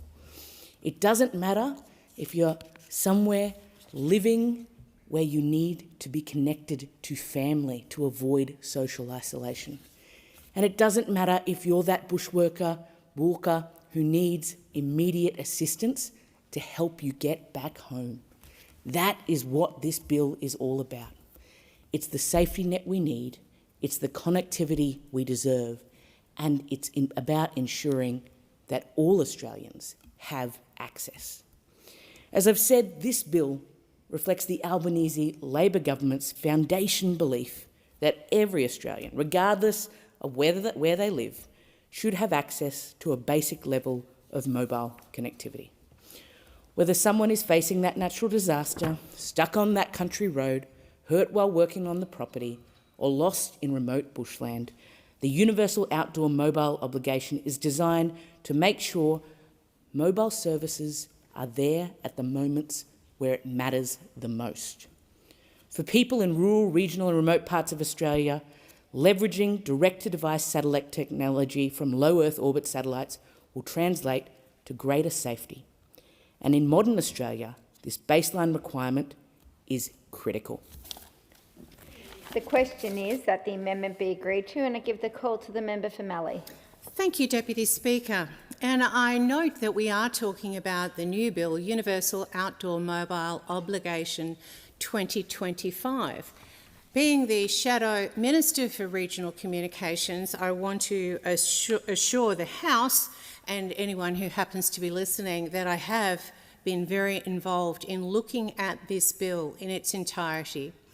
Now, having just heard the previous speaker on Labor's side of the bench, I too want to believe in Tinkerbell and fairy dust. But the reality is that this bill leaves much to be desired. While we welcome efforts to bring mobile phone service into the universal service obligation, this bill does not hit the mark. This is, once again, a political headline without substance, making something that the private sector was going to implement anyway into law, with the Labor government taking a pat on the back for it as it went through.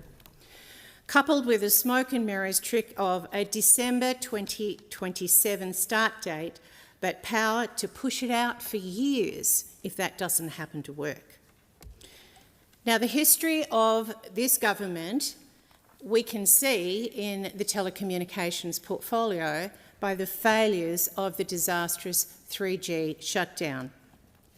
I called for action on the recommendations of the Senate inquiry on the 3G shutdown late last year, but since then the Minister has been missing in action. The inquiry recommended a program to help customers who lost mobile coverage due to the 3G shutdown, subsidies to improve service and replace obsolete devices and equipment. These have not happened. Thousands of regional Australians face worse coverage or no coverage at all since the 3G shutdown. Phones drop to SOS mode, medical alarms fail, and farmers are left without connectivity on their own properties.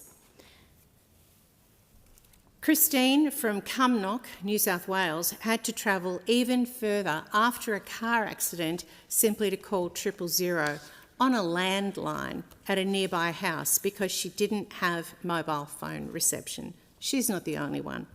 Joe from Meckering, Western Australia, who called in while I was on Perth 6PR radio, said he has regular visitors at his home on the Transcontinental Highway asking to use his landline because, contrary to network indications, there is no mobile phone reception on his section of the highway.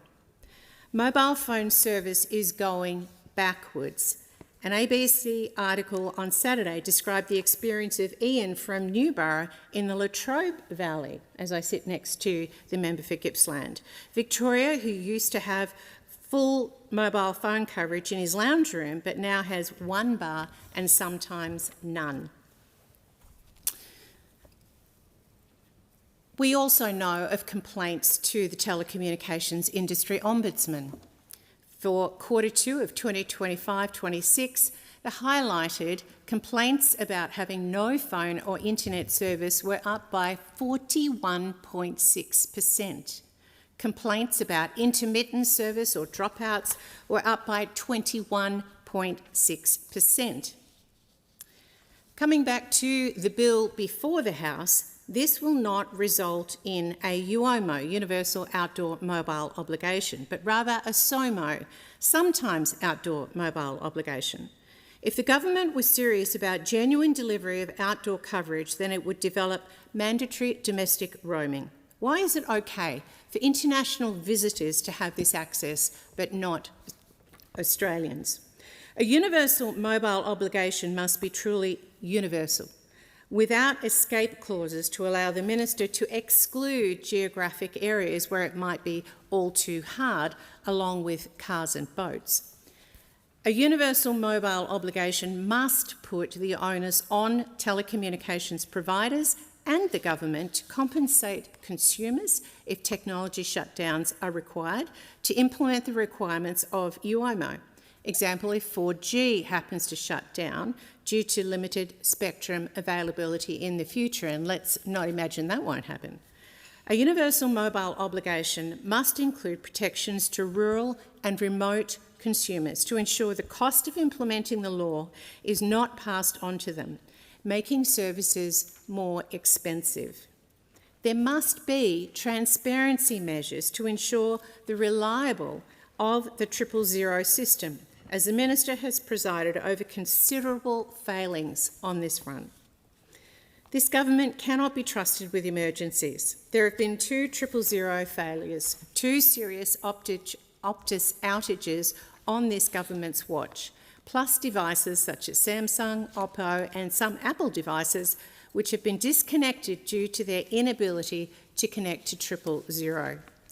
The government should expedite work to develop a scalable method of text to 000 for mass adoption to enable increased access to emergency services in areas with text-only D2D, direct-to-device, for those who are not aware, connectivity now.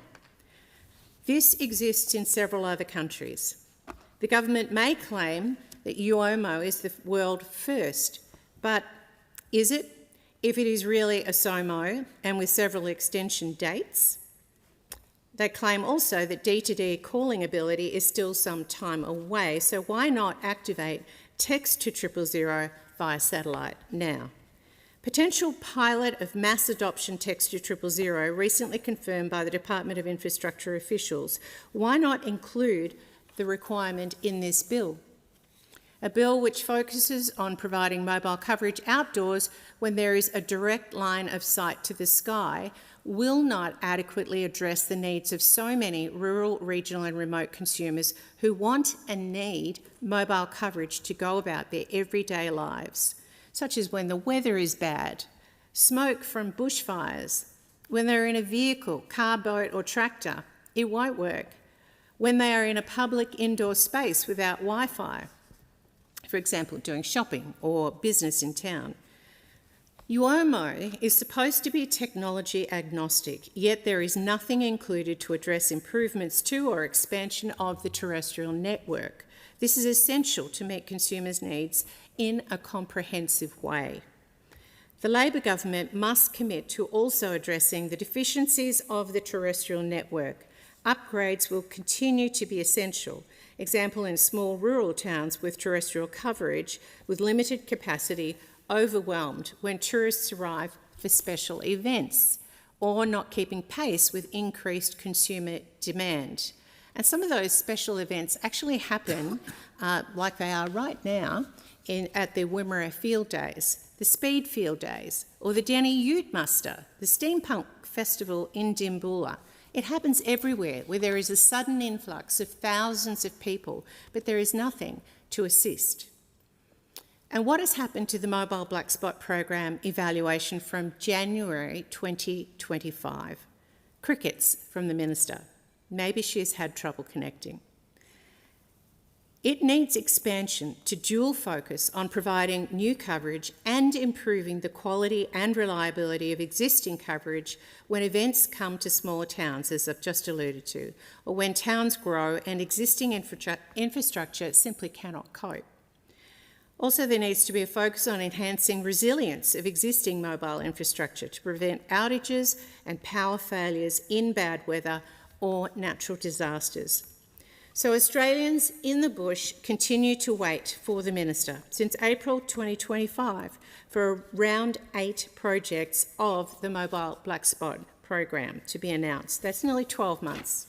Rural and remote consumers suffer through outages and periods of maintenance at present, with no requirement for a replacement service and no limits on the time frame.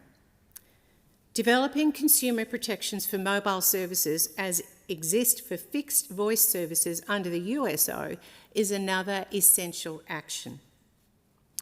This government, under the Minister who presided over the shocking failings of the 3G shutdown and Optus's 000 failures in 2025, has no interest in broader USO reform. They have sat on a consultation about better universal services since 2024, much like they've sat on the recommendation to review the 000 system since 2024. This bill must go to a Senate committee.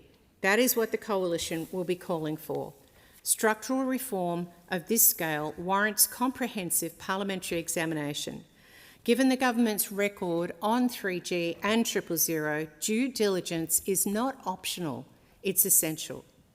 The Coalition is serious about genuine reform that brings the USO into the 21st century and addresses complex issues, not just headline grabs and political wins. The question is that the amendment be agreed to, and I give the call to the Minister for Regional Development, Local Government and Territories and Emergency Management. Thank you, Deputy Speaker. I think everyone in this House can agree that mobile service requirements across regional communities are very, very different than they are across metropolitan communities.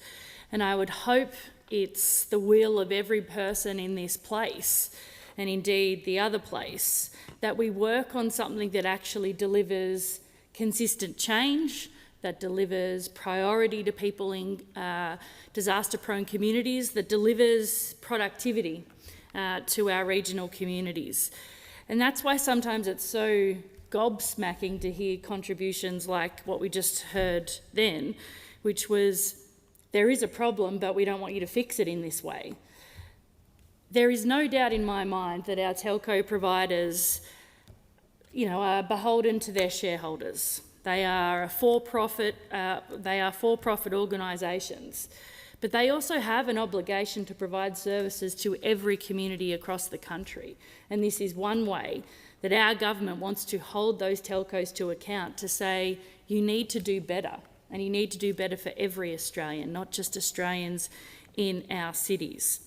And that's why today I'm rising to speak in support of the universal outdoor mobile obligation, because it does provide, it establishes a new framework to create this obligation.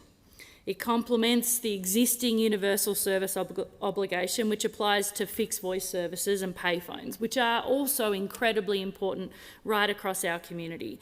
But this is a significant and important reform that will bring mobile services within that universal services framework.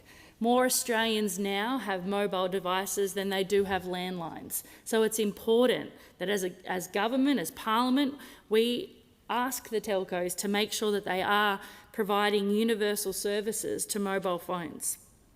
We want to make sure Australians are better connected through these laws. It will require our national carriers, Telstra, Optus and TPG, to provide access to SMS and voice coverage for Australians nationwide, almost anywhere you can see the sky. And that's incredibly important not only in my own electorate of Eden Monaro, but in every electorate. Whether you're in a national park, on a hiking trail, out on a farm, outdoor coverage needs to be more accessible.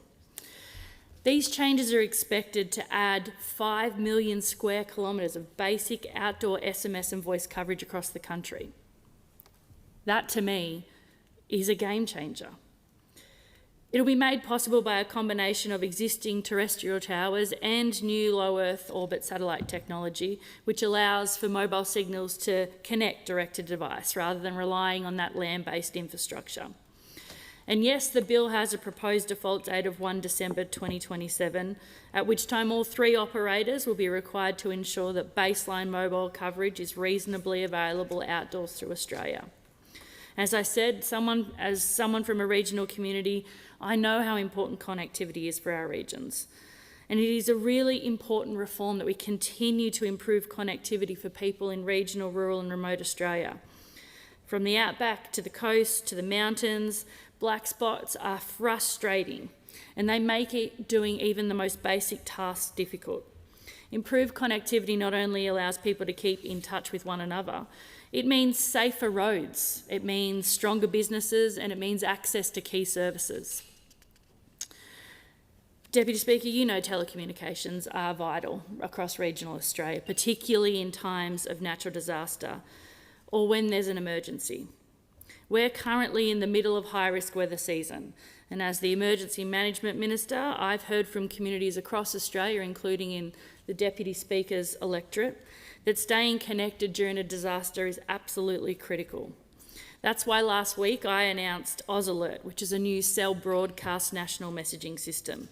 It will use the latest technology to enable authorities, including states and territories, to send geographically targeted emergency messages to all compatible mobile devices within 160-metre accuracy of where the incident is occurring.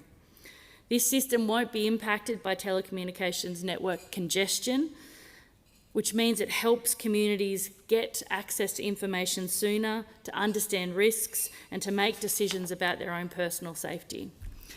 It's a really important project that will help us and emergency service organisations warn people when they are in harm's way. It doesn't rely on any one telco provider, which is critical, and I know the member for Gippsland and myself had those situations in the Black Summer bushfires where some people didn't receive their emergency text message because their provider didn't have a tower close to them. This will help save lives and it will protect property during a disaster, delivering on a key finding from the Royal Commission into National Natural Disaster Arrangements. AusAlert is another major development in Australia's emergency communication landscape. And both the establishment of AusAlert and the Universal Outdoor Mobile Obligation highlight our government's commitment to improving communications during a disaster. The Universal Outdoor Mobile Obligation will expand baseline mobile coverage. It'll improve public safety by enabling connectivity to essential services like AusAlert and to 000.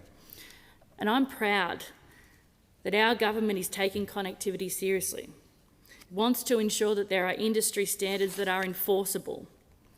Our Universal Outdoor Mobile Obligation will require mobile carriers to provide access to voice and SMS calls to huge areas of receptions currently in dead zones across the country.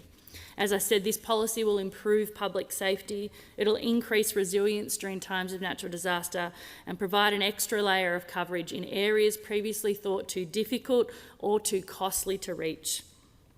Since coming to government, we've taken a range of actions to improve connectivity. Our government is delivering resilient communication infrastructure to help boost connectivity and narrow the connectivity divide in regional communities. Our mobile black spot program is one of the largest ever mobile coverage expansions in regional and remote Australia, helping communities to be more connected than ever across the country. Just a few months ago, Mount Kosciuszko, one of Australia's most popular inland tourist destinations, received a major connectivity boost. A new mobile base station was completed, providing new and improved 4G and 5G mobile coverage to that community. Mount Kosciuszko attracts millions of visitors each year, and this new facility is providing better access to emergency services, improved data connectivity, and supporting productivity at the nearby tourist park. This upgrade has made a huge difference to the mobile coverage at the Kosciuszko Tourist Park.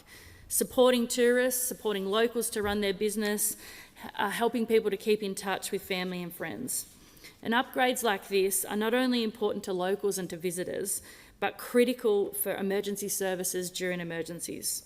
In other great news for regional connectivity, round 8 of the Mobile Black Spot program will be announced soon. This $55 million investment will target natural disaster-prone locations in regional and rural Australia to better assist local communities during and after an emergency. The Mobile Black Spot program is part of the Albanese government's Better Connectivity Plan for regional and rural Australia, which is delivering more than $1.1 billion to rural and regional communities. Other programs include the Regional Roads Australia Mobile Program, the Regional Connectivity Program and the On-Farm Connectivity Program.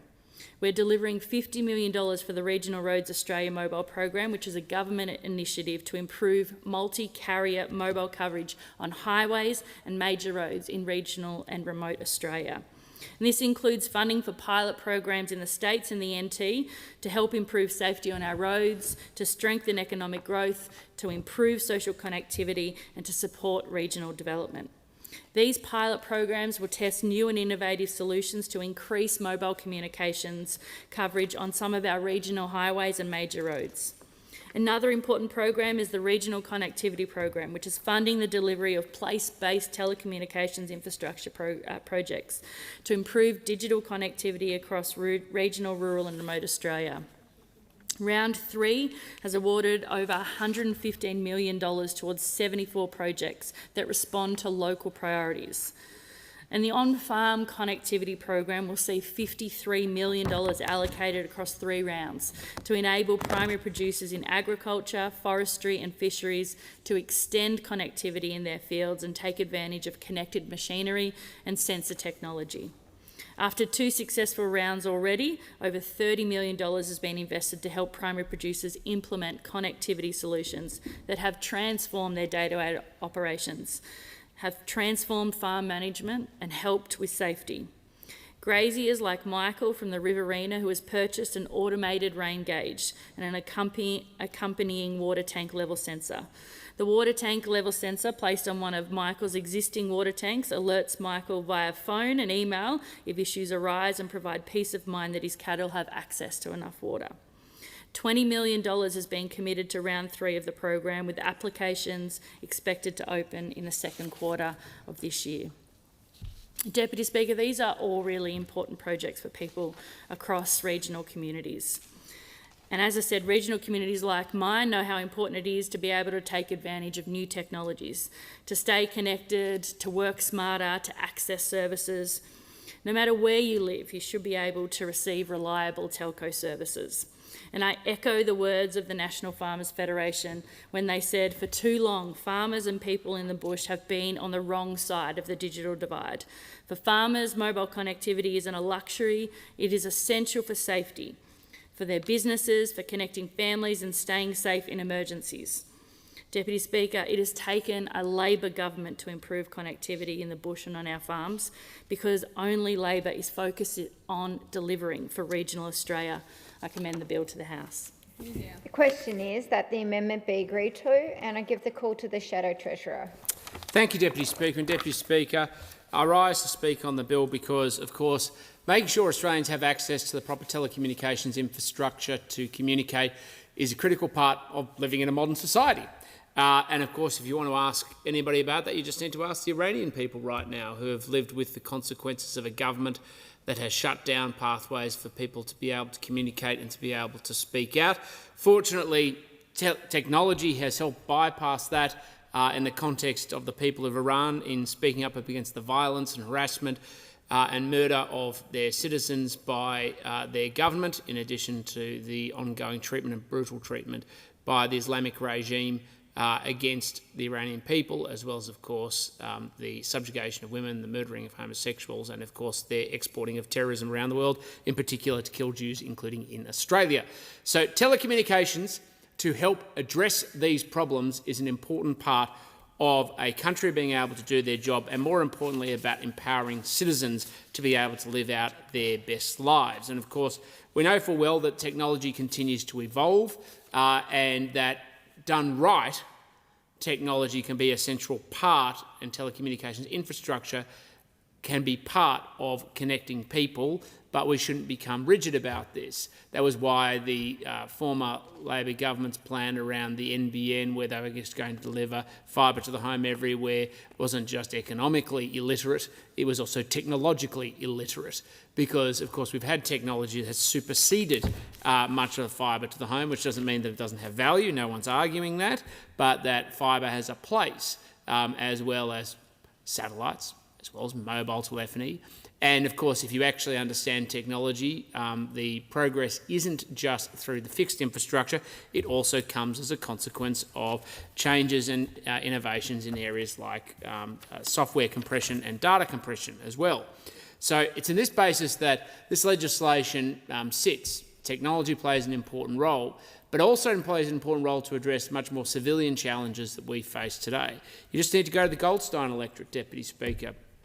Parts of Hampton East and Moorabbin, we're seeing more and more density of population and, more importantly, density in terms of building. And of course, if the state government has their plans, you'll see that around most of the Goldstein electorate, of course, it's largely just an attempt and distraction away from their complete and utter failure to build the housing that Australians need to own or rent.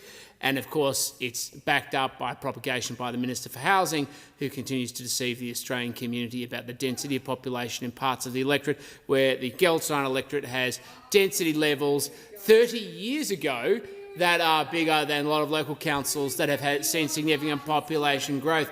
So the shrill response from the Minister for Housing says that perhaps we've touched on a difficult and nervous point, but when you deliberately seek to do, as she has done, which is to point out the density levels of the Australian community, we know full well that the Minister is completely lost control of her portfolio, has absolutely no idea how she is doing her role, and she is fundamentally undermining the dream of home ownership for Australians. I'd remind the Shadow Treasurer to be relevant to the content of the bill that's in front of you and suggest that you're straying away. And I'd also remind the chamber that the member will be heard in silence.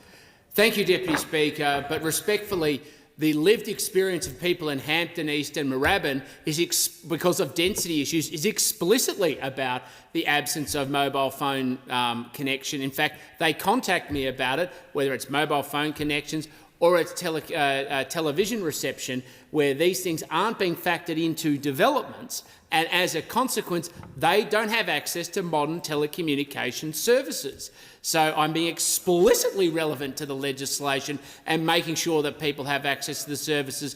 I know that the Minister for Housing is completely ignorant of how people live their lives in the 21st century, and as a consequence she doesn't understand what she seeks to wreak upon our communities. But some of us are very squarely focused on what people need, which is why the universal outdoor mobile obligation is such an important part of the conversation, because we know that when Australians have a big problem with being able to access the services, there is a role for government to make sure that we bridge the divide. But I realise that the Minister for Housing is now leaving the chamber in humiliation because of the shrill responses we have heard. That's her choice. We're going to continue to focus on how we build the housing infrastructure we need to promote home ownership. We're going to continue to build out the telecommunications and telephonic infrastructure we need to make sure that Australians can live their lives and live out the best of their lives, because at the end of the day, the Labor Party only has one pathway forward, which is they want to control your lives as Australians. They want to be able to grab the artifice and the instruments of the state, dictate to people how to live their lives, and control their lives, whether it's economically, socially, educationally, through every stage. Some of us are going to stand up against it. Some of us are going to stand up for empowering Australians, and some of us are going to stand up for it, whether it's home ownership or making sure people have access to telecommunication services. Thank you, Deputy Speaker.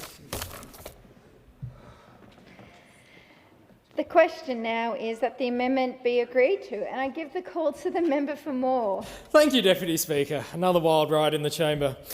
I rise to speak in support of the Telecommunications Legislation Amendment Universal Outdoor Mobile Obligation Bill 2025. On its face, this appears to be a technical reform, a structural amendment to telecommunications legislation.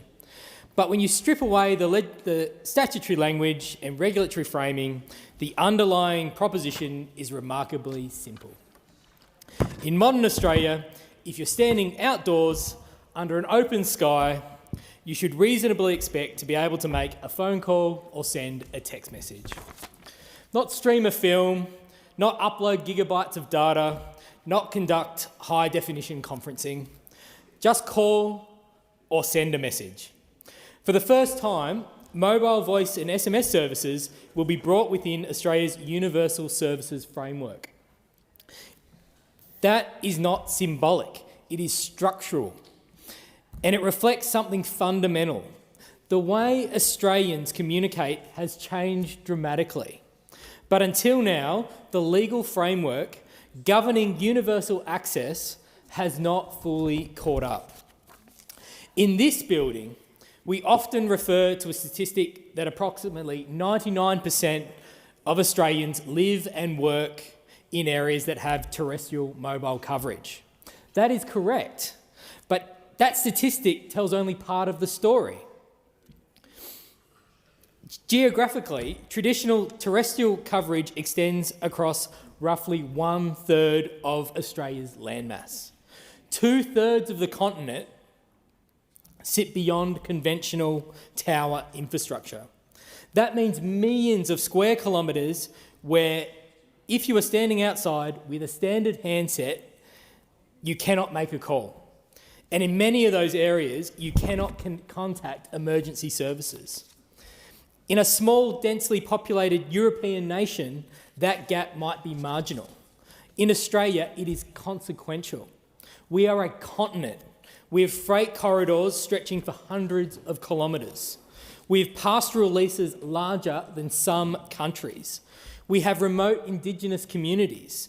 We have mining operations operating continuously far from urban centres. We have tourists travelling vast distances through remote landscapes. Connectivity gaps in that context are not abstract regulatory issues. They are lived experiences. Before I entered this place, I worked as an electrician across Western Australia, including on remote mine sites. Those sites were disciplined, safety-conscious workplaces. There were risk assessments, there were toolbox meetings, there were radios, there were procedures, but mobile coverage was often limited or entirely absent. On more than one mine site, the only reliable form of external connection was a payphone bolted to the wall of an accommodation block. A payphone. That was not nostalgia, that was necessity. If you walked out into the operational area beyond the camp, your phone would frequently show no service. If you were driving between regional towns, you knew precise sections of road where reception would disappear. Everyone knew. You planned around it. You told family, I'll call back once I'm in range. You accepted it. But acceptance doesn't mean adequacy. It simply reflected the technological and commercial limits of terrestrial infrastructure at the time. It's true. I have the same problem when I talk to my mum in regional South Australia. Phone drops out all the time. She does. But technology has moved forward and the law must move with it. Australia's universal service obligation was constructed around fixed-line voice services and payphones. It was built in an era where copper line was the primary means of communication. That architecture made sense in 1999. In 2026, the communications landscape is fundamentally different. For many Australians, particularly younger Australians, a mobile handset is their only telephone. Payphones are no longer the backbone of connectivity. Mobile networks are. Yet mobile voice and SMS have not historically been included within the Universal Service Framework. This bill addresses that omission. It establishes the universal outdoor mobile obligation, requiring that baseline mobile voice and SMS services be reasonably available outdoors across Australia on an equitable basis. That is a profound recalibration of universal service policy. It recognises that mobile connectivity is not an optional enhancement to modern life. It is essential infrastructure. The obligation is deliberately scoped. At commencement, it applies to voice calls, SMS text messages. Their limitation is not timidity, it is prioritisation. This legislation does not attempt to mandate universal high-speed broadband via satellite across every desert track. It focuses on what matters in remote and regional contexts.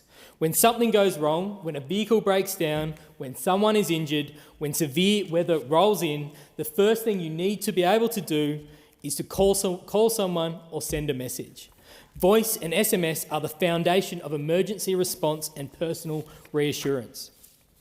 By embedding those services within the universal service regime, the Parliament is recognising their essential nature. The obligation applies outdoors. It does not require indoor reception inside every building. It does not extend underground. It does not extend underwater. This reflects physical realities. Direct-to-device satellite services require line of sight to the sky. Designing the obligation around outdoor availability ensures that it is technically feasible, legally enforceable, and operationally meaningful. In many remote communities, the key safety question is precisely this.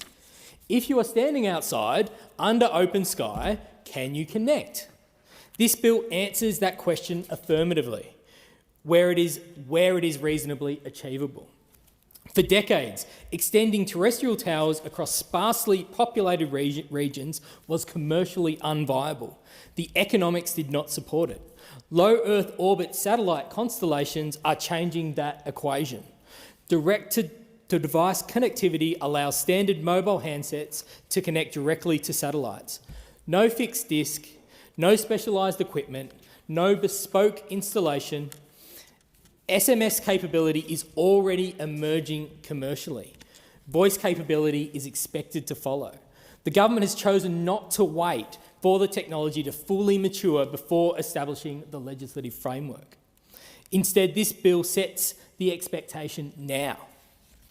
It ensures that as the technology scales, its deployment aligns with universal access principles rather than purely commercial incentives. That is proactive governance. Under this framework, Telstra, Optus and TPG will be designated as default providers from 1st of December 2027. That date provides certainty to industry and clarity to consumers. It signals seriousness. At the same time, the legislation includes flexibility. If wholesale market readiness or technological constraints require adjustment, the Minister may refine commencement or structure through legislative instruments. This is not rigidity, it is disciplined flexibility. The Parliament sets the objective, the regulatory framework allows responsive implementation. The obligation is framed in terms of reasonable availability, and that phrase is critical.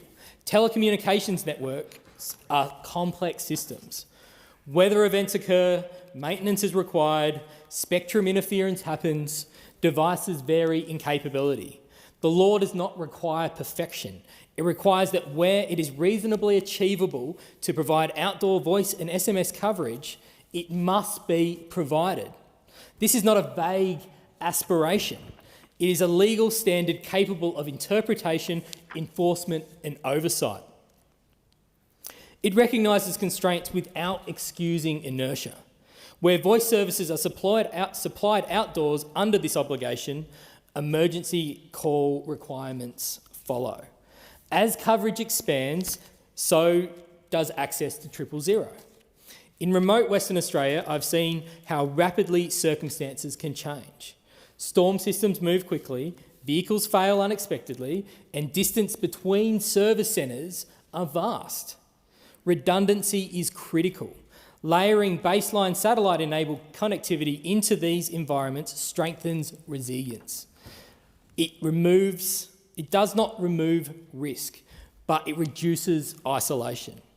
And in remote contexts, reducing isolation can be the difference between delay and response. This is not a voluntary undertaking.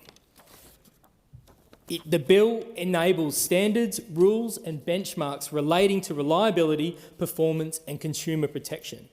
The Australian Communications and Media Authority will oversee compliance and enforce the obligation. Without enforcement architecture, universal service obligations risk becoming aspirational. With enforcement architecture, they become operational. Connectivity is not only about emergencies, it underpins productivity. Agricultural operations rely on coordination and logistics. Freight movements depend on communication along long corridors. Tourism in remote regions depends on traveller confidence. Resource operations rely on layered communications and systems. Reliable baseline connectivity contributes to economic stability in regions that drive national export performance. This bill strengthens the communications foundation of those sectors. Beyond economics, connectivity sustains relationships. When you are working for weeks at a time in a remote location, the ability to send a message home matters. I remember queuing for payphones, on-site, brief windows, limited privacy, timed calls. That was the practical reality. Technology now allows us to provide a more dignified baseline. This reform acknowledges that human connection should not be constrained by legacy infrastructure where modern alternatives exist. It does not erase geography. It does not eliminate technical constraints. It does not mandate universal broadband speeds everywhere. It does not nationalise networks. It sets a floor. If the technology exists to provide outdoor voice and SMS coverage and it is reasonably achievable to deploy it, then the law should require it be deployed. That is not extravagant, it is prudent. Australia's scale demands policy responses suited to continental geography. Bringing mobile voice and SMS into the universal service regime is not regulatory expansion for its own sake. It is alignment with reality. It lifts the baseline expectation of connectivity. It ensures that universal service in the 21st century reflects how Australians actually communicate. When I reflect on working on remote environments, one principle stands out. You focus on what works, you build redundancy, you reduce unnecessary risk where you can. This bill reflects that mindset. It does not promise perfection, it does not overreach, it sets a realistic, enforceable baseline. If you're standing outdoors in open sky in Australia and is technically feasible to connect you, then that connection should be reasonably available. For a country of our size, our ambition and our economic footprint, that is not excessive. It is sensible and it is overdue. For those reasons, I commend the bill to the House. Question is that the amendment be agreed to, and I give the call to the member for Mackellar. Thank you, Assistant Speaker. Today I rise to speak in support of the Telecommunications Legislation Amendment Universal Outdoor Mobile Obligation Bill 2025. This bill establishes a regulatory framework for a universal outdoor mobile obligation so that mobile providers ensure that mobile coverage is reasonably available outdoors to all people in Australia on an equitable basis. This bill will be music to the ears of the Mackellar residents who live in Coasters Retreat and Mackerel Bay, who have been seeking better mobile coverage for many years. These communities have long asked for an underwater NBN cable connection, just like that of other Western foreshore communities in Pittwater, in the northern beaches of Sydney. These communities including places like Scotland Island, Dangar Island, Lovett Bay, Towlers Bay and Elvina Bay. In arguing their case, the Coasters Residents Association conducted community surveys with residents from Coasters Retreat, Mackerel Bay and the Basin. They wanted to ascertain their experiences and the extent of the telecommunications issues faced by them. Coasters Retreat has 52 households, Mackerel Beach has 117, and every year hundreds of people holiday at the Basin camping ground. The survey results show that residents have a mixture of NBN via Sky Muster satellite, Starlink satellite, ADSL, internet via dongle or mobile, or Telstra 4G with specific antenna. Some of the issues residents identified include that with ADSL, only one person can use it at any one time. A resident who runs a photography business and transfers large files has frequent dropouts, or the internet doesn't work at all. Poor Telstra mobile connection renders hotspotting to the mobile phone or a dongle unsuccessful, with one resident saying that with cloud cover or storms, there is no internet. Another resident with Sky Muster said it's very slow and unreliable, and when trying to work from home, there's absolutely no consistency for video calls. Another said that while it's okay for streaming and emailing, stormy, windy weather causes it to drop out, and Wi-Fi calling via mobile is useless.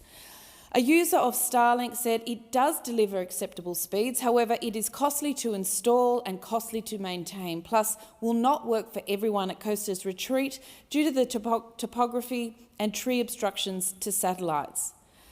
And while it works fine for emails and most streaming, it's not acceptable for video calling. 20 survey respondents said they have landlines for emergency purposes, but the call quality is often so crackly you cannot hear the caller, particularly after heavy rain. Another resident reported that frequent submarine cable and in-ground copper wire faults caused too many service interruptions, and as a result, they discontinued the landline after an outage of around 2 months. Coasters Retreat and Mackerel Beach residents are made up of people who work from home, run businesses, or are school or university students. One resident, who is supposed to deliver online university classes, said the internet connection is rarely good enough to be able to do this consistently. Another resident at Mackerel Beach said that they sometimes have to use the payphone at Mackerel Beach to carry out business calls. And of huge concern is that there are residents at Coasters Retreat and Mackerel Beach who have medical issues. A resident with Parkinson's disease stated that when mobile reception is out of service, it becomes difficult to organise medical appointments and access support for the condition. A registered clinical psychologist who provides psychological sessions via FaceTime, WhatsApp and Skype is often hugely compromised due to the reception issues. The Basin camping ground is popular for day trippers and overnight campers. On average, from October to early May, the rangers require emergency medical assistance weekly at the Basin and monthly for the rest of the year. Poor mobile phone connectivity is exacerbated when there are lots of boats anchored in surrounding bays, with both Mackerel Beach and Coasters Retreat severely impacted. Due to the high risk of bushfire in this area and health issues of a community with only water access, high-speed and reliable connections for residents, the Rural Fire Service, Marine Rescue and paramedics attending incidences at Coasters Retreat, the Basin and Mackerel Beach is essential. They could be a matter of life and death. Despite applying to the Peri-Urban Mobile program that delivered new or upgraded mobile phone infrastructure targeting mobile coverage and reception issues in 2024, this was not successful as the area was not deemed a priority compared to other areas. It beggars belief that these mobile reception problems at these locations have not been deemed a priority. Increased extreme weather events across Australia also demonstrate the need for reliable mobile services during emergencies. I recently saw firsthand the devastation that the latest storm and torrential rain had caused at Mackerel Beach, including a landslide that damaged or destroyed homes. This is proof that the reliable mobile phone reception and internet access is more important than ever at Mackerel Beach, Coasters Retreat and the Basin. Speaker, I hate to say it, but this situation seems to be history repeating itself. Residents of Cottage Point in my electorate fought for over 20 years to get reliable mobile phone coverage and internet access through the installation of a mobile phone base station. This was despite the death of resident David Berry in 2019 after his wife was unable to call an ambulance because their landline was down and there was no mobile reception. This should never have happened, and it should never happen again. A cable connection with fibre to the node as NBN is what residents are asking for. This would bring these locations into line with other Western Foreshore communities in Pittwater who are provided this solution to ensure reliable communications. And it's not just the communities of Coasters Retreat, Mackerel Beach who are struggling with mobile phone coverage. Ocean Street in Narrabeen, where my office is actually located, also has ongoing poor mobile phone reception. Despite numerous upgrades to 3G, 4G and 5G, the area still lacks consistent phone coverage. This is despite the already established universal service obligation that aims to ensure all Australians, no matter where they live, have reasonable access to essential telecommunications services. Narrabeen restaurant manager Annika Tolan reports that, like many others on Ocean Street, call quality is poor and unreliable across multiple carriers. This is not only impacting the day-to-day operations of her business, but also raises significant safety concerns should an emergency occur. Last year, during a fire in an electrical box, the restaurant lost power and phone access. Because their Wi-Fi was down, Annika was unable to make calls from her mobile due to the poor reception. In an emergency, this delay could have been critical. Speaker, it is vitally important that these telecommunication issues are urgently resolved for the communities of Coasters Retreat, Mackerel Beach and Narrabeen. This bill provides a flexible framework for the Minister to determine coverage areas, obligations, providers, standards, benchmarks and rules in relation to the Universal Outdoor Mobile Obligation. The bill will facilitate funding for the UOMO from the Public Interest Telecommunications Services Special Account, which contains a mix of government appropriations and telecommunications industry levy funds. Part 2 of the bill will insert broad new powers to make standards, rules and benchmarks for carriers and carriage service providers in relation to mobile telecommunications services. My hope is that this bill will hold the telecommunications providers to account, and the communities of Coasters Retreat, Mackerel Beach, the Basin and Narrabeen will finally have the mobile phone reception coverage that they deserve and can rely on. I commend the bill to the House. Thank you. The question is that the amendment be agreed to, and I give the call to the member for Macquarie. Thank you, Deputy Speaker. For the past 15 years, I've worked hard to improve the connectivity for the community of Macquarie. This region is only, might be 75 or 100 kilometres from the centre of Sydney, but you can find yourself in remote and rugged country. In many places, even those that appear to be quite suburban, you might be outside the reach of mobile coverage. I'm very pleased to say that it's improving thanks to much better mobile phone tower coverage. But the gaps remain in places where it's really difficult to put a string of mobile towers.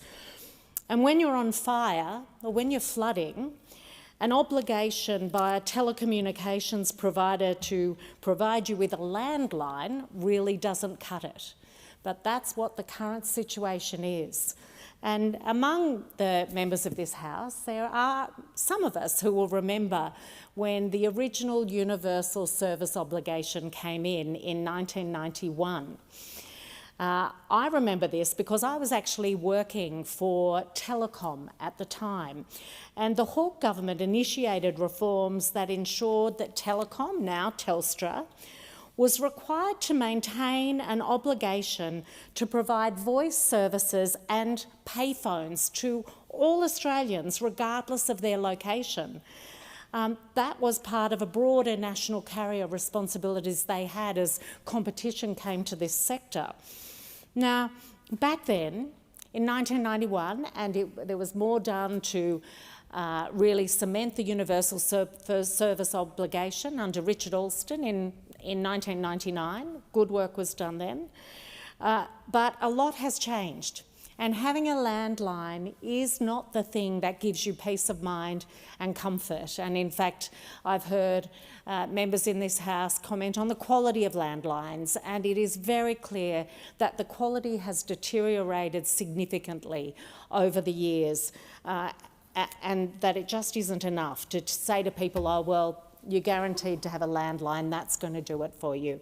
So, as always, the Albanese Labor government is dragging something from the last century to this century, dragging it into the 21st century and setting it up to see us through for many years to come with a piece of legislation that says no matter where you are in Australia, if you can see the sky, you should be able to make a phone call or send a text message. We're not talking about uploading to TikTok and being able to necessarily jump on TripAdvisor and tell everyone what the view is. But what we're talking about is those emergency and important times when you need to make a voice connection or get a message through. I've certainly personally experienced those times when my community has been on fire, and in my street we needed to be able to text each other and find out where our kids were, who was able to give someone a lift out of an about to be hit area. It's so vitally important that in these times of crisis you have a reliable message or voice service. And that's what this will do. The Universal Outdoor Mobile Obligation, very catchily known as UOMO, is going to change what we think about in emergencies as it rolls out. And whether you're between the towers, the mobile phone towers on the Putty Road in Macquarie, whether you're hiking down in the Canimbla Valley or you're on horseback in the Upper McDonald Valley, it'll be comforting and potentially life-saving to know that you'll be able to dial 000 from your mobile. I think the community and governments have already worked out that providing this universal coverage is not viable with mobile phone towers, that it just isn't possible to put mobile phone towers everywhere that you need them, particularly in rugged country like mine, World Heritage, where there are tall mountains, low valleys, very hard for those signals to transmit. Having said that, we've made a significant difference, including with towers like Mount Tomah, upgrades at Colo Heights and Bilpin, two towers in Yellow Rock, Hawkesbury Heights, Moralia, Megalong Valley. All of these towers are making a difference and allowing people to maintain communication as they go about their day. But what the UOMO means is that when you're not in your normal place but you need communication, you will have it. Now, I've heard people talk a lot about how much we rely on telecommunications to support our families, our businesses and our communities, but I really want to focus on the bit where you need to seek help in an emergency. These are the calls you might not ever want to make when you are in one of the valleys and you've lost your way. The traditional mobile coverage currently provides about 99% coverage where Australians work and live. But it actually only covers 1/3 of the land mass. So there is a big area where you can't currently make a 000 call using traditional mobile services. So the big question is, how will this work? Well, it is only possible thanks to the improvement of technology and the low Earth orbit satellites, the LEO-sats, which now move around our globe. And what we heard from people is they want to be able to access whatever technology there is that allows the function of being able to dial 000 or make a call to another point of contact when things are difficult. The UOMO legislation requires the mobile network operators, Telstra, TPG, Optus, to provide universal baseline outdoor mobile coverage where reasonably possible. Now, it's anticipated that they will do this via a combination of terrestrial and new direct-to-device technology available from the low Earth orbit satellites, the LEO-sats. We should be really clear, this is not about replacing traditional mobile coverage. It's about expanding the coverage to areas where, despite significant industry and government co-investment, it hasn't been feasible to provide mobile coverage. The direct-to-device technology, known as D2D, is an emerging technology and still being rolled out in Australia and around the world. What we're legislating now is to ensure that this critical technology is deployed as widely available and as quickly as possible to ensure Australians benefit from this new technology. Given the emerging nature of D2D technology, this bill sets a default date for the commencement of the Universal Outdoor Mobile Obligation on 1 December 2027. But I know from the conversations that I've had with the telcos that they realise they've got a lot of work to do to have the technology ready by that date. And while they will be working hard at it, this bill does allow for flexibility to adjust the date to accommodate market readiness. This timing, while it is challenging, is sending a really clear signal to the market of what we see of the importance of equitable and accessible outdoor mobile coverage. And it tells them very clearly that this is a priority for the Albanese Labor government. And it's a priority that these services are available to people as soon as possible. No, we're not sitting around just waiting for the issue to fix itself and waiting for technology to catch up. We are acting early to make sure that Australia is at the forefront of this technology. The legislation brings mobile services into this long-standing universal services obligation regime that I mentioned earlier, which previously only covered the real legacy copper-based voice services. I might reflect that perhaps changes could have been made to this some time ago. But by doing this now, we're also creating a framework that can protect consumers and ensure mobile services if the industry doesn't deliver in the national interest. I want to point out some of the support for this has come from many organisations, but in particular, and to the farmers in my electorate, I want to refer to the National Farmers Federation's views about this. The NFF President, Hamish McIntyre, said the legislation has the potential to redraw the mobile coverage map. He says that getting the bill into Parliament is a big moment because for too long farmers and people in the bush have been on the wrong side of the digital divide. And I know that there are people in Macquarie who recognise that they have not enjoyed the benefits in the same way that people a few kilometres down the road may have. We know when we live in wild places like the Blue Mountains and the Hawkesbury, where we choose to live in the middle of World Heritage, there are choices that you make. But being able to make a phone call in emergency is something that I believe everybody should have the right to do.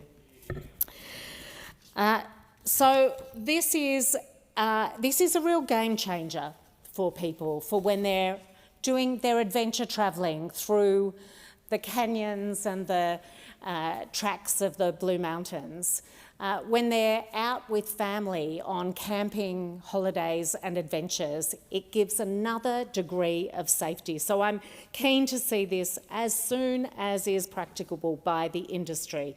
And this legislation does send them a very strong signal about how quickly we'd like to see it. The UOMO is a critical part of our comprehensive work to reduce the digital divide, to increase productivity, to support economic growth and to meet Australia's growing demand for data and seamless connectivity. I know a decade ago it was almost impossible to work from home in many parts of my electorate because of the quality of ADSL. The NBN, as it came online, improved that step by step. The increase in fibre to the home has been a game changer for people in the Blue Mountains and Hawkesbury to be able to run their businesses effectively and successfully from home. I know I tried to do it in the early 2000s with dial-up. Followed quickly by the first version of ADSL. And that was hard as a small business, really having to manage that communication side and the volume of material that you could send. So I look back on those days and see how far we have come, particularly thanks to the NBN, particularly thanks to the expansion of mobile phone towers that I have fought for so many years. And this is the next step, to go outdoors into the wild and make sure that almost anywhere you are in Australia, if you can see the sky, you should be able to make a voice or text call. Our vision is absolutely clear. This is about making Australia the most connected continent in the world, and I'm very pleased to support this legislation as a key part of bringing telecommunications law into the 21st century and beyond. The question is that the amendment be agreed to, and I call the member for Riverina. Well, thank you, Deputy Speaker. And this legislation is being referred to as the UOMO legislation. It could also be called the FOMO legislation, because whilst I appreciate UOMO means Universal Outdoor Mobile Obligation, FOMO, of course, means fear of missing out. And I tell you what, there'll be a lot of people across Australia who will have FOMO when they hear what some of the Labor members and the crossbench too are suggesting, are saying, are asserting about this particular bill, the Telecommunications Legislation Amendment, Universal Outdoor Mobile Obligation Bill of 2025. And here's the rub too. The bill says 2025, it's now 2026. Note to those Labor members, this bill, this piece of legislation, indeed, was supposed to be brought to the Parliament. It was an election promise, and indeed, the Labor Party said that it committed to implement UOMO on 25 February 2025. Well, that's more than 12 months ago. But look, people out in regional Australia have been waiting for far longer than 12 months. And yes, no doubt, Labor will say, well, you were there for 9 years, what did you do about it? Well, I'll tell you what we did do about it, Deputy Speaker. We provided fairness and equity when it came to rolling out mobile phone towers, not like Labor. And I refer to a media release that I put out on the 17th of February 2023.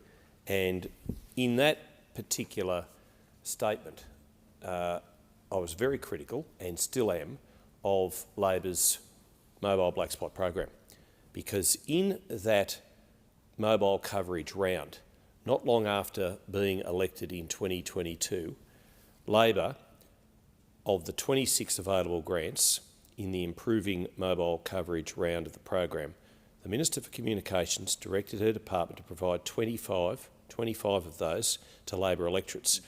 Now, I reckon by the time it actually occurred, and by the time we actually got to dig down in the detail, I reckon it's just every one of them.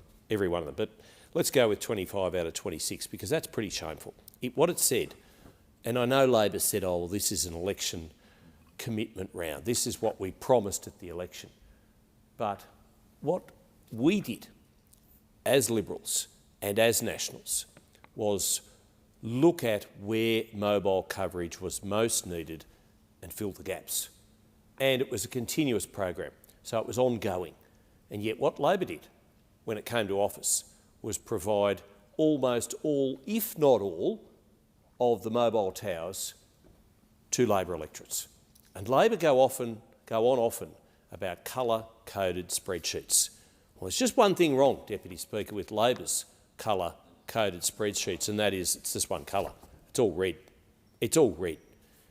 And I know, as the member for Riverina, and as Deputy Prime Minister indeed, I can recall how many of the member for Indi's, her electorate, benefited from the mobile black spot program we put in place, because we did it with fairness, we did it with equity, we did it based on need.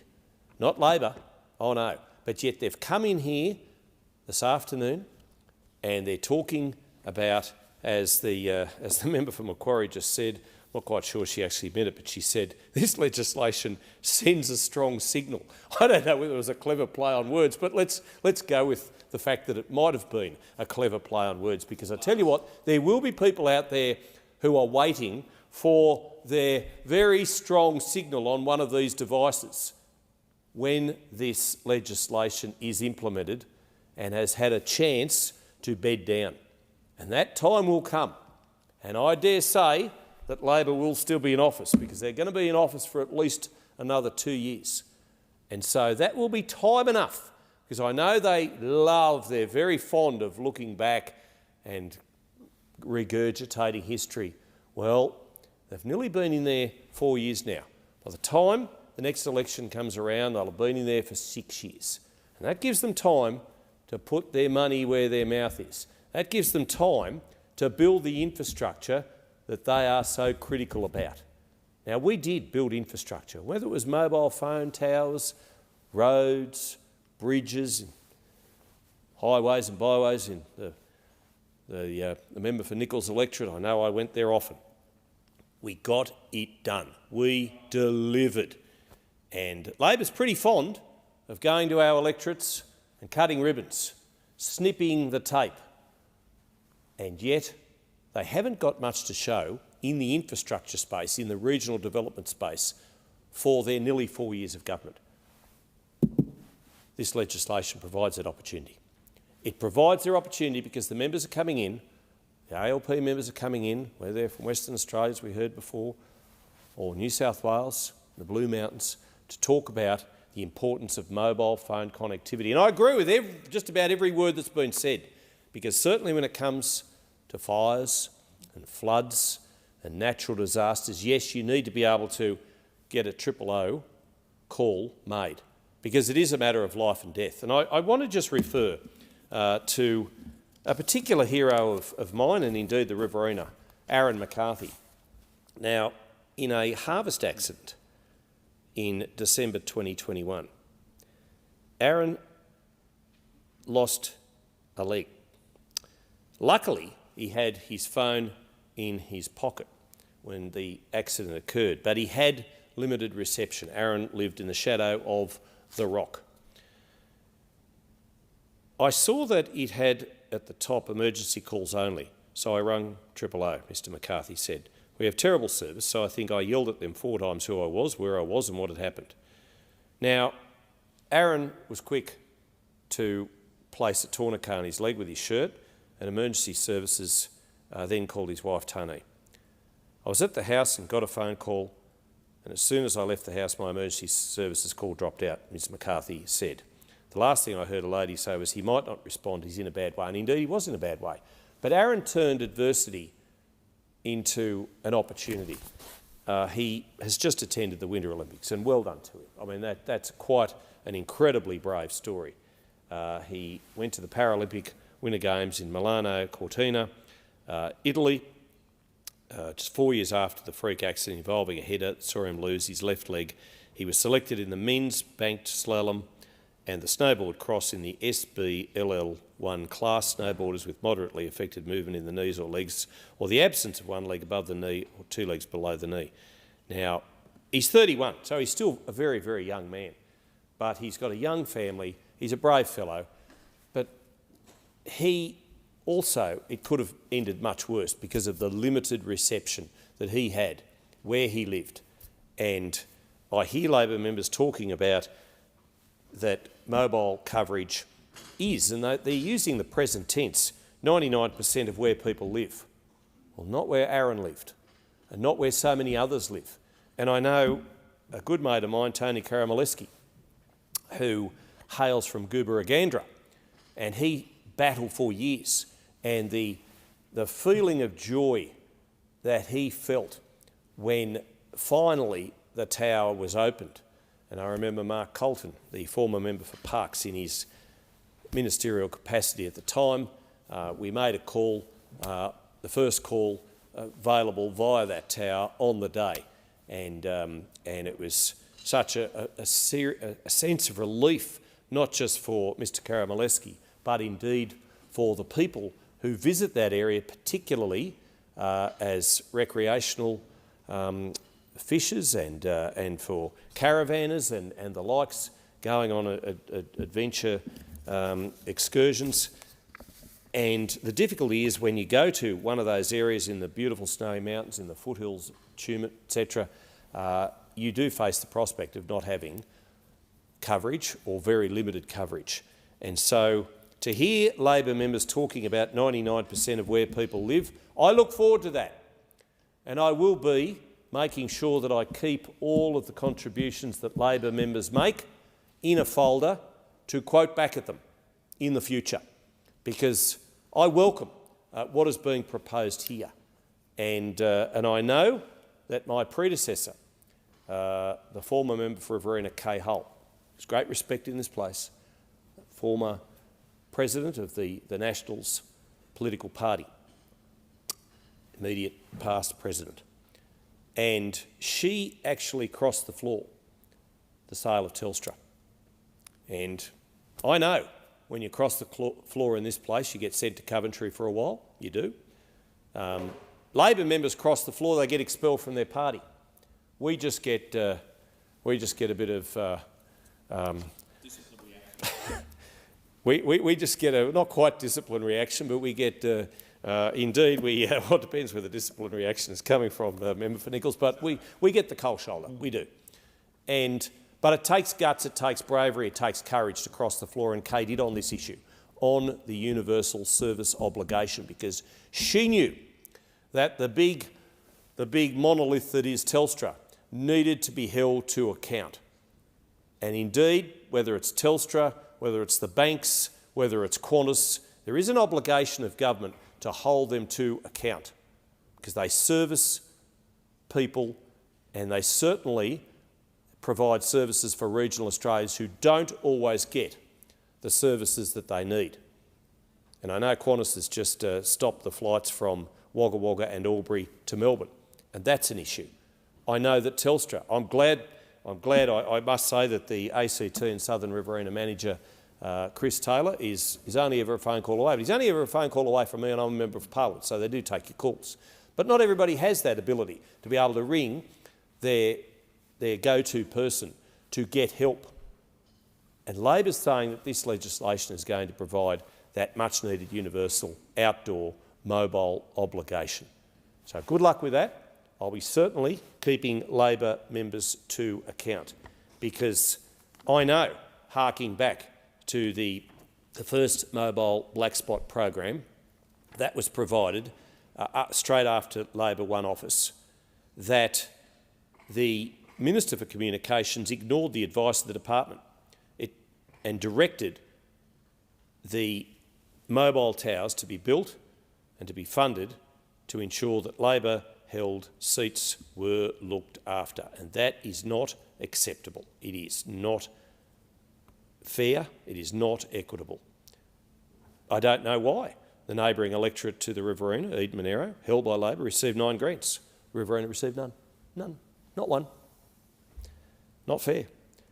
And the mobile black spot program has to be, must be, essentially should be a needs-based program, because improving mobile coverage should be the very bottom line to making sure that farmers on their headers and on their harvesters and on their sowers can do the work, can get the markets, can get access to the price that might be there available for their grain or indeed their whatever the case might be, getting their cattle and sheep to market, whatever the case might be. But that is only a limited window, and unless you have that mobile coverage and you're up the paddock and you have to go all the way back to the farmhouse, well, that just doesn't work, and it keeps them out of the market, and it's not right.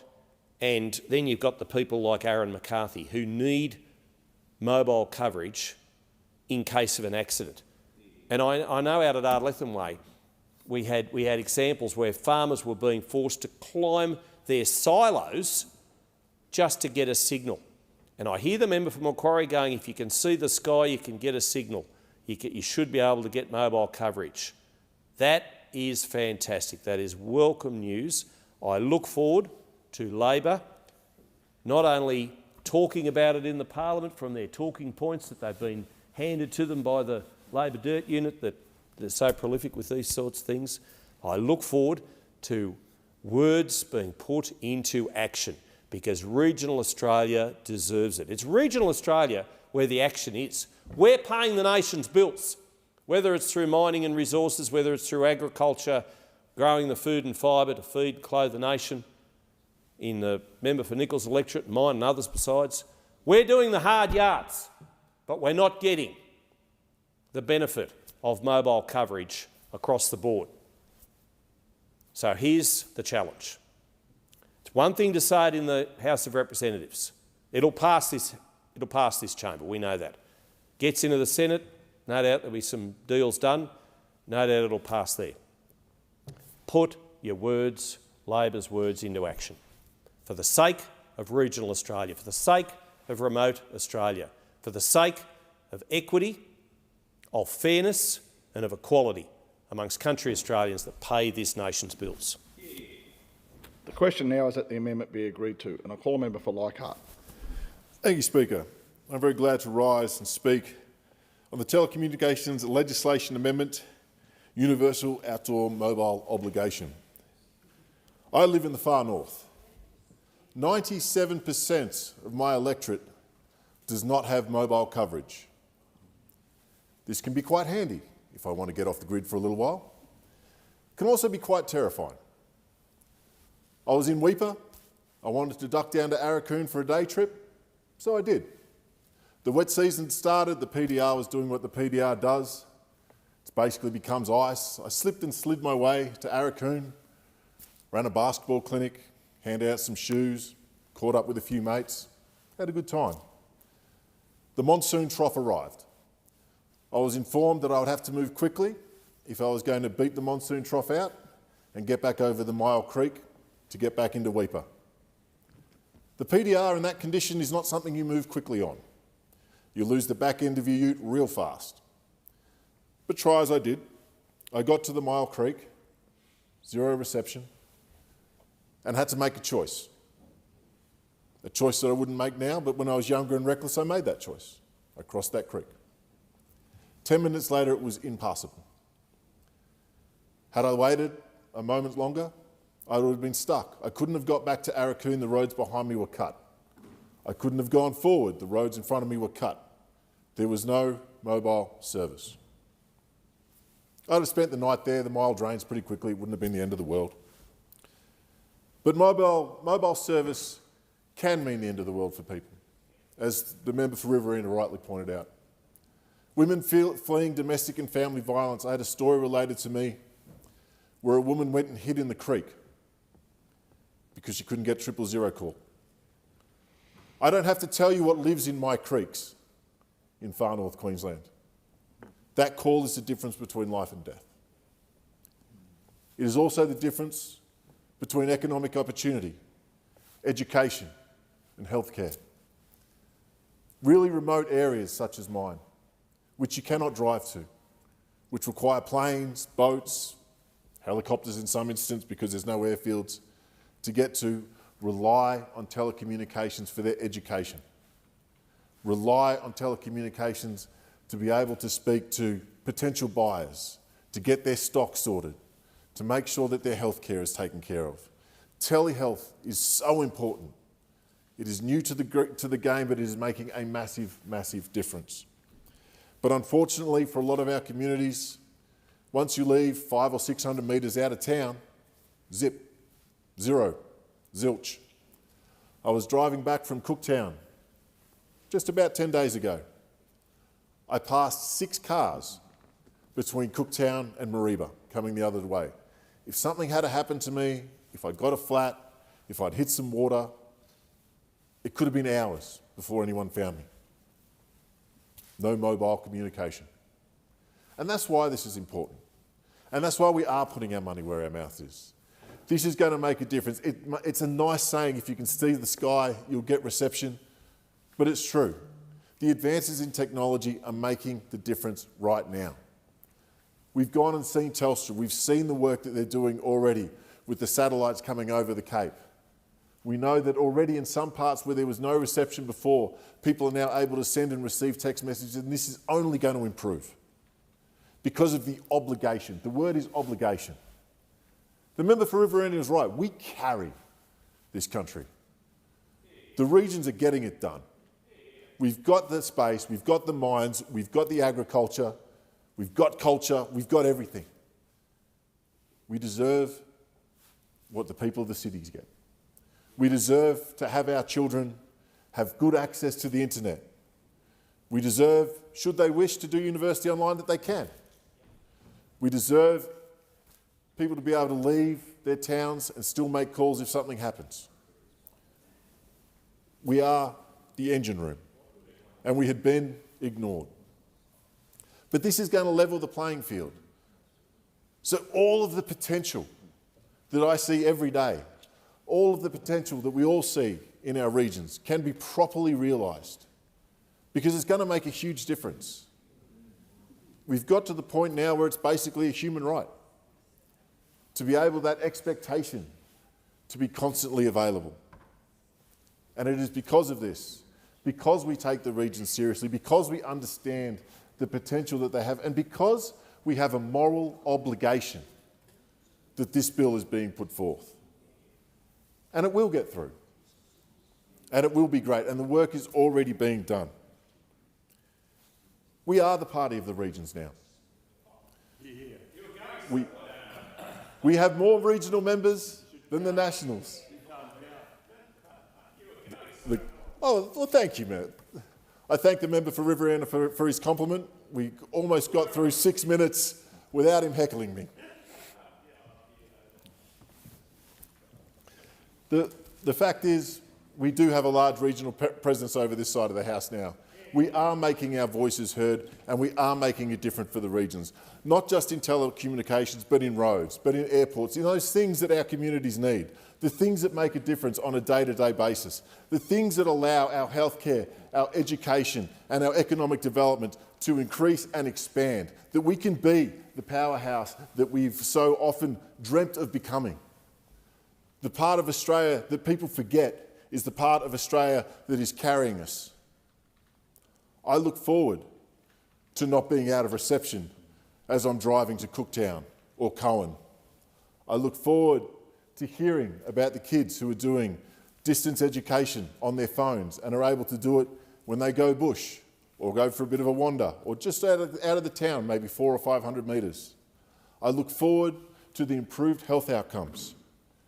Our health outcomes, particularly in my remote, regional and Indigenous communities, some of the worst in the world. Telehealth, the ability to have those quick answers on hand with properly trained Aboriginal and Torres Strait Islander health practitioners there to help deliver that life-saving, in some cases, medication or treatment, is going to be really important, because you can't always fly in and fly out a doctor. Sometimes you need the answer there and then. This will allow that to happen. I look forward to the increased economic opportunity and activity. There is so much potential along the PDR to have little bakeries, gift shops, cultural exhibitions, art galleries, but without that access to telecommunications, there's not a lot of point. This will open up that door too, opens up the economy of the Cape. We desperately need this. It is something that has been on the radar for so long. The member for Riverina spoke of fairness. There's nothing more fair than giving mobile coverage to everybody, which is what this bill tries to do. The 97% of my electorate will thank us. And no, there's not a lot of people living there. It is sparse, it is empty, but it is dangerous and it is rugged. And when things go wrong, they go wrong in a hurry. I enjoy my solitude on the road. I enjoy not getting emails for 4 or 5 hours as I move between the towns. But I think overall, it's better if I do. It's better for the community. It's better for health. It's better for every single one of those kids. It's safer. We're enjoying a renaissance in the far north. We're enjoying the investment in what we are. We're enjoying the culture. We're enjoying the lifestyle. And this is just going to make it so much better for everyone. When you're out shooting a pig, you take a photo, send it back to the boys, we can compare pigs. That's awesome. Don't have to wait to drag them back. You're better off leaving the carcass there. The other pigs will come and clear it up later. Well, you've got to make sure it's dead first. I mean, I don't know what pigs you're shooting. You got to keep on top of them. With this bill and with the opportunities presented, if you can see the sky, you'll have mobile coverage. From Cairns, where there are still dead spots, right the way to the Torres Strait, where, as recently we've heard, that mobile reception is critical in our border security. The Torres Strait Islanders like to record and send back to Border Watch any illegal incursions. They will be able to do that more efficiently in between the islands, to make sure that our borders are safe, to make sure that our communities are safe. I commend this bill to the House. The question now is that the amendment be agreed to. And I call the Shadow Assistant Minister. Thank you, Deputy Speaker. In modern Australia, reliable mobile phone coverage is not a luxury, it's not an optional extra, and it's not a lifestyle perk. It's foundational national infrastructure. Just as our roads connect our communities physically, telecommunications connects them digitally. In 2026, these digital connections underpin our economy, they underpin our social cohesion, and critically, they underpin our safety. Australians don't measure connectivity in legislative clauses, surprise, surprise. They measure it in what their call connects. They measure it in whether their FPOS machine works. They measure it in whether they can check emergency warnings. They measure it whether 000 answers when they dial. Recently, Raina, a local constituent in my electorate, wrote to me expressing her frustration. She said the lack of mobile phone coverage from Cronulla to the city lines is terrible and getting worse daily. It's not only Woolooware and Kirrawee with no service, but also Sutherland. This is one of Sydney's and one of Australia's busiest rail corridors. Thousands of Australians travel this line every single day to work, to study, to run businesses and to support their families. And yet, connectivity is deteriorating. And I reached out to the Minister for Communications regarding mobile coverage connectivity affecting the commuters travelling between Cronulla and the city. And the Minister's response was, providing in-carriage coverage presents challenges, partly due to the complexities involved in obtaining approvals and building new mobile base station infrastructure within a rail corridor. Well, for one of the busiest railway lines in Australia, this is simply not good enough. It's not good enough from the government, it's not good enough from Telstra, it's not good enough from Optus or Vodafone. The Minister noted these obstacles can deter and are deterring mobile network operators and infrastructure providers from focusing on the train line from Cronulla to the city. Deputy Speaker, this response tells us something important. Red tape and slow approvals processes are crippling this country. It's hurting our economy and it's hurting our telecommunications infrastructure. Infrastructure providers face layers of regulatory complexity before they can even begin to start improving service. And while bureaucratic processes grind slowly forward, ordinary Australians in Kirrawee, in Lillypilly, in Sutherland, in Miranda are missing out. If this red tape and delayed approvals are discouraging investment in suburban Sydney, I can only begin to imagine the challenges my colleagues are facing in regional Australia. Now, this doesn't stop at the rail corridor in my electorate. Residents in Kirrawee and Lillypilly continue to report persistent mobile black spots. Now, this isn't remote farmland. This is not remote regional Australia. This is in established suburban communities in the heart of Sydney. These suburbs also face significant bushfire risks. Residents have previously had homes burnt down in bushfires. Now, in Kirrawee or Lillypilly or other bushfire-prone areas, connectivity is not about convenience. It's about emergency alerts. It's about contacting your neighbours, contacting your loved ones, contacting your insurers. It's about calling for help if evacuation routes are cut out and cut off. If coverage drops during a fast-moving fire front, this isn't an inconvenience, it's a serious safety vulnerability. In inner-city suburbs, a dropped call is frustrating. In bushfire-prone communities like Kirrawee or like Lilipilly, it can be dangerous and it can be life-threatening. This is why communications policy must be treated as essential infrastructure policy. Now, the Coalition supports the goal of extending voice and text coverage outdoors and across more of the country. This is because improved connectivity for Australians is simply the fair thing to do. We need it in our cities and we need it in our regions. But the credibility of any reform rests not on the aspiration it proclaims, but on the detail it contains and the realism of its implementation. But this obligation must be clearly defined. Carriers must understand precisely what is required, precisely the dead spots they are fixing, and precisely how to do it. And consumers must understand what they are entitled to expect. And they should expect, and they should not have to deal with dead spots in the heart of the Sutherland Shire, a community that is inhabited by over 250,000 residents. Regulators must have measurable standards to assess the compliance of these infrastructure providers and telecommunications companies. If phrases such as reasonably available or equitable access are left vague, enforcement becomes difficult, if not impossible, for these regulators. And if enforcement are weak or approvals are slow and mired in red tape, delivery will stall and will continue to face outages like we do on the Cronulla to Central line. This experience of the Cronulla line demonstrates that complexity and delay in infrastructure approvals deter investment. This cannot become the model for a nationwide obligation.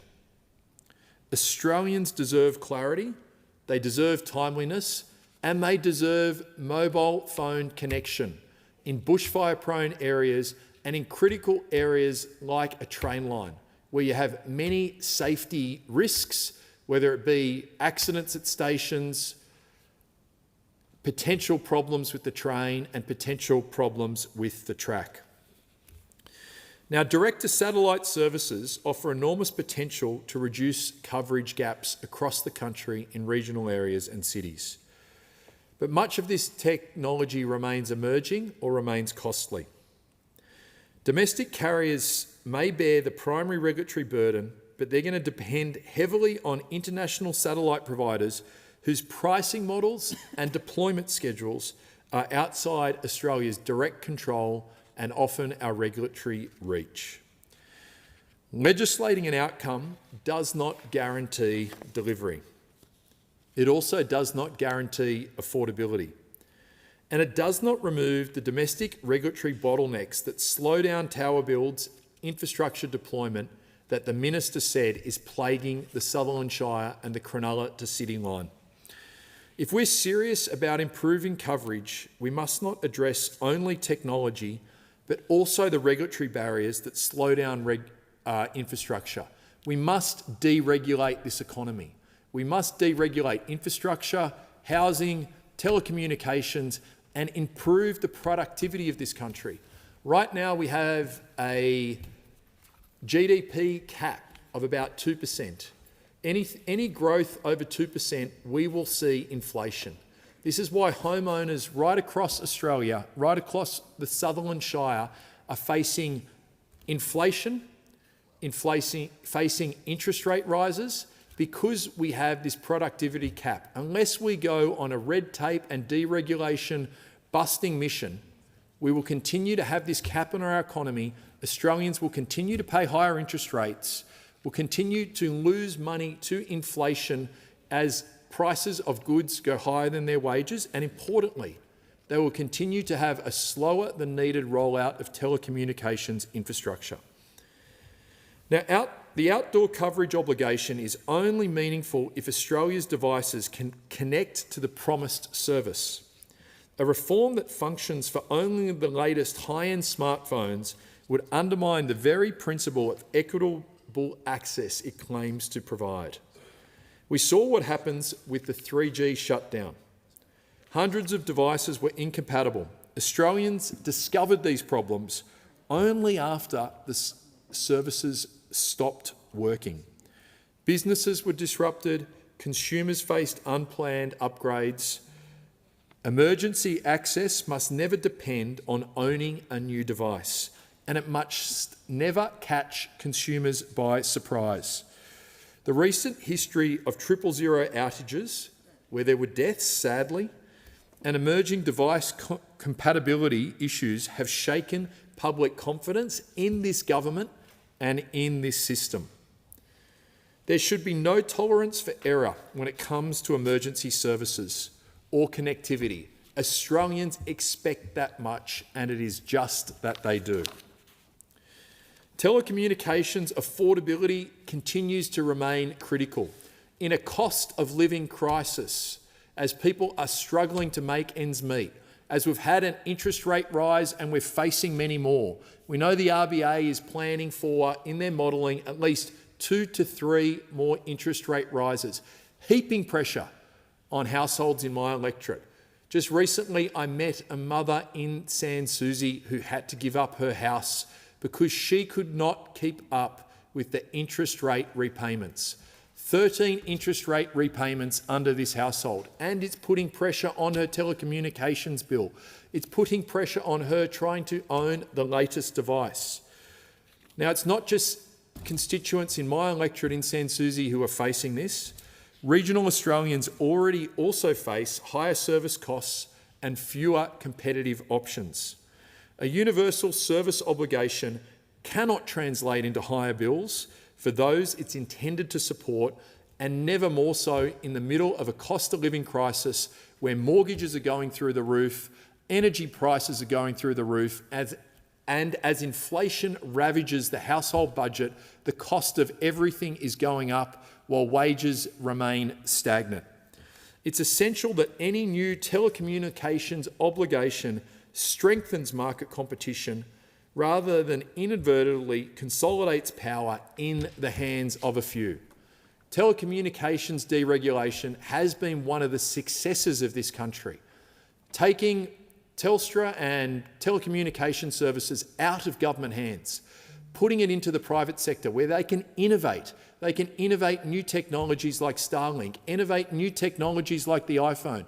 We should take the example of the telecommunications industry and apply it to other areas of essential infrastructure, like housing, like transport, where we have seen numerous advances in telecommunications, what you can do on a mobile phone today. But what we look at these other industries dominated by government regulation, be it housing, be it roads, be it public transport, where we have little innovation, we actually have declining productivity in housing, going backwards, despite all the technology, despite AI, despite automation, despite we have robots, somehow our construction industry is going backwards. Well, let's learn from the telecommunications industry. Now, sadly, we have this construction malaise starting to reinfect the telecommunications industry. As I write to the telecommunications minister, asking for help for my constituents in urban Sydney trying to get to work while using their mobile phones and unable to do so in Australia's most populous city, in one of the biggest, busiest and most advanced cities in the world, they cannot access mobile phone reception in Metro Sydney. Well, it's disgraceful and we've had enough, and we're drawing the line in the sand now, and we will say no more. So the Coalition believes in expanding connectivity, embracing these new technologies that can close these long-standing service gaps for the residents of Lilipilly, the residents of Kirrawee and the commuters of those train lines. The Coalition has an unenviable record of investing in regional connectivity because we've led it. Labor cannot hold a candlestick to our record in investing in regional connectivity. We've backed programs that deliver practical improvements on the ground in regions and in the metros. This is why the Coalition spearheaded the Mobile Black Spot program, a program that worked across all the electorates across Australia, laser focused on improving mobile black spots. Well, we need to resuscitate that program. We need another program. We need this Labor government to copy the former Liberal government's Black Spot program and start filling the black spots in Kirrawee, Cronulla and that line. Reform must be grounded in technical realism, economic responsibility and rigorous oversight. So yes, I support the intention of this bill. It is good legislation and we do need to close these mobile black spots, but the devil will be in the detail and in the implementation. Australians and residents of the Sutherland Shire should not have to put up with black spots as they go from their train to the work in the middle of downtown Sydney. Thank you, Deputy Speaker. The question now is that the amendment be agreed to, and I call the member for Gilmore. Thank you, Deputy Speaker. I rise today to support the Telecommunications Legislation Amendment Universal Outdoor Mobile Obligation Bill 2025 and to applaud the Albanese Labor Government's commitment to strengthening the resilience of Australia's telecommunications service.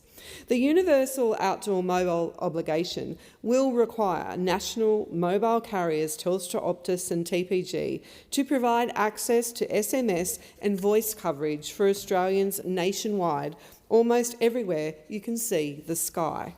This is really important reform that will improve connectivity and provide reassurance for people in regional areas like my electorate of Gilmore.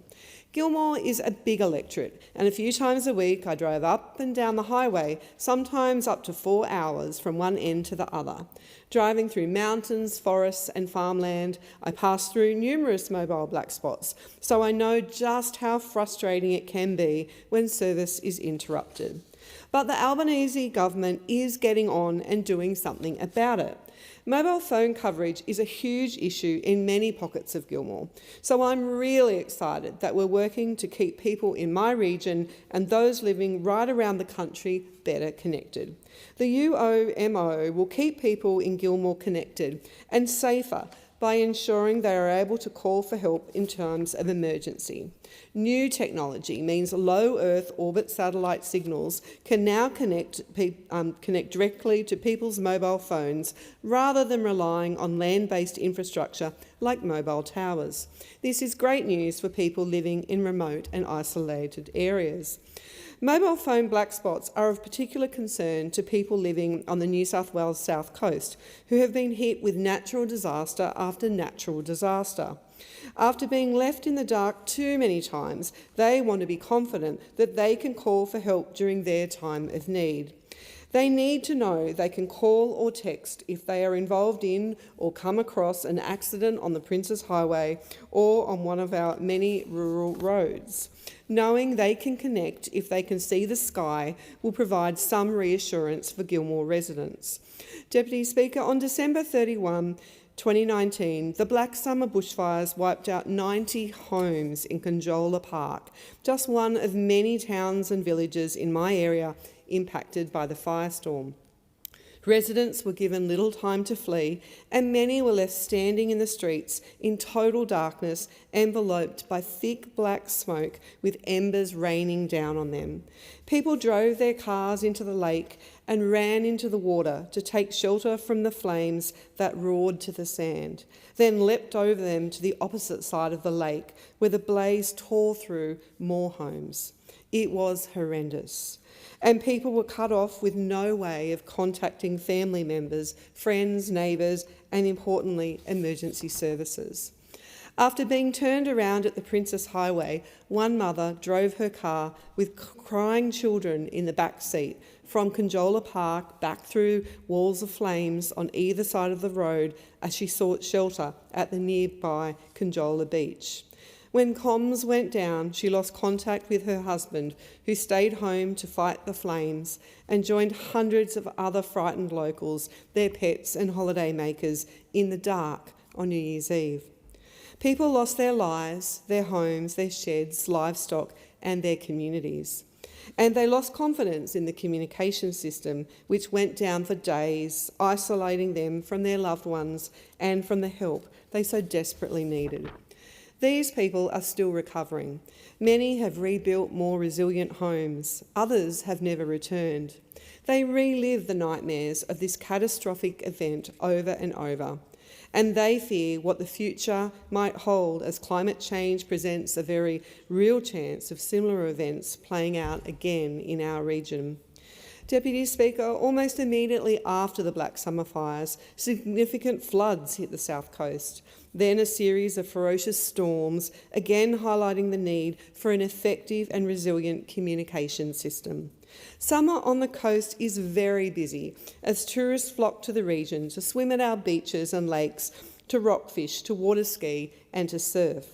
They take their boats out to sea, ride mountain bikes and bushwalk in our beautiful forests and national parks. But unfortunately, not all holidays go to plan and accidents frequently happen. Our volunteer surf lifesavers do a magnificent job keeping people safe on our beaches, but far too often people lose their lives when they're caught in rips while swimming at isolated beaches. When someone is in trouble and needs help at our beaches or on our waterways, they deserve the certainty that when they call for help, their call will connect. Our Marine Rescue New South Wales volunteers also do an incredible job keeping boaters safe on our ocean and waterways all year round, but particularly during those busy summer months. They are called upon to help sinking vessels, pull ailing boaters from the water, search for rockfishers and tow boats to safety. When injured boaties or lost bushwalkers need help, they must be assured their calls will be answered. Our roads and highways are jam-packed over the school holidays as families flock to enjoy everything our magnificent South Coast has to offer. But when they come from the city to the regions, they should be confident they can call emergency services in their time of need and that their calls for help will be answered. Whether it's a bushfire, flood, someone in trouble at the beach, a sinking boat, a motor vehicle accident or a health emergency, Australians cannot be let down. We must restore Australia's confidence in our national telecommunications service, and we must continue to boost the resilience of our telecommunications network. Deputy Speaker, this bill complements the great work that Albanese Labor government is doing to improve the resilience of telecommunications networks in regional areas like mine, especially during times of natural disasters. The Telecommunications Disaster Resilience Innovation Program has accelerated the development and deployment of new solutions to address communications issues and improve the resilience and availability of telecommunications during disasters. This includes new or enhanced satellite connectivity and new ways to monitor networks and share critical information with emergency services. Reliable communications are vital in emergencies and natural disasters to ensure Australians can call for help, receive emergency information and stay in touch with family and friends. Access to telecommunications coverage during a natural disaster can be the difference between life and death. During the 2019-2020 bushfires, we lost essential emergency communications when the remote Mount Wanderer transmission station in the Eurobodalla was burnt to the ground. Right now, work is being carried out at the Mount Wanderer station to improve its bushfire resilience under Tranche 1 of the Protecting Our Communities Disaster Resilience Program. The project has included an infrastructure upgrade, improved asset protection zones and road resilience works on the access road. Timber power poles have been replaced with composite poles to help bushfire-proof the power and ensure essential emergency information for emergency workers and the community can continue during bushfires. Composite power poles have also been erected along the length of Durras Road, ensuring the coastal village remains connected during emergencies. It's really great to see Telstra and the government working together to share the cost in bringing new coverage to regional and rural locations like Gilmore. 2 new Telstra mobile base stations will soon be switched on at Jamberoo and Warragee. providing improved mobile coverage and connectivity for locals and visitors. The infrastructure was built by Telstra as part of the Mobile Black Spot program's Improving Mobile Coverage round, with funding provided by Telstra and the Albanese Labor government. It means local residents and visitors will be able to access more reliable phone coverage, and it's also really important for local businesses that I know have been struggling with connection issues for years. I've worked hard to improve mobile coverage in our region, and I'm thrilled to be delivering for local communities like Jamberoo and Warragee. We're partnering with Telstra to fund the construction or upgrade of 168 sites across 147 different telecommunications projects across Australia, from transmission, coverage and capacity upgrades to the construction of new macro or small cell mobile base stations in black spot areas. Deputy Speaker, our Better Connectivity Plan is delivering significant investments to improve mobile and broadband connectivity in regional Australia through the Regional Connectivity and Mobile Black Spots program and the On-Farm Connectivity program.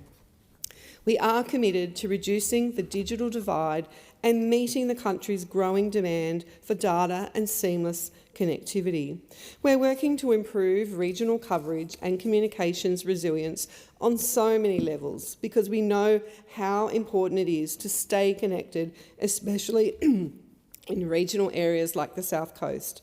The UOMO legislation is a key part of the government's response to the 2024 Regional Telecommunications Review. The implementation of the service will be an important step towards modernising Australia's universal service arrangements to guarantee we all have access to essential telecommunications services. Our significant NBN upgrades and investment in programs like the Mobile Black Spot program and Mobile Network Hardening program will further expand mobile coverage, resilience and capacity. This government has provided access to faster and more reliable broadband for 1.5 million premises across Australia, including 660,000 in rural and regional communities like mine. Labor created the NBN and only Labor is delivering the NBN and keeping it in public ownership. Under the Liberals, my community was left behind. I'll go back to the 2019, 2022, 2020 Black Summer bushfires again because, Deputy Speaker, it was such an extremely significant event in my community when communication was paramount.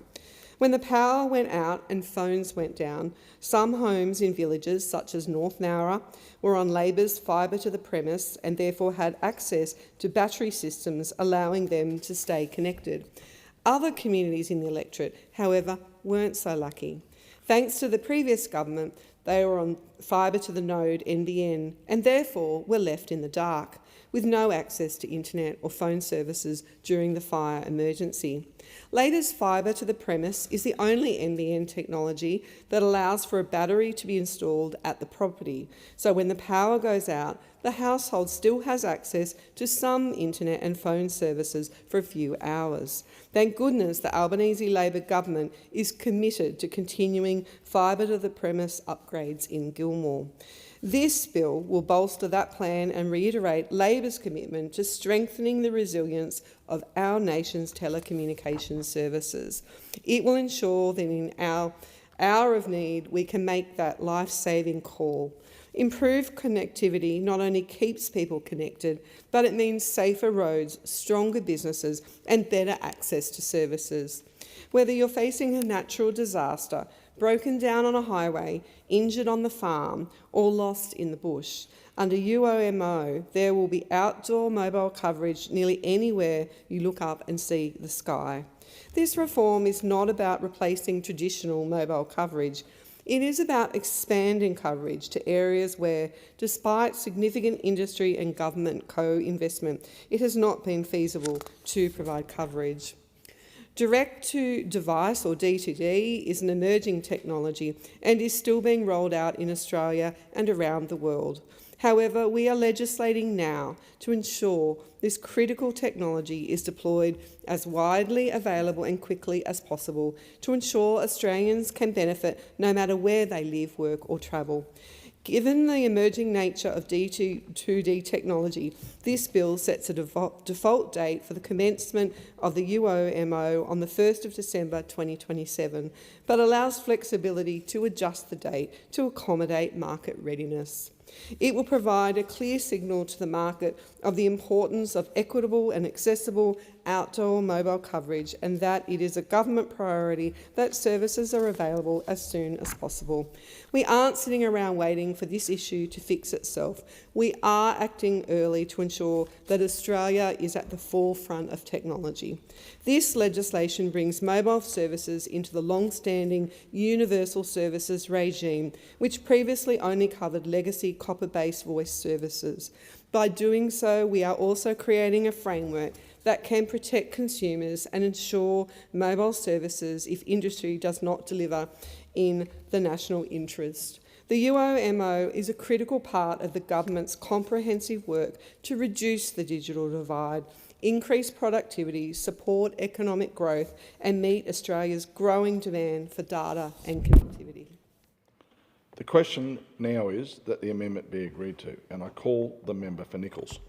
Thank you, Deputy Speaker. I rise also to speak on the Telecommunications Legislation Amendment, Universal Outdoor Mobile Obligation Bill 2025. As the member for Riverina pointed out, it is 2026 and this was supposed to be delivered over 12 months ago, but here we are. Communications is foundational infrastructure, Deputy Speaker, and my electorate of Nichols is regional and it is rural, but it is far from remote. It is also relatively flat. But you don't have to drive far out of the major cities and towns to find mobile connectivity issues. In the small community of Waiai area, a constituent was unable to make a 000 call when her child had an epileptic seizure. And another small community called Birai, locals struggle with poor and intermittent mobile reception. Reliable phone coverage is not a lifestyle extra or a consumer perk, it is essential. And we found that very recently, Deputy Speaker, as fires devastated parts of my electorate and including the member for Indi's electorate around the Longwood region. And people relied essentially on their mobile phone connectivity. And I do recall and reflect on the Strengthening Telecommunications Against Natural Disasters program that was a feature of the previous coalition government that strengthened a lot of the telecommunications infrastructure, and that has been noted that has been a benefit when we have experienced natural disasters such as fire and flood. For small businesses, farmers and freight operators, reliable mobile coverage is essential to running day-to-day operations, coordinating logistics and responding quickly to changing conditions on the ground. For families separated by distance, especially across regional and remote Australia, it is fundamental to ensuring they remain connected. And for anyone travelling beyond metropolitan areas, mobile coverage is first and foremost a safety mechanism, providing reassurance that help can be summoned if something goes wrong. Australia's geography is challenging, but new technologies such as direct-to-device services show promise in delivering vital telecommunications services. That must be matched by a framework that delivers genuine reliability, not just promises. The last mile is usually the most difficult and the most expensive.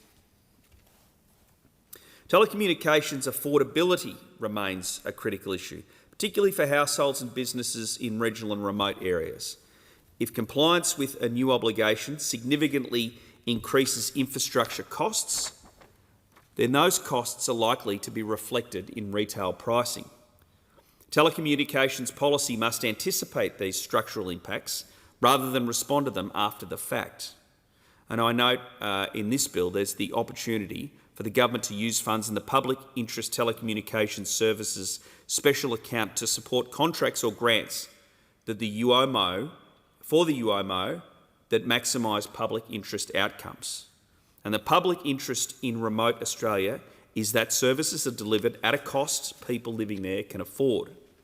Regional consumers already face higher service costs and fewer competitive options than their metropolitan counterparts.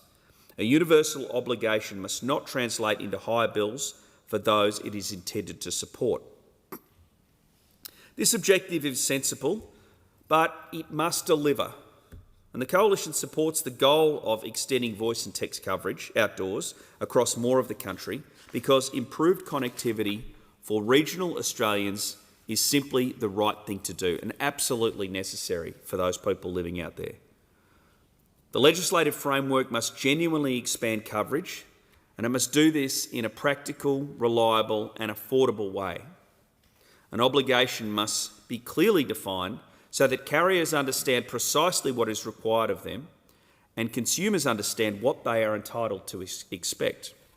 And terms such as reasonably available and equitable access must be translated into measurable, enforceable standards rather than left as broad concepts open to interpretation.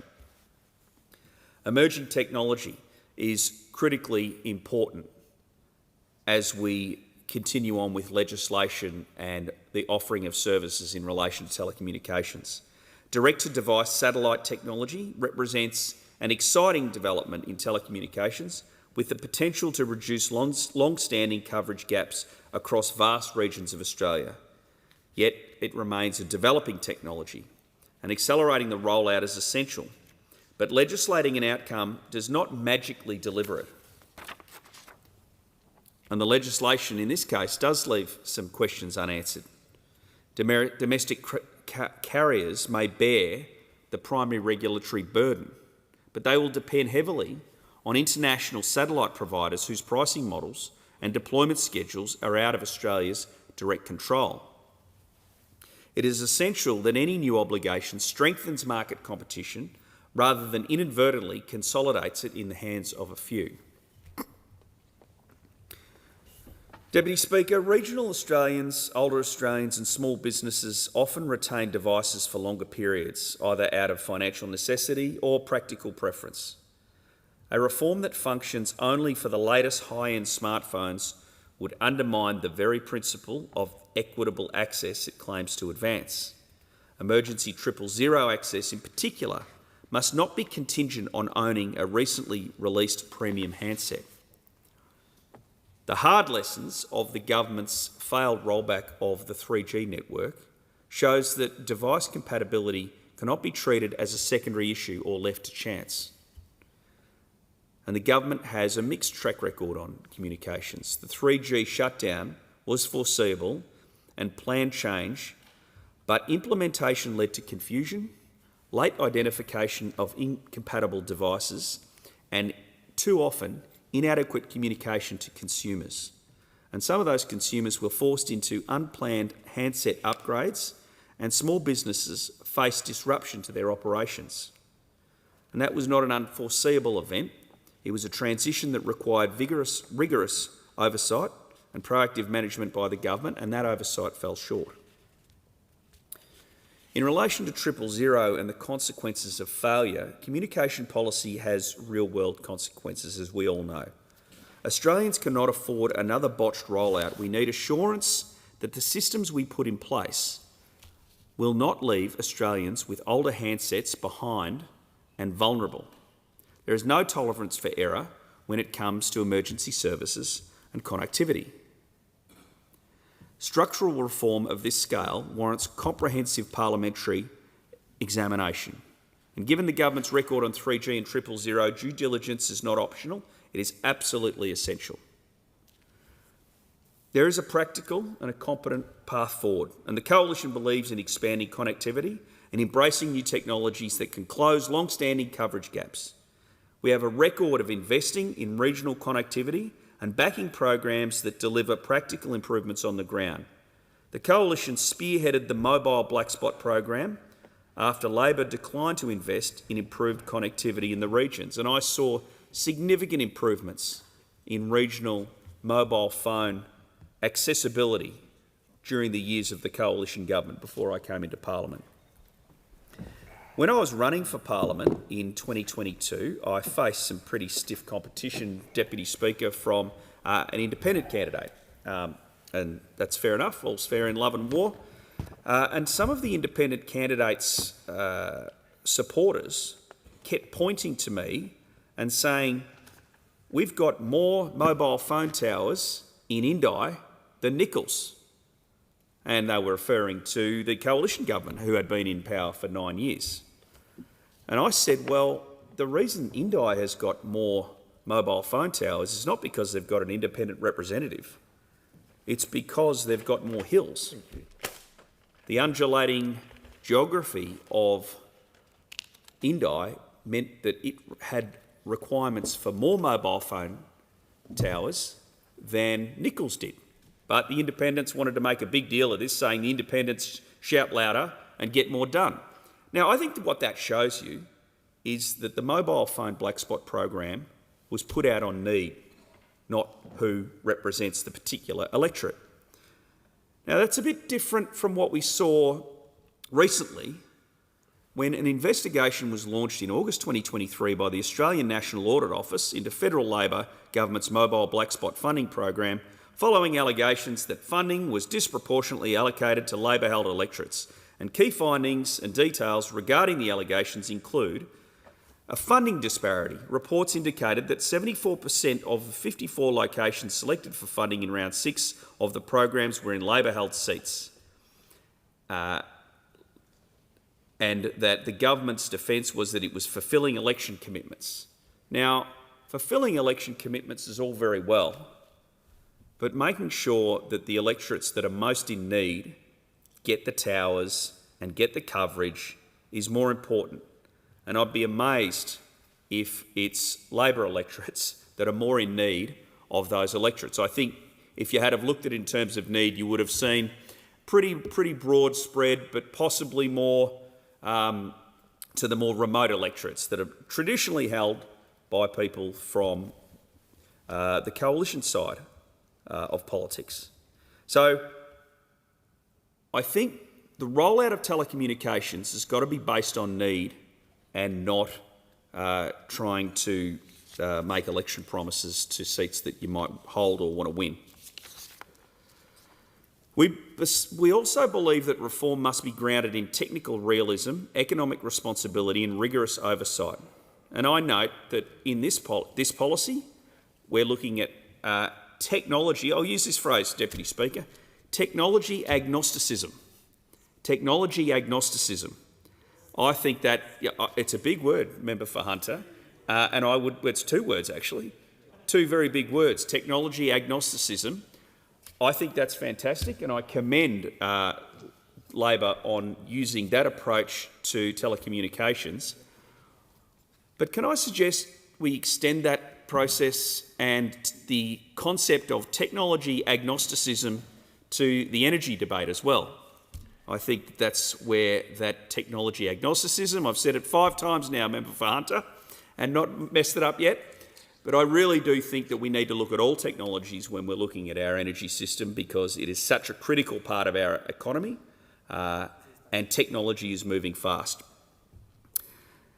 We don't want the one-size-fits-all outcome for communications. We want to use all the technology, mobile phone towers, direct-to-device, low-orbit satellites. Technology's moving fast in this area and whoever's in government have got to keep up with this. So you have our support for the concept. We just want to see it deliver better outcomes on the ground. And as the member for Riverina said in his speech earlier, and apparently he's going to keep a folder of all the presentations by Labor members talking about how great this is going to be. It's great to talk about it here in the House of Representatives. It'll pass the Senate, I believe. Then it will be the delivery and whether we actually get those better outcomes, and we'll be holding the government to account on that. Thank you, Deputy Speaker. The question now is that the amendment be agreed to. The member for Hunter has the call. Thank you, Speaker. I rise today to speak in strong support for the Telecommunications Legislation Amendment, Universal Outdoor Mobile Obligation Bill 2025.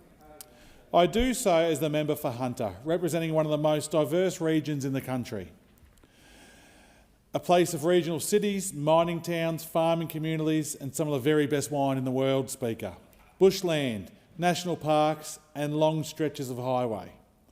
A place where people work hard, look after each other and too often have had to live with patchy or non-existent mobile coverage once they stepped outside town limits. For communities like mine, this bill is not abstract. It is not theoretical. It is practical, it is overdue, and it will make a real difference to people's safety, livelihoods and peace of mind in the Hunter. At its core, this bill establishes the universal outdoor mobile obligation for the first time in Australia's history, Speaker. It recognises something regional Australians have been saying for years, if not decades, that mobile connectivity is no longer a luxury. It is essential infrastructure, and it should not stop at the edge of town.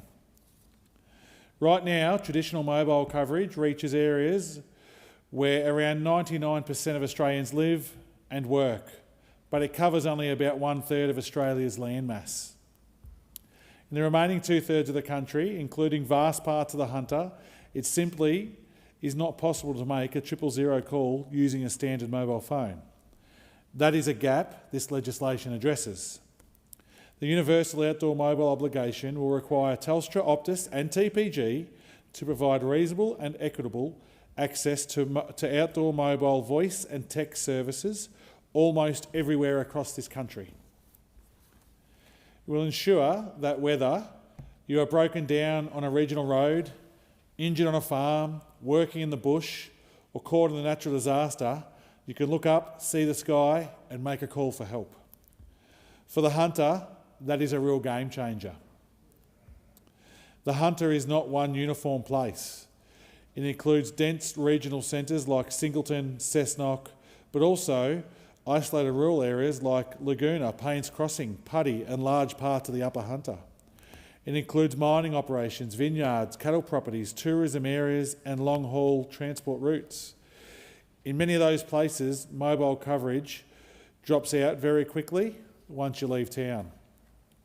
People know exactly where the black spots are.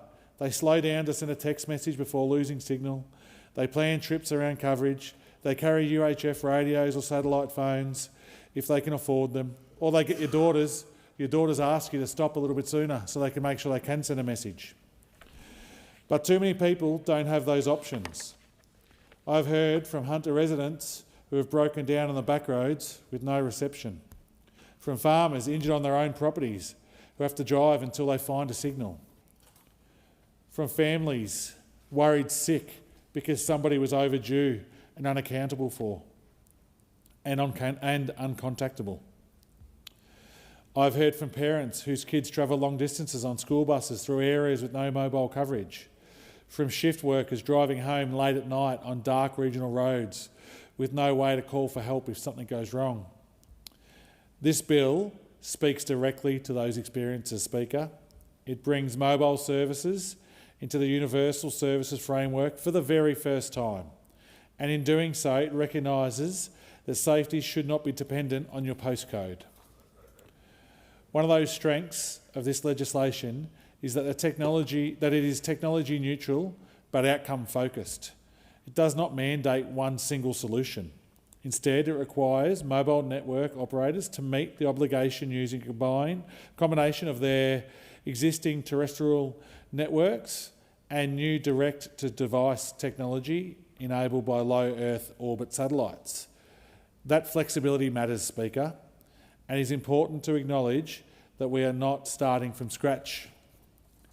Telstra has already been rolling out the direct-to-device satellite-enabled services in Australia, allowing basic SMS and voice connectivity in areas without traditional mobile coverage, in parts of regional Australia, including areas relevant to the Hunter. That services is already making a real difference. I've heard directly from people who've been able to send messages from places where they never could before, Speaker, from workers in remote locations who can now check in on family, from travellers who feel safer knowing that they have a backup if something goes wrong. That existing Telstra service shows exactly what's possible. It shows that this technology works, and it shows why this government needs to step in to make sure it is available to everybody, not just those on one network or in one location. This bill builds on the progress and scales it nationally. It ensures that all three major carriers are required to provide baseline outdoor mobile coverage rather than leaving it to individual commercial decisions. It also improves competition because not one network should have a monopoly on safety.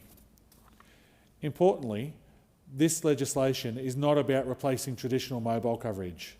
It is about expanding coverage to places where, despite decades of investment and co-investment, it has not been feasible to build towers. For the Hunter, that distinction matters. People want better mobile coverage in towns and along highways, and the government continues to invest in programs like the Mobile Black Spot program to do exactly that. But we also need a solution for the places where towers simply are not practical. The Universal Outdoor Mobile Obligation delivers that solution. Initially, the obligation will focus on voice and SMS services. That is deliberate. It reflects the current state of the technology and the primary objective of public safety. In an emergency, you do not need streaming or high-speed data. You do need to be able to make a call speaker. You also do need to be able to send a text message. And you need a service to work reliably. Over time, as technology evolves, this framework allows the scope of obligation to be expanded. That flexibility is built into this legislation. The bill sets a default commencement start date of the 1st of December 2025. That date sends a clear signal to industry that this is a clear priority. But it also allows flexibility to adjust timing if needed, based on market readiness and technical capabilities.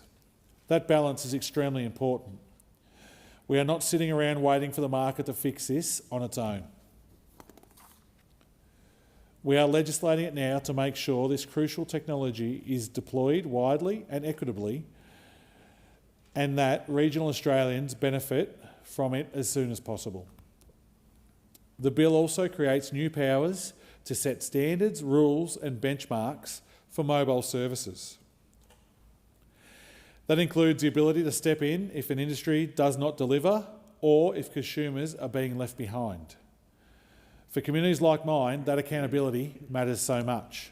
People in the Hunter have heard plenty of promises over the years about connectivity.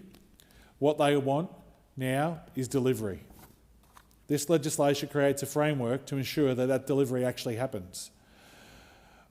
I want to ground this in the conversations I have had across the Hunter, because this issue comes up everywhere I go. I've spoken with farmers in the Upper Hunter who have told me plainly that mobile coverage can disappear the moment that they leave the homestead. One bloke said to me that when he's out checking his stock, fixing his fences, his phone might as well be a brick speaker. If something goes wrong, if he's injured or his machinery fails, he knows he could be hours away from help. The ability to send a message or make a call from anywhere on his property would genuinely change how safe he feels doing his job on his own property. I've spoken with small business owners who operate tourism ventures in and around the Wadigans and the Barrington foothills. They rely on mobile phones to take bookings, coordinate staff and reassure visitors. More than one operator has told me they spend a good part of every day explaining to customers why there is no reception once they arrive. This affects confidence, repeat business and livelihoods. Knowing there is a basic level of outdoor coverage would make a real difference to how these businesses operate. I've spoken with truckies and shift workers who travel long stretches of regional road late at night. One transport worker told me that he has planned breaks around where he knows he can get reception just in case something happens. Another truckie said he worries about hitting wildlife or breaking down in areas where there is no signal at all. For people whose jobs depend on being on the road, this legislation is about safety, not convenience. I've also spoken with parents, particularly in rural parts of the Hunter, who worry when their kids are travelling long distances for sport, work or school. One parent told me that the hardest part is not knowing their child has arrived safely because there are entire stretches where no messages can get through. Even the ability to send a simple text would ease that anxiety. Local businesses have also told me how valuable Telstra's existing satellite-backed services have been. I've heard from people who are able to send messages from properties or work sites where they never could before. It's not perfect, but it's progress, Speaker, and it shows why this technology, when made universal, will have such a powerful impact. These are practical, everyday conversations. They are not about flashy technology or big promises. They are about being able to call for help, check in with the family, run a business and feel safe. The benefits of this bill for the hunter extend beyond emergencies. Better outdoor mobile coverage supports agriculture, mining, tourism and small businesses. It supports productivity and safety at work sites and job sites. It supports people travelling through the region, and it supports community confidence. It also supports our emergency services. When bushfires, floods or storms hit, communications are critical. This bill complements recent reforms to strengthen 000 and restore public confidence in emergency call services. By expanding baseline mobile coverage, it improves the likelihood that people can access help when they need it most. I've spoken to Hunter residents who have lived through recent disasters and know how terrifying being cut off can be. No phone, no updates, no way to call for help. This bill is about reducing that risk. It is also about fairness. Regional Australians pay the same phone bills as everybody else. They contribute to the economy. They power this country through agriculture, mining and energy. They deserve the same level of safety and connectivity. For too long, people outside of the cities have been told that patchy coverage is just part of regional life, that they should accept this, and that they should accept less. This bill says that is no longer good enough. It brings mobile coverage into the universal services regime. It creates obligations. It creates accountability. And it creates a pathway to close one of the most persistent digital divides in this country. Yeah. I also want to acknowledge the extensive consultation that has taken place on this legislation. Consumer groups, regional stakeholders, industry regulators and state and territory governments have all had input. Consumers and stakeholders strongly support this bill, particularly its focus for equitable access and safety. Industry has raised implementation issues, and there is time built into the framework to work through those issues responsibly. That is how good policy is made, Speaker. For the hunter, the universal outdoor mobile obligation represents progress that people can see and feel. It means a farmer checking in from the paddock, a truckie being able to call for help on a remote stretch of road, a family feeling safer when loved ones are travelling, a worker being able to send a message from a site which was previously off the grid. And importantly, it builds on services that are already showing results. Telstra's existing direct-to-device service has demonstrated the value of satellite-enabled connectivity. This bill ensures that value is shared, expanded and embedded into our national framework. It is not about waiting for perfection. It is about taking a big step forward. The vision is clear, Speaker. A country where you can step outside, look up and connect, no matter where you live, no matter where you work, no matter where you travel. For the hunter, that vision matters, Speaker. That's why I support the Telecommunications Legislation Amendment, Universal Outdoor Mobile Obligation Bill 2025, and that's why I commend it to the House. Thank you, Speaker. The question now is that the amendment be agreed to. The member for Wide Bay has the call. Thanks, Deputy Speaker, and I rise to speak on the Telecommunications Legislation Amendment, Universal Outdoor Mobile Obligation Bill 2025, and this is obviously an extremely important bill for all Australians, and I do support the intent of the bill. There are elements of the bill that I'll mention in my speech that I have concerns about, but we live in an amazing country that is very sparsely populated other than in the city areas, and the needs of Australian citizens, those Australian citizens in those areas compared to regional Australians are different, and Just by virtue of the big land that we have and the population density and lack of it in the regions, we do suffer from a lack of mobile telecommunications.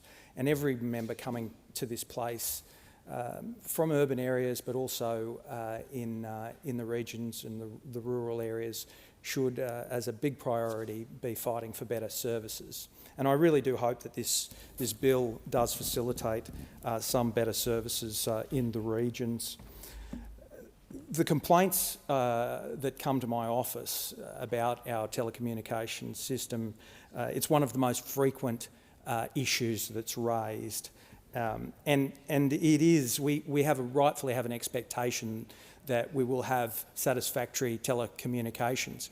Telecommunications have become, mobile telecommunications have become such an important element of our daily life, whether it's in business, commerce, and just our social networking.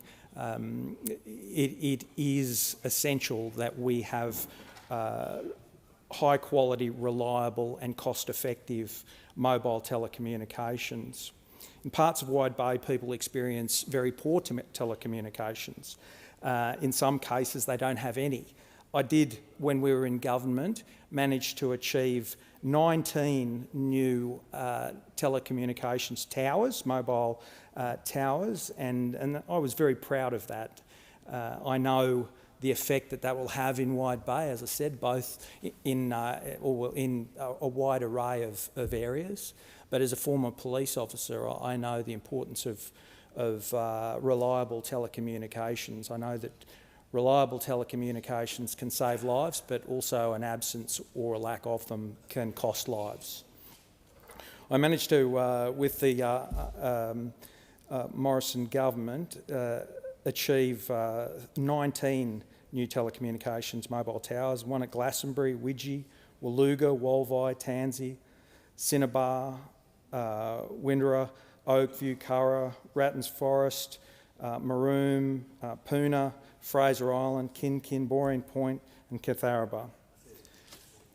Very disappointingly, since the Albanese Labor government has been in power, Wide Bay has received no further towers, and it's alarming, and we need to do something about it. And embracing new technologies will help, but we need a government motivated to improve services in all of Australia, not just Labor seats. While I recognise the intent of the bill and welcome the requirement for major telcos to provide reasonable and equitable outdoor mobile coverage, I have concerns whether the bill as drafted will actually deliver regional Australians the services that they need and deserve. The government claims that the universal obligation will provide coverage almost everywhere, yet it hasn't been clear about what this means and who will be left out, or about the new technologies that we'll really rely on that have not been widely trialled, tested or proven in Australia. The universal obligation is built around low Earth orbit satellite to mobile technology, and this technology has great potential and may well transform telecommunication in years to come, but clearly it is not where it needs to be to satisfy the sales pitch of the government on this bill. Even Telstra, as in their submission, acknowledged that the satellite to mobile services are still under development and not ready to meet the expectations this legislation creates, and that should be a concern to everyone. I'm also troubled by the vague and open-ended definitions in the bill. Terms such as reasonably available and equitable basis are undefined, and giving the ministers discretion to determine coverage areas and to exempt local locations entirely also worries me when I see what happened in Wide Bay when, upon the election of the Albanese government, the tap was turned off for these vital services. And with such discretion given to the minister, I hope it is used fairly and with all Australians in mind, not just those voting in Labor-held seats. Consumer advocates, including the Australian Communication Consumer Action Network, have raised concerns about emergency service connectivity, which should be an absolute fundamental. People need to be able to make a life-saving call for help. Access to emergency services should not be negotiable, yet the bill fails to ensure it. As a former policeman, I remember numerous occasions where serious crashes, mainly fatal road crashes, occurred, and the people were unable to call emergency services because of a weak signal or no signal. And in rural and regional Australia, the rate of fatalities is much higher than those built-up urban areas. Regional Australia has a 9.6 per 100,000 rate of traffic deaths compared to 2.2 in the urban areas. So you are far more likely to be involved in a very serious traffic crash on regional and rural roads. And that just emphasises that we absolutely need technology that can be utilised at those times when these serious incidents occur. Affordability is another major issue. Without financial support, telcos inevitably pass the cost of new satellite technologies onto the consumers. Regional residents may be required to purchase new handsets or more expensive plans to access services the government claims will be universal. Low-income families may find themselves priced out of connectivity, and that is certainly something that we cannot let happen. The people who are struggling to pay the bills need to have access to telecommunications and connectivity for the services that we've talked about as much as anyone, and we do have issues when it comes to socio-economic inequality in the regions. Telstra has noted that there's insufficient spectrum to meet the requirements of the universal obligation, potentially forcing choice between maintaining 4G and expanding 5G, raising the risk of an early 4G shutdown. We all know the disruptions caused by the 3G shutdown. It caused a lot of anxiety amongst people, and it was well-founded and left a lot of people worse off. Unable to access 4 and 5G services reliably, and in some areas with poorer coverage than existed before. Technologies will continue to evolve, and our systems must evolve with it, and regional Australia needs to be put at the forefront of these advanced technologies and our embrace of them. Wide Bay covers more than 14,000 square kilometres, and there are many communities that urgently need mobile coverage. Reliable mobile services aren't a luxury, they're a necessity, and I urge the government to do as much as it can to improve those services for regional Australians.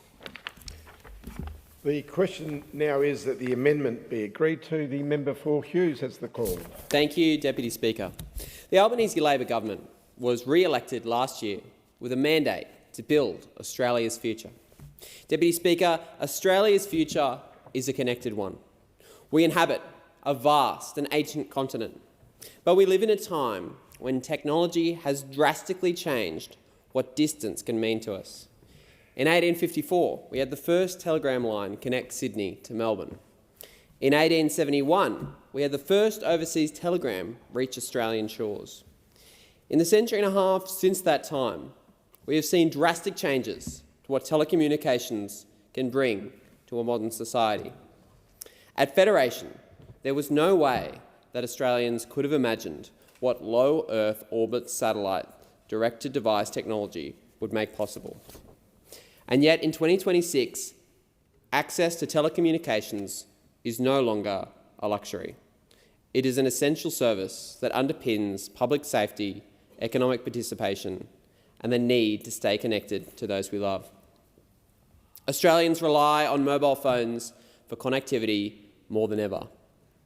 However, Australia's long-standing universal service obligation has not included mobile services.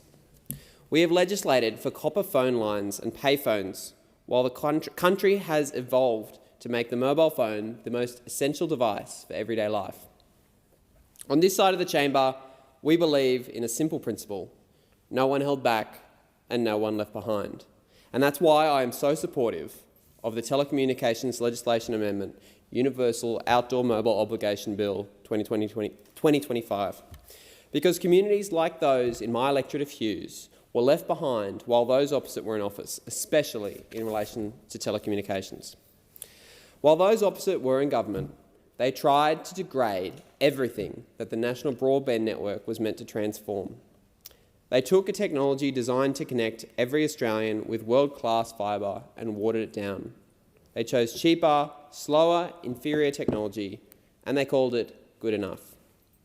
It meant that communities like Bundeena and Mayenbar in the Royal National Park in my electorate missed out on the connections that were changing lives all around the world as digital access changed the way that lives were lived and economies were grown.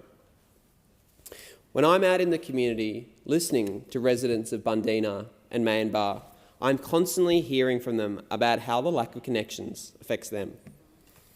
Bundeena and Mayenbar are one road in, one road out. The road, which starts as Farnell Avenue and undergoes a couple of name changes before meeting Bundeena Drive, is single lane. It's winding and surrounded by dense bushland. These are dangerous roads for Bundeena and Mayenbar residents to have to navigate at night. Residents and motorists need to know that if trouble arises, that they'll be able to get help. A medical episode, breakdown, a car that comes off the road in the dark. On that road, right now, they may have no way to reach anyone if any of these emergencies arise. That's the quiet, daily reality for people in my community in Bundeena and Mayenbar, and it's not good enough. These are communities that sit inside the boundaries of Greater Metropolitan Sydney. From my community, you can see the city. And yet, when it comes to mobile connectivity, they may as well be hundreds of kilometres from anywhere. And that's why on this side of the House, we're introducing a universal outdoor mobile service obligation. For the first time, Telstra, Optus and TPG will be required to provide reasonable access to outdoor baseline mobile coverage across Australia on an equitable basis, starting with voice and SMS services. Not just in the cities, not just in the suburbs. Everywhere Australians live, work, drive and walk. Deputy Speaker, I spend a lot of time on Heathcote Road. It not only connects the two sides of my electorate, it connects the growing southwest of Sydney to the south coast. But for such an important artery, mobile reception on Heathcote Road is not where it needs to be in the 21st century. There are stretches where coverage disappears. A breakdown, an accident, a medical emergency on Heathcote Road, and there may be no way to call for help. It's not acceptable for a major road connecting two significant parts of New South Wales. The Royal National Park sits in the heart of my electorate. It's one of the oldest national parks in the world and one of the most visited. On any given weekend, thousands of people from across Greater Sydney, from across New South Wales and tourists from across the world are walking the coast track, enjoying the water at Gerry Beach, riding trails through the scrub, kayaking through the estuary, or simply sitting on a cliff top watching the Tasman Sea.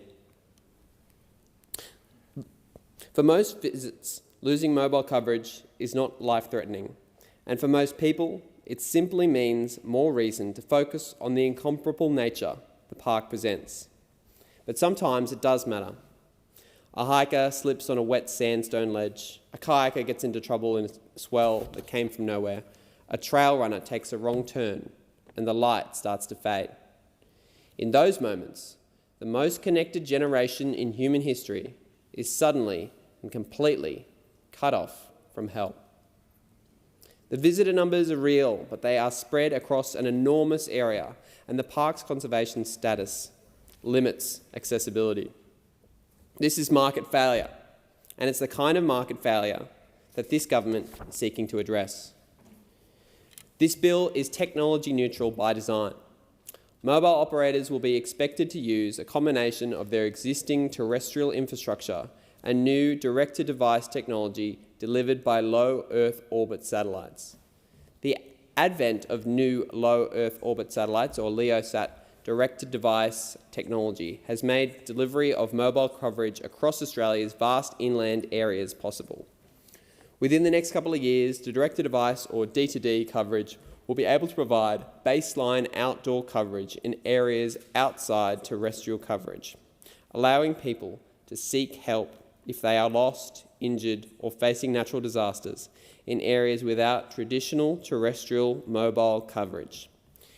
D2D uses satellites orbiting Earth at around 550 kilometres above the Earth to communicate directly with a standard mobile handset, without tower, without dish, without base station at the user's end, just a phone and a view of the sky. That means it works in a national park. It means it works on a winding road through dense bush and on a single-lane road into Bundeena at night. Telstra already has a commercial D2D SMS service operating in Australia today. Optus and TPG have announced their own plans. This technology exists and it's being deployed right now.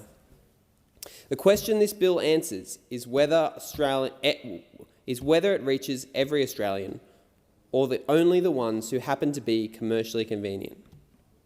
Setting the obligation now is what will drive the market to build toward it.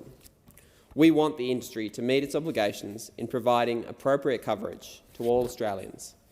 Deputy Speaker, a legislated obligation is only as strong as the framework that enforces it. And that is why the standards, rules and benchmarks powers in this bill matter as much as the obligation itself. If the industry does not deliver quality services, the Minister can act.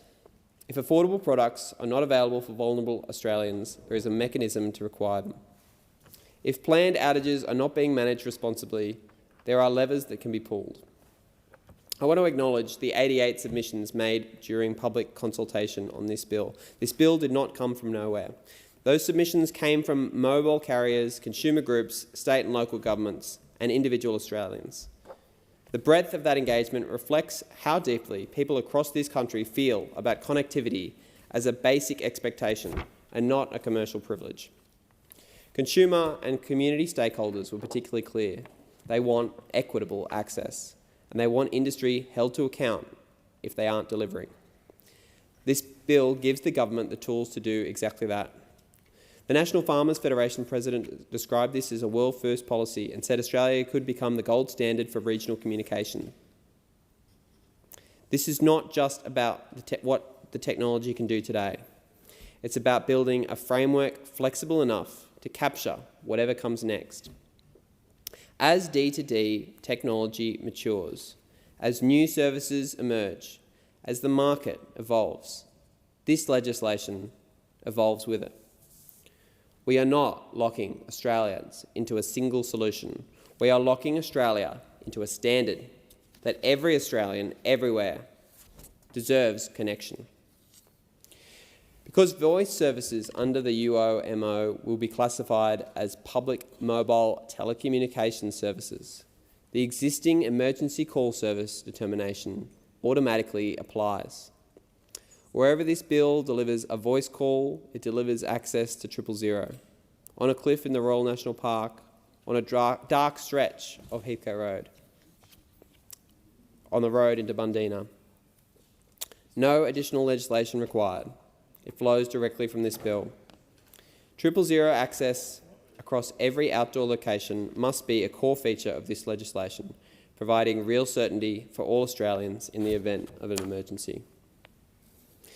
Deputy Speaker, the promise of connectivity is one that successive governments have made, but only on this side have we kept them. We told Australians that mobile phones would keep them connected. And this has been true for most of us most of the time, but not for residents like those in Bundeena and Mayinbar navigating a single-lane road, not for hikers and trail runners in the Royal National Park, and not for the thousands of commuters on Heathcote Road who deserve the same coverage as any other major Sydney arterial, and not for the constituents of Hughes who have held up phones and found nothing there. This bill starts keeping the promise properly, with a clear obligation and technology that can actually deliver it. This bill says that no Australian anywhere should look up, see the sky and find a phone call out of reach. For the people of Bundeena and Mayinbar, for hikers in the Royal National Park, for the drivers of Heathcote Road, for every constituent in Hughes, this bill is about addressing your concerns and giving you peace of mind. I commend the bill to the House. The question now is that the amendment be agreed to. The member for New England has the call. Well, thank you very much, Mr Deputy Speaker, and I rise because this issue in regional Australia is so very, very important. At the start, we had a thing called CDMA. Okay, it didn't carry much data, but it had a huge range. It used to be remarkable. When I was out at St George, you'd be miles away and you could get CDMA. You could get on the phone. So if you broke down or something happened or there was a crash or you needed to get spare parts, CDMA worked. And then they said, no, CDMA is no good anymore. We're going to a thing called 2G. And the range got smaller. But they said, don't worry, we'll push it out a bit. Now, at that point in time, the coalition, to give them our dues, and I was part of it, we had the Telstra debate, and part of that legislation that went through, because the Labor Party had sold 49% of Telstra, and then they had the remainder. It wasn't about the sale of Telstra, it was talking about the sale of the remainder of Telstra. We only had to sell 2%, and you lost control of it. So Peter Costello at that stage decided he'd balance the books by paying off the debt by the sale of Telstra. I've argued against it at the time. Probably in hindsight, it was the right thing to do because the value of Telstra went down, yet the debt was cleared. And that's how, when you ever talk about, the coalition was not in debt, that's how they did it. They sold Telstra to do it. Nonetheless, I digress. What happened after that is we then had, in that negotiation, I just arrived in Parliament, didn't have a clue what I was doing. It was 2005. I'd never been in Parliament and neither had any of my staff yet because at that stage I'd won with the Queensland Nationals, which no longer exist, and we actually competed against the Liberal Party. The Liberal Party tried to get rid of me. Might happen again. But we actually prevailed, and then we had a majority of one in the Senate, and that was my vote. That was my vote. And because they had campaigned against me, I didn't feel obligated in any way, shape or form to play ball. And so I held out my vote for, there was a fund, we got $2 billion for that. Then, in the next term, the Liberal Party voted with the coalition, the Nationals supported them, to get rid of the fund. That was smart. And then there was the Universal Service Obligation, Network Reliability Framework, or the Customer Service Guarantee, the Network Reliability Framework, a whole range of conditions that were put in place that Telstra had to maintain to keep their licence. So you can do this without notes because I'm very across this as part of my life. And then they went from we went to 2G. And so we could say to them, look, you can't go to 2G unless you're offering the same coverage as what you had with CDMA. And so we had to get we subsidised a whole heap of towers to get built all around the countryside, mobile phone towers, because the major predominantly Telstra, but they said, look, we just don't get a return from a tower, so we had a bidding form that if we're going to put a tower up in the seat of Cook, would say, well, there's money there. The ones who come up and ask us for the least amount of money get that to build the tower in the seat of Cook. And off it went. 55 towers built in the seat of New England. So then they went to 3G. And they said, oh, 3G is fine. All of a sudden they could start moving more data. They see the world became concerned by data. Banks wanted to move bigger files, and they needed more bandwidth to do that. And so it went to 3G. But of course, the more data you move, the more your range constricts in. And the more you have to supplement that by new towers to get things out. So we had 3G come in and we had to build more towers. and that was fine. But then the market in Sydney and other areas was relied absolutely on the growth of the programs that were coming out from stockbrokers, from banks, from online delivery of Netflix, YouTube, required more data again. So they went to 4G, buying the spectrum up. Spectrum became worth a hell of a lot of money. So they went to buying spectrum. And as they had to go in to buy spectrum, they have to retire previous spectrum. So they retired previous spectrum. Each time they retired spectrum, Mr. Deputy Speaker, those on the peripheries, in regional areas, lost their mobile phone service. And then there was always the promise that, oh, don't worry, we'll come back and we'll fix it up. But they started sort of falling off the log a bit on this one, and the Network Reliability Framework and the Customer Service Guarantee and the Universal Service Obligation. So they said, you're not complying with these anymore. Don't worry, they'll tell you not to worry about it, they'll fix it up in the future, and it's all under control, and everything's hunky-dory. And then came the 4G, and of course now we've got to 5G. With 5G, it's almost like a line of sight to be able to move it. Big bandwidth, you can move massive amounts of files, it's great for your banking, you download your movies, you can do it on your phone. It's marvellous stuff, except that now people on 3G get closed down. They have to grab that bandwidth back. And all those people who relied in the country that if you had an accident, we had the other day, we had a tragic accident on the Moonbi Highway. On the Moonbi Highway, a person was killed. It was a truck when it went into a car. And they shut down the Moonbi Highway. So all these cars from a national highway started going up the Danglemaar Road, where I live on. So the Danglemaar Road, a dirt road, turned into the New England Highway. And these people didn't really understand that it's a single range road. As I went along, one truck had been pushed just off the edge on the side of a cliff, just hanging on there. I didn't, but people from my property had to put chains on it so it didn't tip over. That person could have been killed. They went to ring, of course, no reception. And that's, especially in remote areas, someone has a heart attack. They've got to get on the phone, no reception. Even as simple things like a person gets a flat tyre who's probably not able to fix it. That's most of this building. No reception. Can't do it. See, it's a fundamental occupational health and safety issue in regional Australia that you have a mobile phone reception. It is very, very dangerous if you don't. Every person who's been to regional Australia will tell you about the time they came across an accident. People on the side of the road, the cars disappeared, just happened to catch a glint of it, it's gone off the road to the side. And the immediate panic you have is, I must get the police here, I must get an ambulance here, I've got to find out. And if you don't have reception, well, what are you going to do? You can't leave the people. What do you do? Light a little fire? How does this work? You've got to have mobile phone reception, and we're losing it since they went to 5G. So how are we going to deal with this? Well, where a lot of people will go, and they are going, is to Mr. Elon Musk with his Starlink, with mobile Starlink. That's where they're off to. But that's because we're going right away from any protections in Australia and using a foreign service, a delivery of a foreign service, which of course, should something go wrong, can be shut down, when we should be relying on telecommunications being delivered as it was promised through the Universal Service Obligation.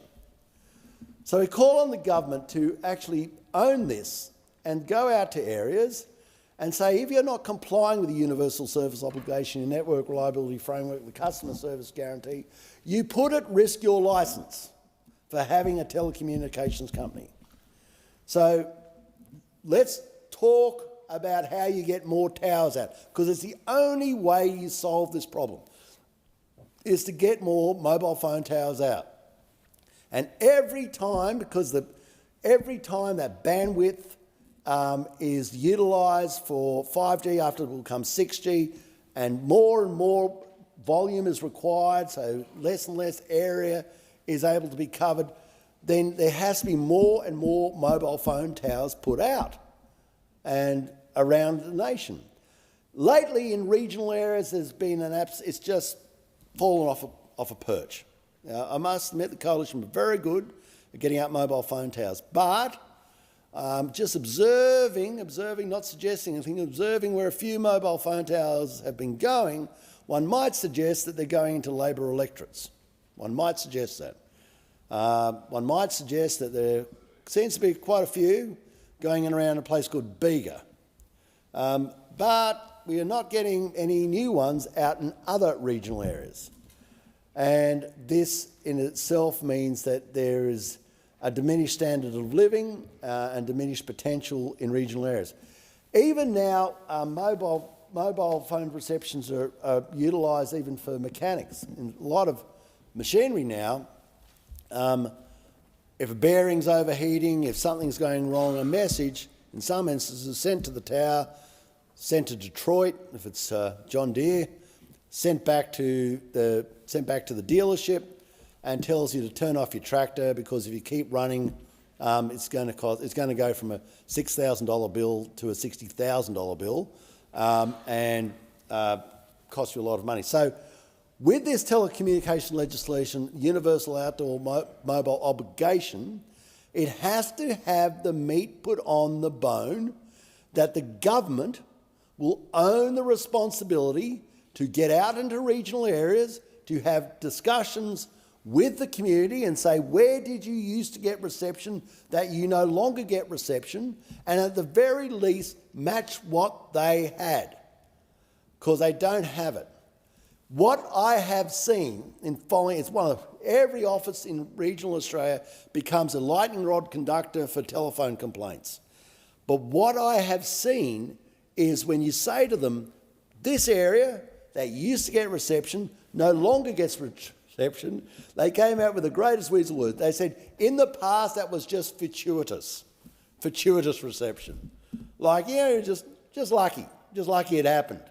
And luck had nothing to do with it. They had a reception and now they don't. In closing, Mr. Speaker, on Monday mornings, I do a piece on Sunrise. There's a hill behind my place. And I've got a track and it goes right up this hill. It's quite steep. I suppose it'd be, 800-900 metres, I suppose 800 metres at the top. And people say you go up there because it's a beautiful view and the sun's rising and it looks wonderful, and you and Tanya get out there and get the ratings for Channel 7 and have a wow of a time. The reason I go up that hill, Mr. Deputy Speaker, is for mobile phone reception. That's why I go up the hill. Because if I didn't go up the hill, we wouldn't have the reception to be able to relay that program to the tower. From that area, I get 5G because I can see the tower. It's on top of the Moonbi Range. It's just over there. And it's that line of sight reception that I get. I used to be able to get reception every time they changed the telephone, the 5G to 2G. I used to have to go further and further and further up the hill to get the reception. Now, Mr. Speaker, I'm at the top of the hill. I'm at the top of my game. But there's no more hill to go up. I'm going to have to buy the neighbour's place to go any further up. So if they knock off any more of this, I am out of luck. And I say to Sunrise, I'm sorry about that. I just didn't have a higher hill. So let's see that if this obligation is actually fulfilled. Let's see if the rhetoric turns into reality. Let's see if you actually deliver what was promised. And might I remind you, you voted for back in 2005, it's a long time ago, but you did. You voted for these responsibilities, these obligations back in 2005, and even those later on, you got to honour them in 2026. I thank the member for New England. The question is that the amendment be agreed to, and I call the member for Petrie. Deputy Speaker, in the year 2026, mobile phone coverage is not a luxury, it is a necessity for everyday life. It is how Australians communicate with their families and friends. It is how parents coordinate school pickups and after-school activities. It's how carers check in on elderly relatives. It is how people stay socially connected in an increasingly digital world. Remote workers rely on mobile data to participate in meetings and access cloud-based systems. It is how Australians access services. Many government services now require online verification codes sent by SMS. If you cannot receive a text message or place a call, you can effectively be locked out of essential services. Without reliable coverage, Australians are getting left behind. Mobile coverage is also fundamentally about safety. It is how Australians call 000 in an emergency. It is how they receive bushfire alerts, flood alerts, weather warning notifications. It is how stranded motorists call for roadside assistance. It is how workers on farms, construction sites, and remote work sites stay in contact with colleagues and emergency responders. In 2026, connectivity underpins social inclusion. Without it, individuals can become isolated, particularly in regional and remote communities. In the modern era, reliable mobile connectivity belongs in the same category as any other essential infrastructure. It supports our economy, our safety, and our sense of connection to one another. That is why reform is necessary. That is why universal outdoor mobile coverage matters. And that is why we must ensure that the framework governing telecommunications reflects the realities of everyday life in 2026. We're establishing for the first time a legislative framework to create a universal outdoor mobile obligation. It represents a significant and necessary evolution of Australia's universal services regime.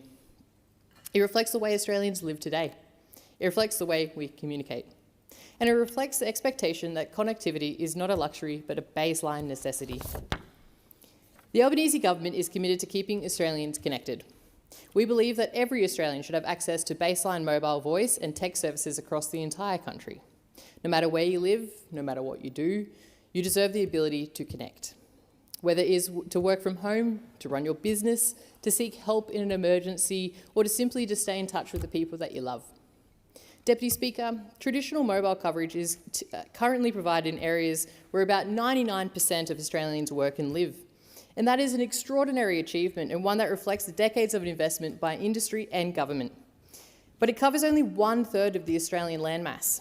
In the remaining 2/3, around 5 million square kilometres, it is not possible to make 000 cool using traditional mobile services, and that statistic alone makes a case for reform. We rely on telecommunication connectivity to support our families, our businesses and our communities. Most importantly, we rely on it to seek help in an emergency. Whether you're facing a natural disaster, broken down on the highway, injured on the farm, lost in the bush, you should have the ability to call for assistance. Under the OMO, outdoor coverage will be accessible almost everywhere Australians can see the sky. That underlying connectivity will support expanded 000 access and strengthen public safety outcomes. This reform means that whether you are travelling on a regional highway, working on a remote property, camping with your friends, or visiting one of our amazing national parks, you will have baseline access to mobile voice and SMS services outdoors where reasonably possible. The UOMO will require the 3 national mobile network operators, Telstra, Optus and TPG, to provide reasonable and equitable access to outdoor mobile voice and text services almost everywhere in Australia. This will have particular benefits in remote and regional areas where there is currently no traditional mobile coverage. It will also improve competition by ensuring that baseline access is available through all 3 national operators. Mobile carriers are expected to meet the obligation using a combination of their existing terrestrial mobile networks and the new direct-to-device technology enabled by the low Earth orbit satellites. This reform is not about replacing traditional mobile coverage.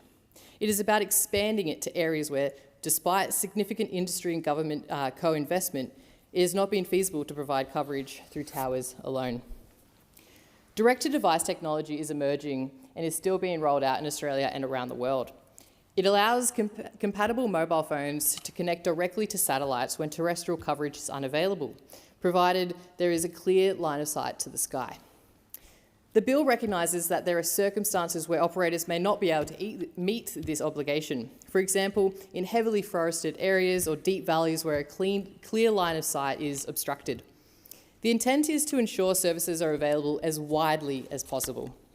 Initially, the mobile telecommunications services subject to the OMO will be voice services and SMS. This reflects the early capability of the technology and the primary policy objective of public safety. As satellite technology evolves and the market capability expands, the bill creates a flexible framework that allows the scope and timing of the UOMO to be adjusted by the ministerial instrument. The bill proposes a default commencement date of the 1st of December 2027. From that date, all three operators will be required to ensure that baseline mobile coverage is reasonably available outdoors throughout Australia. This timing is ambitious, it is challenging, but it sends a clear signal to the market that equitable and accessible outdoor mobile coverage is a national priority and that services should be available as soon as possible. Importantly, the bill provides flexibility to adjust the scope and timing of the obligation by a notifiable legislative instrument if required by market readiness or technical constraints. Any such decision must be made following consultation with the UOMO providers and with consideration of market, technical and consumer matters. This ensures accountability while maintaining necessary flexibility. Deputy Speaker, this legislation brings mobile services into the long-standing universal services regime, which previously focused on legacy copper-based voice services. It modernises that framework. It recognises that mobile phones are now the primary means of communication for the overwhelming majority of Australians. I actually don't know a single person my age that has a landline. It also creates new powers to set standards, rules and benchmarks for mobile services, with flexibility for those to apply before the UOMO commences. This provides a framework to hold industry to account if it does not deliver in the national interest. Standards could cover matters such as ensuring there are affordable products to meet the needs of vulnerable groups or requiring industry to reduce the impact of planned mobile outages through better planning and communication. While the need for and content of any standards will require close consultations, it is important that the government has the ability to step in if the market does not deliver fair outcomes. Consultation has already been undertaken on exposure draft legislation. Feedback was received from mobile carriers, carriage service providers, state and territory governments, regulators, consumer groups and individuals. Consumer stakeholders have strongly supported the bill and in many cases have called for even stronger enforcement of standards. Regional stakeholders are keen to see equitable access to mobile coverage and to ensure that the direct-to-device complements rather than replaces terrestrial infrastructure. Deputy Speaker, I want to speak about what this reform means in practical terms for communities like mine. In Burpengary East, residents have been grappling with limited and unreliable mobile coverage. It is a growing community. Families are moving in, small businesses are establishing themselves, but too many residents struggle to make a call from their own home. I've been working closely with stakeholders to progress improved mobile infrastructure in Burpengary East. Negotiations with Queensland Site Guarantee are ongoing. These negotiations are critical to ensuring that proposed base station can move from planning into delivery. Base station deployment is complex. From contract signing, it typically takes between 24 and 36 months to move through site inspection, detailed design, planning approvals, site acquisition, construction and final activation. The Department of Infrastructure, Transport, Regional Development, Communications, Sports and the Arts has informed me that they are legally unable to provide a public update while contract negotiations remain underway. I share the community's frustration. I want the residents of Burpengary East to know that I am not treating this as a background issue. I'm advocating strongly. I'm seeking updates, I'm pushing for progress, and I will continue to do so. These processes can take time. There are negotiations, approvals, design work and construction phases. But timeframes and technicalities will not diminish my commitment to seeing this through. Because it is more about than the signal bars on a screen. It is about safety, it is about opportunity, and it is about fairness. Once contract negotiations are finalised, a public announcement will be made. The UOMO will complement these on the ground efforts by ensuring that even where terrestrial coverage gaps remain, baseline outdoor connectivity will be available. This reform is about closing the digital divide. It builds on the government's investments in the NBN, in regional communication programs, in First Nations digital inclusion initiatives and strengthening the triple zero framework. It supports productivity, it supports economic growth. It supports Australia's growing demand for data and seamless connectivity. Deputy Speaker, our vision is clear. We are not sitting back waiting for technology to evolve in its own timetable. We are acting early to ensure that Australians benefit from emerging technologies as quickly and as equitably as possible. Improving coverage is a key concern for communities and a priority of this government. The UOMO ensures that almost anywhere Australians can see the sky, they will have access to outdoor mobile voice and text services. It means that when you look up, you can connect. No matter where you live or what you do, you deserve that connection. I thank the member for Petrie. The question is the amendment be agreed to, and I call the member for Parkes. Thank you, Deputy Speaker. Communications is one of the most fundamental building blocks of what it means to be a human. For those who live in the cities where you might have hundreds of neighbours in the same building, there are many ways and means of reaching out, for sending a message or for calling for help. But for those in the bush, for those across the huge electorate of Parkes, and for many Australians in other parts of the country that are not centred around a capital city, communications is a huge challenge.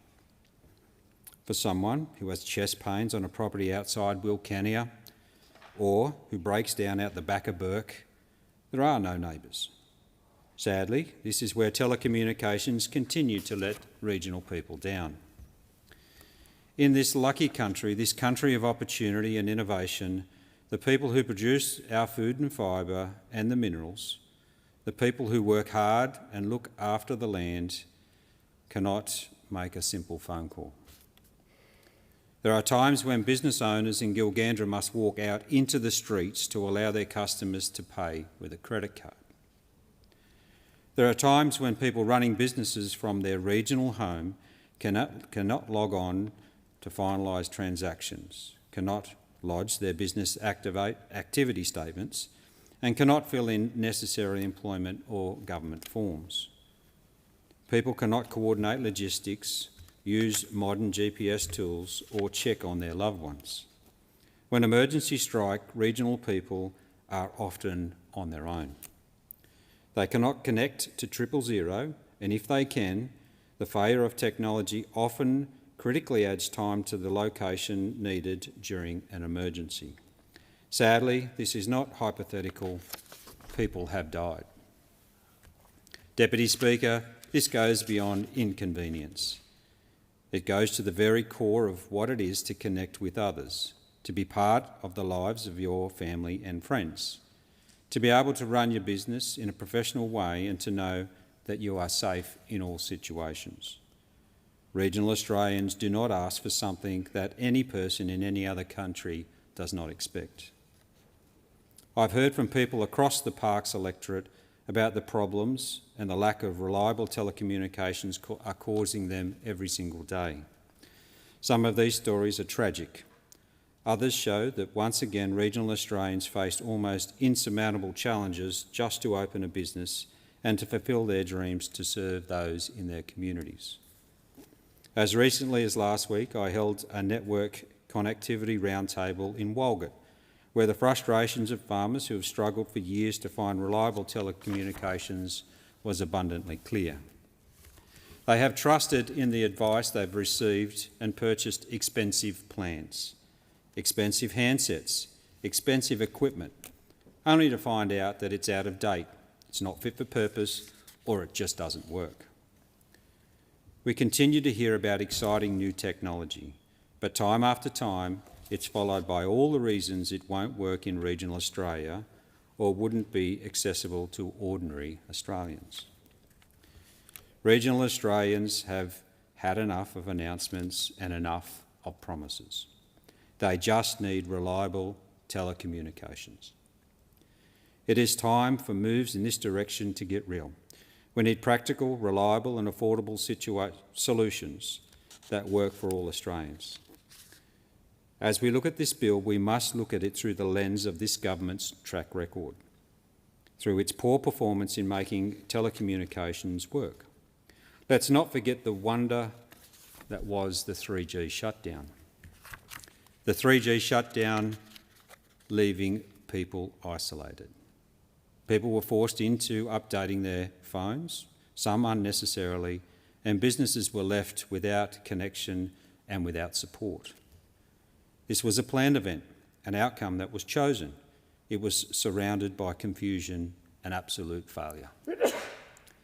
The trust of regional Australians has been lost. I know myself that on my travels around the electorate, connections is sparse and often non-existent. Many people have been forced into using expensive Starlink, causing concerns of only having one real supplier being available.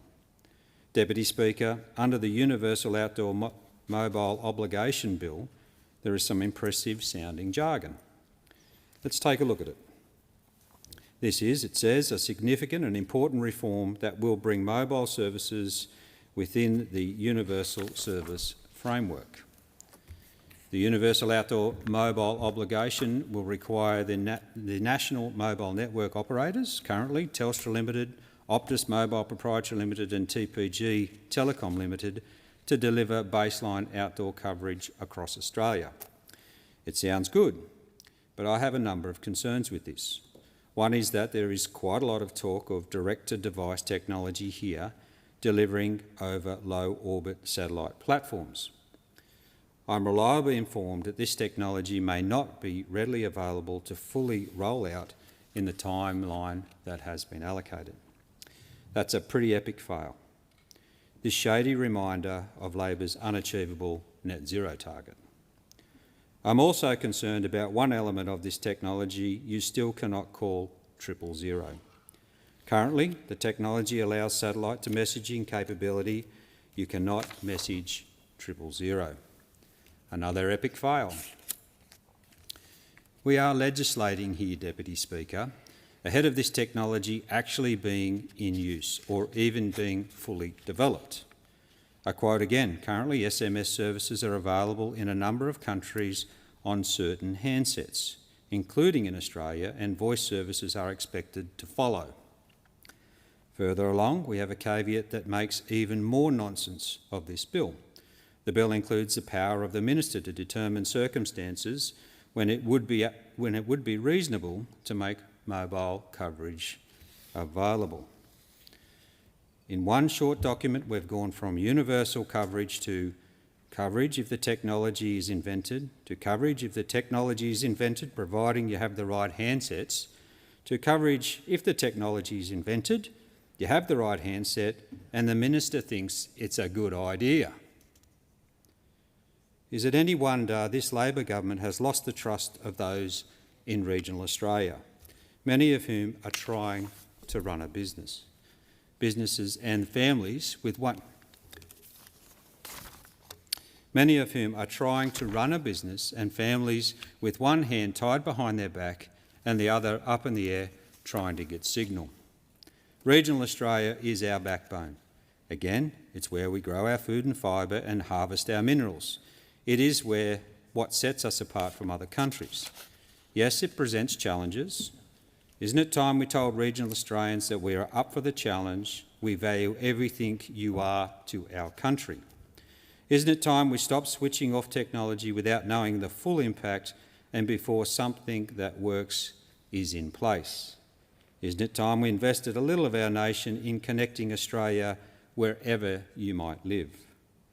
We cannot continue to focus all of the government's time and Australians' money in the cities alone. We are all Australians and we all deserve to be able to connect with our loved ones and to do the business the best way that we possibly can.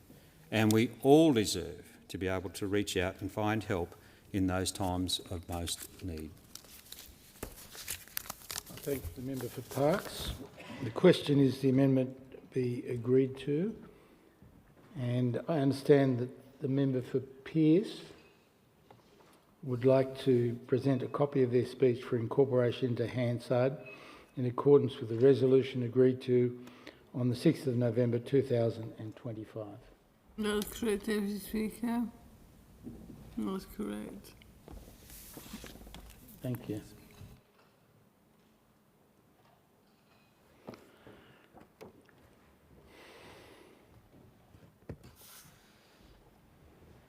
Good. I thank the member for Pearce. The question is that the amendment be agreed to, and I call the member for Warringah. Because so many in our communities and all around Australia were shocked when we saw the communications failure and the outages that impacted the O services. And the very real consequences when you have a system failure like that, which means loss of life. We have basic standards and things that I think all Australians must be able to rely upon, and that calling O is there and available must be an essential aspect. Mobile coverage is now an essential infrastructure. There is no doubt about it. For safety, for participation in the economy, for fairness to access, no matter where we live, urban or regional Australia, we should all be able to access that mobile coverage. It is essential. So this bill seeks to modernise universal service settings by creating a universal outdoor mobile obligation, a baseline expectation that Australians can access outdoor mobile voice and SMS on an equitable basis. So on that basis, I support this bill because it does close a very real safety gap, especially in regional and remote Australia. And it must be implemented with clear benchmarks, affordability safeguards and service provider accountability so that universality is actually practically meaningful and not just a pretty word to have on a piece of legislation. It has to be universal in application in real time out in the real world. Too many Australians still move through places with no mobile coverage at all, on highways, farms, remote work sites, national parks and community roads. When something goes wrong, breakdown, injury, bushfire, flood coverage can be the difference between help is on its way and help never arrived. In September 2025, an Optus network fault linked to a firewall upgrade meant some customers in multiple jurisdictions could not make 000 calls for around 13 hours. And the explanations that have been provided from the government and from those from Optus have respectfully not been satisfactory. Reporting and investigations indicated hundreds of emergency calls failed, and the incident was linked to deaths, an awful reminder that emergency access can fail and the consequences can be fatal. So, this is really important. The bill amends the Telecommunications Consumer Protection and Service Standard Act 1999 to establish a framework so that baseline mobile coverage is reasonably available outdoors to all people in Australia on an equitable basis. Of course, there are gaps within that language, and we need to make sure, again, that in practical application, that equitable access is actually there. So, initially, these changes will apply to the 3 national mobile carriers, Telstra, Optus and TPG, as the primary providers from 1 December 2027. I note that date, 1 December 2027. So we are still basically accepting as a parliament that there is another period of nearly, another 6 to 8 months whereby that protection, there is still that risk of 000 not working the way it is meant to be available. I appreciate that probably providers are saying it's going to take them time to provide, to make sure they've complied and make sure these gaps in coverage are there. That's concerning because that says government has to date been asleep at the wheel in making sure we don't have these gaps in service. The obligation will initially centres on voice calls and SMS, not full mobile data. And the framework is technology neutral, allowing providers to meet obligations using existing terrestrial networks where coverage already exists and low Earth orbit satellites in areas without terrestrial coverage. And the bill provides a flexible framework for the Minister and/or ACMA via delegation to set standards, rules and benchmarks, including reliability, call quality, SMS performance and congestion tolerance. While I can understand the practicalities of why the government has crafted the bill in this way, we have to be really clear about where the expectation is. The expectation from the Australian public is that you will not get the kind of outages and failure of 000 the way we saw under the Optus outage. And so whilst the Minister has built into this legislation a framework for flexibility and this deference to ACMA, we have to be very clear that the standards, the rules and benchmarks must meet the expectations of the Australian public. A national baseline for mobile coverage is long overdue. We already accept universal obligations for fixed voice and broadband access, so finally the same principle is being extended to the most popular device Australians carries, our mobile phones. The policy intent and public benefit is clear. Leverage new satellite to phone capability to reduce the safety gap across vast areas beyond terrestrial networks. People in regional and remote areas should not be structurally excluded from baseline connectivity simply because putting up a tower in their area isn't profitable. These are essential services that must be available everywhere.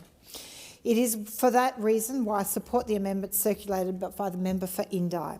Inserting an explicit meaning for concepts like equitable basis and temporary disaster roaming ensures the inclusion of minimum standards for affordability and guarantees access during crises such as climate-driven fires and floods. If baseline coverage exists but people can't afford compatible plans or devices, universality fails in practice.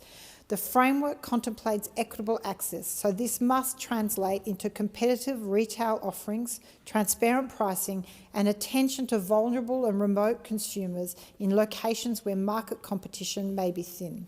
So it's essentially that this actually work in practice and this not be a whitewash over the top of a problem, that we actually have people kept safe with access to a 000 service that works.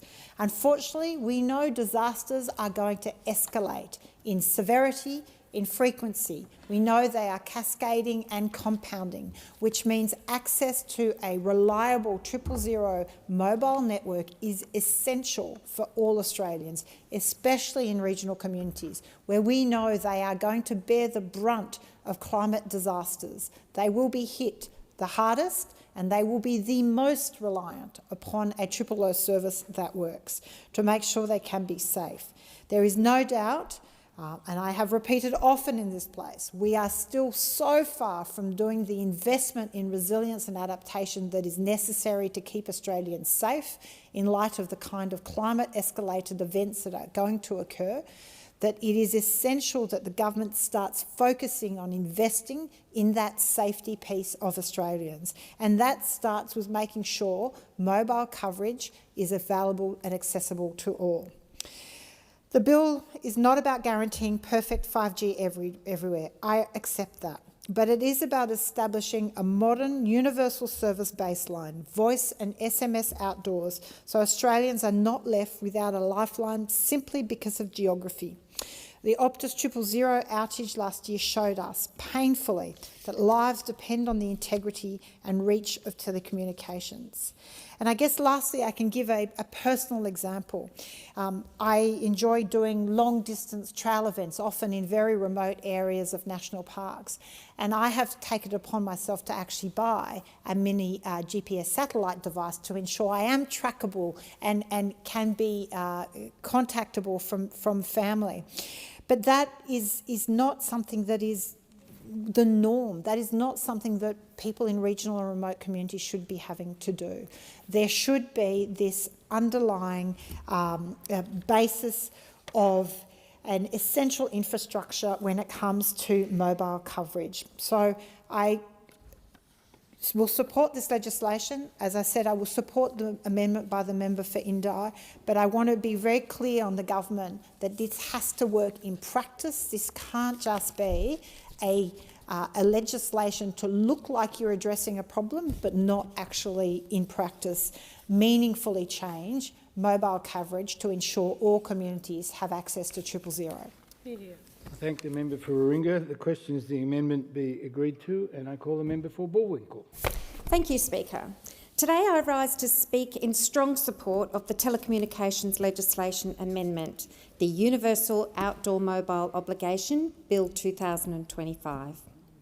As the inaugural member for the new electorate of Bullwinkle, it's a profound honour to stand here today and advocate for a piece of legislation that will fundamentally change the lives of my constituents. Excuse me. Our electorate is a vibrant, diverse and sprawling part of Western Australia. It is an electorate that stretches from the bustling, growing outer suburbs, hubs of Forestfield, Stratton, Gosnells and High Wycombe, where young families are building their futures, to the historic winding roads in the Kalamunda Hills, Roleystone, Mundaring and further out into the expansive golden agricultural heartlands of York, Northam, Toodyay and Beverley.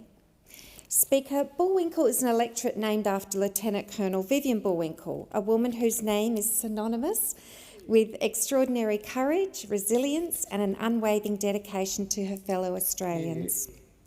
And as a nurse myself for over 4 decades, I feel a deep connection to her legacy. She was a woman who understood that in the most dire of circumstances, care and connection are what sustain us. And it is in the same spirit of service and care that I approach my duties in this place. And it is in that spirit that I speak to this legislation today. Because, Speaker, at the heart of this bill, it's about care and connection. It's about ensuring that no Australian is left behind or left alone when they most need help. The Albanese government is committed to keeping Australians connected. And this isn't just a slogan, it's the core principle of our policy agenda. Whether you're a commuter navigating the morning rush on Roe Highway, a small business owner in Mundaring, or a wheat belt farmer in the far reaches of the Avon Valley, there is one common thread that binds us all: the absolute necessity of staying connected. We live in a world where digital connectivity is no longer a luxury, it is a basic utility as essential as water or electricity. And this bill is a monumental step towards making that a reality for every person in every corner of our nation. Speaker, this government believes that every Australian should have access to baseline mobile voice and text services across the entire country. For too long, our national policy has treated universal service as a relic of the copper age. For decades, the focus was on the traditional landline, the fixed phone in the hallway. But the world has moved on. We have moved into a digital age where the phone in your pocket is your office, your bank, your map, and most crucially, your lifeline. Yet our legislation has lagged behind our reality, and this bill addresses that. In Bullwinkle, as across Australia, we rely on telecommunications connectivity to support our families, our businesses and our communities. Connectivity is the bridge that allows a boutique cider maker in the suburb of Carmel to reach global markets through social media and e-commerce. It's what allows a parent in Gidgegannup to check in on their children after school while they are still at work an hour away in the city. It allows our seniors in Northam to stay in touch with their grandkids, bridging the distance that often separates families in our vast state of Western Australia. And importantly, it is the critical infrastructure we use to seek help in an emergency. Traditional mobile coverage is currently provided in areas where about 99% of Australians work and live, and on paper, that sounds like a near-perfect success story. But for the people of Western Australia, and specifically those in my electorate of Bullwinkle, that remaining 1% of the population represents a massive portion of our geography. In fact, traditional mobile coverage currently covers only 1/3 of the Australian land mass. Speaker, 2/3 of our continent is currently a no-go zone for standard mobile communication, and this means that in the vast majority of our country, it is currently impossible to make a 000 call using traditional mobile services. As a remote area nurse for 4 decades, I have seen firsthand the reality of what happens when communication fails, or if it is absent. I have seen the difference between a positive outcome and a tragedy, and so often that difference is the speed of the emergency response.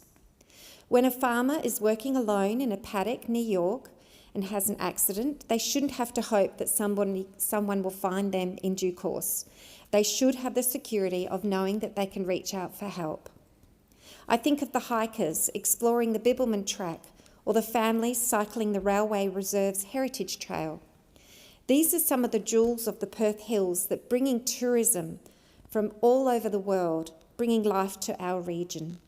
But if someone takes a fall or suffers a medical emergency on a remote part of these trails, that 99% phone coverage statistic is of little comfort. What matters is the 1% of the landmass that they're standing on, and in those moments, a mobile black spot isn't just a minor annoyance for someone trying to check their emails, it's a life-threatening barrier to emergency services. Improving coverage is a key concern for communities across Bullwinkle, and it's a priority for our government.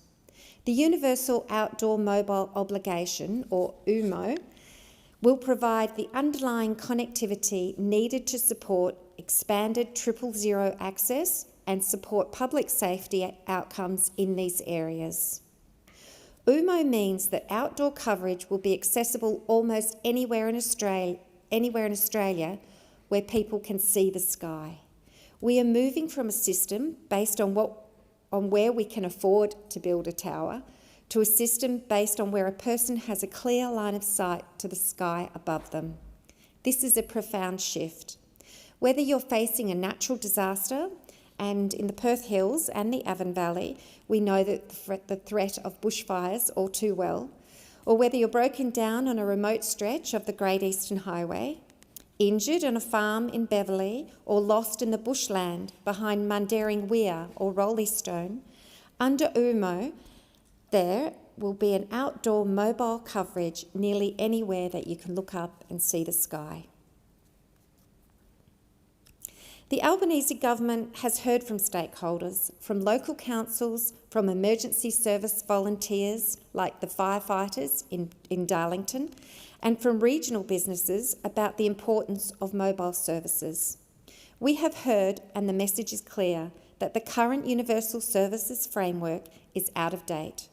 It is designed for a time when the internet was a novelty and mobile phones were the size of bricks. Remember that? I do. Me too. It does not cover the critical form of connectivity that modern Australians actually use. This legislation will require the mobile network operators, Telstra, TPG and Optus, to provide universal baseline outdoor mobile coverage where reasonably possible. We're setting a national standard. We're saying that as a country, we will no longer accept that being out of range is just an inevitable part of living outside a capital city or being an MP for a regional area. It is anticipated that these operators will meet this obligation via a combination of our existing terrestrial infrastructure and the incredible new direct-to-device, D2D technology, which is available from the LEOs, the Low Earth Orbit satellites. This is the frontier of telecommunications. By using satellites that orbit much closer to the Earth than traditional ones, we can enable a standard mobile phone to connect directly to space. And this bypasses the need for a physical tower in every valley and on every hill, which certainly doesn't work for Bullwinkle. This reform is not about replacing traditional mobile phone coverage. In places like Gosnells, High Wycombe or Forestfield, we still need our towers and our high-speed 5G to support suburban growth. But WUMO is about expanding the safety net. It's about reaching the areas where, despite years of government and industry co-investment, it simply hasn't been feasible to build a physical tower due to the terrain or the sheer distance. D2D is an emerging technology. It is being rolled out right now in Australia and across the globe. Some may say that we should wait until it's fully mature before we legislate, but this government refuses to wait. We refuse to let regional Australians wait for the market to decide when they are worth the investment. We are legislating now to ensure this critical technology is deployed as widely and quickly as possible so that all Australians can benefit from this innovation. Given the emerging nature of D2D technology, this bill sets a default date for the commencement of the UMO on 1st of December 2027. This provides a clear timeframe while allowing the flexibility to adjust the date to ensure the market is ready. But make no mistake, this timing, whilst challenging, provides a clear signal to the market. Equitable and accessible outdoor mobile coverage is a priority for this government, and we want these services to be available as soon as possible. We aren't sitting around waiting for the digital divide to fix itself. We are acting early to ensure Australia is at the forefront of this technological revolution. Speaker, this legislation brings mobile services into the long-standing universal services regime. For too long, this regime only covered the legacy copper-based voice services. By updating this framework, we are creating a system that can protect consumers and ensure mobile services are delivered in the national interest. If industry does not deliver, the government now has a framework to ensure that they do. This is a critical part of our comprehensive work to reduce the digital divide. In Bullwinkle, the digital divide is a daily reality. It's the difference between the businesses in Chidlow being able to operate efficiently and having to struggle with basic connectivity. It's the difference between a student in Northam having the same educational opportunities as a student in Perth. Improving connectivity isn't just about safety, it's about productivity and economic growth. And our ag sector in the Avon Valley is becoming increasingly high-tech. Farmers are using data-driven insights to manage their crops and livestock. But you can't use ag tech without a connection, and by expanding mobile coverage, we are supporting the growth of our regional economies in ensuring that they can compete in the 21st century. This also, UMO, builds on our other major investments. We have invested the NBN to ensure faster, reliable home for internet for home and businesses. We have focused on First Nations digital inclusion to ensure our Indigenous communities are not left behind, and we have worked tirelessly to strengthen the 000 framework. And this bill is a piece of that puzzle, the missing piece of that puzzle. Our vision is absolutely clear, making Australia the most connected continent in the world. To the people I represent in Bullwinkle, I know how much this matters to you. I have sat in your kitchens in Mundaring and walked through the paddocks in York. I have spoken to firefighters at Darlington and Glen Forest. I remember the stories from the Wooroloo fires in 2021, where the ability to receive an emergency alert and call a loved one was the difference between panic and safety. And I know the frustration of the one-bar signal that drops out just when you need it most. Speaker, this is a landmark reform. It is a bold step forward that embraces the future and puts people first, and I'm immensely proud to support this legislation, and I'm proud to be part of a government that is finally delivering the connectivity that regional Australia deserves, because Labor understands the regions. I commend this bill to the House. Thank the member for Bullwinkle. The question is the amendment be agreed to, and I call the member for Indi. Thank you, Acting Deputy Speaker. I rise today to speak about an issue that matters very deeply to the people in my electorate of Indi and to communities right across regional Australia: universal telecommunications access. Every year that I've served as the independent member for Indi, poor regional telecommunications has been one of the most frequent issues raised with me by constituents. It's why the work of the Indi Telecommunications Advisory Group has been so valuable to my community, and why we've needed significant investment under programs like the Mobile Black Spot program and the Regional Connectivity program. However, Speaker, there is much, much more work to be done. The Universal Outdoor Mobile Obligation, UOMO for short, is a generational change in the commitment of government to ensure we all have access to a minimum level of connectivity, no matter where we live. For years, the Universal Service Obligation included reasonable access to payphones and a landline phone in your home. For many years before mobile phones, well, that was enough. But times have changed, and now we work on our mobiles, run businesses on them, keep in touch with family and friends. We participate in telehealth appointments on them. We've also seen the rise of the low Earth orbit satellites that make it possible to connect to the internet from practically anywhere with a line of sight to the sky. Many people don't realise that most smartphones produced in the past 5 years can already connect to satellites through emerging direct-to-device technology. It's why the government is now introducing this bill to upgrade our universal service framework so that we can access phone calls and SMS from anywhere in Australia as long as you can see the sky. It's a potential game changer for regional communities, no question. I've spent years fighting for better internet and connectivity for regional Australia, so I welcome this bill. With the rise of these new technologies, it will make life safer for those working, exploring, or living in the bush or off the grid. In Indi, people desperately want the UOMO to succeed as promised, because whether you're a farmer in Goomalaby, a nurse travelling from Tolmi, or if you're a hiker out in Dandongerdale, people are sick of second-rate access. It makes it harder to work and get by, and in an emergency, well, it is absolutely life-threatening. In recent months, communities in my electorate have been devastated by bushfires, with hundreds of homes lost on the tablelands between Euroa and Alexandra and in the Upper Murray too.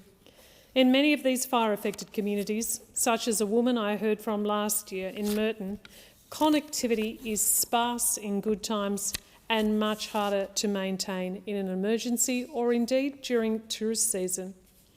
Put simply, the UOMO will save lives if implemented correctly. I'll now discuss in more detail what this bill does, and then I'll outline my concerns and speak to important amendments I will be proposing to this bill.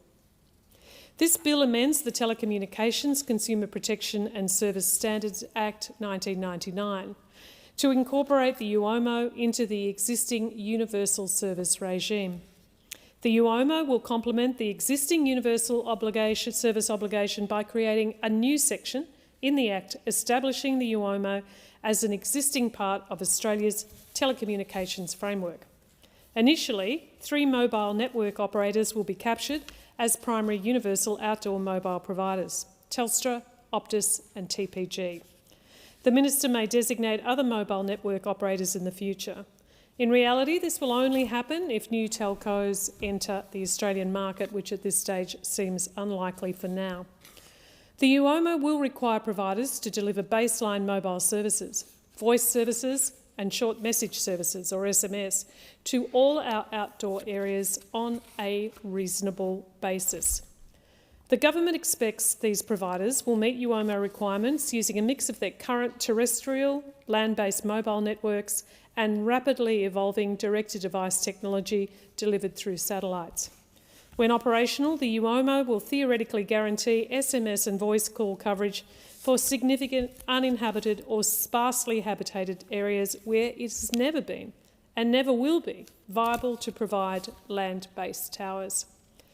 While the UOMO will only require provision of voice services and SMS at first, the legislation is written to enable the addition of new services, such as data, subject to technological and market developments.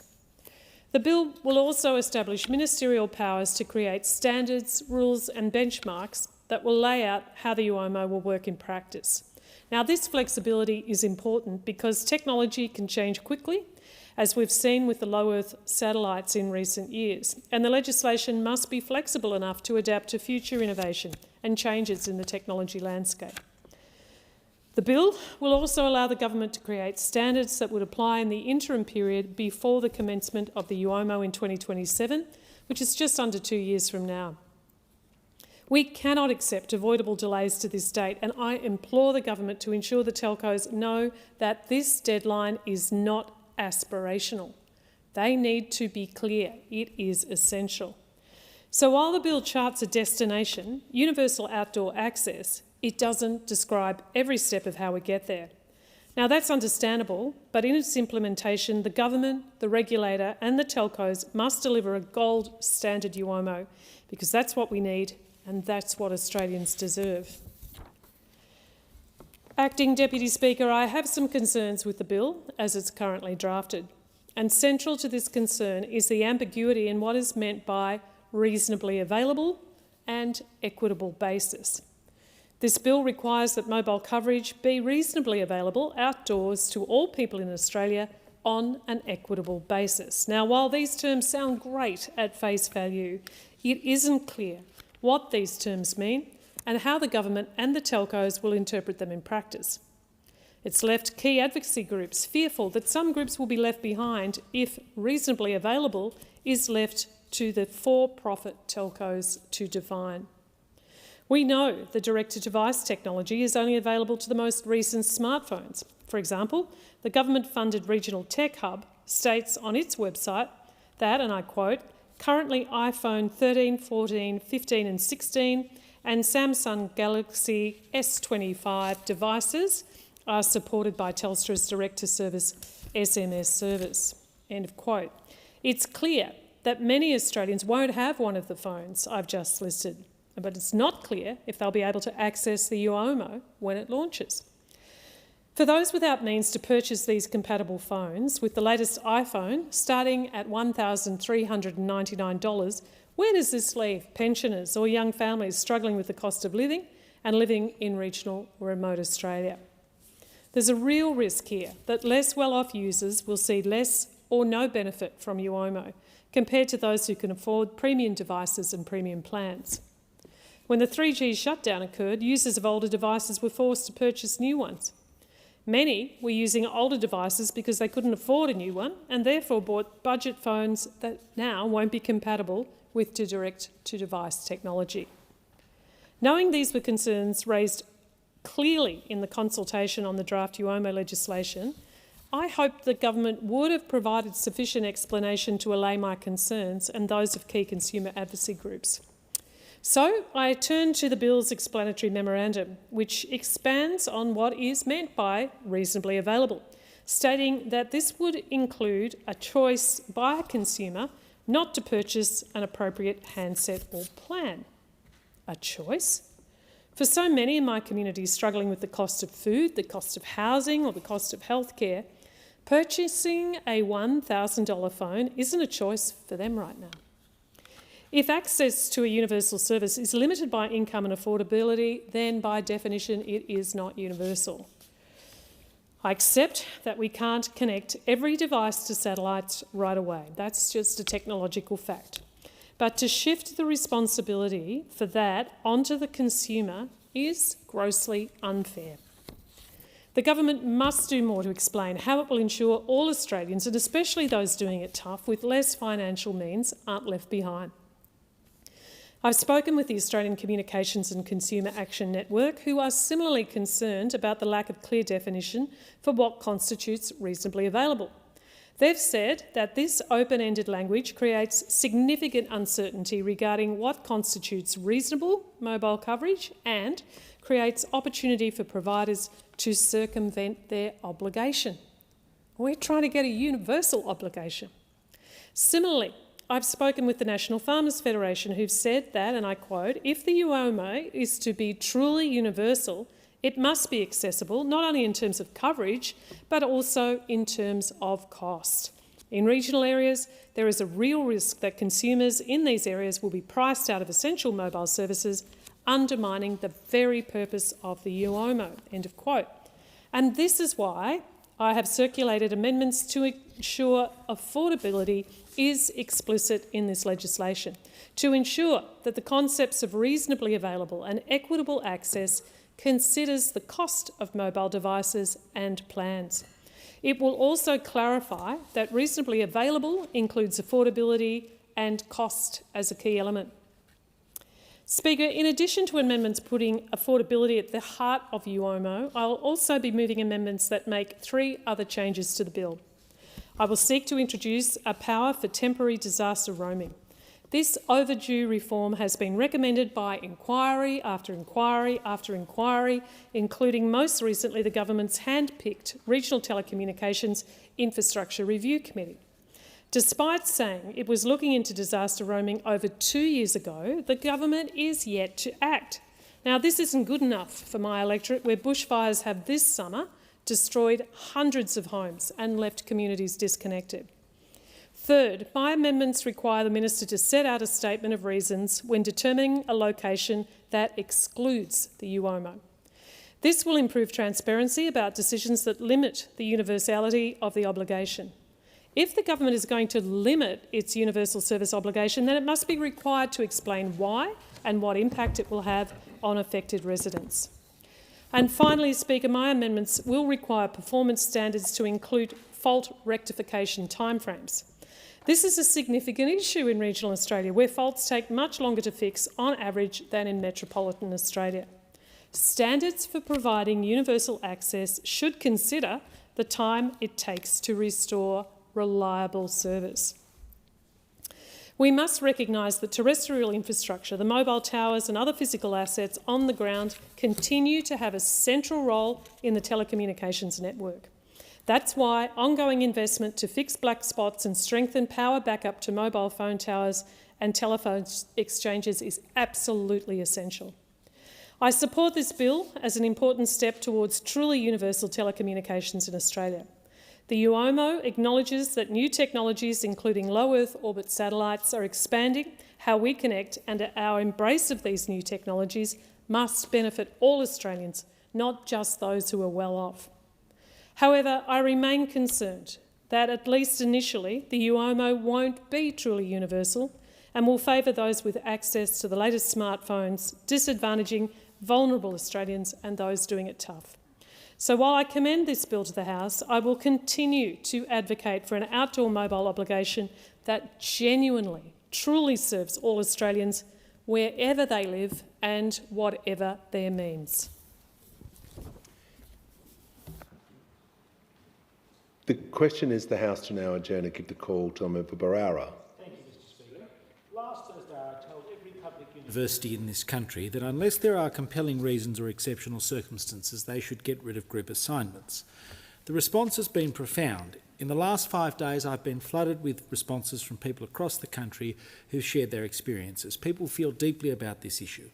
On Friday I spoke to a mum who told me that her daughters chose not to enrol in particular subjects to avoid group assignments. On the weekend I spoke to another mum whose daughter had been penalised because someone else in the group had been caught using AI. And that's just the tip of the iceberg. Since my speech I've heard from thousands of students and teachers across Australia venting about their experiences. People like Hillary, who said this: "Group assignments are torture. It's virtually impossible to get others to do their fair share." Steve wrote, "I spent 30 years working in universities. Could not agree more." Laura said, "Agree, group assignments were horrible."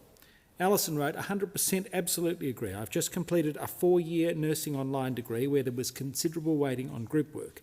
It's a contrived and unrealistic replication of teamwork in the quote-unquote real world. Sarah wrote, "Group assignments for online degrees should be outlawed. The reason I'm studying online is because I'm a mum to 2 little ones and I don't have a uni near me, but I'm expected to do group assignments somehow. It's insane." Megan said, "I totally agree. Unless students are made accountable for their contributions, a few are doing the work for everyone else." Sharon started like this: "Totally agree. Our daughter and niece are always left to carry the others, even in high school." Rontania said, "Absolutely agree. As a teacher, I've seen too many kids get stuck with terrible groups and have to pull all the weight only to achieve a satisfactory grade." Braden said, "I withdrew from a course because of the group assignments, especially with adult education, where some students work shift work, juggling family responsibilities. It's not fair and feasible to be doing group assignments this day and age." Others disagree, and their main argument seems to be that in the workforce you often have to collaborate. And I appreciate that. Collaboration's a good thing, and I understand employers want graduates who can work with others. But at a time when the integrity of the university assessment system is under attack, and the purpose of a degree is to assess an individual's knowledge and skills, not a group's knowledge and skills, group assignments only weaken the standing of a degree, and in too many cases they are simply unfair. Speaker, the depth and volume of the response sends a clear message. This issue has hit a nerve and there's a common thread. It's about fairness and it's about the integrity of the degree. Students feel instinctively that in many cases it's deeply unfair to assess them individually based on the work of others. There's always the student that does the work and that student who reaps the benefit. A university degree is an individual certification. It tells the world that the individual student has met the required standard and that they have a particular set of knowledge and skills. In group assignments, too much of that falls away. In a sense, it's the same basic question that's being raised by the use of AI in cheating factories. Is the individual student demonstrating they have the knowledge and skills to earn this degree? Have they been properly and fairly tested? In a group assignment situation, too often the answer is no.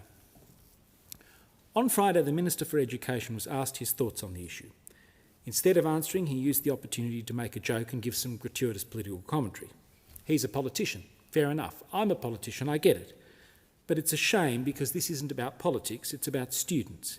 It's about 1.6 million students in higher education in this country for whom group assignments are the daily reality. I say to the Minister, listen to the students who tell you they're being unfairly penalised. Listen to those who are telling you that group assignments force them to carry others.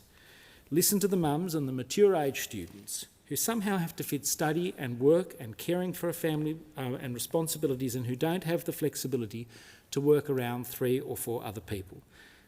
People who don't have time to do the lion's share of a project that's meant to be split and who can't hand in an assignment which their group have left until the last minute during their night shift. This isn't a small thing, Mr Speaker, it's the real-life experience of students. Mr Speaker, in conclusion, I say to the students and former students across this country, I'm listening. If you've had an unfair group assessment, if you could have been assessed in a better way, tell me, let's make it better. Because our system needs to be modern and it needs to be fair. And to academics and university administrators around the country, I say this, unless there are compelling reasons or exceptional circumstances, I'm calling on you to get rid of group assignments. Thousands of students have now backed this in. I'm calling on the universities to listen. The question is the House to now adjourn and give the call to the Chief Government Whip. Thank you, Speaker. And I rise today to speak about the clean energy transition and what it means for communities like mine in Lalor. Too often, the conversation about clean energy can feel abstract or distant. But in Lalor, it is neither of these things. It is already happening in people's homes, on their rooftops, and increasingly in their driveways. In Lalor, local families are embracing practical clean energy solutions that lower bills and power their homes. Across the country, Australians have installed 250,000 home batteries with Labor's 30% discount. My electorate has some of the highest battery installation rates in the country, with more than 2,000 batteries installed, placing suburbs like Tarneit, Hoppers Crossing and Werribee among the top 5 in Australia for total installations. This is really exciting news, and I'm really pleased to see that locals are getting the technology that is going to support them to decrease their energy bills. Families in my community are pairing solar with home batteries so they can store energy during the day and use it when they need it most, in the evening when households are busiest and electricity demand is highest. And, Deputy Speaker, this has been also through a time where Victoria faced catastrophic weather and avoided the brownouts because of the number of people who were using solar. It tells us something very important about the people in my electorate. They are practical and forward-thinking, and they are looking for real ways to reduce their household bills. Clean energy is not just about the power in our homes, it is about the way we move. Lalor is one of the leading electorates in Australia when it comes to the uptake of electric vehicles. According to the EVC, Tarneit and Werribee are among the top suburbs in the country for electric vehicle ownership. And the reason is simple. People in my community have long commutes, long daily commutes for employment. And switching to an EV can save households up to $3,000 annually. This is money back in the pockets of families, money that can go towards groceries, energy bills, school costs and repayments. This government understands that supporting the clean energy transition must also make life more affordable for our communities. That's why the Clean Energy Finance Corporation has committed up to $60 million to partner with Hyundai Capital Australia to reduce the upfront cost of electric vehicle ownership. Through this partnership, Australians will be able to access discounted finance on eligible Hyundai and Kia electric vehicles, making it easier for more households to make the switch. At the same time, the Labor government has introduced policies like the fringe benefits tax exemption for electric vehicles, which helps reduce the cost of EVs for Australian workers and families, and, importantly, has created, or is partly responsible for the creation of the second-hand EV market, which people in my electorate are jumping at, taking to like fish to water. Yet the opposition, particularly the Nationals, complain about cost of living and interest rates while labelling the EV FBT exemption wasteful. Wasteful. In my electorate, people are seeing this as an opportunity for working class people with long commutes to cheapen their travel costs. You cannot claim to care about household budgets while opposing policies that help Australians save thousands of dollars every year. The reality is that communities like mine in Lalor are already embracing the clean energy future. And what my community is showing is simple. Clean energy is not just good for the environment, it is good for family budgets and for Australia's economic future. The people in Lalor who are investing in solar, in batteries, in electric vehicles are part of the future, but they're also demonstrating that working class people care about the issues and care about the hip pocket. In Lalor, the clean energy transition is already delivering real benefits, cutting emissions, lowering costs and putting more money into the pockets of Australian families. And the infrastructure is keeping up locally. I want to give a shout out to my local government who have installed EV chargers at community centres around my electorate. They're in there supporting and helping my community move with the future, save money and make life easier for them. The question is the House to now going to give a call to them for Lindsay. Thank you, Mr Speaker. Struggling to survive.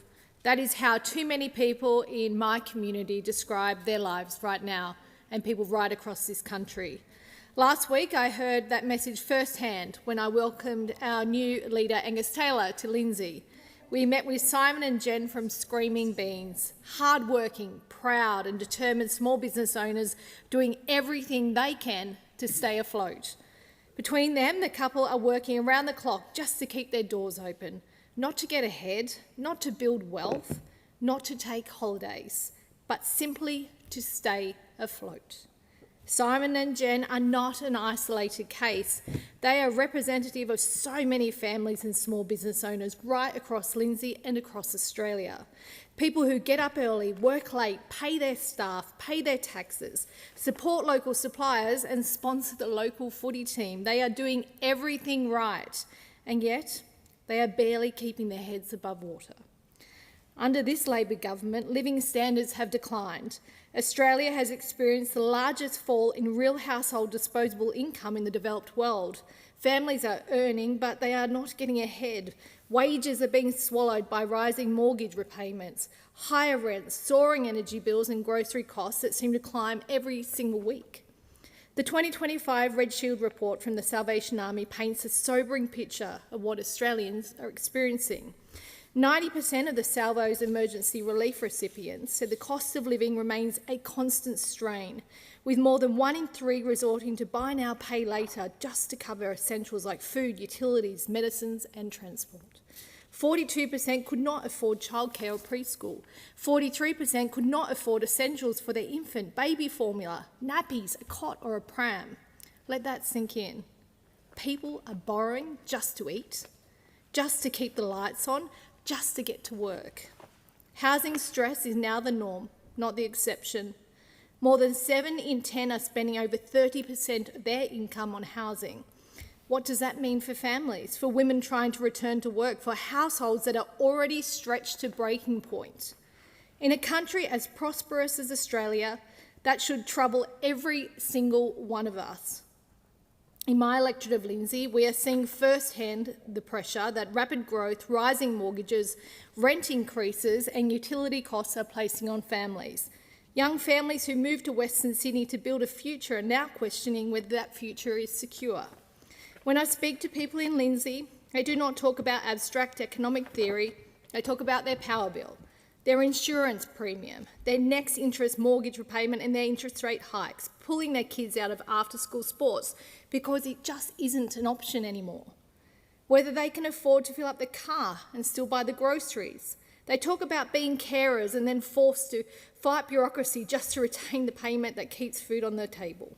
They talk about the fear of a payment being paused or cancelled, not because they have done the wrong thing, but because the system is complex and unforgiving. They are asking for stability. They are asking for fairness. But what they're getting is declining living standards. It's not just numbers on a spreadsheet. It's a carer in Lindsay staying up past midnight to complete forms after a full day of unpaid care. It's a retiree worrying about medical bills while waiting for an age pension or healthcare card application to be processed. It's a family budgeting down to the last dollar because one administrative decision has tipped them into debt. We need to back small businesses like Simon and Jen, who I mentioned earlier, so they don't get drowned in costs that are rising and red tape. We need to increase housing supply so families are not competing for too few homes. We need to ensure childcare is accessible, affordable and flexible, and parents have choice. According to ABS figures, in 24-25, the most common reason women who wanted a job were unavailable to start within 4 weeks was caring for children. This was higher for mothers with children under 15 years. We need childcare that works for real life so parents aren't forced to choose between their children and their livelihoods. As a member for Lindsay, as a Shadow Minister for Women, the National Disability Insurance Scheme and Families and Social Services, I'm seeing firsthand how these pressures are impacting Australians. As their representative, I'll continue to fight for policies that recognise their struggle, respect their effort and restore hope and give them choice, because surviving should not be the benchmark in Australia. Thriving should be. The question is the House to now adjourn. I understand the member for Pearce would like to present a copy of her speech for incorporation into Hansard, in accordance with the resolution agreed to on 6 November 2025. I thank the member for Pearce for her contribution. The question is the House to now adjourn. I give the call to the honourable member for Gippsland. Well, thank you, Speaker. And there's nothing wrong with Australia that a good government can't fix. And the same goes for the once great state of Victoria. For 23 of the last 27 years, the Labor Party has been in power and Victorians have had enough. This independent report, rotting from the top, goes to the heart of everything that is wrong with the state of Victoria. What's inside this independent report, Speaker, is a catalogue of corruption and criminality. If Victorian Premier Jacinta Allen had an ounce of decency, she would take responsibility for the failures of her government and resign immediately. Ms Allen was the minister at the epicentre of the big build projects, where an independent anti-corruption investigation has uncovered $15 billion worth of rip-offs and rorts. Now, many of these projects involve funding from the state and the federal government, and in all cases, Mr Speaker, the taxpayers have been failed by the Victorian government. And you've got to ask yourself, well, why does it matter? Well, it matters because apart from the detailed allegations of criminality and complete contempt for the rule of law, every dollar wasted on bikies, wasted on union thugs, is less money going to the things that matter most in Victoria. That $15 billion could have built new hospitals. It could have built new schools. It could have improved our public housing. Or we could have just fixed the bloody roads. Now, the taxpayers' money paid to these union thugs and their organised crime mates could have been paid to recruit more police, to recruit more nurses, to recruit more teachers in our state. Now, Speaker, when it comes to schools in need of urgent funding, you don't need to look any further than my old public school of Sale College. If the state government wasn't wasting $15 billion on CFMEU corruption, we would have had a new school in Sale years ago. Alongside my colleague and the member for Gippsland South, Danny O'Brien, we've been trying to get the state government to prioritise the construction of a new campus, and all we've had for year upon year upon year is more excuses from the state government. Now, currently the Sale College is split across two campuses. There's a junior campus in Guthridge Parade and a senior campus in York Street. That model is not meeting the needs of students, it's not meeting the needs of teachers or the support staff. And the junior campus in particular, Mr Speaker, is literally falling apart. I've seen video footage in the last couple of days where on a rainy day the water is just streaming through the ceiling into the classrooms. Now, it's a 50-year-old school, Mr Speaker. It's beyond its useful life and there's no point attempting to refurbish these facilities when an entirely new school is required. There's been structural damage to some of the rooms. Some rooms can't even be used at the moment. There's safety risks associated with mould and asbestos building materials, and you can't repair those sorts of things with a few coats of paint and a maintenance program. Over the years, I've met with concerned parents and teachers, and they are disgusted with the facilities that students are being forced to endure. Mr Speaker, how do we really expect students who may come from struggling backgrounds in some cases, how do we really expect those students to value their education when the state Labor government gives them second-rate learning facilities like this? Now, across my electorate, Mr Speaker, from Morwell to Mallacoota, this is the #1 public school infrastructure project because of these enduring poor conditions. As a former student of the school, I don't believe a split junior and senior campus is desirable, and establishing a brand new school on one site will deliver significant long-term cost savings and benefits in terms of educational outcomes for the students themselves. Moving the school would also provide opportunities for the township of Sale to reuse some significant parcels of land, both in York Street and Guthridge Parade, for housing and other activities. Now, Speaker, while the federal government does give money directly to the states for education, it's up to the state minister to decide the spending priorities in the budget, and we need to get the Sale College to the top of the list. But while the money is being rorted, we are continuing to miss out. So I am pleased to see the Leader Liberals in Victoria, Jess Wilson, and Nationals leader Danny O'Brien. I'm pleased to see they're offering a fresh start and real solutions. A Liberal and Nationals government in Victoria would stop the rorts and waste by establishing a royal commission into CFMEU misconduct and a new industry watchdog, Construction Enforcement Victoria. We need to end the rorts, waste and corruption to get Victoria heading in the right direction. The question is the House do now adjourn and give the call to the honourable member for Hunter. Thank you, Mr Speaker. I rise today to speak about an industry that is absolutely central to my electorate of the Hunter, the thoroughbred industry. When people think about the Hunter, they often think about the world's best wine, the best coal in the world, the iconic power stations, manufacturing and our stunning Lake Macquarie, the largest saltwater lake in the Southern Hemisphere. And they would be right, Speaker. But they should also think about the horses, because the thoroughbred industry is one of the greatest success stories of our region and it deserves recognition in this place. This is not just about racing on a Saturday afternoon. This is a serious regional industry that operates every day of the year and supports thousands of jobs right across the Hunter and the Upper Hunter and beyond. From Scone to Aberdeen, from Jerry's Plains to Denman, the thoroughbred industry is part of daily life. You see it in the paddocks, on the roads, early in the morning, and at the local cafes filled with people who've already done half a day's work before most of us have even had our first coffee. And yes, Speaker, they probably still work harder than most politicians. That bar remains low and they clear it comfortably. A racehorse doesn't just turn up on the track ready to go. It takes years of work, breeding, foaling, breaking in, spelling, training and constant care. That means stable hands, stud grooms, vets, farriers, transport operators, feed suppliers, fencers, irrigators, admin staff and local tradies. This is skilled, physical and proud work.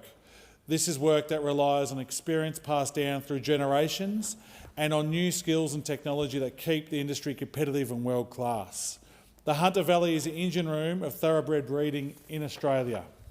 New South Wales is the largest breeding state in the country and the Upper Hunter sits right at the centre of it. Horses bred in my electorate are sold and raced across Australia and around the world, carrying the Hunter name with them. We are home to the most expensive yearling ever sold in Australia. It's the filly out of champion mare Winx that sold for a massive $10 million. The economic impact is significant. The thoroughbred breeding industry contributes well over $1 billion to the national economy each year and supports thousands of jobs, many of them in regional communities. In the Hunter region alone, the industry generates hundreds of millions of dollars in economic activity and supports thousands of direct and indirect jobs. That money flows straight through into local communities, into shops, pubs, schools, sporting clubs and small businesses. This is the kind of industry that keeps regional towns alive, not just surviving, but growing, Speaker. It also brings global attention to the hunter. Buyers from across Australia and around the world travel to see horses bred in our region, invest here, spend money locally and take the hunter name back with them. One of the clearest examples of that is the Magic Millions sales. Each year, Magic Millions brings in hundreds of millions of dollars in sales, with the recent January sales consistently topping $200 million plus. Hunter-bred horses regularly feature among the leading vendors, showing the world the quality produced in our region. That means real money returning to the hunter and being reinvested in farms, workers, equipment and local communities. Mr Speaker, I'm a proud supporter of the thoroughbred industry. I support it because it supports jobs. I support it because it supports regional communities. And I support it because it shows what the hunter does best: hard work, skill and world-class results. But support means more than just turning up on race day and taking a photo with a horse worth more than my house. Although I will admit that the horse probably does have much better hair than I do, it means backing in good local roads so horses and workers can move safely, supporting training and skills so young people can build a future locally, providing planning certainty so businesses can invest, and maintaining a strong animal welfare standards that the community and the industry expects. The people in this industry do not ask for special treatment. They just ask for a fair go. The thoroughbred industry is not a sideshow. It's a major employer, a major exporter and a core part of the hunter's identity. So to everyone working in the industry, on the studs, in the stables and behind the scenes, thank you. Thank you for all you do. Thank you for all you do for the thoroughbred industry and the hunter. You help power the hunter economy and you have my support in this parliament. Thank you, Deputy Speaker, and thank you to everyone that works hard out there in the horse and thoroughbred industry. Is the House to now adjourn? Give a call to the Honourable for Gippsland. Thank you, Speaker. Just fix the bloody roads. That is a message that I get every day in my electorate, Mr Speaker, as I travel around from Morwell all the way through to Mallacoota and New South Wales border. And there's one road in particular, Mr Speaker, which is the spine that runs through the electorate of Gippsland, the Princes Highway. The Princes Highway is the critical arterial that carries the wealth of our community in terms of the goods we produce, the products we take to market, but also it brings visitors to our community who are so important for our tourism economy. And what bothers me, Mr Speaker, is that in 4 years, almost 4 years now in government, the Labor Party, the Albanese government, has not allocated a single new dollar of expenditure in the budget for the Princes Highway, the most important transport route in my electorate. And now it beggars belief, Mr Speaker, because what's happening now is the Princes Highway in many sections is simply falling apart. And we know that poorly maintained road surfaces contribute to serious injuries and deaths on our roads. They also contribute to damage to cars, and in the middle of a cost of living crisis, many Gippslanders are telling me they're paying for the repairs on their wheels, on their axles, on their alignment of their cars. They are paying the price for the Albanese government's neglect of the Princes Highway. Now, Mr Speaker, this is in stark contrast to when the Coalition was in government. When we were in government, we had two packages of funding for the Princes Highway east of Bensdale. One was $50 million, one was $60 million. With that money, we put in 6 new overtaking lanes east of Bensdale. We upgraded the streetscapes of towns like Nicholson, Johnsonville, Swan Reach, Lakes Entrance, Numarella, Cann River and Sale. On top of that, Mr Speaker, we funded the full duplication of the Princes Highway between Traralgon and Sale. The full duplication was funded during our time in government, and yet, in 4 years, not a single dollar of new funding from the Albanese government. But, Mr Speaker, it just, when you think it couldn't get any worse, it just gets a little bit worse, because when we left government, there was money in the Princes Highway Corridor Plan for work to occur in Victoria. And now, after 4 years, Mr Speaker, there's still $130 million sitting there in the budget to do work on the Princes Highway, but it depends on the Victorian Labor government providing some matching contributions. Now, Mr Speaker, how do I explain this to my constituents, the motorists, the heavy transport operators, the tourists? How do I explain to them that when they say to me, fix the bloody roads, I say, oh, there's $130 million over there, but it's just waiting for the state government of Victoria to actually match the funding. It is extraordinary, Mr Speaker, that the Victorian Labor government is so incompetent, so completely ignorant of the needs of regional Victorians, that they would leave that $130 million sitting in the federal treasury and not provide the matching funding. But when you think about it, Speaker, it's not that hard to understand, because the Premier, Jacinta Allen, as Infrastructure Minister in charge of the big build and now the Premier of the state, has sat back and watched as the CFMEU and bikie thugs have rorted $15 billion of taxpayers' money from big build projects. Now, if you weren't wasting that $15 billion on criminal activities, surely you would have enough money to match the Commonwealth's funding of $130 million for the Princess Highway projects in my electorate. So I say to the Victorian Labor Party, and I say to those opposite, just get on with the job of fixing the bloody roads. People are killed and injured in high-speed crashes on roads which have potholes, no shoulders, a lack of overtaking lanes in many areas. There's money available if you can just get your mates in Victoria to provide the matching funding. So I do urge those opposite to start showing just an ounce of respect for the motorists in regional Victoria and places like Gippsland, and just help us fix the bloody roads. The House stands adjourned until 12 noon tomorrow.